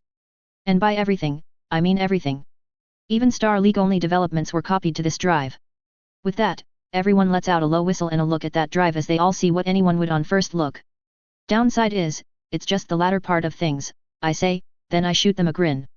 Forgive me but have a spot of patience while I get into lecture mode for a moment, I ask them, getting a chuckle from General Regis. To make something, there are basically 3 steps, I say, getting their attention once more as I pour a glass of water for myself, and then pull over a second glass and hold the carafe next to it as I get ready to pour. This is something I picked up from my family. Being industrialists, they made sure I had the basics down pat pretty early. I point out with a cheeky smile and then get to the point. To make any finished product, there are 3 distinct, if sometimes nebulous, phases. First is the raw materials, iron, silicon, petrochemical mixtures, that sort of thing. I say and pour the glass about a third full. Second phase is the intermediate phase. How to turn those raw materials into the various chips, alloys, and chemical compounds needed to build various final products. This is perhaps the hardest thing to sort out because many of these were secret as all hell, and with the destruction of the First and Second Succession Wars, that knowledge base was destroyed. For example, endo-steel. We have always known what the raw material was. Still, we lost the ability to make it with the destruction of research facilities, the factories that made it, and more importantly, the machinery inside those factories. I add, pouring the second third of the glass. At this point, Simon says, and the third, I assume, is turning those intermediate parts into finished goods, be it medical devices or jump ships. He asks, and I pour the glass full and push it over to Lacroix. Exactly. Taking the example of endo-steel, if I were to pull an endo-steel factory out of my hat, it would take the government all of a day if that to arrange shipping of the raw material for the factory to start up production. And no, I don't have one up my sleeve. I add at the end, getting chuckles from everyone. But that core gives us the designs for that and many other things. I then add, causing them to look at it again. Oh, it's not perfect. We would have to rediscover a lot of the techniques to build the machinery, come up with the chemical compounds used, and so on, but it's there. Want to build royal-grade Marauders? The data is there. Have to come up with the parts, but it tells you all about how to make them provided you know the basic science behind the tech. I point out to give an example. Everything that they had. Asks General Regis, almost disbelieving what he is hearing. Not everything. I note there isn't anything concrete on some of their more advanced stealth systems, and the various WMD programs are also not there, but I think on the latter, no one will miss that. I point out, getting chuckles of agreement from everyone on that point. But it still gives us a huge leg up in figuring those things out. Says General Regis, tapping the table in thought. I nod in agreement, exactly. We have the finished product specs, from simple and prosaic small weapon systems to outright warships. All we need to do is develop the ways and means to build the building blocks to do so. And that's half the battle, really. Says Simon, speaking up again, we know what the basics are. To use your endo-steel example, we know how to use it once we have it, we just need that middle step. Exactly. But I think I would be correct in my assumption on the importance of this core. I ask, getting a smirk from the others. You would be, and you want to get paid, don't you? Says Simon with a laugh. Oh yes, that doesn't even cover what it was that you were so careful not to tell me about when you peeked at Antares. I point out, as I am due a piece of the action on that find. True. Says General Regis, taking charge as Simon starts to dig through the directory structure, muttering comments on movements and personalities that were also recorded in the database. Basically, no mechs, no tanks, nothing we could dust off and put into the field. It was purely a supply depot, on the larger end of things that the SLDF enjoyed putting together. About half of it was ammo and food, the latter useless, and the former about half useless, as it has been sitting around for almost 250 years. But there was a mountain of spares. He says, and chuckles, and yes, we did cut some out for your mechs, and they will be arriving over this year as we quietly empty the place. He says, getting a chuckle out of me. The key bit, though, is about half the parts we could dump into the supply chain as is, and there are always enough shortages that while this isn't clearing the backlog of needed parts, over the next year, the availability rates of our units both mech and armored will go through the roof compared to the typical readiness rates. But that's only half of it. It's at this point that Simon looks up and nods in agreement as he shuts the display off and unplugs the core. As you would know, keeping Lestec mechs in service is a pain in the rear since you can't just call up the factory for that part that isn't made because the factory isn't there anymore. You can cannibalize mechs only so far before they become useless and then stick them in a warehouse somewhere if you want to keep the empty shells around just in case, or scrap them to feed into the furnaces to make new equipment that you can build. He says, and I nod as that is something that I have been stressing about in a small way. At this point, General Regis speaks back up. Good news is that while, yes, a lot of the machines we couldn't support with high-tech equipment was scrapped, we did tuck away quite a bit. Enough so that tucking away about half the parts to support the mechs we can rebuild, we are looking at fielding 4 to 5 battalions of Lestec mechs back into service. It might even be 6, depending on our focus. To this, Lacroix whistles and then gives a slight chuckle. Probably why we didn't cause a ruckus when High Command found out how the Major counted what a quarter meant when it came time to salvage the Kalim. General Regis fights back a laugh, something that Simon Johnson doesn't even try to prevent himself, and nods. Indeed, and in fact, we are even yielding all the salvage of the ship itself to you, Major, but we are curious as to what you might have in mind for compensation for Antares and the new Dallas Corps. I lean back as I have given this much thought and bounced ideas back and forth for months on this question. As I do so, the General smirks a touch, and Simon speaks up. You can assume that between all that you have shown us today, our generosity is far higher than you would normally expect. He says, getting a chuckle out of me. Well, obviously, some cash would be nice, but in addition to that, I have a few other needs. Lift is first and foremost, as you might guess. So, I would ask for a pair of newer overlords 4 by preference, but at least 2. I start, the others nod as they think it over, and General Regis speaks up. 2 is a done deal, 4 is a stretch, not because this isn't worth 4, but I can't give up 4 from our service in good conscience. We also need the lift, but I will slate the next overlord to enter production to be yours and will even bankroll its conversion to whatever spec you like as a third ship. I was hoping for something else, but it works, and I also have ideas. General Regis continues, to save funds won't be an issue for you for decades will be an understatement, though I assume that you would prefer it to be masked or have an account within the Ministry of Finance that you could draw upon that never officially gets transferred to you. I nod to that, as that has been a concern of mine, as a rapid and large windfall would be one way for me to pop on people's radar that something was found. That works perfectly. I am sure we can spend many an hour negotiating on the exact number, but I have one other thing I would like. General Regis and Johnson lift an eyebrow at that again as they see me tap the core. I brought up endo steel for a reason. There are things we need to sort out and rediscover, but we have to start somewhere. And there are plans for all the machinery needed to build an orbital facility dedicated to its production. What I would ask is that the Commonwealth, say in a few months, announce that they are financing various endeavors to regain the production capability once lost. Could say it is part of improving the economy, which would be true in my family's orbital facilities over Cameron is the one picked to be the endo steel development site. Sure, it might take 5 or 10 years to get the first small fiddly bits of it made, and once that's sorted out, I am sure industrialists throughout the Commonwealth will start up their own factories, but I would like us to be on the ground floor of it. I suggest, leaning back once more and taking a sip from my glass as I look between them, watching how they take to the suggestion. Just endo steel? Asks General Regis.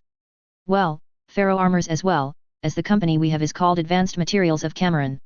Sure, the degree of advanced materials is lacking compared to the high-end stuff like endo and ferro, but it has a certain sense of why they were chosen to work on such. That will help me keep my mech supplied in armor and structure. Simon laughs, and it gets your family's factory built on our dime. He points out, and I grin back at him. Yep, a good way to pay me all you should for these finds. I point out, hearing chuckles from everyone else. Fine, I can live with that. Simon says and then looks to the general, anything else you would care to bring up? The general thinks a moment and considers things a bit longer. You are up to what, 2 battalions in strength now? He asks, and I shake my head. By traditional counts, yes, but with my TONE, just the one. I have an end goal, a single regiment of mechs plus armor and infantry. I say, giving them an idea of what I am shooting for. That's going to be a lot of dropships you will need. He points out, curious about my thoughts on that. True, but I am planning on meeting with Semi or Datatron soon. I kept a copy of the plans for the Lee class, and I hope to trade those to them in exchange for them working out what it would take to build them for me and for how much.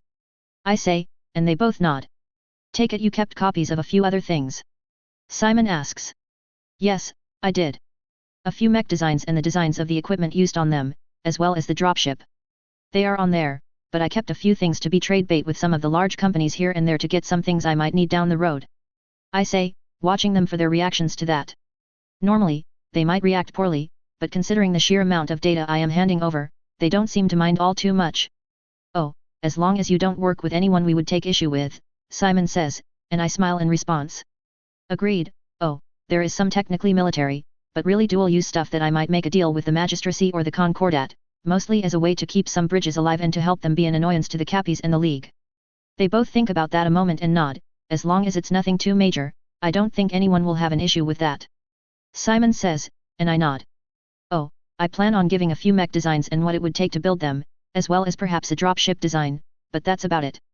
With that, Simon Johnson stands, saying he needs to deal with other issues and leaves the negotiation on the compensation between myself and the general. Autumn 3014, Cameron, Lyran Commonwealth.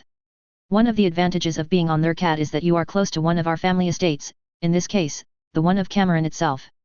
As I mentioned to others, it's been in the family for a very long time and we are still, directly or indirectly, owners of the vast majority of the land and holdings on it. It's not quite a personal domain, but it does come close. And better yet, it's always been the personal holdings of our particular branch of the clan.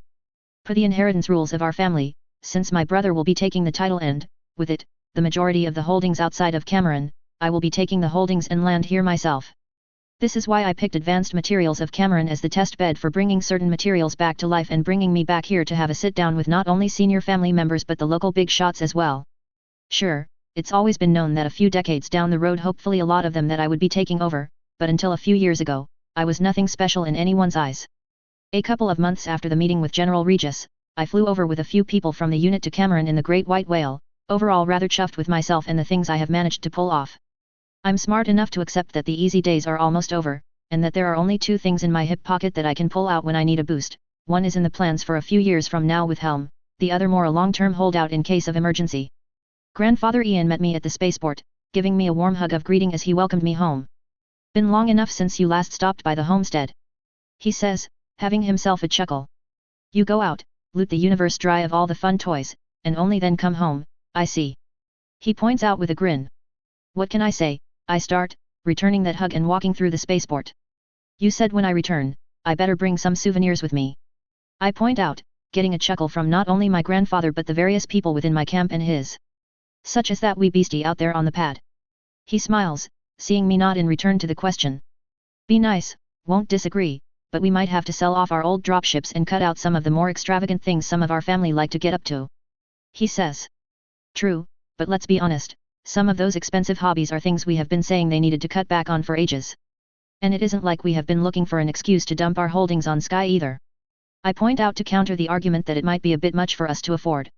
He nods in agreement, as our Sky holdings, while significant, are not really the most profitable ones, and more to the point, have had several people there locally trying to talk us into selling. Generally, we have always held to buying and selling companies but never sell the land.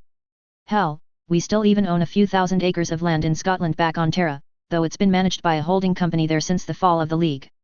We continue to make small chat as we leave the spaceport, heading back to the family castle up in the Highlands, a good few hours away. And castle it is modelled after the sort of castle historically seen in the Scottish Highlands, just scaled up to the point where if the people commissioning it had any less taste would be a disaster of a look. As is, it looks proper even if large. Everyone gets settled into the rooms assigned to them, though I get my old suite. Still, as I look at it, it looks like they expanded it into the neighbouring one as my status has grown. Not that I am going to complain in the least.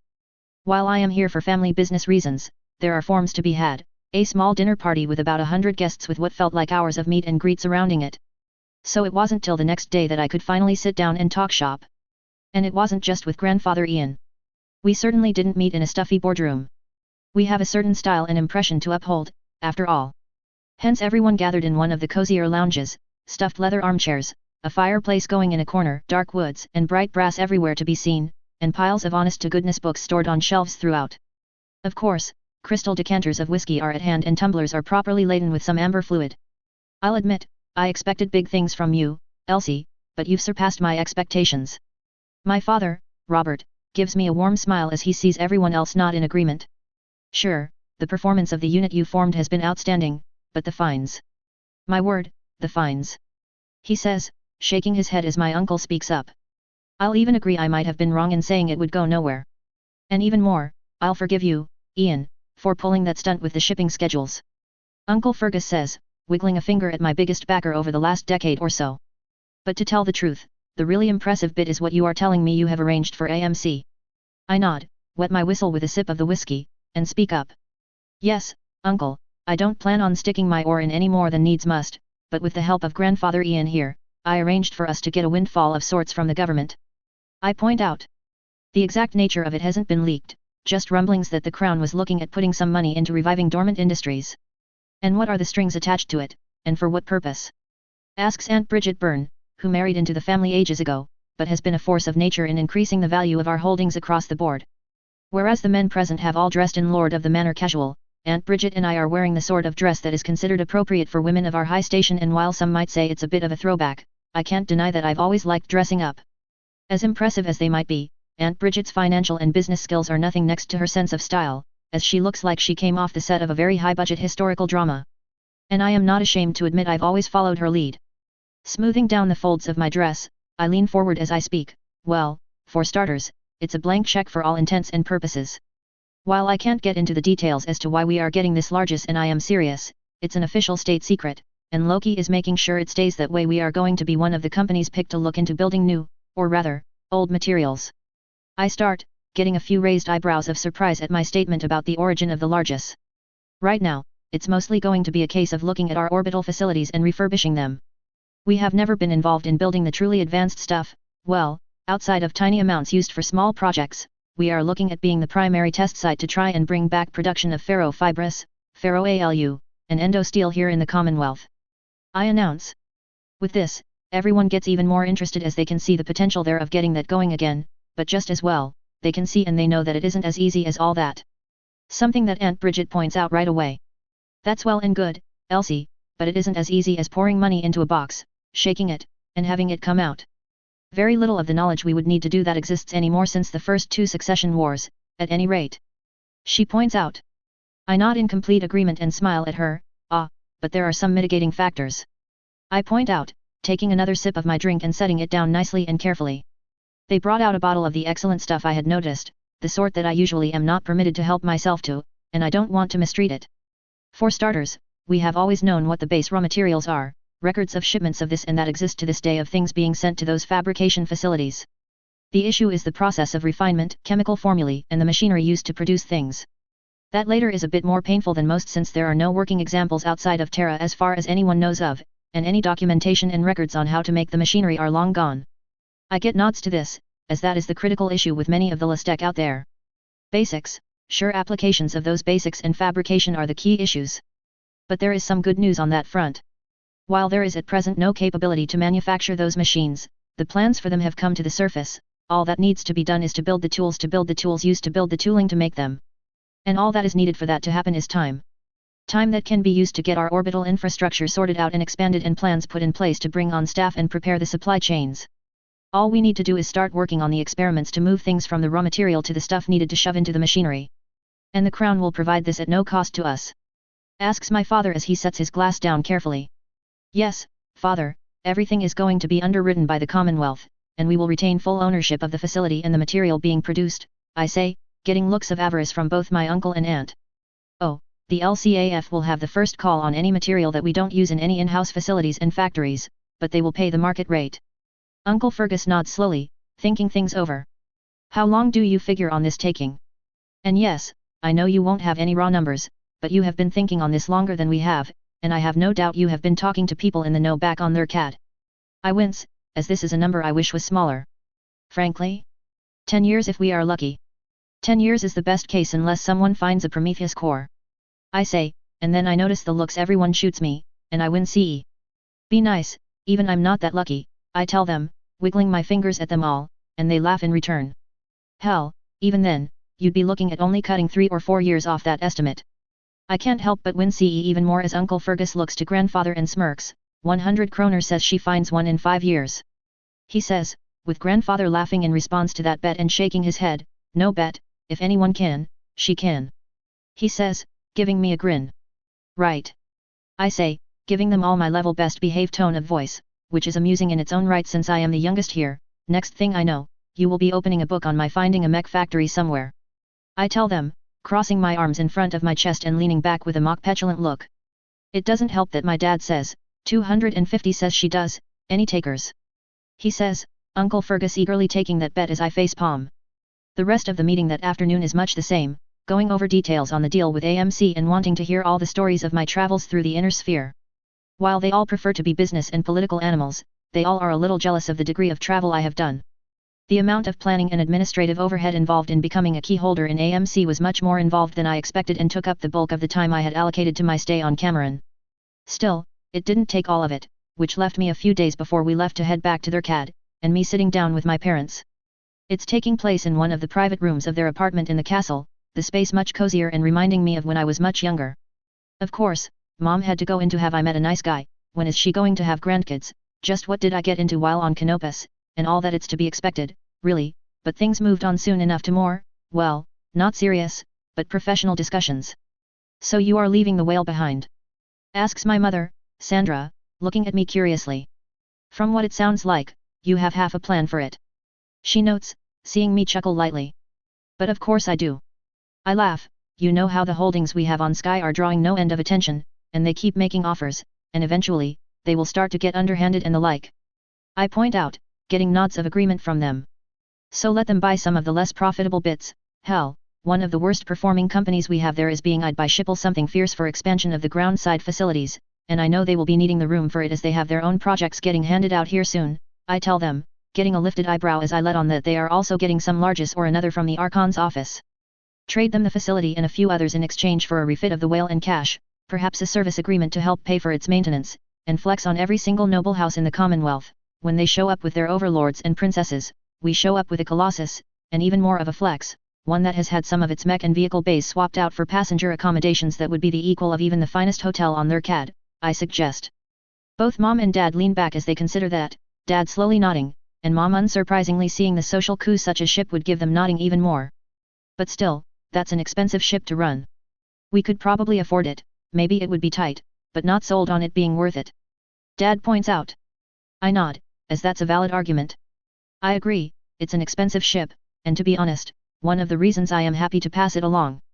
My unit is getting 2 overlords delivered over the next few months, and by this time next year, a third, so I need the budget room myself. I tell them, letting them hear for the first time about the arrival of 3 more overlords. I'll be giving the Glenfinnan to the family once the third arrives. Frankly, it's older than Sin and has seen better days. You could easily sell or, better yet, lease it to one of our allies in the estates, and that would bankroll the ship and go towards paying for the upkeep of the whale.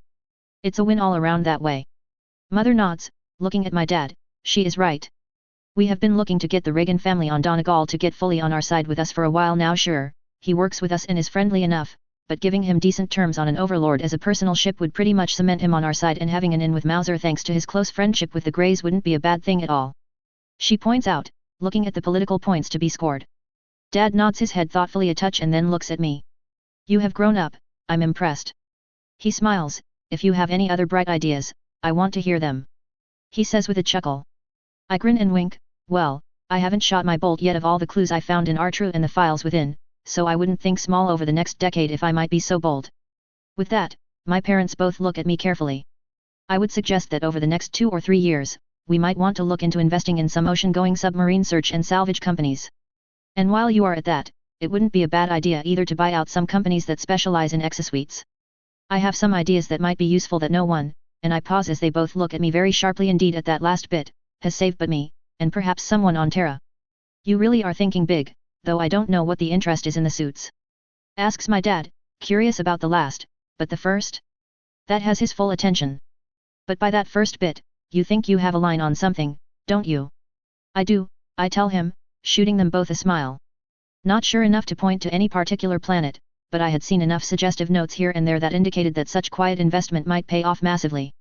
They nod slowly, both of my parents looking at each other and then back to me. Well, we will look into it, we'll quietly let you know what we think of things next time we are on their CAD, which won't be long now. Says my mother, and then smiles at me. And any other hints or surprises? Nothing of that scale, though I will let you know I will have my unit take a year between contracts when this one is up in 2 years before I pick up another. I will be looking into what it might take to start up our own military school of sorts, something tailored to training up officers who haven't had the benefits of a proper military academy to get the basics down pat, as well as perhaps some specialized training as well. I tell them, with my dad giving me a puzzled look. Why wouldn't they have schooling? He asks, looking at me curiously. Plenty of reasons, Dad, I start with a smile. I've spent years and years in the merc business now, and let me tell you, half the officers got their rank thanks to sickly seasons and bloody wars, not because of schooling. If we can set up a school targeting those officers, it might be beneficial. Call it a mercenary finishing school. I have even lined up agreements with the Northwind Highlanders to commit a training cadre if it gets off the drawing board. Both my parents lift an eyebrow at that, as while every realm and most planets have some Scots in them, Northwind is pretty much the 600-pound gorilla for who has the most influence over the Scottish diaspora. There are other places with a significant degree of influence, Skye being one, but Northwind is the single largest. The only thing hampering them is that while the system is in the Suns, the famous Highlander regiments are known to be part and parcel of the Cappy military. Of course, I know that won't last forever and will be changing much sooner than anyone could imagine, but it's not like I can point that out. I spent the last few days visiting friends and reviewing ideas for that school I brought up, nothing too concrete for the moment, but I got people thinking in the right direction. All I need to do is get some funding, which is easy since a lot of it has come my way, and find a training corps that can target the sort of fighting that might come in handy down the road, be it hiring people from the LCAF, or poaching/hiring mercs. But that's a problem for later. I give it 5 years before I think I need to start thinking seriously about it. I would love to head to Helm immediately, but alas, a recon trip out that way and back again would take 6 months. A month off to visit family and take leave is one thing, 6 is quite another, and Helm is just far enough past the border and minor enough that justifying a raid is a bit of a stretch. Hence the year off that I mentioned. But until then, I have a nice little battalion, and we are getting seriously good at the training mission, so we'll make the most of it. Early winter 3014, Thurcad, Lyran Commonwealth. The vacation back home was what I needed to recharge. Sure, there was a lot of business done, but I got the chance to sleep in and do nothing till it was time to attend some dinner half the time the other. No need to do anything I didn't want to do at all. It was glorious and something I needed to do more often. But I got back in time to oversee the new school year and the plans for how we would work out various exercises and what units would work for what events and courses. It was nice to get back into the grind of training, though some of my people were more than ready to go out and stir up trouble. Which was undoubtedly part of the plan, forming a new company of mechs that would make for a handy company, some heavyweights, and some lightweights to round things out. This coming year's raiding force will be a bit lighter, a lance of thugs, the 6RK Warmers, and we are already calling them fast hammers and both Griffin lances. I wouldn't be taking part in that series of raids, leaving it to Jeffrey to lead the party. But in the weeks leading up to the annual Christmas parties held by everyone and their brother, interesting things have started to filter out that tells me things are happening quietly in the background. The most interesting is that there was an announcement of how the estates would be, in conjunction with the office of the Archon, be putting some new attention on working on bringing the industries of the Commonwealth back to life, looking forward to a time when the fighting ends and civilian needs are once more foremost.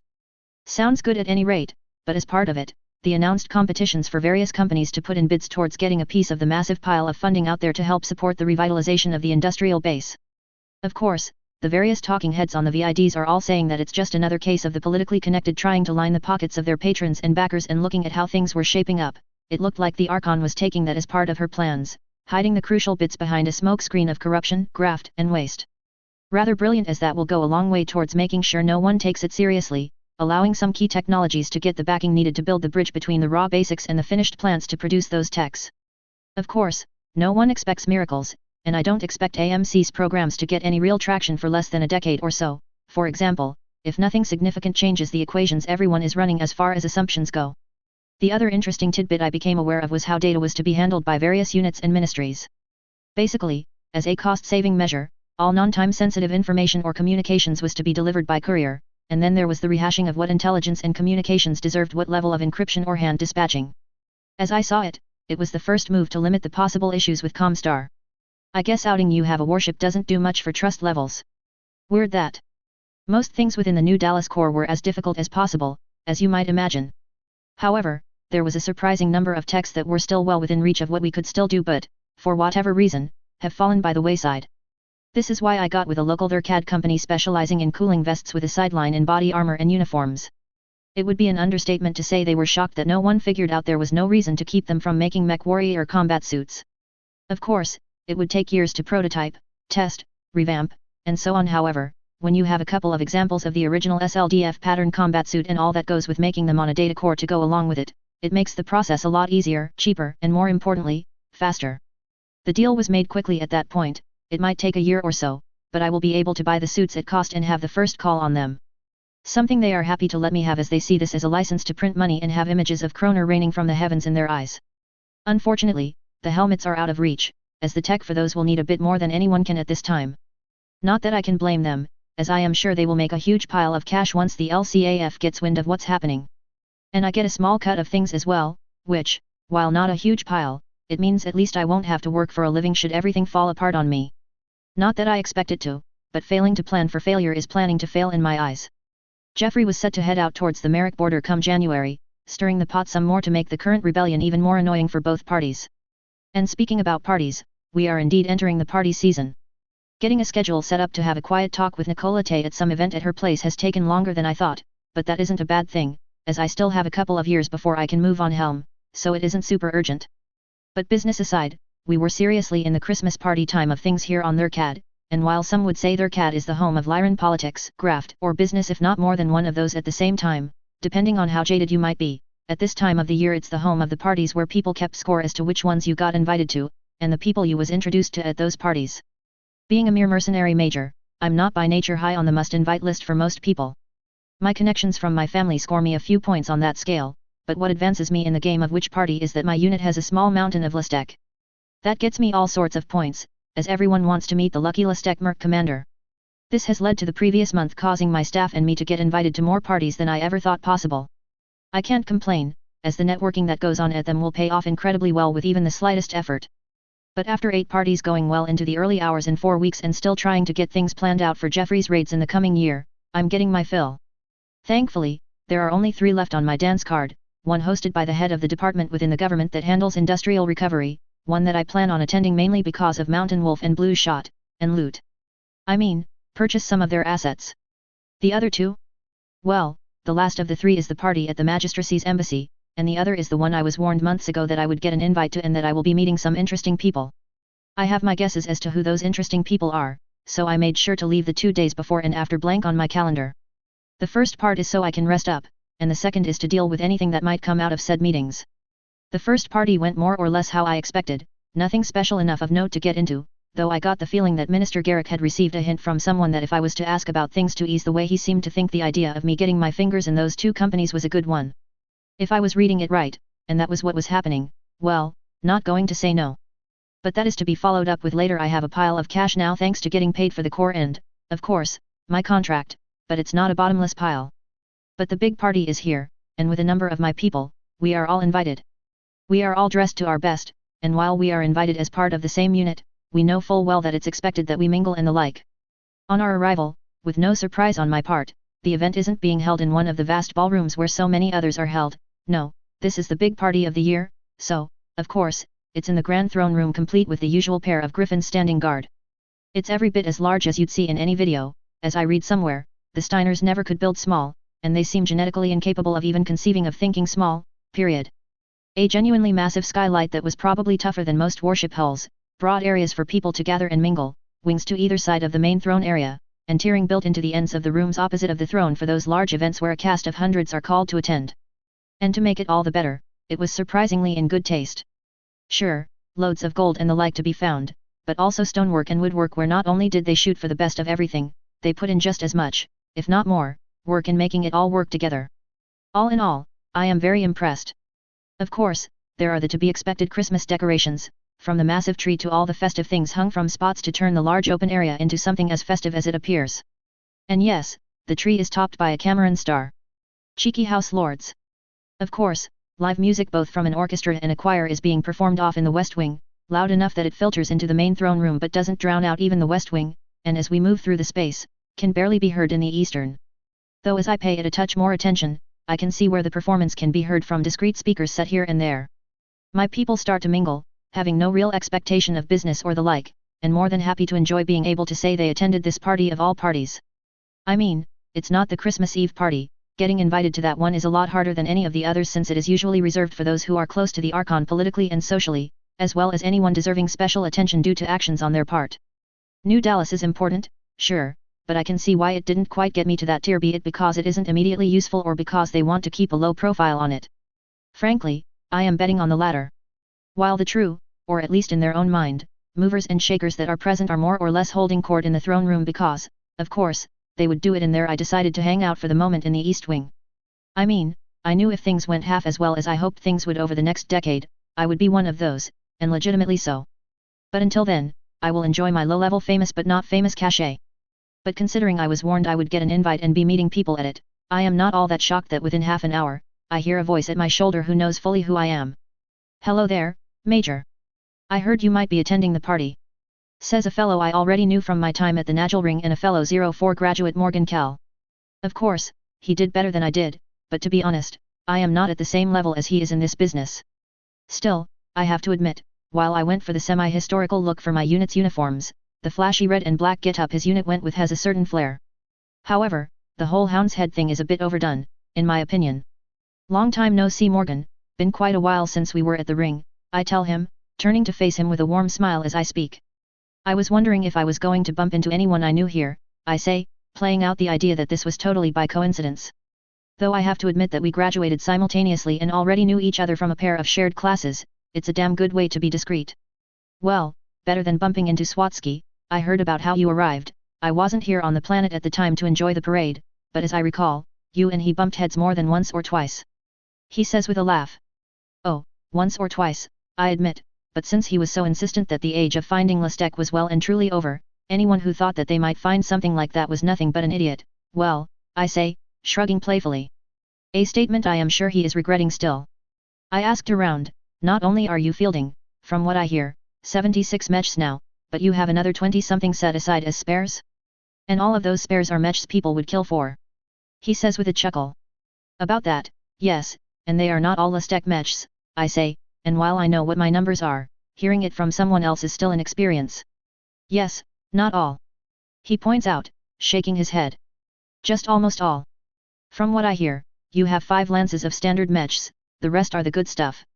I wince, as it is strange, to say the least, to have that sort of imbalance. Usually, these days, when you see a unit with Lestek, it might be 1 mech in 100, not 7 out of every 9 or so. That's close enough. I admit, to say I have been luckier than most is, well, an understatement. I tell him, walking with him as we start to move through the crowd, as the silent shrug of his shoulder indicates I should walk with him. Lucky is a massive understatement, and not just in finding things. He says, making me wonder if he got a better briefing than most regular generals. Well, you know the old saying better to be lucky than good, I tell him, getting a laugh out of him. Good thing you are lucky, then. He says before letting out a soft oof as I elbow him pretty solidly. Just because you were a nerd and not near as popular as I was, doesn't give you leave to say silly things like that, I tell him, playfully holding my nose up as if I was one of those rich snob girls. As we wander our way through the crowd in what appears to be an aimless manner, we catch up on what we both have been up to, arranged meeting or not. We were friends back when we were at the ring, even asked out by him a few times and took him up on it once. Not sure why it was only the once, as we got along well, but it might be fate making sure that he is being held over for Salome Ward. Who knows, but it's still fun to mess with him.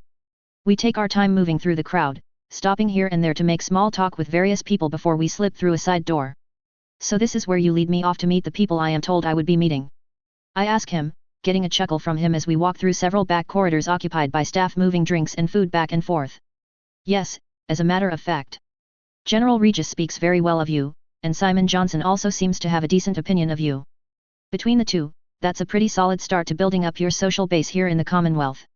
He points out as we move into a much more richly appointed corridor and far enough away from the throne room that I can't hear the party going on.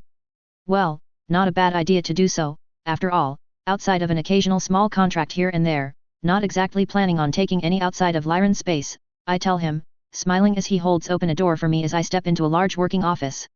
Well, that's good to hear, it will make contract negotiations much easier for us a few years down the road. The Archon says, causing me to start a bit. The office is a large one, but not her personal office, more of an office meant for meetings than working. A large desk and a table at the head of it, chairs surrounding it, as well as the usual things here and there that you would expect. In addition to Kel and myself, there is General Regis in mess dress, Simon Johnson looking remarkably drab in his standard working attire, a few high-ranking staff officers that I assume represent various departments in the LCAF, and the Archon herself. She is dressed in a ball gown to die for, a deep Steiner blue color with enough tasteful yet highly expensive jewelry items to accessorize it. If I could pull off such a simple outfit as well as she could, I would indeed be a very happy woman. I curtsy properly. Good evening, Your Highness. I start, remembering my classes in how to behave amongst the royalty, though anything else I was about to say gets cut off with a laugh from Katrina. Please, in this office with only us, I think we can dispense with that, especially with the things you have brought to our attention. She says, waving me in as she speaks. I manage not to look too nervous out the gate, nodding my head, if you insist, but to be honest, I wasn't expecting to meet you anytime soon. I say, getting a laugh out of everyone present. Morgan pours a pair of glasses of whiskey, handing me one and then handing the other to the Archon, which tells me I better take it. Not that I wouldn't take it under most circumstances, but this isn't most circumstances. Thank you, I tell him, and he waves the thanks away as he pours himself a glass. As he does so, the Archon speaks up once more. In case you are wondering, everyone here knows everything you shared with us, including what you almost saw in New Dallas. Frankly, we do owe you our thanks between that and the New Dallas Corps. She starts, moving over to a more relaxed part of the office, several armchairs all pulled out in a circle, and she waves to have me take a seat at one before sitting herself. Well, as useful as that Corps is, it doesn't do us much good with the lack of the more advanced materials, I say, waving away some of the thanks, as it wouldn't be done to look too proud of our achievements. Actually, as much as you are right about that, the ancillary things are coming to be useful. While sure, we can't make the advanced gear, we can make repairs to machinery that has been long overdue to have work done on them, as well as the knowledge needed to build a lot of the ancillary machinery. Simon Johnson says, causing me to nod as I suspected it might be helpful, but I didn't know to what degree. Seeing my curious look at that, the Archon speaks again, oh, no major production increases. At best, some lines might get a bump of perhaps 10 to 15%, give or take. The real key is the everyday spare part situation. Getting mech production up will take a lot more than that core can provide by itself. Oh, perhaps in a decade, we can reverse engineer then missing things, and that production percentage can really climb, but right now, we are looking at for the first time in ages, the LCAF will have more spares at hand than we need here within 5 years. That's no small thing, and couple it with the pile of Hangar Queen mechs entering service over the next year or so, the LCAF might be able to field 5 or more regiments out of thin air. And that's not counting a vastly reduced downtime for battle-damaged units and salvaged machines. All in all, give it, 3 years, the LCAF will have a lot more teeth than before, and even better, it wouldn't be evident that it has those teeth. And that's not including my little gift in a few years. And then there is the advantage in that it won't be obvious, says General Regis, confirming my thoughts as he speaks. Frankly, we are tempted to hold back the Lestec mechs here on their CAD, let people think they are part of your menagerie to help mask what we are getting put back together. He says, and I can't help but nod at that, as that is a clever enough trick that it would probably hide the build-up for at least a few years. The Archon speaks up at that point. I understand you gave us a copy of everything, but you kept a few copies of various things for your own use. She asks, which is a polite way of saying I'd better have handed over everything. Yes, everything that was on the drive you have. I kept copies of various mech designs and a few dropship designs I am interested in. We cannot put any of them into production, be it the dropships or the mechs, but when we can, I want the option. I tell them. Morgan speaks up at this time, his tone curious. Which ones? I sip at my whiskey and set it down. Royal grade versions of the mechs I currently use, plus the designs for the Nighthawk, Marauder, and Warhammer for the mech, and the Lee and Pentagon for the dropships. The Lee got a piece of the bad rep the Colossus got during the Civil War, but since I don't think anyone is going to field the sort of SDS defenses they had to deal with, I think it's worth it. At this point, one of the other officers, a naval officer judging from the insignia, nods his head, both solid designs. The Lee had a slew of Lestec built into it, but the Pentagon, if I recall right, just had advanced cooling and weapons. I nod to him, yes, and I have considered that. Eventually, I will have to get with one of the large yards here for the Lee, but wetting the whistle with them with letting them build a down-teched version of it might be a good way to get some goodwill going. The Archon says, you are not wrong, but if you are hoping to keep a low profile since you certainly had a reaction out of Comstar, handing over such material might not be a good idea. She points out, leaning forward in her chair as she considers the ship in question. It's what, 5,000 tons or so? She asks the Admiral. 4, but stupidly fast and decently armed. Faster than an Achilles and most fighters, in fact. Katrina leans back and taps her chin thoughtfully. We do need more assault ships, and we haven't been hiding that we have been trying to get our hands on as many as we can. So us trying to put one into production wouldn't surprise anyone. The class, though, that's the question. She considers, and then General Regis speaks up. Well, the Achilles is in the core as well, any reason we can't just start production of them and blame it on excellent intelligence work in the Combine? He asks, getting a few chuckles as more than a few of us can imagine the chaos the ISF would cause looking for spies that are not there. No reason we can't, though I would desire that any spies we have anywhere near there should be pulled out if practical. The Archon states, getting a nod from Simon. There are a few we have suspicions of playing more than one side, and we know of a few from the League and the Confederation. I think we can leave behind a few red herrings, Simon says, chuckling lightly as he considers the ways he can manage to spike things for the other houses. The Archon nods her head and then looks at me. I would ask that you hold back on making a deal with the Pentagon. Whom were you looking at working with on that project? She asks. Semi or Datatron. Always felt they were the better of the two here on their CAD and didn't want to work with Schiphol any more than I have to family things on that. I say, shrugging off any question about why I want to avoid Sky. The Archon nods to that and then looks to General Regis and the Admiral. We will deal with TAG then that way, when we think no one is paying attention, you can offer the Pentagon to Semi and sell it as a way to compete with them. If needed, I might arrange for a few hints to get dropped that it would be great if they would be generous about things. She says, looking at me and getting a nod of agreement. I do agree, not as if I could say no really, but then I can't help but smile as Katrina leans forward. Now, that business is taken care of, I want you to tell me all about all these finds of yours, and what you are keeping in your back pocket. She says, rubbing her hands together in mock glee and causing everyone to laugh as they see the look on my face. Ah! Knew it, you have a line on something else, don't you, Elsie? Asks Morgan, giving me a grin and getting laughs out of everyone else as I give him a raspberry. A long shot at best, but something I can't knows about without having to drop off the grid for 6 months. Have to sneak somewhere, arrange to have some support from people who are not in the slightest connected to us, and then once I confirm things decide what the next step is. I admit, trying to be as vague as possible. Some place a bit touchy then?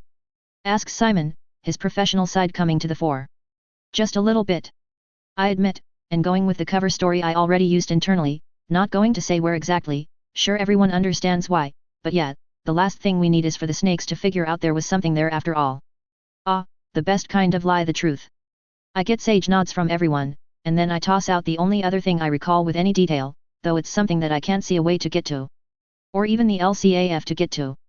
There was one place that I believe will pan out, but frankly, the odds of getting our hands on it is slim to none considering it's on the other side of the combine from us, I note, seeing if they will take the bait, which they do. How far on the other side? Asks Simon, leaning forward as he pulls out a pad to take notes. It's a system named Epsilon Pegasus. It was set up not long before the fall of the Star League, about 140 ISH light-years north-northeast of Nutstad.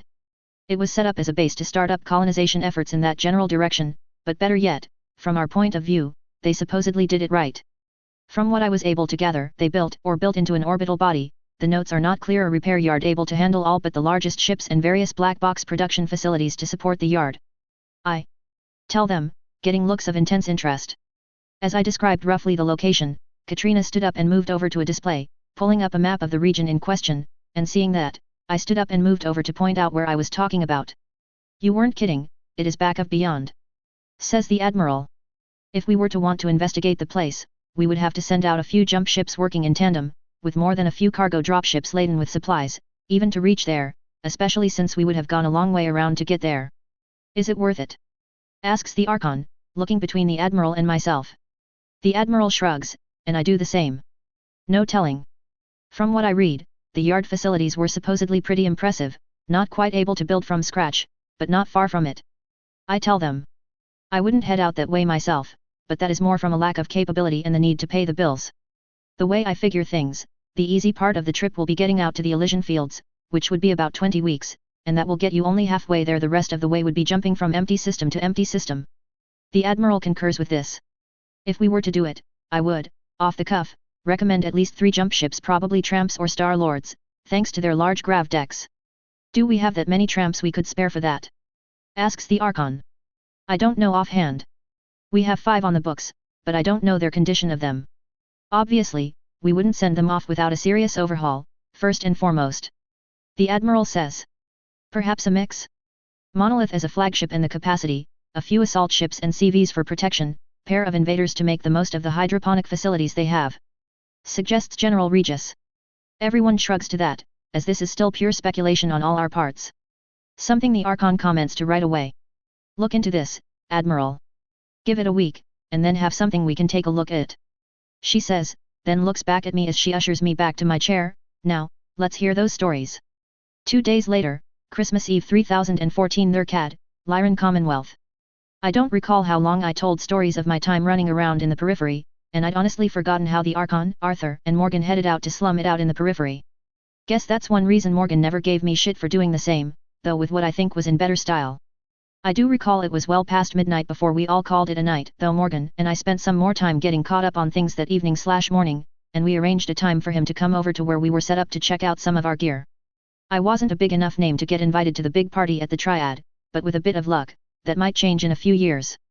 This brought up the fact that during those conversations, I almost screwed up rather badly, and at least I figured out what I couldn't and could do before I committed to moving on Helm in a week with my conversation with the magistracy. It's 3014, well, damn near 3015, and the Dragoons are still phoning home, dropping all the dimes on what we are up to. Sure, I found a slew of Listek, but let's be honest, that isn't on their radar regarding things that need to be reported. The new Dallas Corps?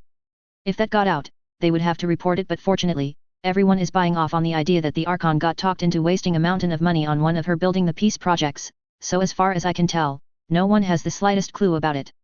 But if I found Helm before their last resupply run? Oh yeah, that would get reported. Hell, Rigel's facility would get reported. Both simply because of the raw number of mechs involved. Add in the core from Helm, coupled with the foundation we are laying with the new Dallas Corps, well, there will be no hope of hiding the resurgence that would lead to, or at the least, the revival that it will lead to. Even if Wolf's boss wanted to cut the Dragoons loose and get us ready, he wouldn't be able to hide what was happening, and if it did anything at all once it got back to the Crusaders, it would be to kick things off early at the least. As the old gag goes, I'm only suicidal in the mornings before I have my tea. This is just asking for it. Which means I need to come up with a better plan. At least I have 2 years in which to do so, though I will still make the run to Helm regardless and at least snag the core. Having the core in my hands alone is worth the trade in mechs. Sure, the pile of mechs that possibly is there would be a massive problem for the Commonwealth, but not insurmountable, especially with the readiness rates of the LCAF about to go through the roof. I figure I won't be able to sneak off to Helm till 17, so I need to keep quiet about it until after Wolf heads out on the resupply run come 19. Of course, I can game it a touch by arranging it so that as soon as I hear that the Dragoons are heading out, I can approach the LCAF to arrange a mission out that way. I won't have the extra time to get the factory up and running before the Dragoons enter the employ of the LCAF, but that's all right. Hopefully, I can still make an impression and maybe get their assistance in setting up training regimes, especially since I plan on spending the next 4 years doing what I can to at least get the school we have been thinking of starting set up as well as the gunslinger program. A stretch, but it is at least halfway reasonable. Besides, 2 years of sole possession of the Helm Corps to start to pull things together? Not going to complain about that, and who knows, I might get small-scale albeit minimal production of endo steel going so I can work on a few other side projects I have in the back of my mind. So, I almost screwed up, but I caught it early enough that it won't bite anyone in the ass. At any rate, I can't exactly tell anyone why I want to delay things, so that the other trick will be coming up with an excuse. I think it might be the best play to keep things simple. I want to hold off on handing over the core to get a head start, and worse comes to worst, I can hand off the core as a Christmas present to the Archon in 18. I think it would go without saying that the first half year or so the number of people aware of it would be a very small number. The planning to hit Helm would take some time after all. You can't just whistle up a few regiments and enough shipping to carry away a division or so of SLDF gear. Now, this presents another issue. Funny how one thing leads to another, right? As it stands, our contract runs through the end of 3016, and so far, the contract pays for all our expenses. We are getting the 2 overlords over the next 3 months per our LCAF connection, and being smarter than your average bear, I am not going to take the third as a custom build. No, we are going to ask that we get a bog standard command overlord. I'm told that because of that, we ought to have that in our hands before the end of the year. This will give us all the lift we need for our current numbers with room to spare, and that's not counting the Glenfinnan. This confirms that as soon as Jeffrey gets back from his raids, we will be making the handover of the Glenfinnan to the families so that they can start properly bribing, making friends with the right folks. But all that is moving away from how I will manage things with Canopus to get the help I will need to grab a certain item without it becoming known that I grabbed it. The obvious solution is to send in a honey trap over a bit of time where her presence has normalized, get in-depth images of the item in question if it is feasible and make a copy of the files on it. Come back with it, make a perfect copy, and have the copy returned. As I understand it, the bits that matter are hidden on the device and can't be pulled off, so I need the original, and if we make a good enough copy, no one will be the wiser. This leads us a week later to the party hosted by the magistracy. Now, I had to find a way to sweeten the pot, so to speak, to get what I needed. After all, talking to a foreign state to loan out one of their better honeypot intel teams to you for by the time all is said and done the better part of a year is more than a little hard. So, I put together a care package of sorts from the copy of the New Dallas database, and yet, I kept a complete copy of things that might interest them. Oddly enough, bribery gets you far at this level, and I am not ashamed to resort to it. As far as periphery states go, their industrial production isn't bad, roughly 60 or so mechs a year, half that in fighters. Enough to keep things up to strength, more or less, unless there is a large pirate raid or the like, and they go out looking not just to get revenge but hopefully get enough salvage to make up for the losses. Generally speaking, they haven't, at least, not really. The only thing that has allowed the MAF to keep its strength up is via trade, which for mechs isn't much, as only the Concordat is a net exporter of mechs in this day and age and picking up the pieces when merc units collapse within magistracy space. And fair is fair, they make an effort not to encourage that via company store games. The package isn't earth-shaking, but it is tailored to what they have and can use. Full spectrum of engineering files of tooling and the like to service 4 of their lines. I picked the Wasp, Stinger, Phoenix Hawk, and Marauder to give them enough info to get their production efficiencies back up to where they were in 2750. The fact that I am not giving them even a hint of advanced tech makes that a slight possibility. The same goes for the 2 designs I put in that package, the full specs on the bird and all the needed tooling to build the Stingray, with the idea that they can hide that production for a while by saying they are getting them from the League, and when it comes out, they are making them, that they stole the designs from them. It might help keep Kyala from making any hasty moves in making a deal with the Andurians.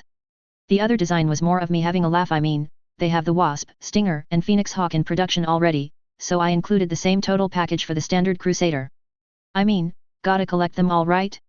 Sure, putting these two new designs in service may take 10 to 15 years at best, but they will likely benefit from the rest of it within a decade, if not sooner. Either way, it's one hell of a bribe in this day and age. And I did put in one more small thing, the SLDF pattern helmet. With the magistracy's focus on the medical sciences, I figure that this might be something they could easily figure out how to get in production with the information provided and do so in a reasonable time frame. Better yet, the fact that it is them doing so wouldn't cause too many to wonder how they came across the information to do so. They would assume that they figured it out on their own. I thought about including what info I had on the Princess class dropship, but being that it wasn't a military class, there wasn't enough to be worthy of note. At any rate, being a party hosted by the magistracy does come with a different sort of feel to it, as you might expect, far less formal, with virtually no one wearing anything close to a uniform for whatever reason you might suspect, though to say there was a riot of colors and styles would be a vast understatement. The music was the opposite of the typical Christmas fair, a riotous collection of styles that would be more commonly heard in clubs and the like, though perhaps not as over the top as all that. And unsurprisingly, it wasn't all that well lit either, plenty of shadows here and there for people to get a little more friendly. Ah, Canopian parties, just a few short steps from turning into an orgy. Well, at least back in magistracy space, at least here they are trying to make it a few very long steps, but still only a few. I make my way through the hustle and bustle, seeing more people than I know I would have expected before the party, but then now that I think about it, this is probably the party you want to attend if you are younger and single. Or judging from a few faces, about to become single if word gets out that they attended. I bumped into Nicolette when I arrived and went through the receiving line, arching an eyebrow at her choice in evening wear that would look more at home in a VID of dubious moral value. Still, I couldn't help but laugh when she mentioned that she had appearances to maintain and told me she would find me later. An hour of wandering, turning down invitations to partake in this or that, or slide off with some of the more daring people who seemed to have a taste for blondes, led me to conclude that while I did enjoy my time in the magistracy, there are parts I don't miss. Though if I wasn't here on business, one of the people that came up might have been interesting to explore a little to see how serious they were. As I make my way towards a column where trays of drinks and snacks have been set aside, Tay's assistant, a Brandy something or other, I didn't catch her last name, comes up and gives me a quiet nod to the side, where through a bit of discreet shadow is a door leading deeper still into the embassy. Going with her, I soon enter the quiet, which is a relief, if for no other reason than to rest my poor eardrums. Ambassador Tay is waiting for you in a secure briefing room, she starts, smiling as she turns her appearance from a flirty brainless bimbo complete with her hand on my backside that it took all of my meager acting ability not to react to as we stepped into the darkness leading to the door to something more professional in all regards. At any rate, if anyone was looking, I could guess what they were thinking about what I was up to. I arch an eyebrow at her, and she continues, with how you approached her, we thought it might be best, since if it were purely social, you would have arranged a meeting already and not been as bothered about where it might have been at. She says with a smile, getting a nod in agreement from me. Well, yes, I suppose that is true, and it was something I was going to suggest anyways if it wasn't such a room, I tell her as she leads me into a room with a thick-set door and the obvious signs of a space designed to keep things reasonably secure. Already present was Nicola, and she shoots me a smile, welcome to the embassy, and don't worry about being seen to have run off with Brandy here. If anyone did notice, well, they know she is an unrepentant minx, always getting into trouble. She says with a laugh, which damn near causes me to facepalm as I can see the looks I would get should people think that's what I was doing. I take it then you are an unrepentant professional minx? I ask Brandy, who does nothing more than smile at me as she sits down beside her boss. After shooting her a look, I shake my head with a touch of amusement, as while I admit that neither my old nor new self would kick her out of bed, she isn't quite my type. I look over to Nicola and smile, at any rate, thanks for taking the time for me, as I mentioned, and in interest to not take up too much time and let people wonder where you got off to, I'll be more or less direct. I start, getting a nod of thanks from Nicola as I speak. I know from the data dump I provided the magistracy the deal was that I would be owed a favor, so I assume you had a briefing packet sent to you about it. I start, getting a nod of agreement from both Brandy and Nicola. Well, I would like to set up the repayment of that favor in a few years from now, since I know it might take a bit of time to make all the arrangements. I also know that what I will be asking for is far in excess of what many might think I was owed. I start, causing both to look at me curiously. Brandy is being the good minion, saying nothing and hearing everything, though she is pouring a pair of cups of tea, having taken the time to arrange for my favorite blend to be served, which is a nice touch, I admit. Nicola, on the other hand, speaks up. If that's the case, why would you want such a repayment? Clearly, you understand that we wouldn't say yes to such without more information and, for the lack of a better word, payment in return for it. Well, I start, nodding my thanks to Nicola and trusting that they didn't spike it or anything. After all, there was no reason to do so when the only thing I might come here for was small potatoes. Let's go with what I hope, and then I can go into what I offer, I say, offering a smile and reaching into my outfit to pull out a small drive the size of a deck of cards, which in this day and age can hold an awe-inspiring amount of data. They both look at the drive sitting in front of me with open curiosity, looking back up at me as I speak. I need a team from MIM, a honeypot team at that, to work for me for at least a year or so on a site of my choosing. They will need to seduce someone, recover an item not much smaller than this drive, bring it to me where I can make a copy, and then slip the copy I make back where they found it. Once done, they will need to stay on site and, when I return, give me a brief on what if anything happened while I was gone. At that point, I will consider the favor repaid. I tell them, smiling to show them I know just how big of an ask I am making here.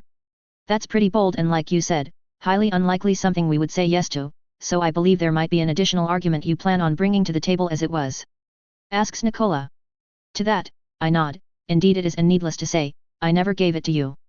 This isn't to say that the data on there hasn't already been shared with my own government, it has. When I was out raiding, I came across an old hegemony site, and while, for the most part, nothing there was worth anything at all, it did have a few handy things. Certain selections are more so for one party or another. I have their full attention now, as the briefing they must have had on me had to have gone into detail about the scale of the data I gave them, if not the specifics. What's on this drive is the following: all the design specs, drawings, methods, and so on to build and maintain the tooling needed to produce the Wasp, the Stinger, the Phoenix Hawk, and the Marauder. All designs that Magistracy Metals already produces, but as we all know, wear and tear, as well as attacks and raids, have taken their toll on the facilities. This data, and I tap the drive with a finger as I have their full attention at this point, will go a long way in permitting you to start to bring those lines back into shape.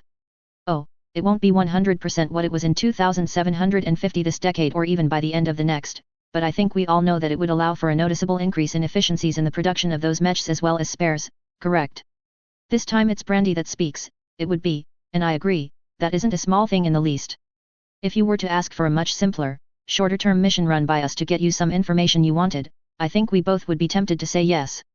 But for us to chop a team to you for that long? This goes a long way there, but it isn't getting you there. She says, taking a sip of her tea as Nicola leans back, looking at me with calculating eyes. But you know that already, don't you, Elsie? Nicola asks, and to that, I can only nod. I do, but suppose, for the sake of argument, what might it take to bridge that gap? I ask them, the tone of my voice indicating I have something in mind but am curious about what they might be thinking. After a moment, with the both of them looking at each other, Nicola turns back to me and tilts her head a touch as she leans back in her chair, which is quite distracting in its own right, though I don't think she is doing it on purpose this time. I would have to say some sort of technology transfer. Not sure what it would be, how large, but it would have to be noticeable. I nod in agreement and set down my tea before speaking, my finger pressing on the drive and then flicking it in the direction of Brandy. I assumed that would be the case, and I think if I told you I would be offering in trade everything needed to set up and start production on, say, a 60-ton fighter that is well within the capabilities of your existing industry to produce would be a good starting point. As I speak, Brandy is picking up the drive, looking at the base of it for the connection, and pulling out a cable with the correct plug. The last bit, however, gets her and Nicola's full attention. Everything needed, confirms Nicola, and she leans forward as I give her a nod of confirmation. She hedges her bets. I would argue that with what I told them already, it would be enough to get an agreement. But that said, I know she doesn't have the authority to do so, it would probably have to go all the way up to the top. In that case, I would probably recommend we do so, but I don't know what Hire would say, to be honest. I understand, to be honest, that's why I picked the Stingray for the fighter design. It's a design that the Magistracy can sneak into service while claiming they are picked up from salvage, mercs, trade, what have you, and should it come out that you are making them, you can point to MIM being very good at their jobs. So that should help sweeten the pot. But I acknowledge there are still a few things. Such as? Asks Nicola as Brandy brings up the contents of the drive. Well, I included the same degree of information on the Crusader as well. Another mech wouldn't hurt and wouldn't be too much of a stretch either with a little effort on the Magistracy's side, but then I think you are asking about why I would, in this case, pay up front and trust you to provide that service. Nicola and Brandy nod to that, though without any negativity about it. In this business, you do have to ask that question. Well, that's easy. In the end, I'll hand over another drive once I return to the site in question. I tell them and pause. Nicola gives me a careful look. Brandy looks up but then returns to leaf through the files on the drive. And on that one? I smile at Nicola and lean back myself. Well, on that drive would be the files needed to build the hardware needed by, and the design specs for, the royal versions of the Marauder, Crusader, Phoenix Hawk, and Stinger. Both of them look at me hard, and I continue. I think that would be enough to convince the powers that be to agree to my request. 2. Days later, Christmas Eve 3014 Thurcad, Lyran Commonwealth. I don't recall how long I told stories of my time running around in the periphery, and I'd honestly forgotten how the Archon, Arthur and Morgan headed out to slum it out in the periphery. Guess that's one reason Morgan never gave me shit for doing the same, though with what I think was in better style. I do recall it was well past midnight before we all called it a night, though Morgan and I spent some more time getting caught up on things that evening/morning, and we arranged a time for him to come over to where we were set up to check out some of our gear. I wasn't a big enough name to get invited to the big party at the Triad, but with a bit of luck, that might change in a few years. This brought up the fact that during those conversations, I almost screwed up rather badly, and at least I figured out what I couldn't and could do before I committed to moving on Helm in a week with my conversation with the magistracy. It's 3014, well, damn near 3015, and the Dragoons are still phoning home, dropping all the dimes on what we are up to. Sure, I found a slew of Listek, but let's be honest, that isn't on their radar regarding things that need to be reported. The new Dallas Corps? If that got out, they would have to report it, but fortunately, everyone is buying off on the idea that the Archon got talked into wasting a mountain of money on one of her building the peace projects, so as far as I can tell, no one has the slightest clue about it. But if I found Helm before their last resupply run? Oh yeah, that would get reported. Hell, Rigel's facility would get reported. Both simply because of the raw number of mechs involved. Add in the core from Helm, coupled with the foundation we are laying with the new Dallas Corps, well, there will be no hope of hiding the resurgence that would lead to, or at the least, the revival that it will lead to. Even if Wolf's boss wanted to cut the Dragoons loose and get us ready, he wouldn't be able to hide what was happening, and if it did anything at all once it got back to the Crusaders, it would be to kick things off early at the least. As the old gag goes, I'm only suicidal in the mornings before I have my tea. This is just asking for it. Which means I need to come up with a better plan. At least I have 2 years in which to do so, though I will still make the run to Helm regardless and at least snag the core. Having the core in my hands alone is worth the trade in mechs, sure. The pile of mechs that possibly is there would be a massive problem for the Commonwealth, but not insurmountable, especially with the readiness rates of the LCAF about to go through the roof. I figure I won't be able to sneak off to Helm till 17, so I need to keep quiet about it until after Wolf heads out on the resupply run come 19. Of course, I can game it a touch by arranging it so that as soon as I hear that the Dragoons are heading out, I can approach the LCAF to arrange a mission out that way. I won't have the extra time to get the factory up and running before the Dragoons enter the employ of the LCAF, but that's all right. Hopefully, I can still make an impression and maybe get their assistance in setting up training regimes, especially since I plan on spending the next 4 years doing what I can to at least get the school we have been thinking of starting set up, as well as the gunslinger program. A stretch, but it is at least halfway reasonable. Besides, 2 years of sole possession of the Helm Corps to start to pull things together? Not going to complain about that, and who knows, I might get small-scale albeit minimal production of endo-steel going so I can work on a few other side projects I have in the back of my mind. So, I almost screwed up, but I caught it early enough that it won't bite anyone in the ass. At any rate, I can't exactly tell anyone why I want to delay things, so that the other trick will be coming up with an excuse. I think it might be the best play to keep things simple. I want to hold off on handing over the core to get a head start, and worse comes to worst, I can hand off the core as a Christmas present to the Archon in 18. I think it would go without saying that the first half year or so the number of people aware of it would be a very small number. The planning to hit Helm would take some time after all. You can't just whistle up a few regiments and enough shipping to carry away a division or so of SLDF gear. Now, this presents another issue. Funny how one thing leads to another, right? As it stands, our contract runs through the end of 3016, and so far, the contract pays for all our expenses. We are getting the 2 overlords over the next 3 months per our LCAF connection, and being smarter than your average bear, I am not going to take the third as a custom build. No, we are going to ask that we get a bog standard command overlord. I'm told that because of that, we ought to have that in our hands before the end of the year. This will give us all the lift we need for our current numbers with room to spare, and that's not counting the Glenfinnan. This confirms that as soon as Jeffrey gets back from his raids, we will be making the handover of the Glenfinnan to the family so that they can start properly bribing, making friends with the right folks. But all that is moving away from how I will manage things with Canopus to get the help I will need to grab a certain item without it becoming known that I grabbed it. The obvious solution is to send in a honey trap over a bit of time where her presence has normalized, get in-depth images of the item in question if it is feasible, and make a copy of the files on it. Come back with it, make a perfect copy, and have the copy returned. As I understand it, the bits that matter are hidden on the device and can't be pulled off, so I need the original, and if we make a good enough copy, no one will be the wiser. This leads us a week later to the party hosted by the magistracy. Now, I had to find a way to sweeten the pot, so to speak, to get what I needed. After all, talking to a foreign state to loan out one of their better honeypot intel teams to you for by the time all is said and done the better part of a year is more than a little hard. so, I put together a care package of sorts from the copy of the new Dallas database, and yet, I kept a complete copy of things that might interest them. Oddly enough, bribery gets you far at this level, and I am not ashamed to resort to it. As far as periphery states go, their industrial production isn't bad, roughly 60 or so mechs a year, half that in fighters. Enough to keep things up to strength, more or less, unless there is a large pirate raid or the like, and they go out looking not just to get revenge but hopefully get enough salvage to make up for the losses. Generally speaking, they haven't, at least, not really. The only thing that has allowed the MAF to keep its strength up is via trade, which for mechs isn't much, as only the Concordat is a net exporter of mechs in this day and age and picking up the pieces when merc units collapse within magistracy space. And fair is fair, they make an effort not to encourage that via company store games. The package isn't earth-shaking, but it is tailored to what they have and can use. Full spectrum of engineering files of tooling and the like to service 4 of their lines. I picked the Wasp, Stinger, Phoenix Hawk, and Marauder to give them enough info to get their production efficiencies back up to where they were in 2750. The fact that I am not giving them even a hint of advanced tech makes that a slight possibility. The same goes for the 2 designs I put in that package, the full specs on the bird and all the needed tooling to build the Stingray, with the idea that they can hide that production for a while by saying they are getting them from the League, and when it comes out, they are making them, that they stole the designs from them. It might help keep Kyala from making any hasty moves in making a deal with the Andurians. The other design was more of me having a laugh. I mean, they have the Wasp, Stinger, and Phoenix Hawk in production already, so I included the same total package for the standard Crusader.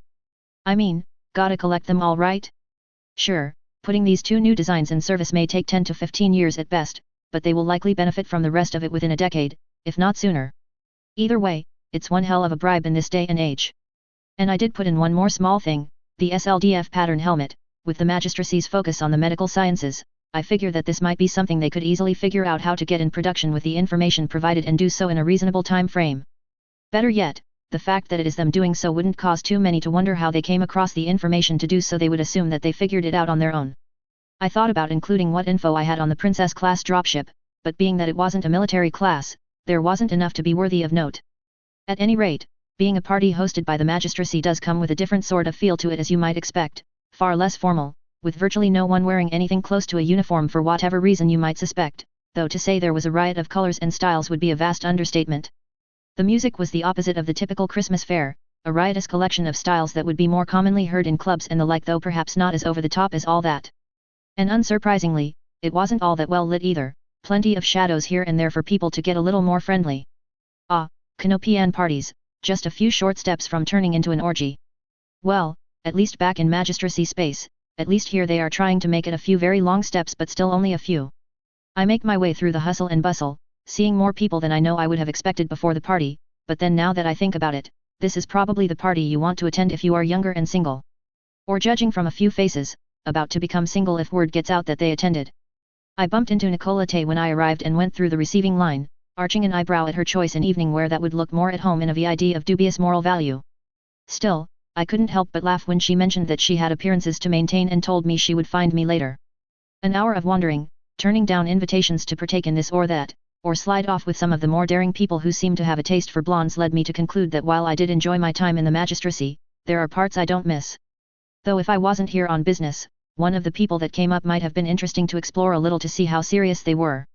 As I make my way towards a column where trays of drinks and snacks have been set aside, Tay's assistant, a Brandy something or other, I didn't catch her last name, comes up and gives me a quiet nod to the side, where through a bit of discreet shadow is a door leading deeper still into the embassy. Going with her, I soon enter the quiet, which is a relief, if for no other reason than to rest my poor eardrums. Ambassador Tay is waiting for you in a secure briefing room, she starts, smiling as she turns her appearance from a flirty brainless bimbo complete with her hand on my backside that it took all of my meager acting ability not to react to as we stepped into the darkness leading to the door to something more professional in all regards. At any rate, if anyone was looking, I could guess what they were thinking about what I was up to.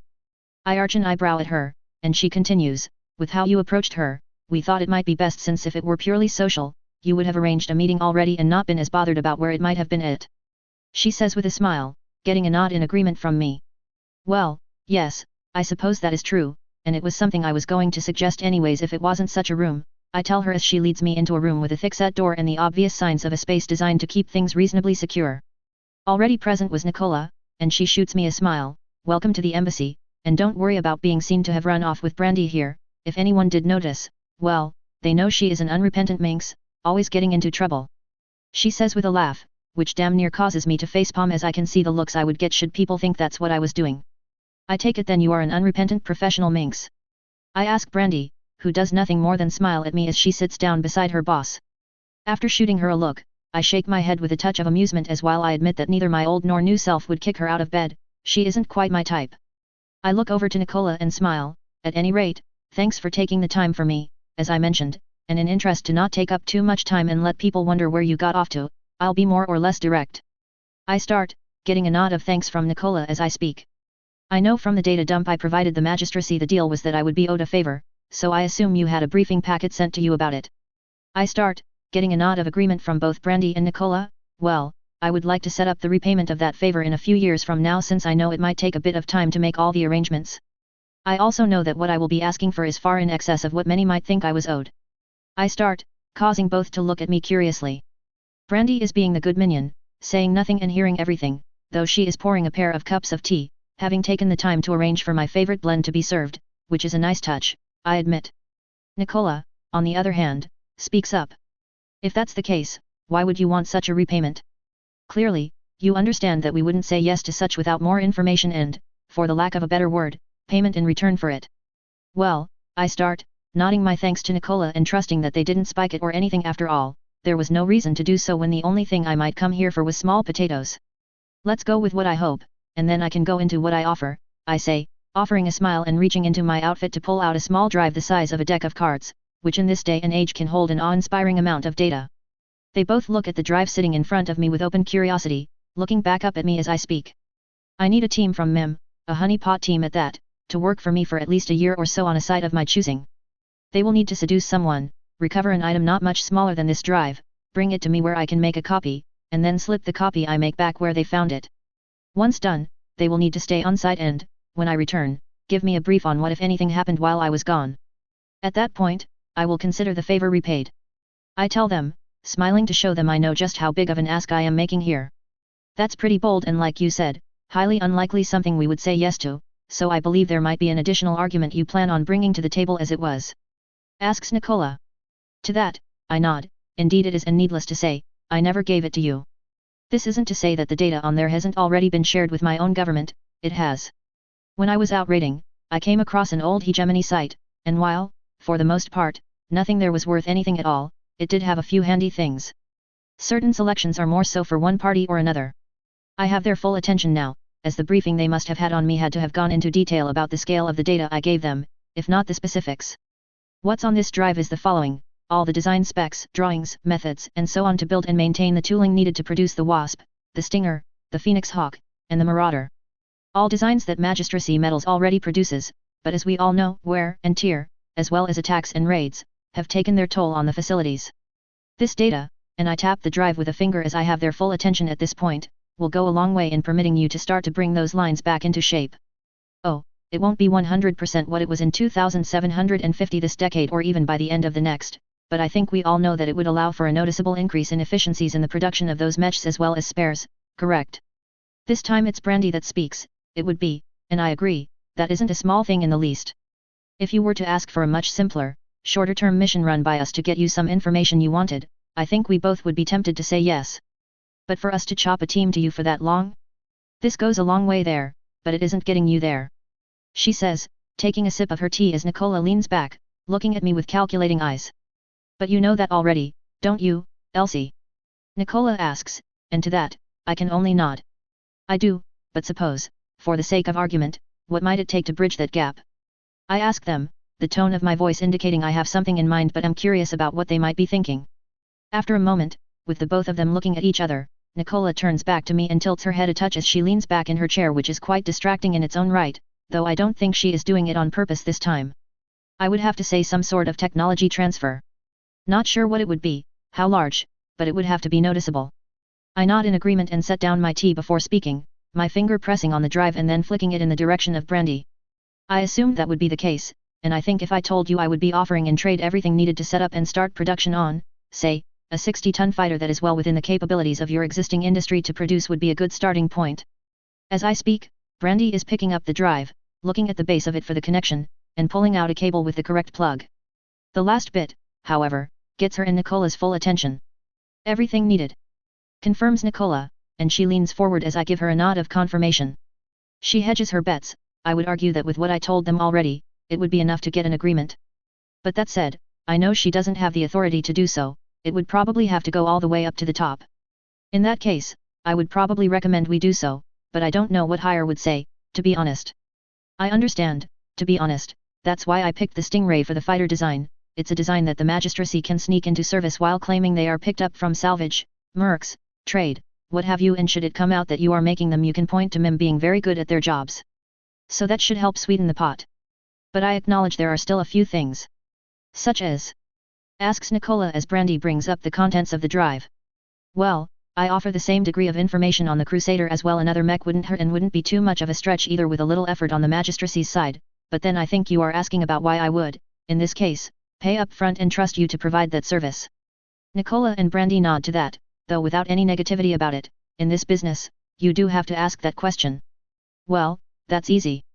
Those two designs and everything that comes with it will be handed over upon completing the mission itself.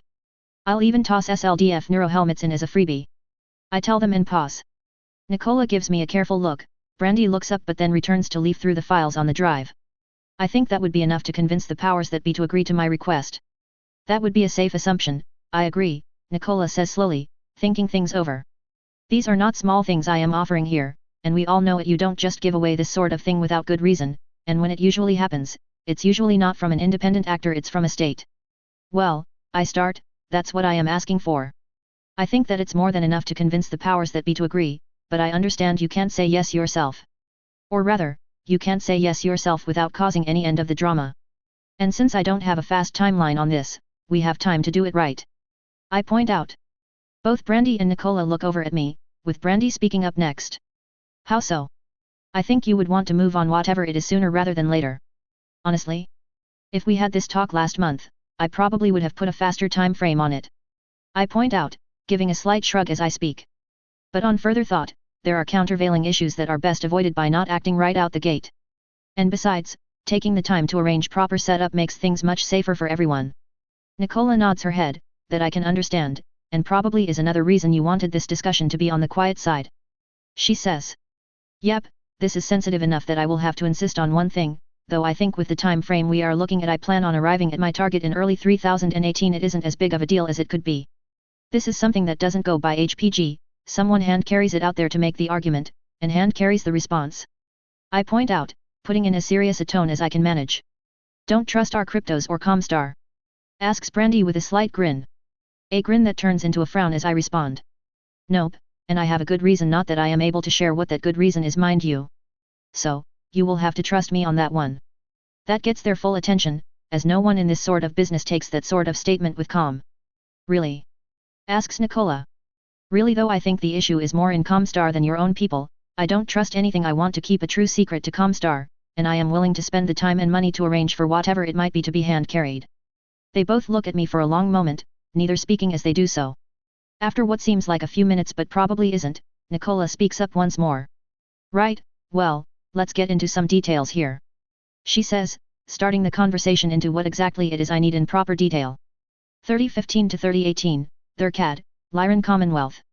My meeting with the magistracy lasted another hour or so, various details being gone over and the understanding that the fine points would have to be hammered out once the time came. They knew when I planned to make my move and appreciated the lead time to think the offer over. Not to mention a conversation on why I was insistent on everything regarding this go-by courier. I wasn't about to give them the reason the Commonwealth has, nor was I about to provide them with the reason I didn't trust the phone company. But I wasn't about to miss a chance to stir things up. Everyone loves to slam safe, and not without reason. But one thing they are very good at is keeping an eye on domestic issues. So, I gave the reason I knew would make its way into the league and one they would believe. I threw Comstar themselves under the bus and outed Anton's right-hand man, Visser Christopher. Oh, I gave an excuse of why I knew this by saying that one of my people was once in an HPG station when some random person came in where no one working the desks recognized, but when the local precenter walked into the foyer on his way out, stopped and had the look of someone seeing not just a boss, but a boss that scared him deeply. And when he watched news reports on the revolt, he recognized the guy. Oh, I didn't give them a name to pin on them. After all, how would I know? But it got them thinking. And to be honest, this was the story that the Lick was carefully leaking out very sparingly, trying to let it get out there organically. By the time spring rolled around, the writing was on the wall, and Anton's revolt was just about done for when in late April, SAFE showed some competence as Anton thought it would be a good idea to get better performance out of the Dragoons by managing to hold some of their dependents hostage, and when Wolf called foul on that, Anton attempted to show them who was boss through the application of violence to those dependents. Fortunately, his timing was poor. Jamie Wolf must have gotten the idea that this might be something that would go down as he quietly arranged for Captain Kerensky to stand by just in case she would be needed to secure the possible hostages. Unfortunately, things didn't end any better for Kerensky as I recall it did the first time, though while Jamie Wolf lost his wife, his daughters survived thanks to the timely arrival of a SAFE kill team out for Anton's blood. Joshua Wolf didn't, but he lived long enough to give Kerensky time to say goodbye. The SAFE commandos killed both Anton and Christopher during the hostage rescue, and while most didn't take much notice of this, other than saying this proves the broken clock is right twice a day theory to SAFE's competence levels, some in the intelligence business made note that they showed a shockingly high degree of skill, and had no small amount of Lestek gear and a willingness to use it as needed. Which did not, in the least, fit the experiences that they had regarding SAFE. It was SAFE, my ass. Not long after that mess, the Dragoons entered the service of the FWL, and while Kerensky was still solidifying her rep as pure murder on everyone, she didn't seem to have the death wish that I recalled she appeared to have from my memories. Still in charge of a company of troublemakers, so that's still a thing. Over the rest of the year, word started leaking out that the old FWL Cold War with Comstar had once more heated up, and from what Morgan told me late that year, the Lick had been watching the events and looking very smug indeed. Oh, it wasn't as bad as it was back in the 2800s, there was no evident threat of interdiction, for example, but there was certainly no love lost between the two, and the knives were quietly out. Jeffrey's raids on the snakes went about as well and in some ways better than mine. He hit harder targets and took more damage than I did, but then he is far better trained for combat than I am, and it showed, as he decimated no small number of smaller DCMS units and stirred up no end of trouble on the planets he hit. We didn't lose any machines, but none came back intact, and it was almost 2 months before the last of those mechs came back online. Fortunately, the 2 overlords to be transferred over to us had arrived by then, and the third was fully on schedule to arrive. And while I focused hard on the job of being the best training resource for the ring we could be, I made sure that I picked up my own education on how to create my own school. Not at the same level, but for what I had in mind, I was getting there. One thing I learned was that my original goal was a stretch. A finishing school was possible, but not anytime soon, at least as soon as I wanted. But setting up a gunslinger program of sorts was still doable, and that was my new target. Hell, even a proper general staff course wouldn't go amiss, and that's for the regulars as much as mercenaries. But that wasn't all I got up to in those 2 years. I took trips to a few places to make arrangements that I had hoped to forward my plans, however, while I did well overall, not everything went as I hoped. For starters, my hopes to get the license for the Nighthawk sewed up was a total bust, from what I could tell from my messages with Michael O'Leary. While he could have used the cash, he wanted to keep things in-house as much as possible. I could respect that, even if it was a pain in my ass, so I moved on to the other things I wanted to get to. Blue Shot was much more open to negotiation, as they didn't have a line capable of producing anything other than more bills to pay, and they were more than happy to get a cash infusion for a non-exclusive right to build the links at some point in the future. Of course, they got a nice little pile of cash right away, and once I got around to turning out mechs, they would get a cut of the action on each build, but at least I got the licenses and even copies of the plans. With the new Dallas Corps, I didn't need it, but there was no reason for me to point that out and a million reasons for me not to. So, 1 for 1 on purely personal business. However, as the saying goes, I was more than willing to let the family business dip its beak in. Through the efforts of the family to turn the Great White Whale into the single most impressive flex in the history of the Lyran Court, they have been hiring specialists in dropship construction and engineering to come up with a plan and to whom to hand the ship over to when it came time to execute.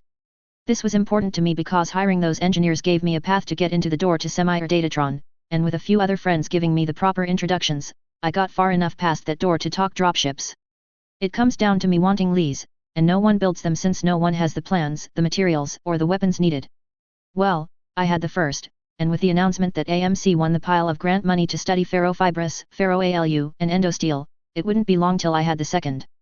The third? Well, a decade at least, if not more. SDT was very interested. Don't get me wrong, it isn't every day they get presented a chance not only to compete directly with Chappelle for battalion droppers but also to enter that market with a superior platform.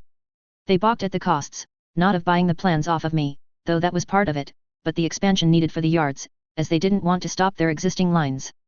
That last made some sense. Money in the hand now is better than money 10 years from now. However, I had ideas on how to sweeten the pot. I wanted leads, and they wanted to compete and make money. I let them know that not only did I have complete plans for the Lee and all its variants which would allow them to get in on the carrier business as well, but also the plans for the tooling and the like for the Anacon B500S that powered the Fortress, and I have heard that their facilities for making those drives were on their last legs. Something that could be addressed with those plans.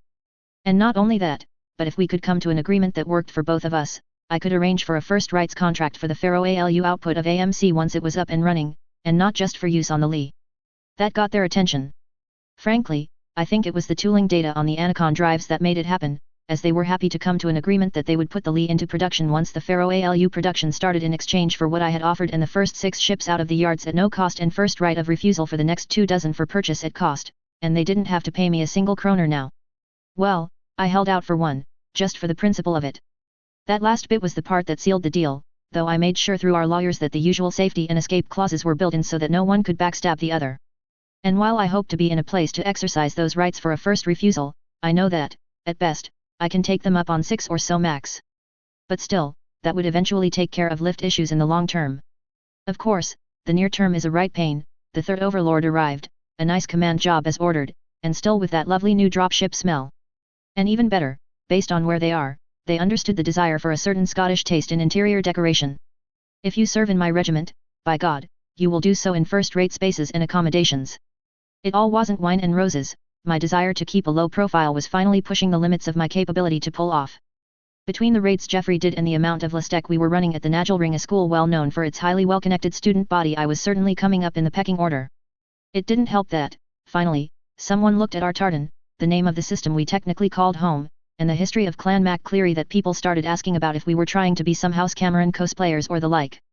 Of course, I said no, that we weren't trying to do that at all, but yes, our clan was pretty tight with the Camerons back in the day, and yes, the planet is named that for a reason. The Camerons back in the day liked sneaking out there to get away from all the drama of court life.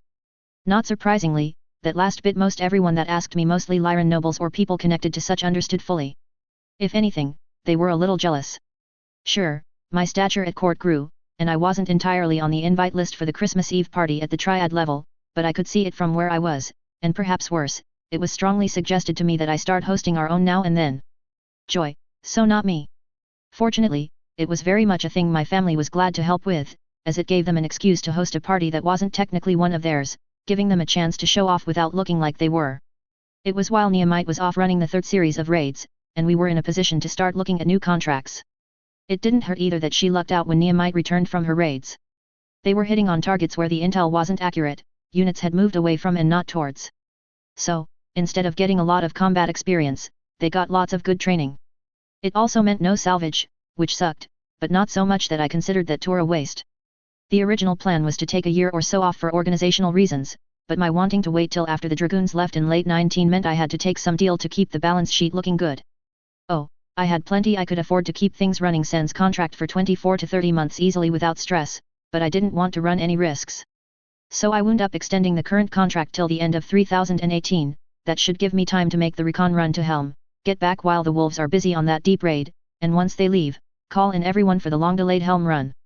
And now that I think about it, I forgot about that deep raid wolf would do. Sure, the Lyrans stopped it, but it was a close-run thing, and anything I could do to ensure that they did need to run off and get resupplied was a good thing. Something for me to think about. I have a bit of time, after all. I didn't stop hiring, either. I had room to expand with the new ships, even not counting the soon-to-be-retired Glenfinnan. Sure, I could get another 28 mech warriors with their rides, but I was more interested in pilots than mechs. I figured, though, it would be mostly those with mechs than without. I picked up 7 straight from the Nagelring, which brought in some future officers and a pair of marauders, an archer, 2 griffins, a grasshopper, yes. Score, and finally an enforcer. Perhaps more importantly, in 16, the duel happened. And with it, the defection. I picked up the better part of 2 companies of mech warriors from the Hounds, netting me some highly skilled people and their mechs. It got me a pair of crusaders, a trio of locusts, a marauder, 2 wolverines, a dervish, archer, stinger, phoenix hawk, dragon, shadow hawk, a pair of hunchbacks, and finally, another enforcer. It leaves me 4 empty bays and 100 manned mechs, not counting the ones I am keeping as spares I could toss some of my backup pilots into if I had to. This means I finally get to call myself a colonel. Go me. I don't recall most of that promotion night party, but I am told I didn't look like an ass and that I had a good time, so I will take that as a win.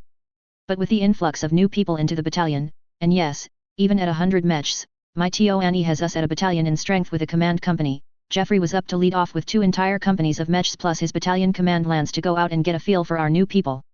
Those 2 companies mainly were standard tech mechs, but Jeffrey's command lance, plus a lance in each company, was made up of our old hands and our good stuff. I'll say this, though, they brought enough LRMs to fight in the shade. 4 longbows, 3 archers, 3 crusaders. The additional lance of dragons? The lance of Highlanders is adding their weight? Yeah, the LRM bill is going to be massive. Speaking of family, they did as I suggested, managing to buy out a few smaller companies building industrial exosuites and poaching some top-notch talent to run the business they were relocating to Cameron. They won't be building anything till probably mid-18, and it won't be the massively profitable sort of thing that one would hope. But that's all right, picking them up is just the first part of the crawl-walk-run process to what I really want to do. But honestly, the biggest news of that time helping teach tactics at the ring was when Jeffrey returned from his second stint of raids on the Merrick border when they bumped into the Dragoons. The Dragoons have moved to the back burner of my mind, as the only concern I had for them was making sure I didn't make any big moves until they had already left. And to be fair to Jeffrey, he bumped into them on the last stop on his planned route, so I can't blame him for calling it a day and heading back home. This leads us to a planning meeting only a few days after his return, as the contract, extended that it might be, has about run the course. We need to cover our bases as far as paying the bills and dealing with the aftermath of bumping into perhaps the single best merc unit in the sphere at this point in time. Yet, my people will eventually be better. Of course, what commander in their right mind thinks otherwise? Due to the sensitive nature of some of the details we would be going over, we are holding it in my briefing room aboard our command ship, the Dumbarton Castle. I was tempted to name it in the scheme I have started naming the other dropships, Loch Lomond and Loch Morar, but since it is the command ship, well, Dumbarton Castle, it is. In addition to myself and Jeffrey, Nehemite, Ayako, and SGM Cop, all 3 dropship captains, Major Lucas, the commander of our conventional forces, and KCO Lowry, our ASF commander. Making full use of the ability of the commander to be the last to arrive, even if I insist on always being on time nonetheless, I move to take my seat and smile at everyone. Good morning, everyone, I hope we are all ready to waste more of our time in yet another endless meeting. I ask, pouring a mug of tea as I see everyone else already has the beverage of choice sorted out. Chuckles are offered all around, and after taking a sip once I have, sugared it up, I lean forward and smile.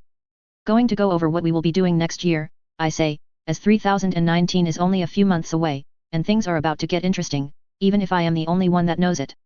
I open my notepad to look at the subjects we need to hit, but then it's best to get an official overview while I know how Jeffrey has done on the raid. Jeffrey, why don't you go over how things went? I understand it got interesting there at your last stop, I tell him, getting chuckles all around, as while the generalities are known, the details are not so much. Well, he starts, giving something of a slight grin, I don't think anyone wants details on the first 2 raids, they were pretty normal as far as things go. We showed up, targeted a spot only defended by a company or so, smashed them, and lifted. Basically just wearing down units at low cost and low risk. He starts, getting nods from everyone, as while they are all wondering if we will take part in a serious engagement, they are not against the easy if low-key money from what some call cattle raiding. He takes a sip of his coffee and then continues, when we hit Colfax, we had a bit of a hiccup, as we landed just fine, there was a single company of mechs defending the place instead of what was supposed to be a pair of beat-up battalions. We caught an FWLM flagged denies on the pad, and bearing in mind our fearless leader's desire to get her hands on a deniable small tramp dropship, we captured it and sent it back on its way to our jump ship. The defenders, however, must have sent off all their bad equipment with those that left, leaving behind a company better equipped than most militia units, and they were competently led at that. They gave us the slit more times than I would like to admit, though admittedly, they were lighter than us. Everyone waved that away as we were far from the lightest and more agile units out there. However, as we were doing that, an invader jumped into the local pirate point and kicked out a trio of droppers, all unions. To make it all the better, it was a battalion from Beta Regiment of the Dragoons. He adds, confirming things for those who didn't hear about it through the grapevine. Up the pucker factor, did it? Asks Nehemite, getting laughs from all the others. A bit, yes, we stopped chasing after the militia, consolidated back towards our ride-out and started dickering with the Dragoons. We told him whom we were, even mentioned in passing that we were only 2 companies in strength when they asked. He says, giving me a look as I had passed orders that if we ever bumped into the Dragoons, and they asked that, to answer more or less honestly, give our strength in companies, but not the number of mechs. The latter everyone understood, but not the former. At that point, a Major Baker then committed 2 of his companies to, as he put it, chase us off the planet and landed his ships not too far away.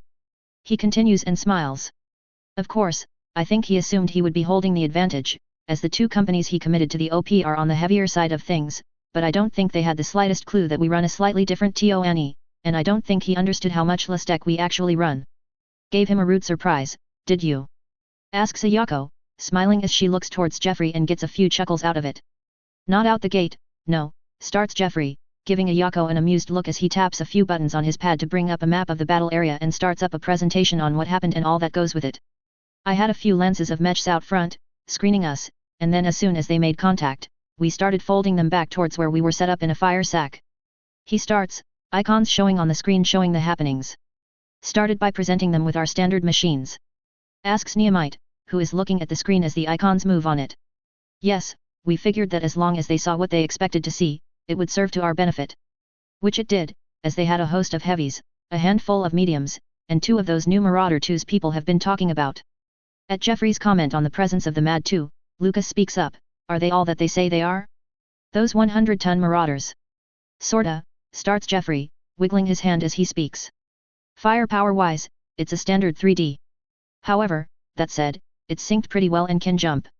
Not to mention it's armored just as heavily as an Atlas, which means they can take a beating most mechs can't. Not having to worry about ammo means you won't trigger off an ammo explosion, and the damn thing can keep shooting till the local star goes cold, or you kill it outright. And I thought our thugs was proper zombies, says Neomite, shaking her head, but those things take it to another level. Pretty much, starts Jeffrey, and then he continues. At any rate, we showed them a full company, that is, our full company. What they had to be thinking was a company plus. Dragons and grasshoppers were doing their best to be annoying, and the lance of longbows was the bait, staying out of range as much as possible while letting loose to keep them honest. That left my command lance of Highlanders and the 2 thug lances we brought along as our ace in the hole to set up the trap. He says, a laser pointer pointing to the display to indicate the positions. He then points to a small ridgeline the mechs were skirting as they pulled back. The first thing that we did was let them think they triggered the trap by having the Crusader and Archer lances step up and starting raining fire. So far, we haven't lost any mechs, though the damage bill was certainly trending upwards. But we couldn't say we have been doing much better. We forced a pair of their Phoenix Hawks to pull back after getting hammered hard, but they moved out on their power. So they thought you were fully committed? I ask, getting a nod in return.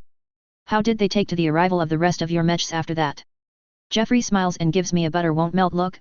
Well, I didn't want to be called a liar, so after a few minutes of sending forth the LRM rain, which wasn't doing as much as I hoped, and called over the open frequencies to the Dragoons Major Baker, and told him to check what an SLDF reinforced battalion's company build looks like. To this, everyone laughs, as there is plenty of reasons I went with that formation, and this is but one of them. He called me and sob a few moments later but admitted it was well played on my part. He didn't get a chance to say anything, for as soon as he responded, the thugs stepped out of their concealed positions to their rearward flanks and opened up on them, and a moment later, I closed the door by jumping my Highlanders in behind them. He wasn't amused that he was taking ERPPC and Gauss rifle fire either, if I had to guess. Still left them an out, I take it. I ask, noting that he didn't bring much salvage back with him, though so far, only those that went with him and myself know what mechs he did bring back. Yet, just because we out-teched them, and outnumbered them, didn't mean we were better. In fact, he responded pretty damn quickly. He called up his 3rd company to come to the rescue, which was fair, and then pretty much went balls to the wall towards the path out through our Dragon Lance. They and the grasshoppers tried to stop them, but they got rolled. None of our pilots got killed, but 3 will not be piloting anything for a few months yet, and 3 of the dragons and 1 of the grasshoppers are total write-offs. Damn. Winces Ayako, who, other than me, is perhaps the biggest dragon advocate in the unit. That brings us down to what, 2? Jeffrey nods his head. Yep, we forced them to leave behind 5 salvageable wrecks, but the rest made it out of the sack, and we let them link up with their 3rd company. They weren't in too much of a hurry to push into a company of Lastek assaults, especially since, of the 5 wrecks, both Marauder 2s was amongst them, so we got on the horn, handed over their pilots as a goodwill gesture, and made an agreement to pull out own beat-up mechs and the 5 of theirs back to our ship before doing the bug-out boogie. I think we both impressed them with our capabilities and sneakiness while at the same time not being the underhanded sort, since I did give them the heads up before the trap snapped shut. Everyone nods, sitting up, since being able to claim we took on the Dragoons and managed to hold our own well enough to leave the battlefield with some of their mechs as salvage, though they might have gotten a dragon or 2 out of the 3 wrecks we left behind, is quite the feather in the cap. How bad was the damage to the other mechs? I ask, more concerned about our Lastek since their parts don't grow on trees, but everyone knowing where we are on all the others never does hurt. Some were pretty badly banged up, especially the surviving dragon and the grasshoppers. One of the thug lances was a little too close to the path they took, and while the 4 of them took on the 2 marauders and won that fight, they got pretty hammered. Had to take 3 ERs out of storage to replace damaged units, but we are still in decent shape on spares. Cop speaks up at that point, so, we got the 2 marauders, what else did we get? Technically, an Orion, a Treb, and a Hunchback, but since we could only keep half the mechs, I made the call to keep the 2 marauders and let the LCAF take the other 3. Our liaison officer wanted to have the 2 marauders, but the contract stipulates that in a case where there wasn't an even number of mechs, we can take the smaller half but pick first. He says, getting chuckles in response. Well, we lost 4 mechs and got 2 back, a net loss, but then the reputation benefits and the 2 mechs we did get go a long way to cover that, I think. We'll get with our tech team to see how much it would take to get the 2 in service and if we want to use up some of our advanced spares on them. I announce, getting a few nods as they consider what they can do along those lines with the 2 marauders. I let them think that over, taking a sip of my tea, and then rap my knuckles on the table to announce the change in subject. Right, as everyone saw coming, we will not fully renew our contract with the LCAF. By fully, I mean that we will leave behind 2 companies of mechs to continue to serve as a P4 for the ring, but the rest of the unit will be heading to Cameron for some time off. The budget allows for it, and I need to take the time to make arrangements for the next step in what I have in mind for us. I announce, though none of this, save perhaps the 2 companies being still on contract, is much of a surprise. Most of us will stay on Cameron, along with Dumbarton Castle, and Loch Lomond will stay here on their CAD. I'll take 2 companies and my command lands on Loch Morar with me on a side project we have been working on. I will brief everyone on that as soon as I confirm the information we are trying to get. With that announcement, most everyone gets the and I'll admit it's a fair guess idea that I might have a line on something interesting and look at me with open speculation. However, about half of those present already know what I am looking at, hence why I don't go into detail. I take a few minutes to go over who is going where. With me is all our Highlanders, Thugs, Lynxes, Atlases, and the Warhammer 6 RKS.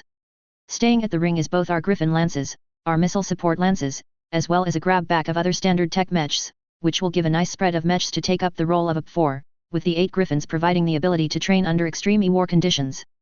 Everyone else is to head back to Cameron, which, now that I run the numbers, pretty much divides us up into thirds. The rest of the meeting is all about arranging who will be in command of what section, which pilots are being assigned to which mechs, and so on and so forth. But at the end of it, I called an end to the meeting and asked Jeffrey, Ayako, Nehemite, and Cop to stick around a moment more. Once everyone else leaves, I give each of them a smile.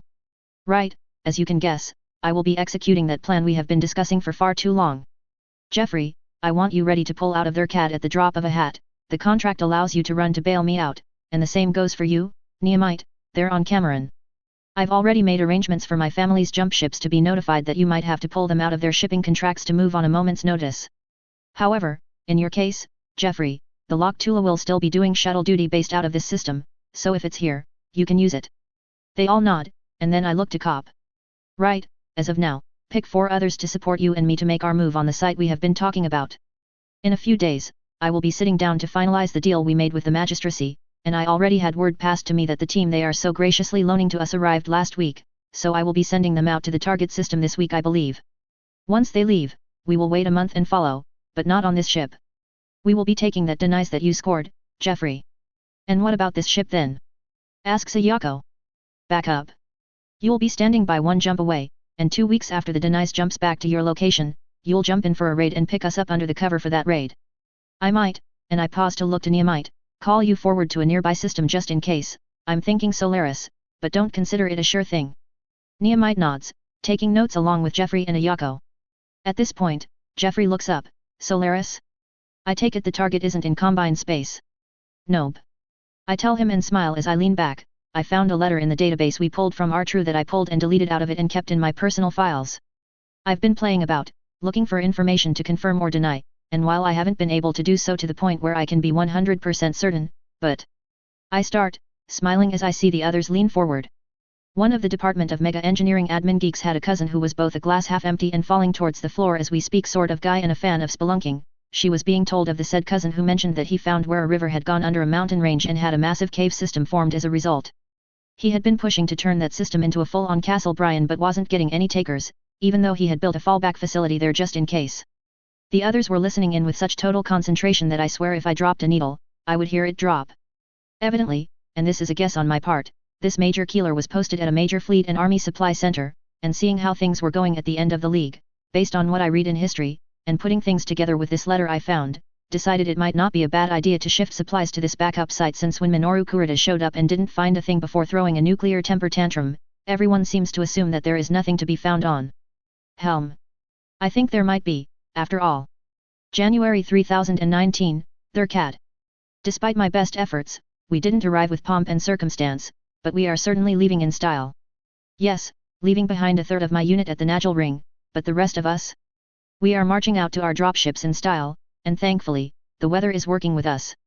Of course, it's still February on Thurcad, which means it's still stupid cold, but at least the sun is shining, and it almost feels warm thanks to the total lack of wind, which has allowed us to march out with the full pipes and drums playing out.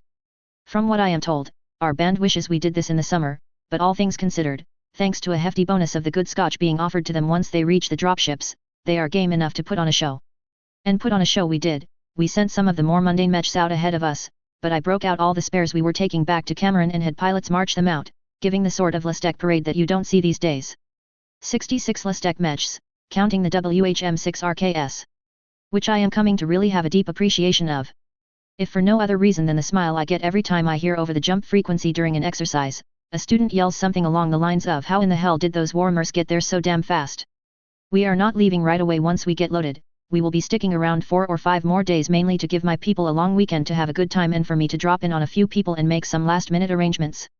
The most important one is with General Regis, especially since 3 weeks ago, I sat down with the magistracy team, which was the most important meeting this year. Since we are still doing the usual pre-trip last-minute things before departure while most of my people are off enjoying themselves, the meeting is being held on the Dumbarton and in the space set aside for my private office. "Are you sure this is on a dropship?" he asks, chuckling as he takes a seat, though not the one in front of my desk, but instead one of the two set aside for more informal chats. "Yep, but since I had the cubage on this, I ensured it was done nice and proper," I tell him, getting a chuckle out of him as I pour out a pair of scotch glasses and take my seat across from him. "So, imagine you are wondering what I might have up my sleeve with this invite," I ask, getting a chuckle out of him as he nods his head. "Oh, you could assume that, after all, it was pointed out that you had a sit-down with some MIM people a few weeks ago, and then when you call me saying you would like to talk to me on your ship, well, I suspect it isn't about this lovely weather." "Well, it is quite lovely weather," I point out in response, getting a smile and nod of agreement as I continue. "But yes, I have something up my sleeve. I do ask that you keep this closely held, preferably as close as that near-run thing a few years ago during my visit to supposedly dead worlds," I say, causing him to arch an eyebrow and move his hand, indicating for me to go on. I take a sip of my scotch and grin. "Right, well, while I will be taking 2/3 of my company offline, I will take a third for a little trip in Merrick space, though trying to maintain a properly low profile. In addition, Nehemiah's third won't spend more than a week on Cameron, as they will be soon moving down towards Solaris, on standby in case I need to call for some backup." "Backup for what?" he asks, not sure what that has to do with anything. "Well, not going to say where exactly, but I was able to narrow down a possible site that might have a few things to grab. I can't be sure, but at this point, with the data I have, I think it is a safe enough bet that I traded some of the Dallas data to MIM to have them loan me a team to do an on-the-ground black bag OP for me, one that is totally deniable that the Commonwealth had anything to do with it. I will link up with them on the quiet to take the info they are stealing without knowing why I want that info, though I will assume they would have a guess." General Regis nods, "Makes sense, but that still doesn't tell me much." He points out, finally taking a sip of his drink and nodding slowly, "You always had the best vintages," he says, taking a moment to admire the amber fluid.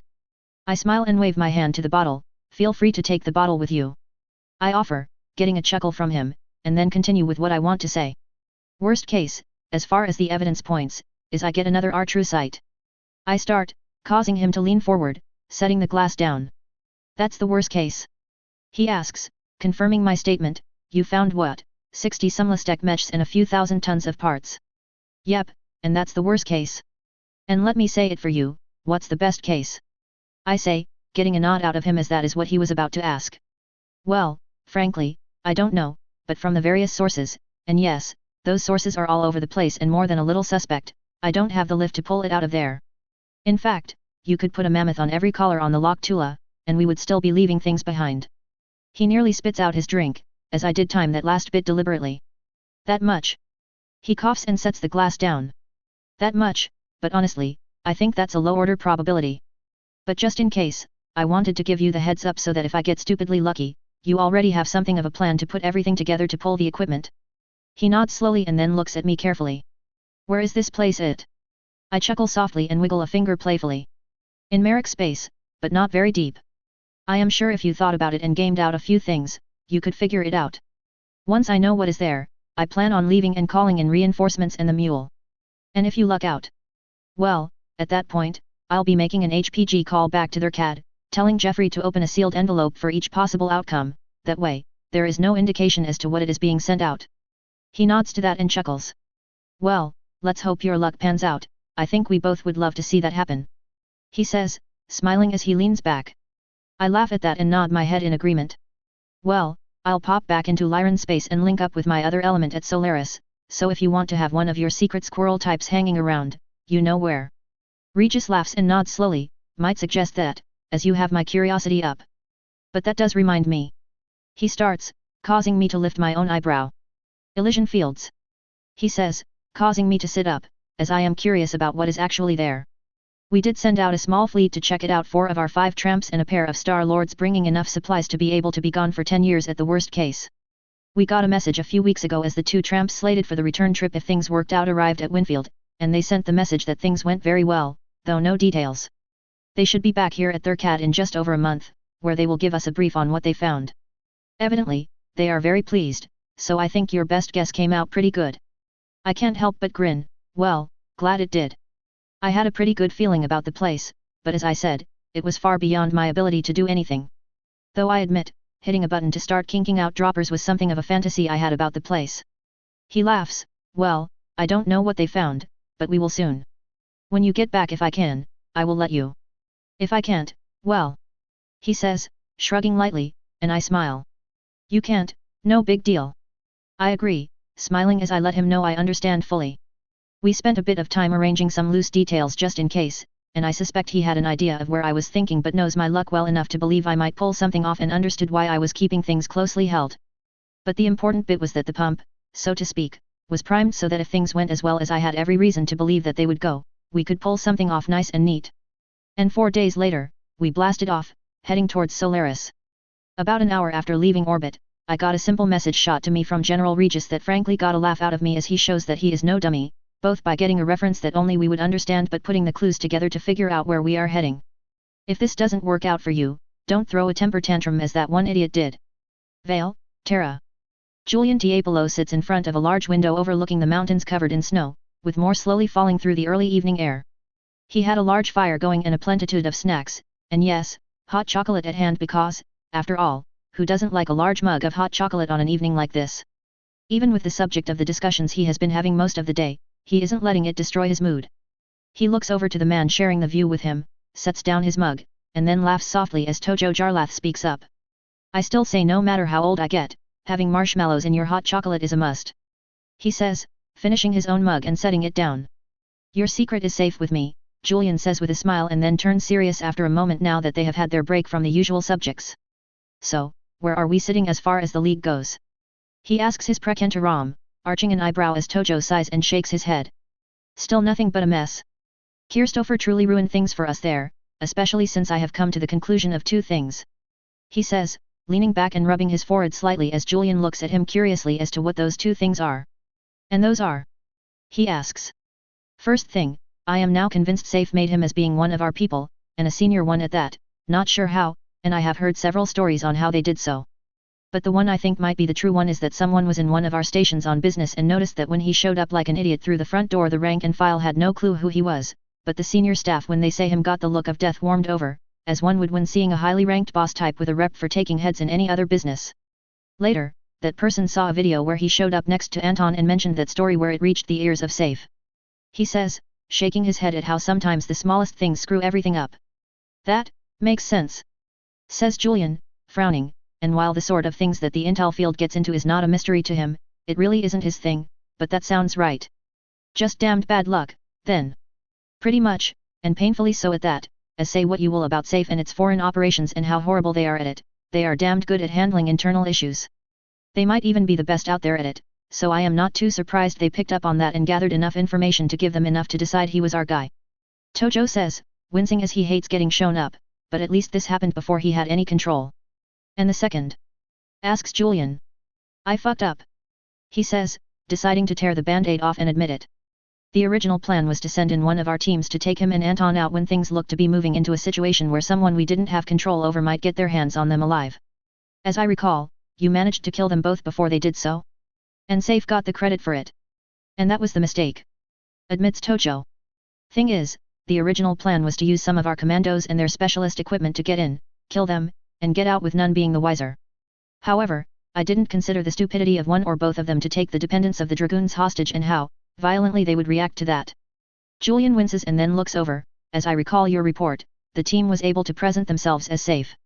Yes, they were, however, as I said, Safe isn't stupid, and at some point, someone in the dragoons and / or Safe started putting things together and figured out that things weren't adding up. Safe knew they didn't do it, but they weren't about to admit that, as the stories about an elite Safe kill team getting out were to their benefit. Tojo says, and then pours out another cup of hot chocolate and sprinkles some of the marshmallows in a bowl into it as he continues to speak. But they figured the odds were more in favor that one of Anton's people ordered the hit to buy them an out or something along those lines. But then, as the dragoons entered FWLM service, they got to ask a senior Safe member how long they had Nighthawks since they could only pull that off by using them. Oh shit, yeah, that would be a pretty big tell that they were something special, Julian admits, knowing what those suits are and that they are something that, to the best of their knowledge, they are the only ones that had any of them at all. Not that they used them in this operation, they used the tornado suits, but that fact could be another issue if the dragoons could get footage of them. Good news is, if there is any, is that the dragoons didn't get footage or the like of the infiltration. But the bad news is, Safe knows what Nighthawks are bad enough, but they also know that no one they know of has any save one. And who might be the only people around that might have access to them? Us. Damn it. No wonder they have gone off on our operations. Yes, you fucked up, but I signed off on the plan, so you get a pass on that. Julian says, shaking his head slowly. How badly have we been hurt there in the League, and how has it affected our operations in other houses? Badly in the League. As I mentioned, Safe is very good at internal operations, and they have crippled our intelligence assets at all levels and areas of government, military, and financial arms. The only place where we have been able to keep our heads at least above water is where we have people embedded in their intelligence operations, and that's only because I was able to get orders out early enough for everyone to be good little leaders, and even if it hurts us, score some wins. Wait, Julian says, blinking as he looks over, you told our people to go after our other own people. Yes.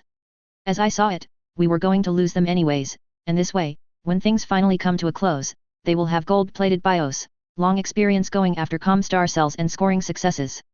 Short-term pain for long-term gain. And besides, I made sure that all the people we couldn't afford to lose got out of Dodge first. Tojo notes, getting a reluctant nod of approval. Not what I would prefer, after all, they are still our people, but, considering the situation, I can't fault you. He says, and the other realms. Not good, but not as bad as it could be. I had to shift people over to cover holes being made there in the League from the other houses, and I am sure a few years from now, when things settle down, we will find some pretty painful things slipped past us. But that said, they shouldn't be disasters that must be nipped in the bud early, as I so far have been able to keep a decent level of assets in place. Tojo notes, reasonably confident in his opinion on how things will work out. So, things are bad, but they could be worse, and we have yet more reasons to wish we killed Christopher sooner. Julian asks, getting a laugh out of Tojo. Pretty much yes, won't lie to you, Julian, I am delighted that all the trouble we are dealing with can all be ultimately be laid at his feet and not mine. He says, getting a laugh out of Julian. And yet another reason I wish I promoted you sooner, Tojo, at least you are honest about what you did right and your mistakes and not afraid to admit to being glad that the screw-ups are someone else's fault. Getting someone in your position with few moral issues with doing what must be done and the honesty to tell me what I need to know is far too uncommon, thinks Julian, sipping once more at his chocolate as he stares through the window. Helm, 3019, Free Worlds League. The house the team rented is one of the nicer ones in Helmsdown, the cover being a combination of a magistracy traveling circus. However, one specializing in providing medical care and the secret of them being a collection of well-off daughters of some notable families looking to get away from their families' pestering is more than enough to get the right attention to them. Getting set up here has been far easier than I thought it would be. I know it's a backwater, but seriously, this might be the laxest security I have ever seen. Says Giselle Duchamps, a rather good-looking as is the rest of the team, which as they all hail from the magistracy plus being a team that specializes in being a honeypot team isn't too much of a surprise, blonde of an age that isn't clear, but young enough to catch the eye. Ain't that the truth? Mutters Nora Vallejo, a stacked redhead who is carefully spraying a transparent film over the windows that help prevent cameras from seeing through the glass without being too obvious about it. Don't knock it, easy is good, for what we are getting in trade, the easier it is, the happier I will be. says the team leader, Rebecca Nolan. I did some digging on the boss that is on the way, and she is smart and, more importantly, lucky. She says, getting nods from the two other agents, the more experienced trio of the half-dozen that accompanied the traveling medical circus. Yeah, I caught that in the briefing. Being lucky is almost better than being good. Agrees Nora, putting away the spray can as she finishes with the window. Any idea what the real story is? Rebecca shakes her head, not a clue, and everyone agrees she didn't tell Hire everything. She even admitted as such. All I know is we are to get close to someone in the local big shot's house, grab full images of the device so that when MacCleary arrives, they can gin up a copy, and we swap it out with no one the wiser. Well, at least we have plenty of time to take our time for once. I hate rush jobs. Giselle admits, getting a laugh from Nora and Rebecca, the other trio of less experienced agents coming into the room in time to catch the laughter. So, when do we start? Asks the most junior of them, a stupidly tiny Asian woman named Miyoko, placing her hands on her hips as she looks at the others. Soon, they are having a party in a few days in honor of the medical team's arrival to help out at the local hospital. We all know the game, find out who is important for the mission, and start getting friendly. As Giselle said, before you all arrived, we have time to take our time, so let's do it right. At least both the holder and his wife are good looking, I was half worried they would be ugly, mutters one of the other junior members, getting laughs from everyone as they settle down to start making more concrete plans. April 3019, Solaris, Lyran Commonwealth. It's the final stop before we take the plunge into Merrick space, and we are reviewing all the last little details to ensure that we will not drop the ball by forgetting something at the last moment.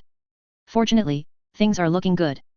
We have the Danyas we scored on an earlier raid repainted and with a new identity, and even better, the Lick has fully vetted the crew aboard it, so I don't have to worry about people getting too nosy on the way in. As is, even the crew aboard the Trajan isn't being told the whole truth, all they know is that we are heading deep into the Free Worlds League, with several stops to help build up our legend. Of course, those aboard the ship know the story and the actual plan, but the less the crew knows, the less chance of having something drop by accident. I did, however, cater to my paranoia, and in addition to Dumbarton Castle, I have Loch Lomond with us and borrow the Loch Ediv once more for this OP to serve as our jumper. The Danyas will be moving into Merrick space with random jump ship traffic at least, that's what everyone is being told.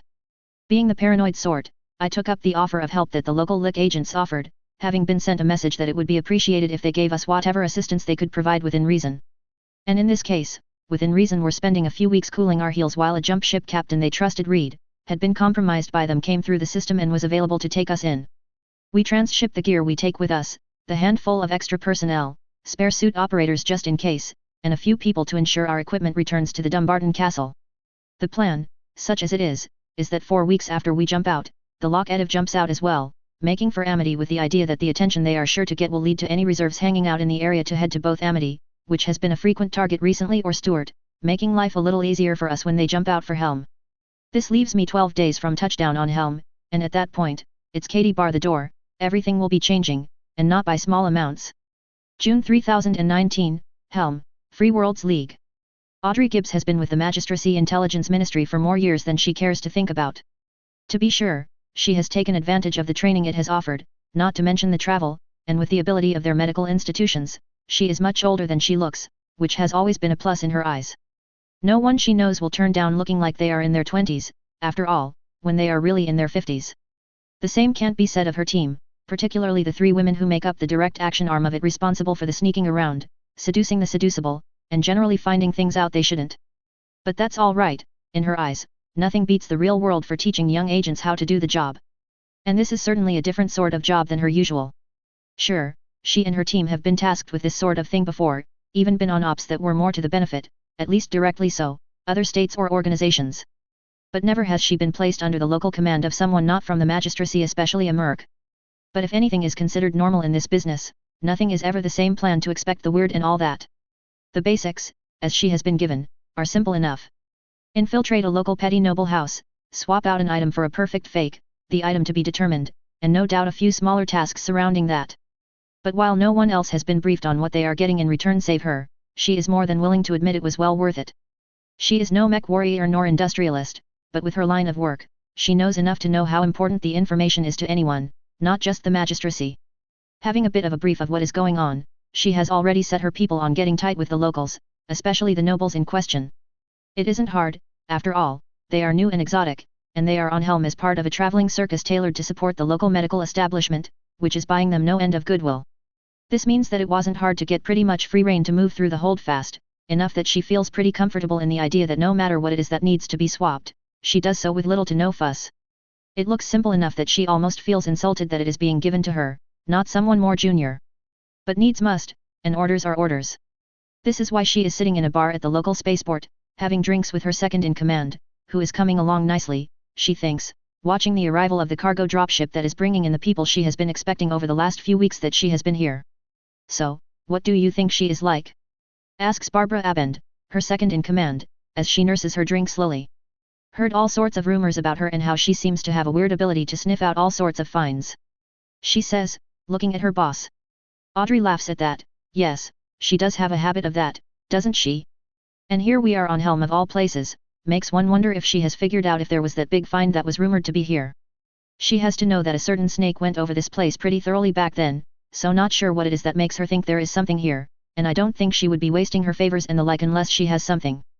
Barbara muses, tapping a finger on the edge of the glass as the rumble of a fusion torch is heard as the ship starts its landing. My guess, and it is just a guess, muses Audrey, is that something in the holdfast indicates where it was shipped to? Can't be out of the system as there was no indication of a fleet of jump ships and drop ships to move it.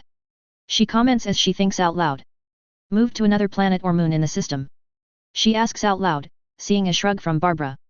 No telling, but unless I miss my guess, we will know the answer soon. She says, getting a chuckle out of Audrey, and then they both turn to watch the Danyas settle down in its cradle, the engine powering down and the cooldown. It's weird at times you get yourself to the point where you are in arm's reach of one of the biggest goals in life you have, but you know that you are not there yet and have to force yourself to be relaxed and calm, and very much collected. It's worse than Christmas as a kid, I swear. I ensured that there was an excuse to circle the planet a few times. While doing so, the hand-picked members of my team could monitor the sensors, and we managed to confirm what I knew was there, a lovely river going into a cliff face, only to reappear on the other side of the mountain range. We made sure not to zoom in or do anything to draw attention to what we were looking at, but to say I was like that kid mentioned above at Christmas, I wasn't joking. It's really there. All I have to do is get the glorified key fob, head on out there to confirm the existence and the amount of stuff present, and then wait for the coming raid to sneak out and link back up.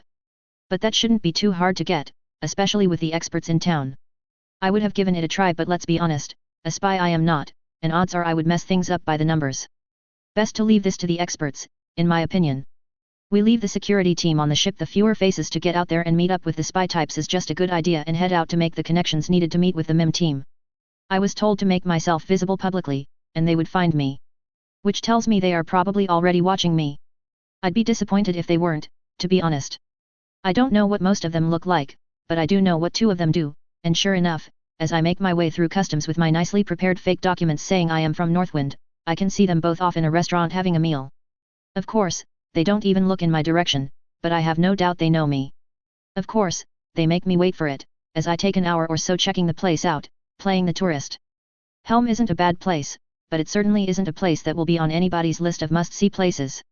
I am doing some window shopping at a plaza with several places to eat. After all, being on a ship for the last few months, some for real food eaten in natural gravity has a certain attraction.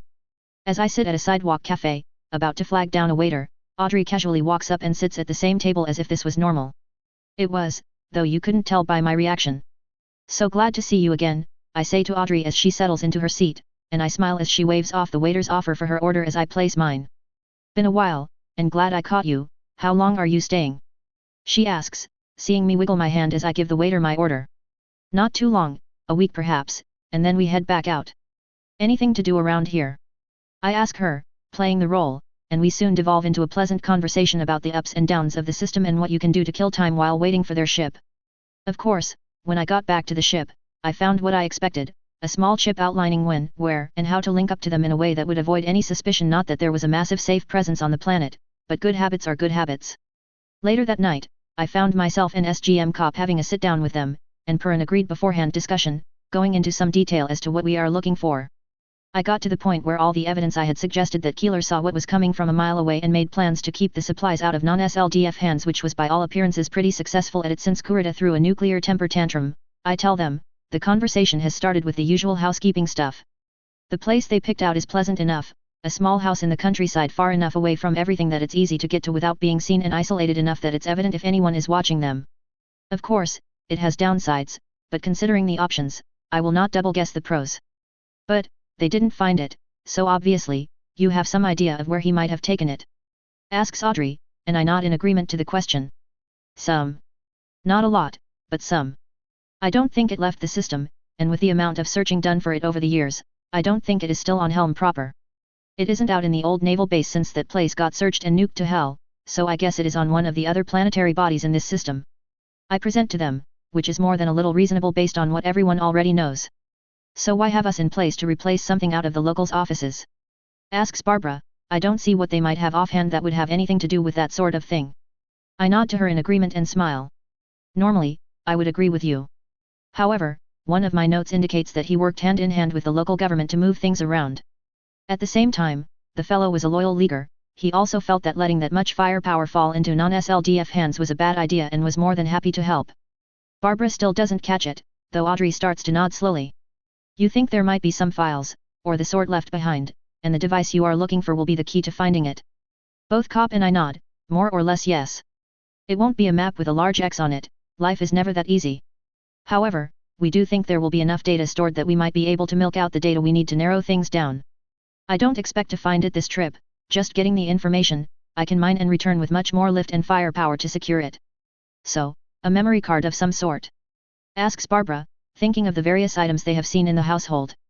Maybe, but more likely, a security key of some sort for an old data storage facility which I have identified and will be my next stop when I leave here. I guess the old badge of office, the one he breaks out once in a blue moon per the video footage I have found, might have the key to access the old files. I point out, and they both nod. Might have a lead on that then, a couple of items have an access port or look as if they can be plugged into a terminal. Says Audrey, getting a smile from me. Good, you can rule out anything that doesn't look to interface with old Star League systems, but then again, most systems to this day are still compatible, so that isn't narrowing things down, I admit, I tell them, shrugging my shoulders. Barbara and Audrey nod slowly, thinking over the things they saw, and Audrey can't help but smile. That's why you asked us to get here so early, getting us here long enough that we can get an idea of what is what. She asks, getting a nod of agreement. Well, can't blame you, it's the smart play, and I think I know what you will be looking for. She says, causing me to lift an eyebrow. You are thinking that she is right about the badge? She asks Barbara and sees her boss nod. Well, that wouldn't be hard to steal and not even copy and replace. I look between them and smile, and you can copy it. Sure. Says Audrey, and then grins, can't say I can copy over whatever is on it, but then I don't think that's very important. Well, since he never takes it out of that case unless he is showing it off, I would say that would be the case. Notes Barbara to her boss, and then she looks over to me. Well, give us a few days to arrange delivery. With that done, we move on to other little details and the like, not wanting to overstay our welcome for various reasons, and soon enough, we head back to the ship. Over most of the next week, we all play out the role of dutiful spacers or passengers heading to other places, as the case may be. During that time, there were several parties held by the local Bigs Hots, parties I had no doubt you would see the faces of the MIM team having a good time and living up to the Canopian stereotypes and still getting the job done. And sure enough, the day before we were scheduled to lift ship, they met me at a cafe and slipped me the drive. Of course, I was ready for it, having a small reader built up that could access deeply stored files or at the least see if there were some, if not accessible, and everything checks out. Well, with luck, in a month, I will be able to find the location and call in everyone to help me loot it, I tell Audrey, smiling as I slip the device into my pocket with a chuckle. And as promised, the return information. I went ahead and left a few things on there on top of what was promised while we were setting things up. I managed to find some data on stasis tubes, not so much as to let you start a factory, but it might help you all get there. I tell her, sliding over the small black box that is the memory core promised. Well, not going to say no to a bonus. She chuckles, only one knows what the original deal is, and I have to say, it was quite generous, too much, so some were thinking. I wiggle my hand, touch, and smile. Oh, I can see why people would say that, but I look at it this way: I might need a favor or two down the road, and having you all have an excellent opinion of me might be useful. I start with getting a nod of agreement from her, as that makes sense. Well, that does make sense, and it is a good way to leave us having a positive view of you all, not that we don't already, from what I understand, though officially, I don't know why that is. She says, and I can't help but arch an eyebrow. Margaret is a close family friend, and I can put two and two together. She says, seeing that eyebrow, and I can't help but laugh. Ah, family, the source for so many busted classifications, I say, rolling my eyes and getting a long laugh out of Audrey. From what I have heard, you've been the bane of many an agency. She grins, something about all sorts of information that shouldn't be in personal files and letters leading you to all sorts of things. She says, fishing a little. Can neither confirm nor deny, but you might consider what is being said outside of official areas, I admit, and she laughs. Well, at any rate, thank you very much, and if you find a few nice things looking for a good home. She trails off, getting a smirk from me. I'll see what I can do, I say, making no promises but amused by the request. With that, we break off and head our ways. Her, to finish whatever cover she was using, and me to plan for the next day's activities. Of course, I have to leave with the ship to keep to the cover that I think the target isn't on helm, but I have a plan. Crazy plan, but a plan regardless. Over the next day, I brief all the players on my end what's happening, the captain of the ship laughing at my audacity and more than happy to have my orders to jump back to Solaris, the jump ship we came in on, waiting to pick up the drop ship, and already knowing that the next jump is to wherever the captain of the Denise tells him, which no doubt will make him happy to head back to Solaris as well. Of course, there is the party staying on the ship, both to make sure that it goes where it is supposed to and the proper messages are sent, and also to secure the transport cases for how we will make our trip to the target. Which will be with the Nighthawks. Thanks to them having jump jets and having this sort of entry in mind when designed, it is straightforward to arrange for us to jump from the ship while it makes its boost out of the gravity well. Even better, the suits come with a pack of sorts, that while they are not as stealthy as the base suit, they are stealthy enough and roomy enough for me to pack a month's supply of rations as well as a number of the largest cores I could find. The jump is timed so that when we leave the ship, nothing can see us with the old-fashioned Mk1 eyeball, not to mention the stealth systems making us fall off any sensor systems. However, I arranged that the flight path wouldn't take us right over the target to pad things even more. This meant we walked toward it for the first 3 days. We walked enough that I was double thinking my desire to have jumped so far from the target. But eventually, we made it to the target, a suspicious-looking flat rock in a mountain that looked an awful lot like a bunker. Right, here we are, and I am feeling better about this now, I announce, getting laughs from the others as we look things over. To be honest, ma'am, I wasn't sure I believed you when you said you have a line on this place. Says SGT. Jones, one of the shooters escorting us, as he looks over what are man-made items. Cop laughs and shakes his head, the boss does have a nose for this, can't deny that. He states, as SGT. Cullen says he has found what looks like an entrance in the side of the overgrown bunker. I head over, fishing out the device, and smile at Cop. Well, let's see if my guesses are any good. I tell him, brushing a few hundred years of detritus out of the way and finding a console pad built into the side of the ferrocrete that makes up the facility's construction. It takes a moment, but sure enough, there is a slit for a device to be inserted, and it even fits the key fob we lifted. A screen comes to life, and with a few tapped commands, I unlock the man door and open it up. Open sesame! Quips Cullen, getting laughs out of us as lights start to come on in the passage leading further into the facility. We soon troop into the bunker, leaving as little trace of our passage as possible before locking up behind us. The bunker is pretty much what it says on the tin, but we find our way through it, and soon enough, we come into a large and that's large open bay with what looks like the backside of the main door leading into here from the outside. This wasn't a proper SLDF facility, the walls and ceilings are still rough-hewn stone, and the conduits and the cable runs open to be seen and worked on, unlike every other facility we have been in, where everything is tucked away nicely and neat. We take a moment to suck in the sight that we might just have found the legendary and, until this point, mythical helm facility, with only me knowing what the real find is in the place. Damn, I wonder what all they have in here. Mutters Cop, seeing the 2 tunnels leading deeper still into the cave system. Well, we have 3 weeks to figure all that out, I tell him, and then shine the light built into my armor off to the side and point it at what looks like a series of offices built into the side of the large area opposite of the entrance we just came through. Pausing a moment more, I can't help but chuckle. Still no massive Cameron stars. All the holovid drams have massive stars. I start, getting laughs as I give voice to a meme my old self remembers. I'm so disappointed. That gets an even bigger laugh, and we all move toward the bit that looks like an office. The ramshackle nature of the place is on full display as there is none of the polish even inside here, several dusty offices with a smattering of documents still on them, dust everywhere. However, when we entered the main computer room, we saw they made at least some effort to tidy up. The displays and terminals were covered with drop cloths that billowed out no small dust when we pulled them off. Even better, what power systems were still running were enough to keep the power to the lights and doors of this area and the computers, for as soon as we uncovered them, we saw what we all have learned to be a standard SLDF interface. What caught everyone's eyes, including mine, which was mostly expecting this, was engraved on the concrete above the screen's Star League Field Library Facility, Helm, DA 890-2699. The first to speak was Cop, who turned to look at me and shook his head slightly. Does that mean what I hope it means? Not sure, I start, knowing fully that it does, but one way to find out. I point out and hand the key fob off to Jones, the most experienced tech on old SLDF computer systems. He plugs it in, hits a few keys, and then waits to see what will happen.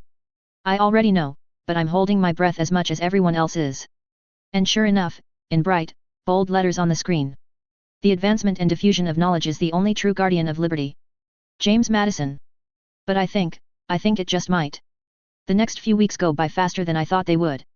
Between the awe of being in front of a library core that, over the next few hours, we explored as much as we could and discovered was as full of data as anyone could ever hope to find.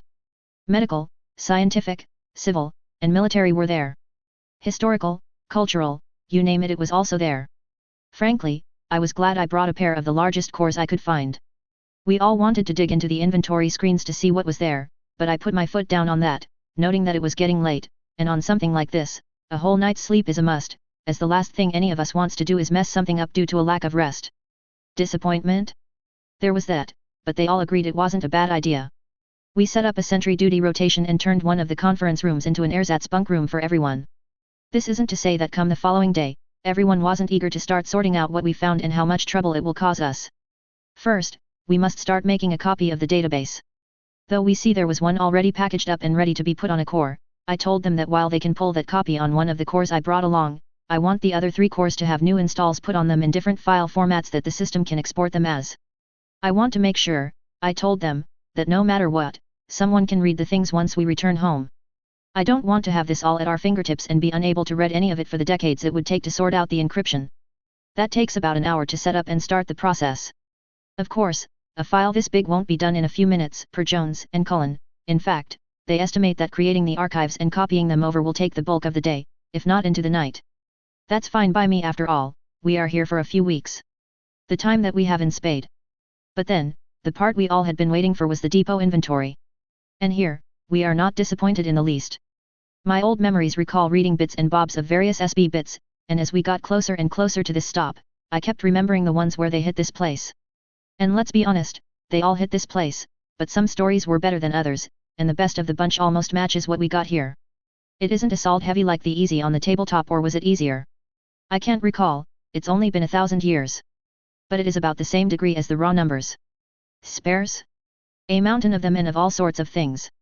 Everything from Sperry Browning MGs to complete Aero 4 systems ready to be mounted into whatever platform.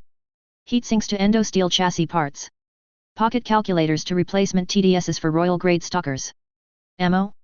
Unlike the magazines we have found before, these were correctly stored for long-term storage, and odds are, most of it is still good. This is a nice change indeed, though there are complications there as well. There is no small amount of special munitions stored in the deeper portions of the magazine. Those we will be happy to leave behind and let the self-destruct handle. We found that early, as I ensured that was the first thing anyone looked for. Sure enough, we found it tied into the core, as any attempt to remove it would trip it, and yes, a more kinetic entry would have tripped it as well. But let's be honest, we all were wondering what sort of metal was stored here, and it didn't disappoint. Mechs? Hundreds. Yes, hundreds plural. Combat vehicles? 1,000 and then some. Support vehicles? Trucks, recovery vehicles, that sort? Hundreds.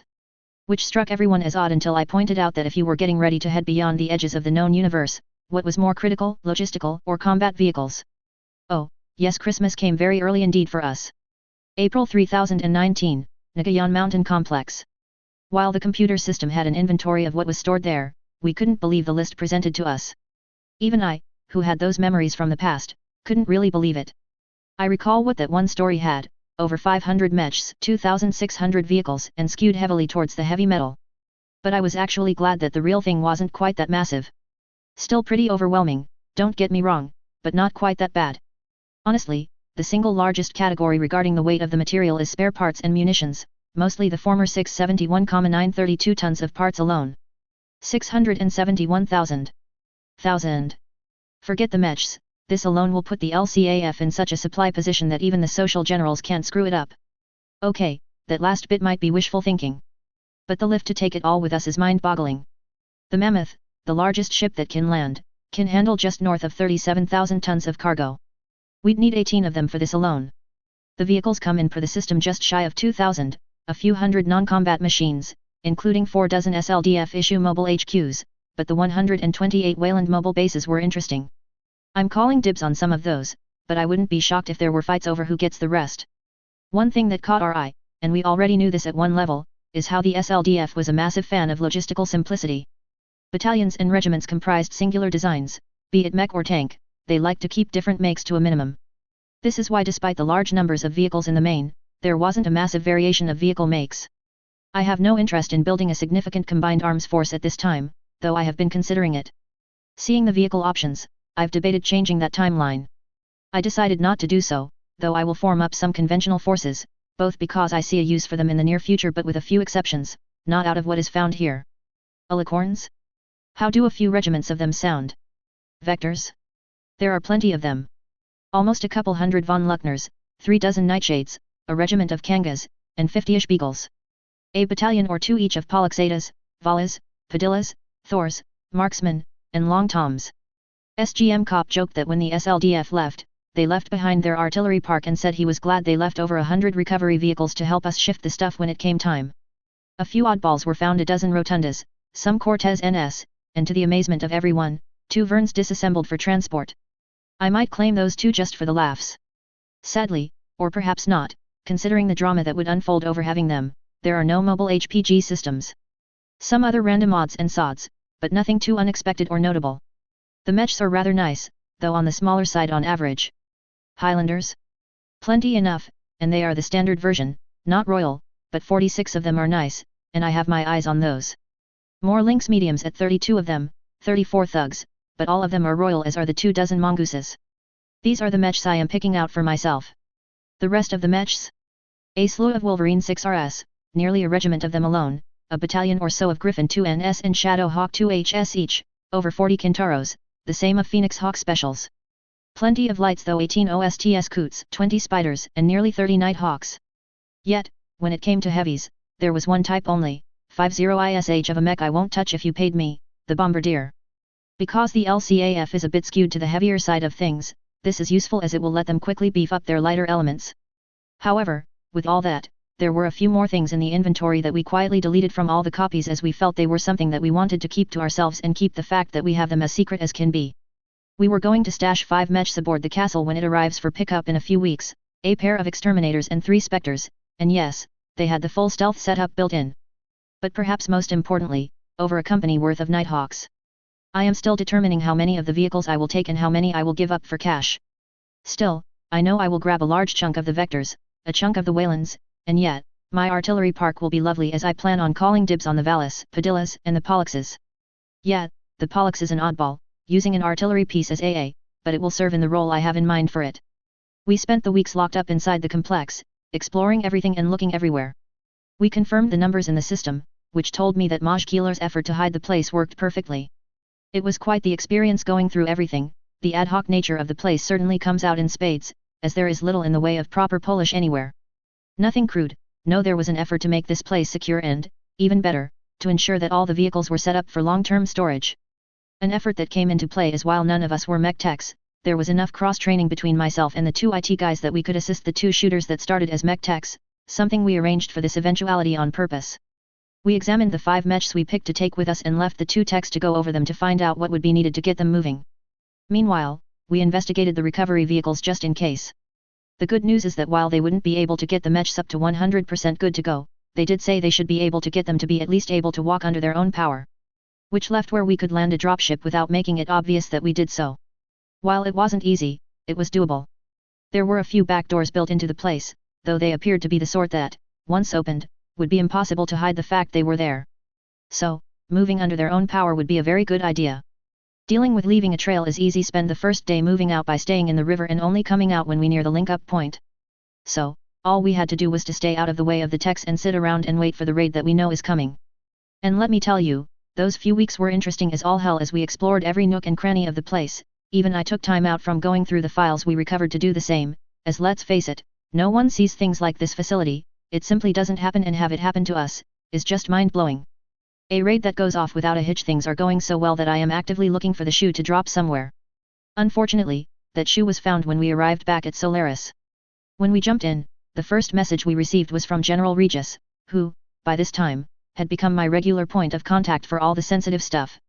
But it wasn't about the mission to Helm, no, it was a set of orders for me to move my forces to Hesperus per the emergency clauses in the contract that kept a third of my forces at the Nagel Ring. Even better, he would meet me there with the remainder of my forces. I didn't have to read the full package to know what was happening. They figured out the Dragoons were looking to visit the largest mech factory in the inner sphere, and the LCAF was not interested in having guests over. This means I won't have time to stash my 5 new mechs, but at the same time, they aren't ready for service either. The Nighthawks, on the other hand, can be used. I don't have enough people trained up on them to field them all, but with the prep work done on the Helm mission, I can field 4 squads worth, and I think that they could do stellar service as scouts ahead of us. Nothing can go wrong there, right?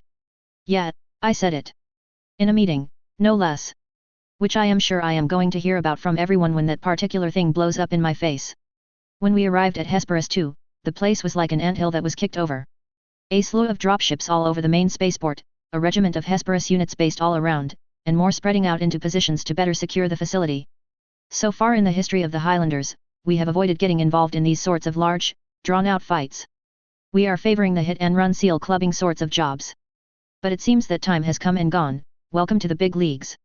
The usual garrison forces and the 3rd Royal and 24th Lyran Guards were present. Sheehan's and Hansen's units were also there, plus my own forces, which, while I called it a battalion and a half in raw numbers, was just shy of a regiment in reality. So at least the defenders are a little stronger this time than I recall from my old memories. As soon as we landed, General Regis came knocking, along with some staff planning the planet's defense and the facilities. The meeting about that wasn't too long, everyone understanding that time wasn't on our side, so wasting as little as possible was entirely in order. But I knew that wasn't why Regis came all the way out here himself. In fact, he shouldn't have done so. So, I start, settling into my office once the bulk of the people have left, leaving me alone with the general as I pour out a pair of Scotch glasses, eager to find out what we found out. Is it? I ask, grinning as I take my seat, leaning back as I give him my best impish smile. He graciously accepts the drink, taking a sip as he sits and nods slowly as he appreciates the quality of the tipple I keep in my office. You would be correct. Though I also think I was correct in my guess about where you headed off to. He asks, smiling as he sets the glass down on a side table. I grin at him. Well, not shocked you figured it out. I think I dropped enough hints there at the last time we talked to be sure. I say, confirming his guess and causing him to lean forward as his apparent curiosity builds. The good news is yes, there is salvage to pick up, and better yet, more than I can load up on any of my ships including the Whale. With that, he really smiles, rubbing his hands with joy. Oh, excellent. Good equipment, I assume. He asks, smiling as he knows I am slowly telling the tale of what I found and willing to play the game for the moment. Oh, a decent amount, and some decent stuff at that. The mechs located in the place average out to just over 55 tons each, so no massive pile of assault mechs to trip over. Some spares, ammo, plenty of vehicles as well. I start, smirking at him as it's pretty obvious I am avoiding telling him what sorts and how many. He gives me a look as he hears the way I string things out and picks up his drink. Yes, I am sure they are, but let's be honest, you know I am curious about the types and amounts. After all, we do have to arrange shipping and all. He says, lifting his drink upwards to take a sip. I smirk and nod to him. Well, I'll be keeping as my end of the mech salvage the Highlanders there and the thugs. Also, the Lynx and all the mongoose mechs that are present, but the rest is yours, which should bring me up to a total of about 230 or so mechs. Have to find new mech warriors and lift, of course, but that last is a problem I am used to. I tell him, ensuring I delay the last part until he takes a sip of his scotch. Yes, it's an abuse of fine scotch, but the look on his face as he spit takes the fact that a 25% take on my part more than doubles the size of my unit as he does the mental math as he sputters. I continue as if nothing important was said, which leaves about 400 or so for the LCAF to find a use for, and there are about 4 times that in vehicles present as well. I start to say, though, by this time, General Regis gets over the coughs the spit take caused him. 500 mechs? And 2,000 vehicles. He blurts out, looking at me in shock and total disbelief. Yep, and oh, almost 700,000 tons of parts, and half again as much in ammo, all of it stored properly. But that isn't the real good news. I note, leaving him sputtering over the size of the find I am announcing to him. It takes him a moment, and then he finally twigs on to the fact that I said that the equipment found is the least important thing. Wait, what do you mean that isn't good news? That's something like 30 mammoths I must find, plus the jumpers needed to secure all that. He says, shaking his head as he tries to decide if there are even that many mammoths in Lyran space. Not to mention the few regiments you will want to use to secure it while it all gets loaded. I point out, getting him to sigh as he didn't even think about that part of it by the sounds of it. Thanks for reminding me. He mutters, thinking hard as he considers how to shift it all. The other good news, not the really good news, is that all the equipment there was stored with long-term storage in mind. Sure, it wasn't with over 200 years of storage, but storage all the same. So it won't be too painful to move the gear. And even better, I brought a copy of the inventory so you can plan accordingly. I tell him, opening a box, pulling out a data core, and tossing it to him. He, of course, catches it, a muttered thanks heard as he latches onto the fact that there are 2 data cores in that padded box, and the one I tossed him is your standard pocket-sized core, whereas the one still in the box the size of an old-fashioned Neuro helmet. Yes, the cores I took with me were too small, thankfully, they had cores of the right size and storage. Why do you have a core that large? He starts, recalling the core that had all the New Dallas information on it was a fraction of its size, and that fact is probably looming large in his mind right about now. Oh, it's a copy of the main storage core of the facility. I went ahead and made a copy of it and brought it back with me, I tell him, taking a sip of my scotch as I do my best to look all calm and relaxed, before reaching down and sliding it over towards him. Not anything like New Dallas, no designs of this and that, ready to be produced. But I think a full, complete, unaltered and unfiltered Star League library core might be useful to someone, right? With that, he spits out his drink, an entire library core. He asks incredulously. I can't help but be amused by his reaction, and I nod, oh yes, the whole show. While I was waiting for pickup, I leafed through the files. Between New Dallas and the basics, as outlined in these files, you could probably have the time needed to get Star League era equipment back into production. At least on the first peek, but I am no science type. I say, shrugging. General Regis nods his head, still a little flummoxed over the degree of the find, and for once, not just because of the gear. This changes everything. He comments, a case of an epic understatement if I've ever heard one. I arch my eyebrow at him, and he laughs, breaking out of the moment to close the case I kicked over to him. Yeah, no doubt. I agree. He says, confirming his statement, needless to say, I agree with you, the gear is secondary. Well, the good news does come with a little bad. I point out before he can do more than close the case, causing him to look up at me. Oh. He asks, a moderate look of dread on his face. I couldn't wipe the existing core, it would set off the self-destruct. So it's still sitting there, with all the gear. I have every reason to believe I got away clean, but I wouldn't want to dawdle in getting back there in strength to secure the place. I point out, getting a slow nod of his head. How much of a self-destruct is it? He asks, getting a shrug out of me. If I had to hazard a guess, it would wipe out the facility and redirect the flow of water in the region. To what extent I haven't the first guess, I tell him, and while I do know the sea would come back, there is no way for me to know as far as anyone else would accept. I don't know about you, but I wouldn't want to see the Leaguers get in there and grab everything and most importantly, the core, and just assume they won't trigger it. General Regis nods to that, at first slowly and then more so as he considers things. Yes, that would be a bad thing, I agree. So sooner is very much better. The good news is I can call forth shipping to here, that degree of heavy shipping would be seen and commented on, but we might be able to spin it as trying to do something about the results of the raid here, so we might be able to do so without making people think about fines. He starts, thinking out loud. Honestly, that's a better idea than I had since I assumed we would all link up in Solaris and head toward Helm. Setting the link-up point here would better mask the target. Definitely workable, and even better, I have the keys to the place, I tell him, getting a chuckle out of him. Want to be sure you are taken along, Ed? He asks, laughing lightly. Of course, not that I think you all would do anything underhanded, I tell him, getting another laugh. Well, I have messages to send out, nothing to say why I am calling for the ship's mind but for them nonetheless. I will also have one of my people head for their cat immediately with hand-carried orders to arrange a command circuit to get at least some of the ships and us back to their cat upon our return. He says, thinking out loud. Something to think about over the next day or two at least.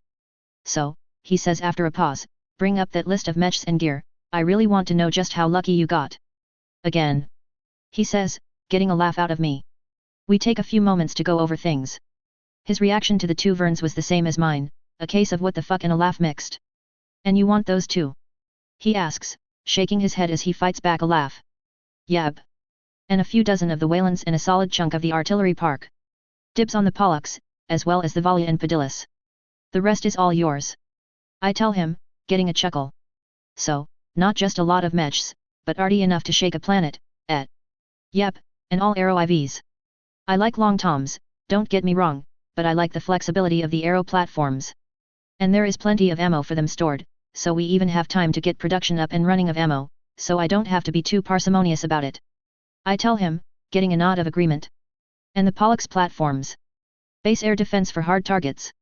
I don't want just anyone to fly on in and think that they can take my parking spots when they try and hit the world I am on.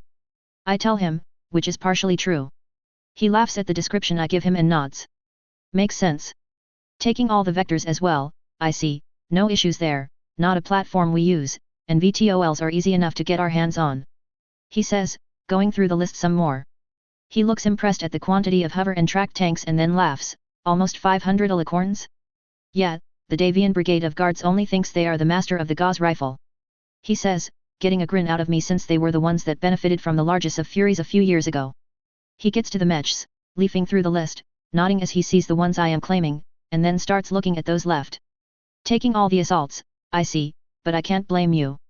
You seem to have locked onto those as your signature mechs. He says and then chuckles as he sees the collection of mediums and smiles. We can always use more of these, and there are about 2 regiments worth of them, and the lights are pretty good as well. He says, taking a moment to bring up the data on the Nighthawks since he isn't familiar with them, and then blinks as he sees the last mech on the list. Bombardiers? Seriously? Reserve units can get them, at least if we can't get the specialty ammo they used back then. He mutters, shaking his head and looking at me. Well, I have to say, you picked the cream of the crop for the mechs and a solid selection of vehicles. But you didn't pick the full complement of salvage ode. Yes, I am more than willing to trade for an equivalent amount of spares and ammo to let me build up a nice nest egg of gear between now and when we can get that stuff into production in reasonable quantities, I tell him, and he chuckles. Always knew you were smart. I can agree with that. But you know for what is in that core, there will be more heading your way, not sure what, but once the Archon finds out and figures out what you are bringing to us? Yeah, I think you will like whatever she decides to give you. He says, smiling as he sees me grin back. Well, I have ideas on that, but we can wait to talk about that when we all get back to their CAD with all the stuff. But right now, we must deal with what's heading this way and then grab the stuff. I point out, and he nods as he settles back in to discuss the plans for the planet's defense. We made small talk and spent some time diving into the list of spares, regardless of us both knowing we have better things we ought to be doing, eventually calling it a night, and leaving with the Corps to secure it in the most secure part of the Defiance facility, and joking there will be more low-key security on that part of the facility than can be imagined. The next day, our 3 ships lift to our designated position, securing the back door that Hansen's Rough Riders will guard. However, they have spread out a touch in the area. The plan they came up with was to deploy in that area, make the most of our Lastek ECM systems, and hide out as a ready reserve, with the thinking being that the Dragoons would do the obvious and go right for the front door, forcing the defenders to stand fast. Once they have done that, they will send a reserve force to swing wide and try to head in through one of the lesser defended sectors since we couldn't be strong everywhere. To help sell this, General Regis sent out an invader back towards their CAD both to send a secure messenger with the Corps secretly, but also to provide possible intelligence assets on the ground to think that forces have left the system, indicating that there aren't as many defenders as possible. This is why I was out in the wilds, our units waiting eagerly for the invasion to start and showing off that they could handle a proper fight and were not a bunch of glorified raiders. I didn't recall when they would hit Hesperus, but I knew it was in June, give or take. So in the last week of May, I had everyone lock everything down and turn into their best impersonation of a black hole, even sending out the command that all the resupply runs are to be shut down. Once the last of the resupply vehicles headed back to the lines, I changed up the script, moving from where I was supposed to be in a position to interdict a path I could barely recall details of from my old memories but getting access to all the maps of the area. Thank you, General Regis pegged what my memory was screaming at me, the backdoor Kerensky used to get within sight of the factory. This led us to the 1st of June with my command staff and me under a tent set up in a shaded wood line that provides full coverage to our elements. Our vehicles and mechs were shut down and covered with netting and concealment covers, an item we had looted long ago from our true that reduced the electronic signature of our equipment. It wasn't Lastek, it could still be made in small quantities but was still very rare. I was talking to SGM Cop and the rest of my staff, and to be honest, the command post was very Steiner, comfortable, large, and full of the sorts of things social generals like to have. But while I am not the social general type, I appreciate how the sort of thing they get up to can be a huge moral boost when pushed down the chain as far as possible. And in this case, since we wouldn't fight from these positions, I took the time to make our hides as comfortable as they were camouflaged. Besides, from a more practical point of view, the more comfortable your soldiers are, the less likely they will compromise your attempts to be sneaky in an effort to make themselves so. Seriously, that's why I have a nice brass samovar in my HQ. You really don't think I am that vain, do you?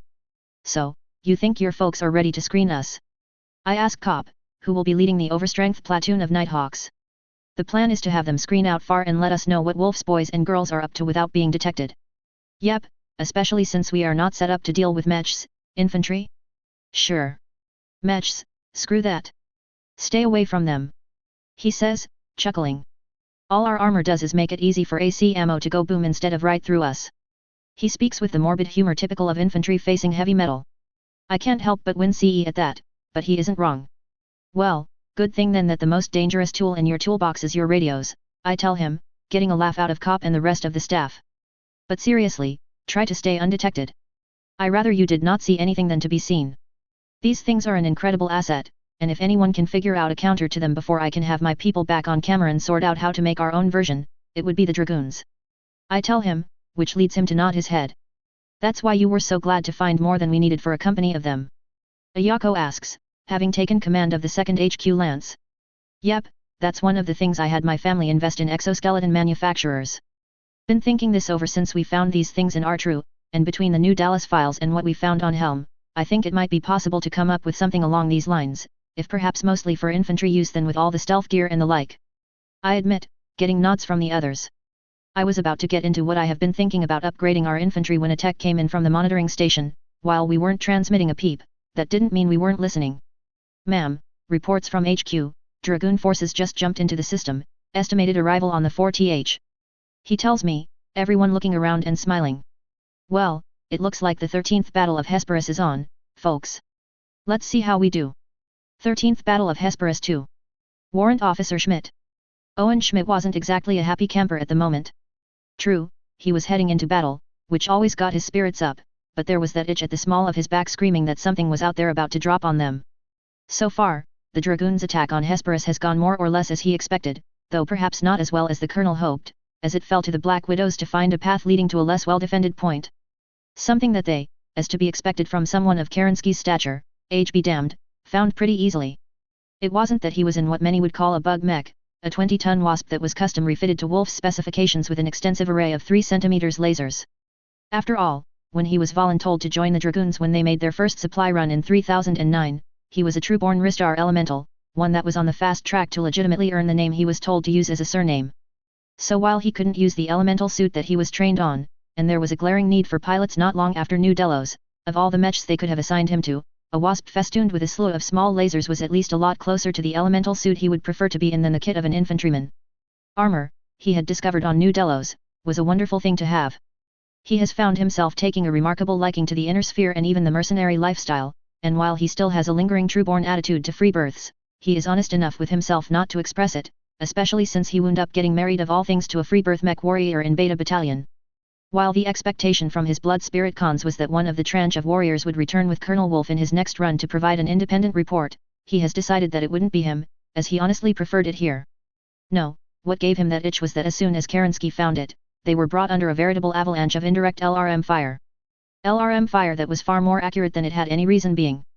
She didn't lose anyone, but it was enough missiles being tossed that all the mechs in the Black Widows had suffered moderate armor damage.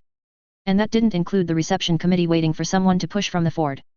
To be sure, Kerensky and her lot carried the engagement, a grasshopper, crusader and a marauder being seriously damaged and almost getting caught by the Widows, and leaving behind a lance of dead mechs on the battlefield, but Kerensky wasn't stupid, brash and aggressive, convinced with good reason of her innate superiority yes, but not stupid. It became clear that they were facing MacCleary's Highlanders, a unit the Dragoons had tangled with before, knew what they had and didn't show, and so didn't give chase. Instead, she called it in and got the reinforcements she asked for, Beta Regiment. And from what he has read of the run in Beta had with them earlier, he had the same question Kerensky had, where are their royal mechs? Hence he, his wife, and the rest of their lance of light mechs are pushing forward, trying to find out where they are. They are not pushing as fast as they ought to be, but no one wants to run into a company of Royal Highlanders or thugs by surprise. Not even Kerensky would find that fun. What worries him is that they haven't seen anything signs of mechs passing through the dense forest and the hills that this area is made up of, but not one sighting. No, scratch that, what really worries him is that while he hasn't seen them, it's clear they have seen him. Thrice now, they have been the recipients of indirect LRM fire. Sure, the fire wasn't as accurate as what was let loose at the crossing, but those were prepared shoots, there were more off-the-cuff salvos of opportunity. And thankfully, the salvo sizes have only been 200 or so. Only 200.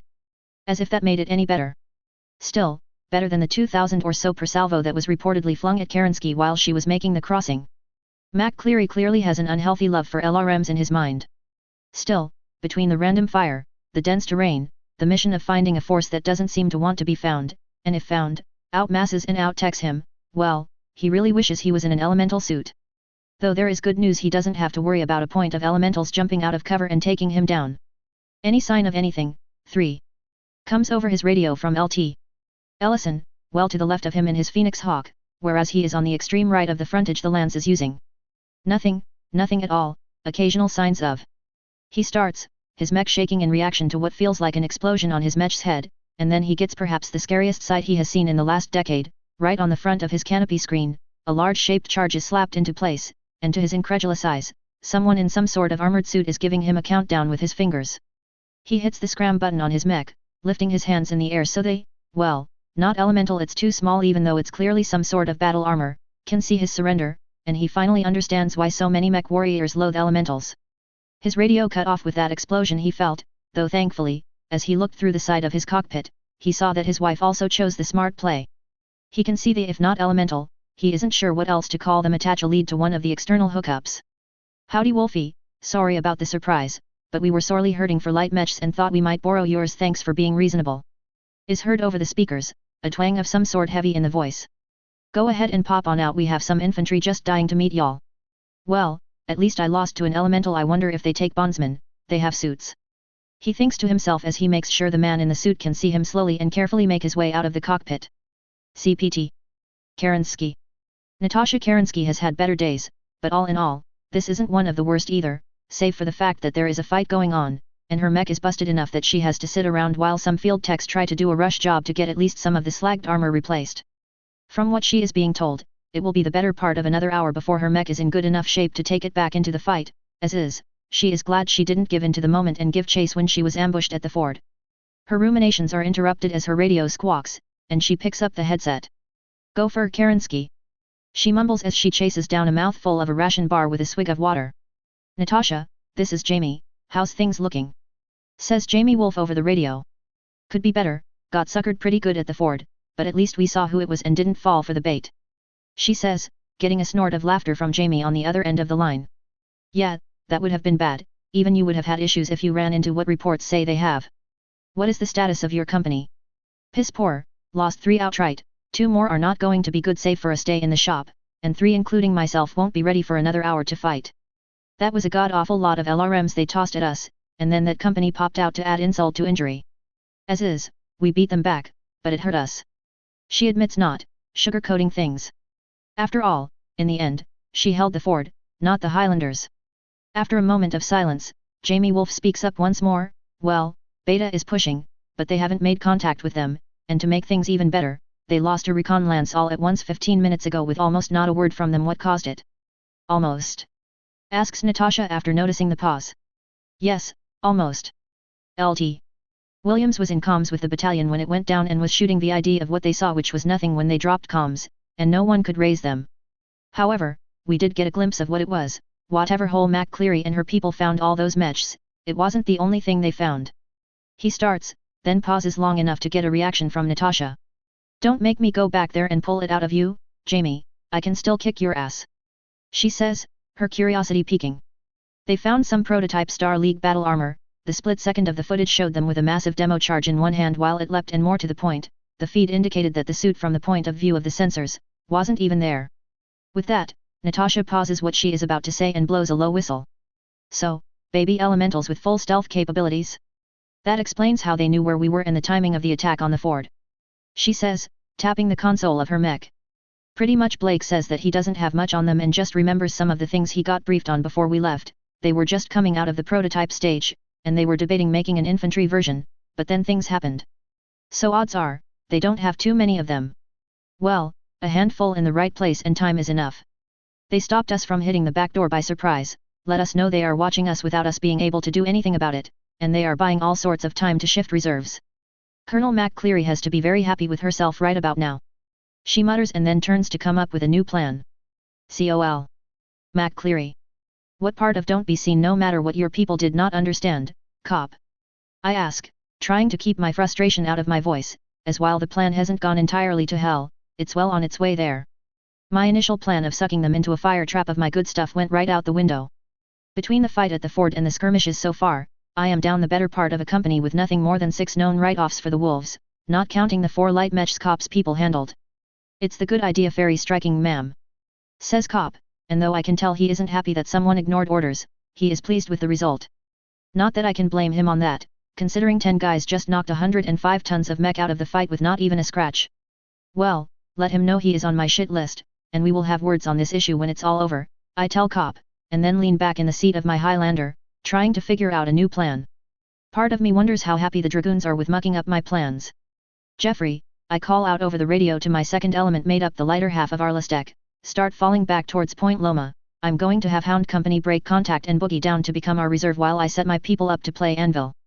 See if you can pull them towards us, and once we give them a shock, jump in and see if we can get them to do a pause. If they do, we ought to have bought enough time for Hansen's lads to get set up for everyone. Can do, EDA to Loma, call it. 20 minutes. He responds, and looking at the map display, that sounds about right. Sounds good, see you there, I tell him, and then switch to Eddie Ruiz, one of the former Kellhounds we picked up who is in charge of Hound Company, which is made up of our heavier non-Listec units. Eddie, this is MacCleary, talk about a plan going south, I say, shaking my head, since it is his command and his sister company that has taken the brunt of things so far. It happens, says Eddie, though he soon follows up, but next time, Jeffrey gets to be the punching bag. He says, in a tone of the typical mercenary dark humor, to show he understands shit happens. Not like I said it was a bad plan or anything.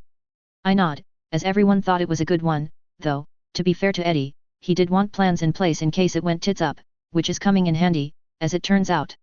Right, I am having Jeffrey move to Loma, and I will be moving to form a firing line there. Keep going past us, link up with Hansen's folks, and move into reserve. You all got beat up hard enough, no need for more of a beating than we need to. I tell him, getting a chuckle out of him in response. Don't have to tell us twice, we'll be shooting past you in 15, and if you need us, don't be afraid to call us. He says, offering to stay in closer reserve. Now, we are not sticking around that long, figure some shock and awe, and while they pause to get it back together, we will be hoofing it ourselves while Jeffrey screens us back, I inform him, and soon sign off as I copy my intentions over to everyone else. It's not a bad plan, Jeffrey has the Lynxes, the Griffins, the Fast Hammers, and of course, the Hussars. Sure, that puts him at 5 lances in his company, but do you really want to count a lance of Hussars as equal to a lance of anything else? My company? All 4 Atlases, 8 Highlanders, 8 Thugs, and 4 Riflemen too, over strength, yes, but then I count my lance of Highlanders and Riflemen as the so-called regimental command element. 15 minutes later, we are where we want to be, the path we are leading the leading elements of Beta down tightens up pretty well through the hills, and there is something of a crest behind, which is a pocket of incredibly dense enough so that you can't move mechs through it, forest, more like jungle damn near, with a solitary path through it. One that we had already rigged up for a lot of demo which will require about an hour to clear out. The plan is simple: show the Atlases and Highlanders, and start engaging at range in the Thugs and Riflemen as the fire picks up, and as soon as it looks like it's going to get dicey, we call for all the fires. By this time my LRM carries, all 16 plus the 12 I borrowed from the local militia, have gotten back in position for indirect fires, by both LRM and Tube Arty. Atlases and Highlanders will start to move, then Riflemen, and finally Thugs once we clear the woods, hit the demo and haul ass.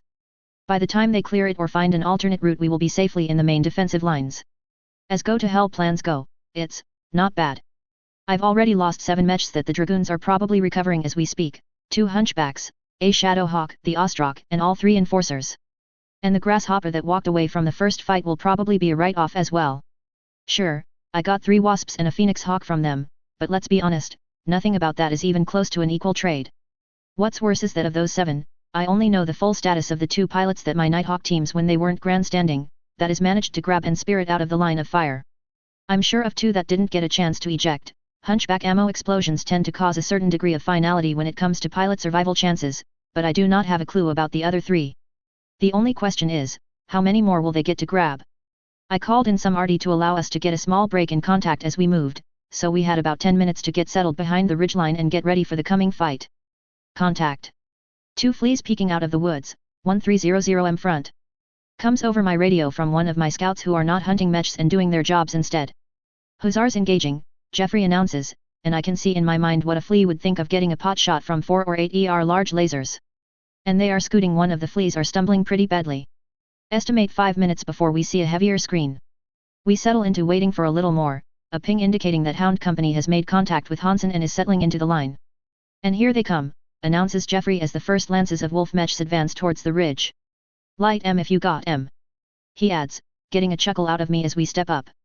When I crest the ridge, I see what we are dealing with in the first wave, a collection of lights and mediums, who, upon seeing the visages of 4 Atlases and 8 Highlanders come into sight, come to a stop and start to pull back, as we are just out of range of most weapon systems and they have no desire to get close enough to take fire from a company of assault mechs. They are just within range of our Gauss rifles, but we don't waste ammo shooting at that range and letting them know just in case they haven't figured out these are Listec Highlanders. A bit of a long shot, but you play for all the edges you can. They didn't like what they saw, did they? Asks Ayako on my Lance channel, getting a snort out of me. Nope, but I have every expectation that we will soon see more than just that, I tell her, and soon enough, even as I speak, while the recon company falls back, heavier metal arrives. Not at our scale, no, but a solid mix of heavies and mediums, a pair of archers stepping up to support as they open the ball with the launch of their missiles. Of course, if they have range on us, we have range on them, and a dozen LRM-20s open up, as well as 8 Gauss rifles, and while almost all of their missiles missed, we did a little better thanks to our better fire control systems, and we focused entirely on the 2 archers. Solid hits. It announces the Atlas Lance Commander, Thomas McCallan, which I confirm as while maybe 10% of our missiles connect, 3 Gauss rifle slugs hit as well, and those 3 are on the same archer, which staggers as it gets 3 tons of its armor stripped off of it. The 2 archers continue to fire, and a few long-range shots of PPC fire soon come our way, which is nothing more than the event we were waiting for as the rest of our assault mech steps up, and the ball really opens up. McCallan, focus on anyone trying to do fire support till you are out of missiles, then move to hit whoever is closest, thugs, riflemen, closest first, I call out while I arrange to have all our Highlanders continue to fire at the archers for another salvo, and we get our first kill as the same archer that took the 3 shots a moment ago takes another 2, and falls as an ammo explosion rips off its side. Fortunately, the pilot managed to ride the Martin Baker Express before it went.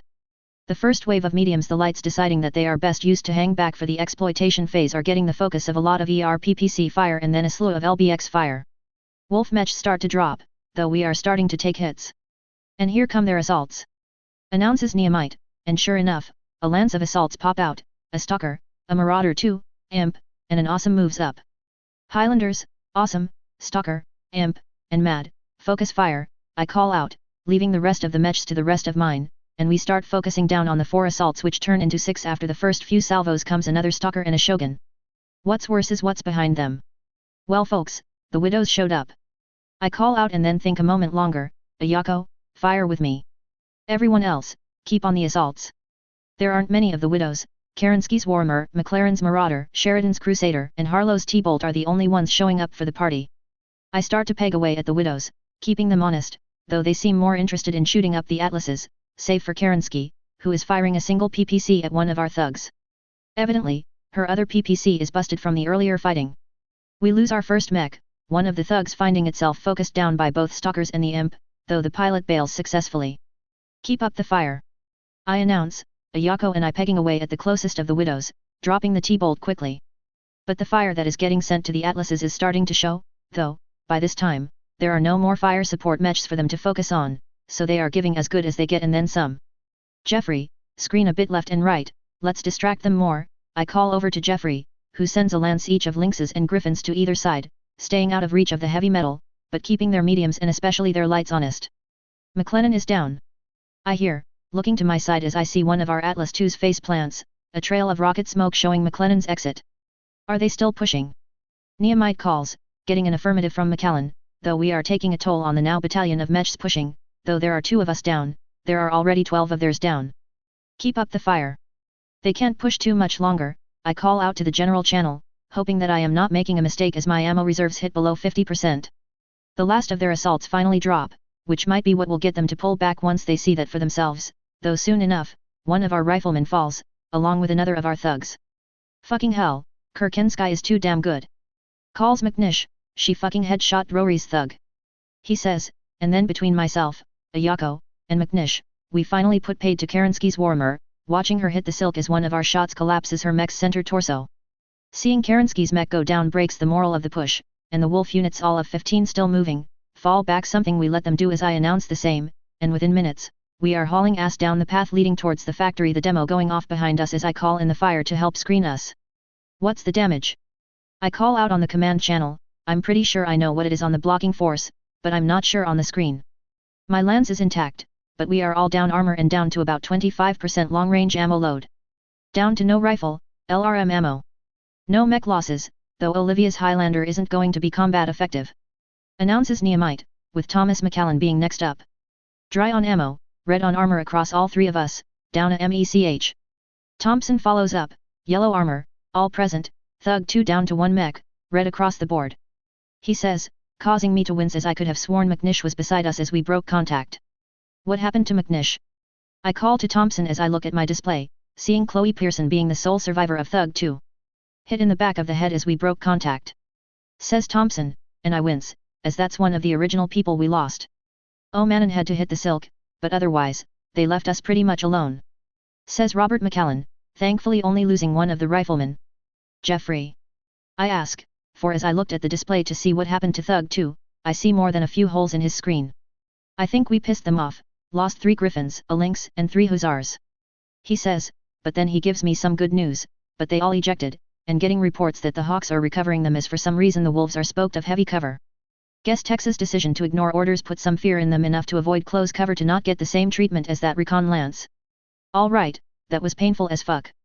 I say on the private channel to Ayako, shaking my head as I tally the score, an Atlas, 3 Thugs, a Rifleman, the 3 each Hussar and Griffin, and finally, the Lynx. A whole company of Lestek mechs, a third of them assaults, with one of them damn near intact. Well, look at the bright side, such as it is. We only lost 2 warriors in this fight, and it isn't like we don't know where to get replacement mechs. She points out, and that's true enough. Plus, whatever happened at the ford. I point out and then accept the news for what it is. Sure, we lost a lot of mechs, but then we were facing one of the best units in the inner sphere, it's expected.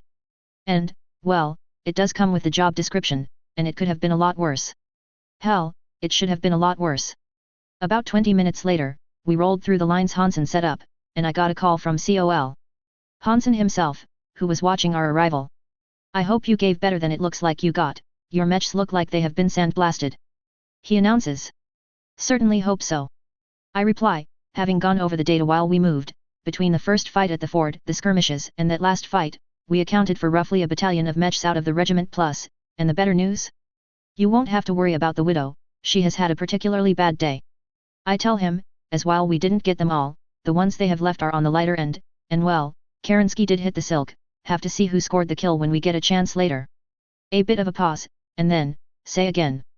Is heard, as if he can't believe what he heard, though I think less about the mechs than a certain one. Yep, one of us. I don't know who caused Kerensky to hit the silk, I don't feel she will be gone for long. I imagine before long, and she will have a new ride, she golden BBD a headshot on one of my thugs, and you know she won't turn that down. Well, that's a problem for later, we have other ones. I have crews standing by to rearm and patch armor, but we won't need you. Colonel Hansen announces, and to be honest, I'm good with that. Captain Kerensky. I should be spitting mad and I am mad, don't get me wrong, Jamie, but that was a good fight. Natasha Kerensky announces, tossing an empty bottle of water away from where she is sitting on the bed of a recovery vehicle. True, though you did lose your mech. He points out the battle having been fought, and frankly, even with the reinforcements he pushed down the valley, it was a foregone conclusion all they are doing is fighting hard enough to secure salvage and load everything up to leave. Oh sure, but I got myself a new ride. She says, slapping the armor of a thug on the vehicle. And they say they can get a new cockpit from one of the other thugs. Between the 3 we recovered, we can field 2, and I claim this one is mine. I killed it, it's mine. She says, getting a laugh out of Jamie. Not about to fight you over it, besides, you should see the line forming as to who will claim the Atlas too, Jamie says, grinning. We can use this excuse to push some of our stashed tech into a few other mechs, call it salvage from here. But, only a little bit. He warns, getting a nod from Kerensky. No skin off of my back, though if you want to feed some of it to my company, what's left of it, I won't say no. She says, jumping off of the truck. Find anything out about those suits they were fielding? Jamie shakes his head, not really, though Blake was able to confirm they were Nighthawks, and with that one exception, they seem to have used them for recon and pilot recovery there at the end. We are doing a prisoner exchange with MacCleary's, she already contacted us on that. Well, none of my business, but while I think they were good, borderline very good, I think a lot of it was their tech advantage. It gives me a feeling of what it might be like on this side if those people back home get their way. She says and then chuckles. Be a cakewalk. Jamie shakes his head, not really, but you know my opinion. But the reason I bring it up is Schmidt. Natasha thinks a moment, then places the name with a face. The blood spirit? What about him? He didn't say so in so many words, but as he sees it, he was captured fair and square, and while he won't breathe a word about where we come from, he is seeing himself and his wife, for that matter as bondsmen, and are asking permission to retire from the wolves so they could join them. Natasha pauses a moment, unsure how to respond to that. Unlike Jamie, she is also a true-born like Owen Schmidt, and she does get where he comes from. Trust him to keep his mouth shut. Jamie pauses momentarily and then nods. I was going to ask you that, but yes, I do. Besides, we both know why he views things like that. He says with a chuckle. The damned toad wants back in a suit. She says with a laugh. But sure, let him and suggest that he might want to phone home now and then, but if he takes the whole bondsman thing seriously, you might not want to make that an order. The triad, Thurcad. She found what? Are you sure we don't need to perform an exorcism whenever she comes over? Asks the Archon, looking at Simon Johnson as they meet in her private office. I'm not sure about that last Katrina, but yes, she found regiments of mechs and twice that in vehicles, and that isn't counting the parts supply. Simon Johnson says, and then he grins, but let's be honest, the real price is this right here. He says, patting the large case that was delivered by the command circuit all the way from Hesperus. Yes, well, if it's all that the brief view of the table of contents has shown me says it is, well, this is going to change everything, isn't it? Simon nods, as so far he, Nandi Steiner, who is still having a deer in the headlights look on her face, and the Archon is the only ones that know what was delivered in detail, as far as everyone including the officer that brought it to them knows it is just a backup over the servers at the factory. A bit of an understatement, but yes. I will have my people, a very, very select group of my people, dig deep and provide a full report, but if it is, I think we will have to lavish quite a lot on her and her people for what happened. Might even have to send something to the magistracy for their help. She says, and then grins to Nandi, do we have any unmarried nephews around? She asks, trying to get a laugh out of her sister to get her out of her poleaxed state. It works, as she jerks and then gives Katrina a look. No, we don't, but... She pauses, thinking momentarily, I get what you mean, however.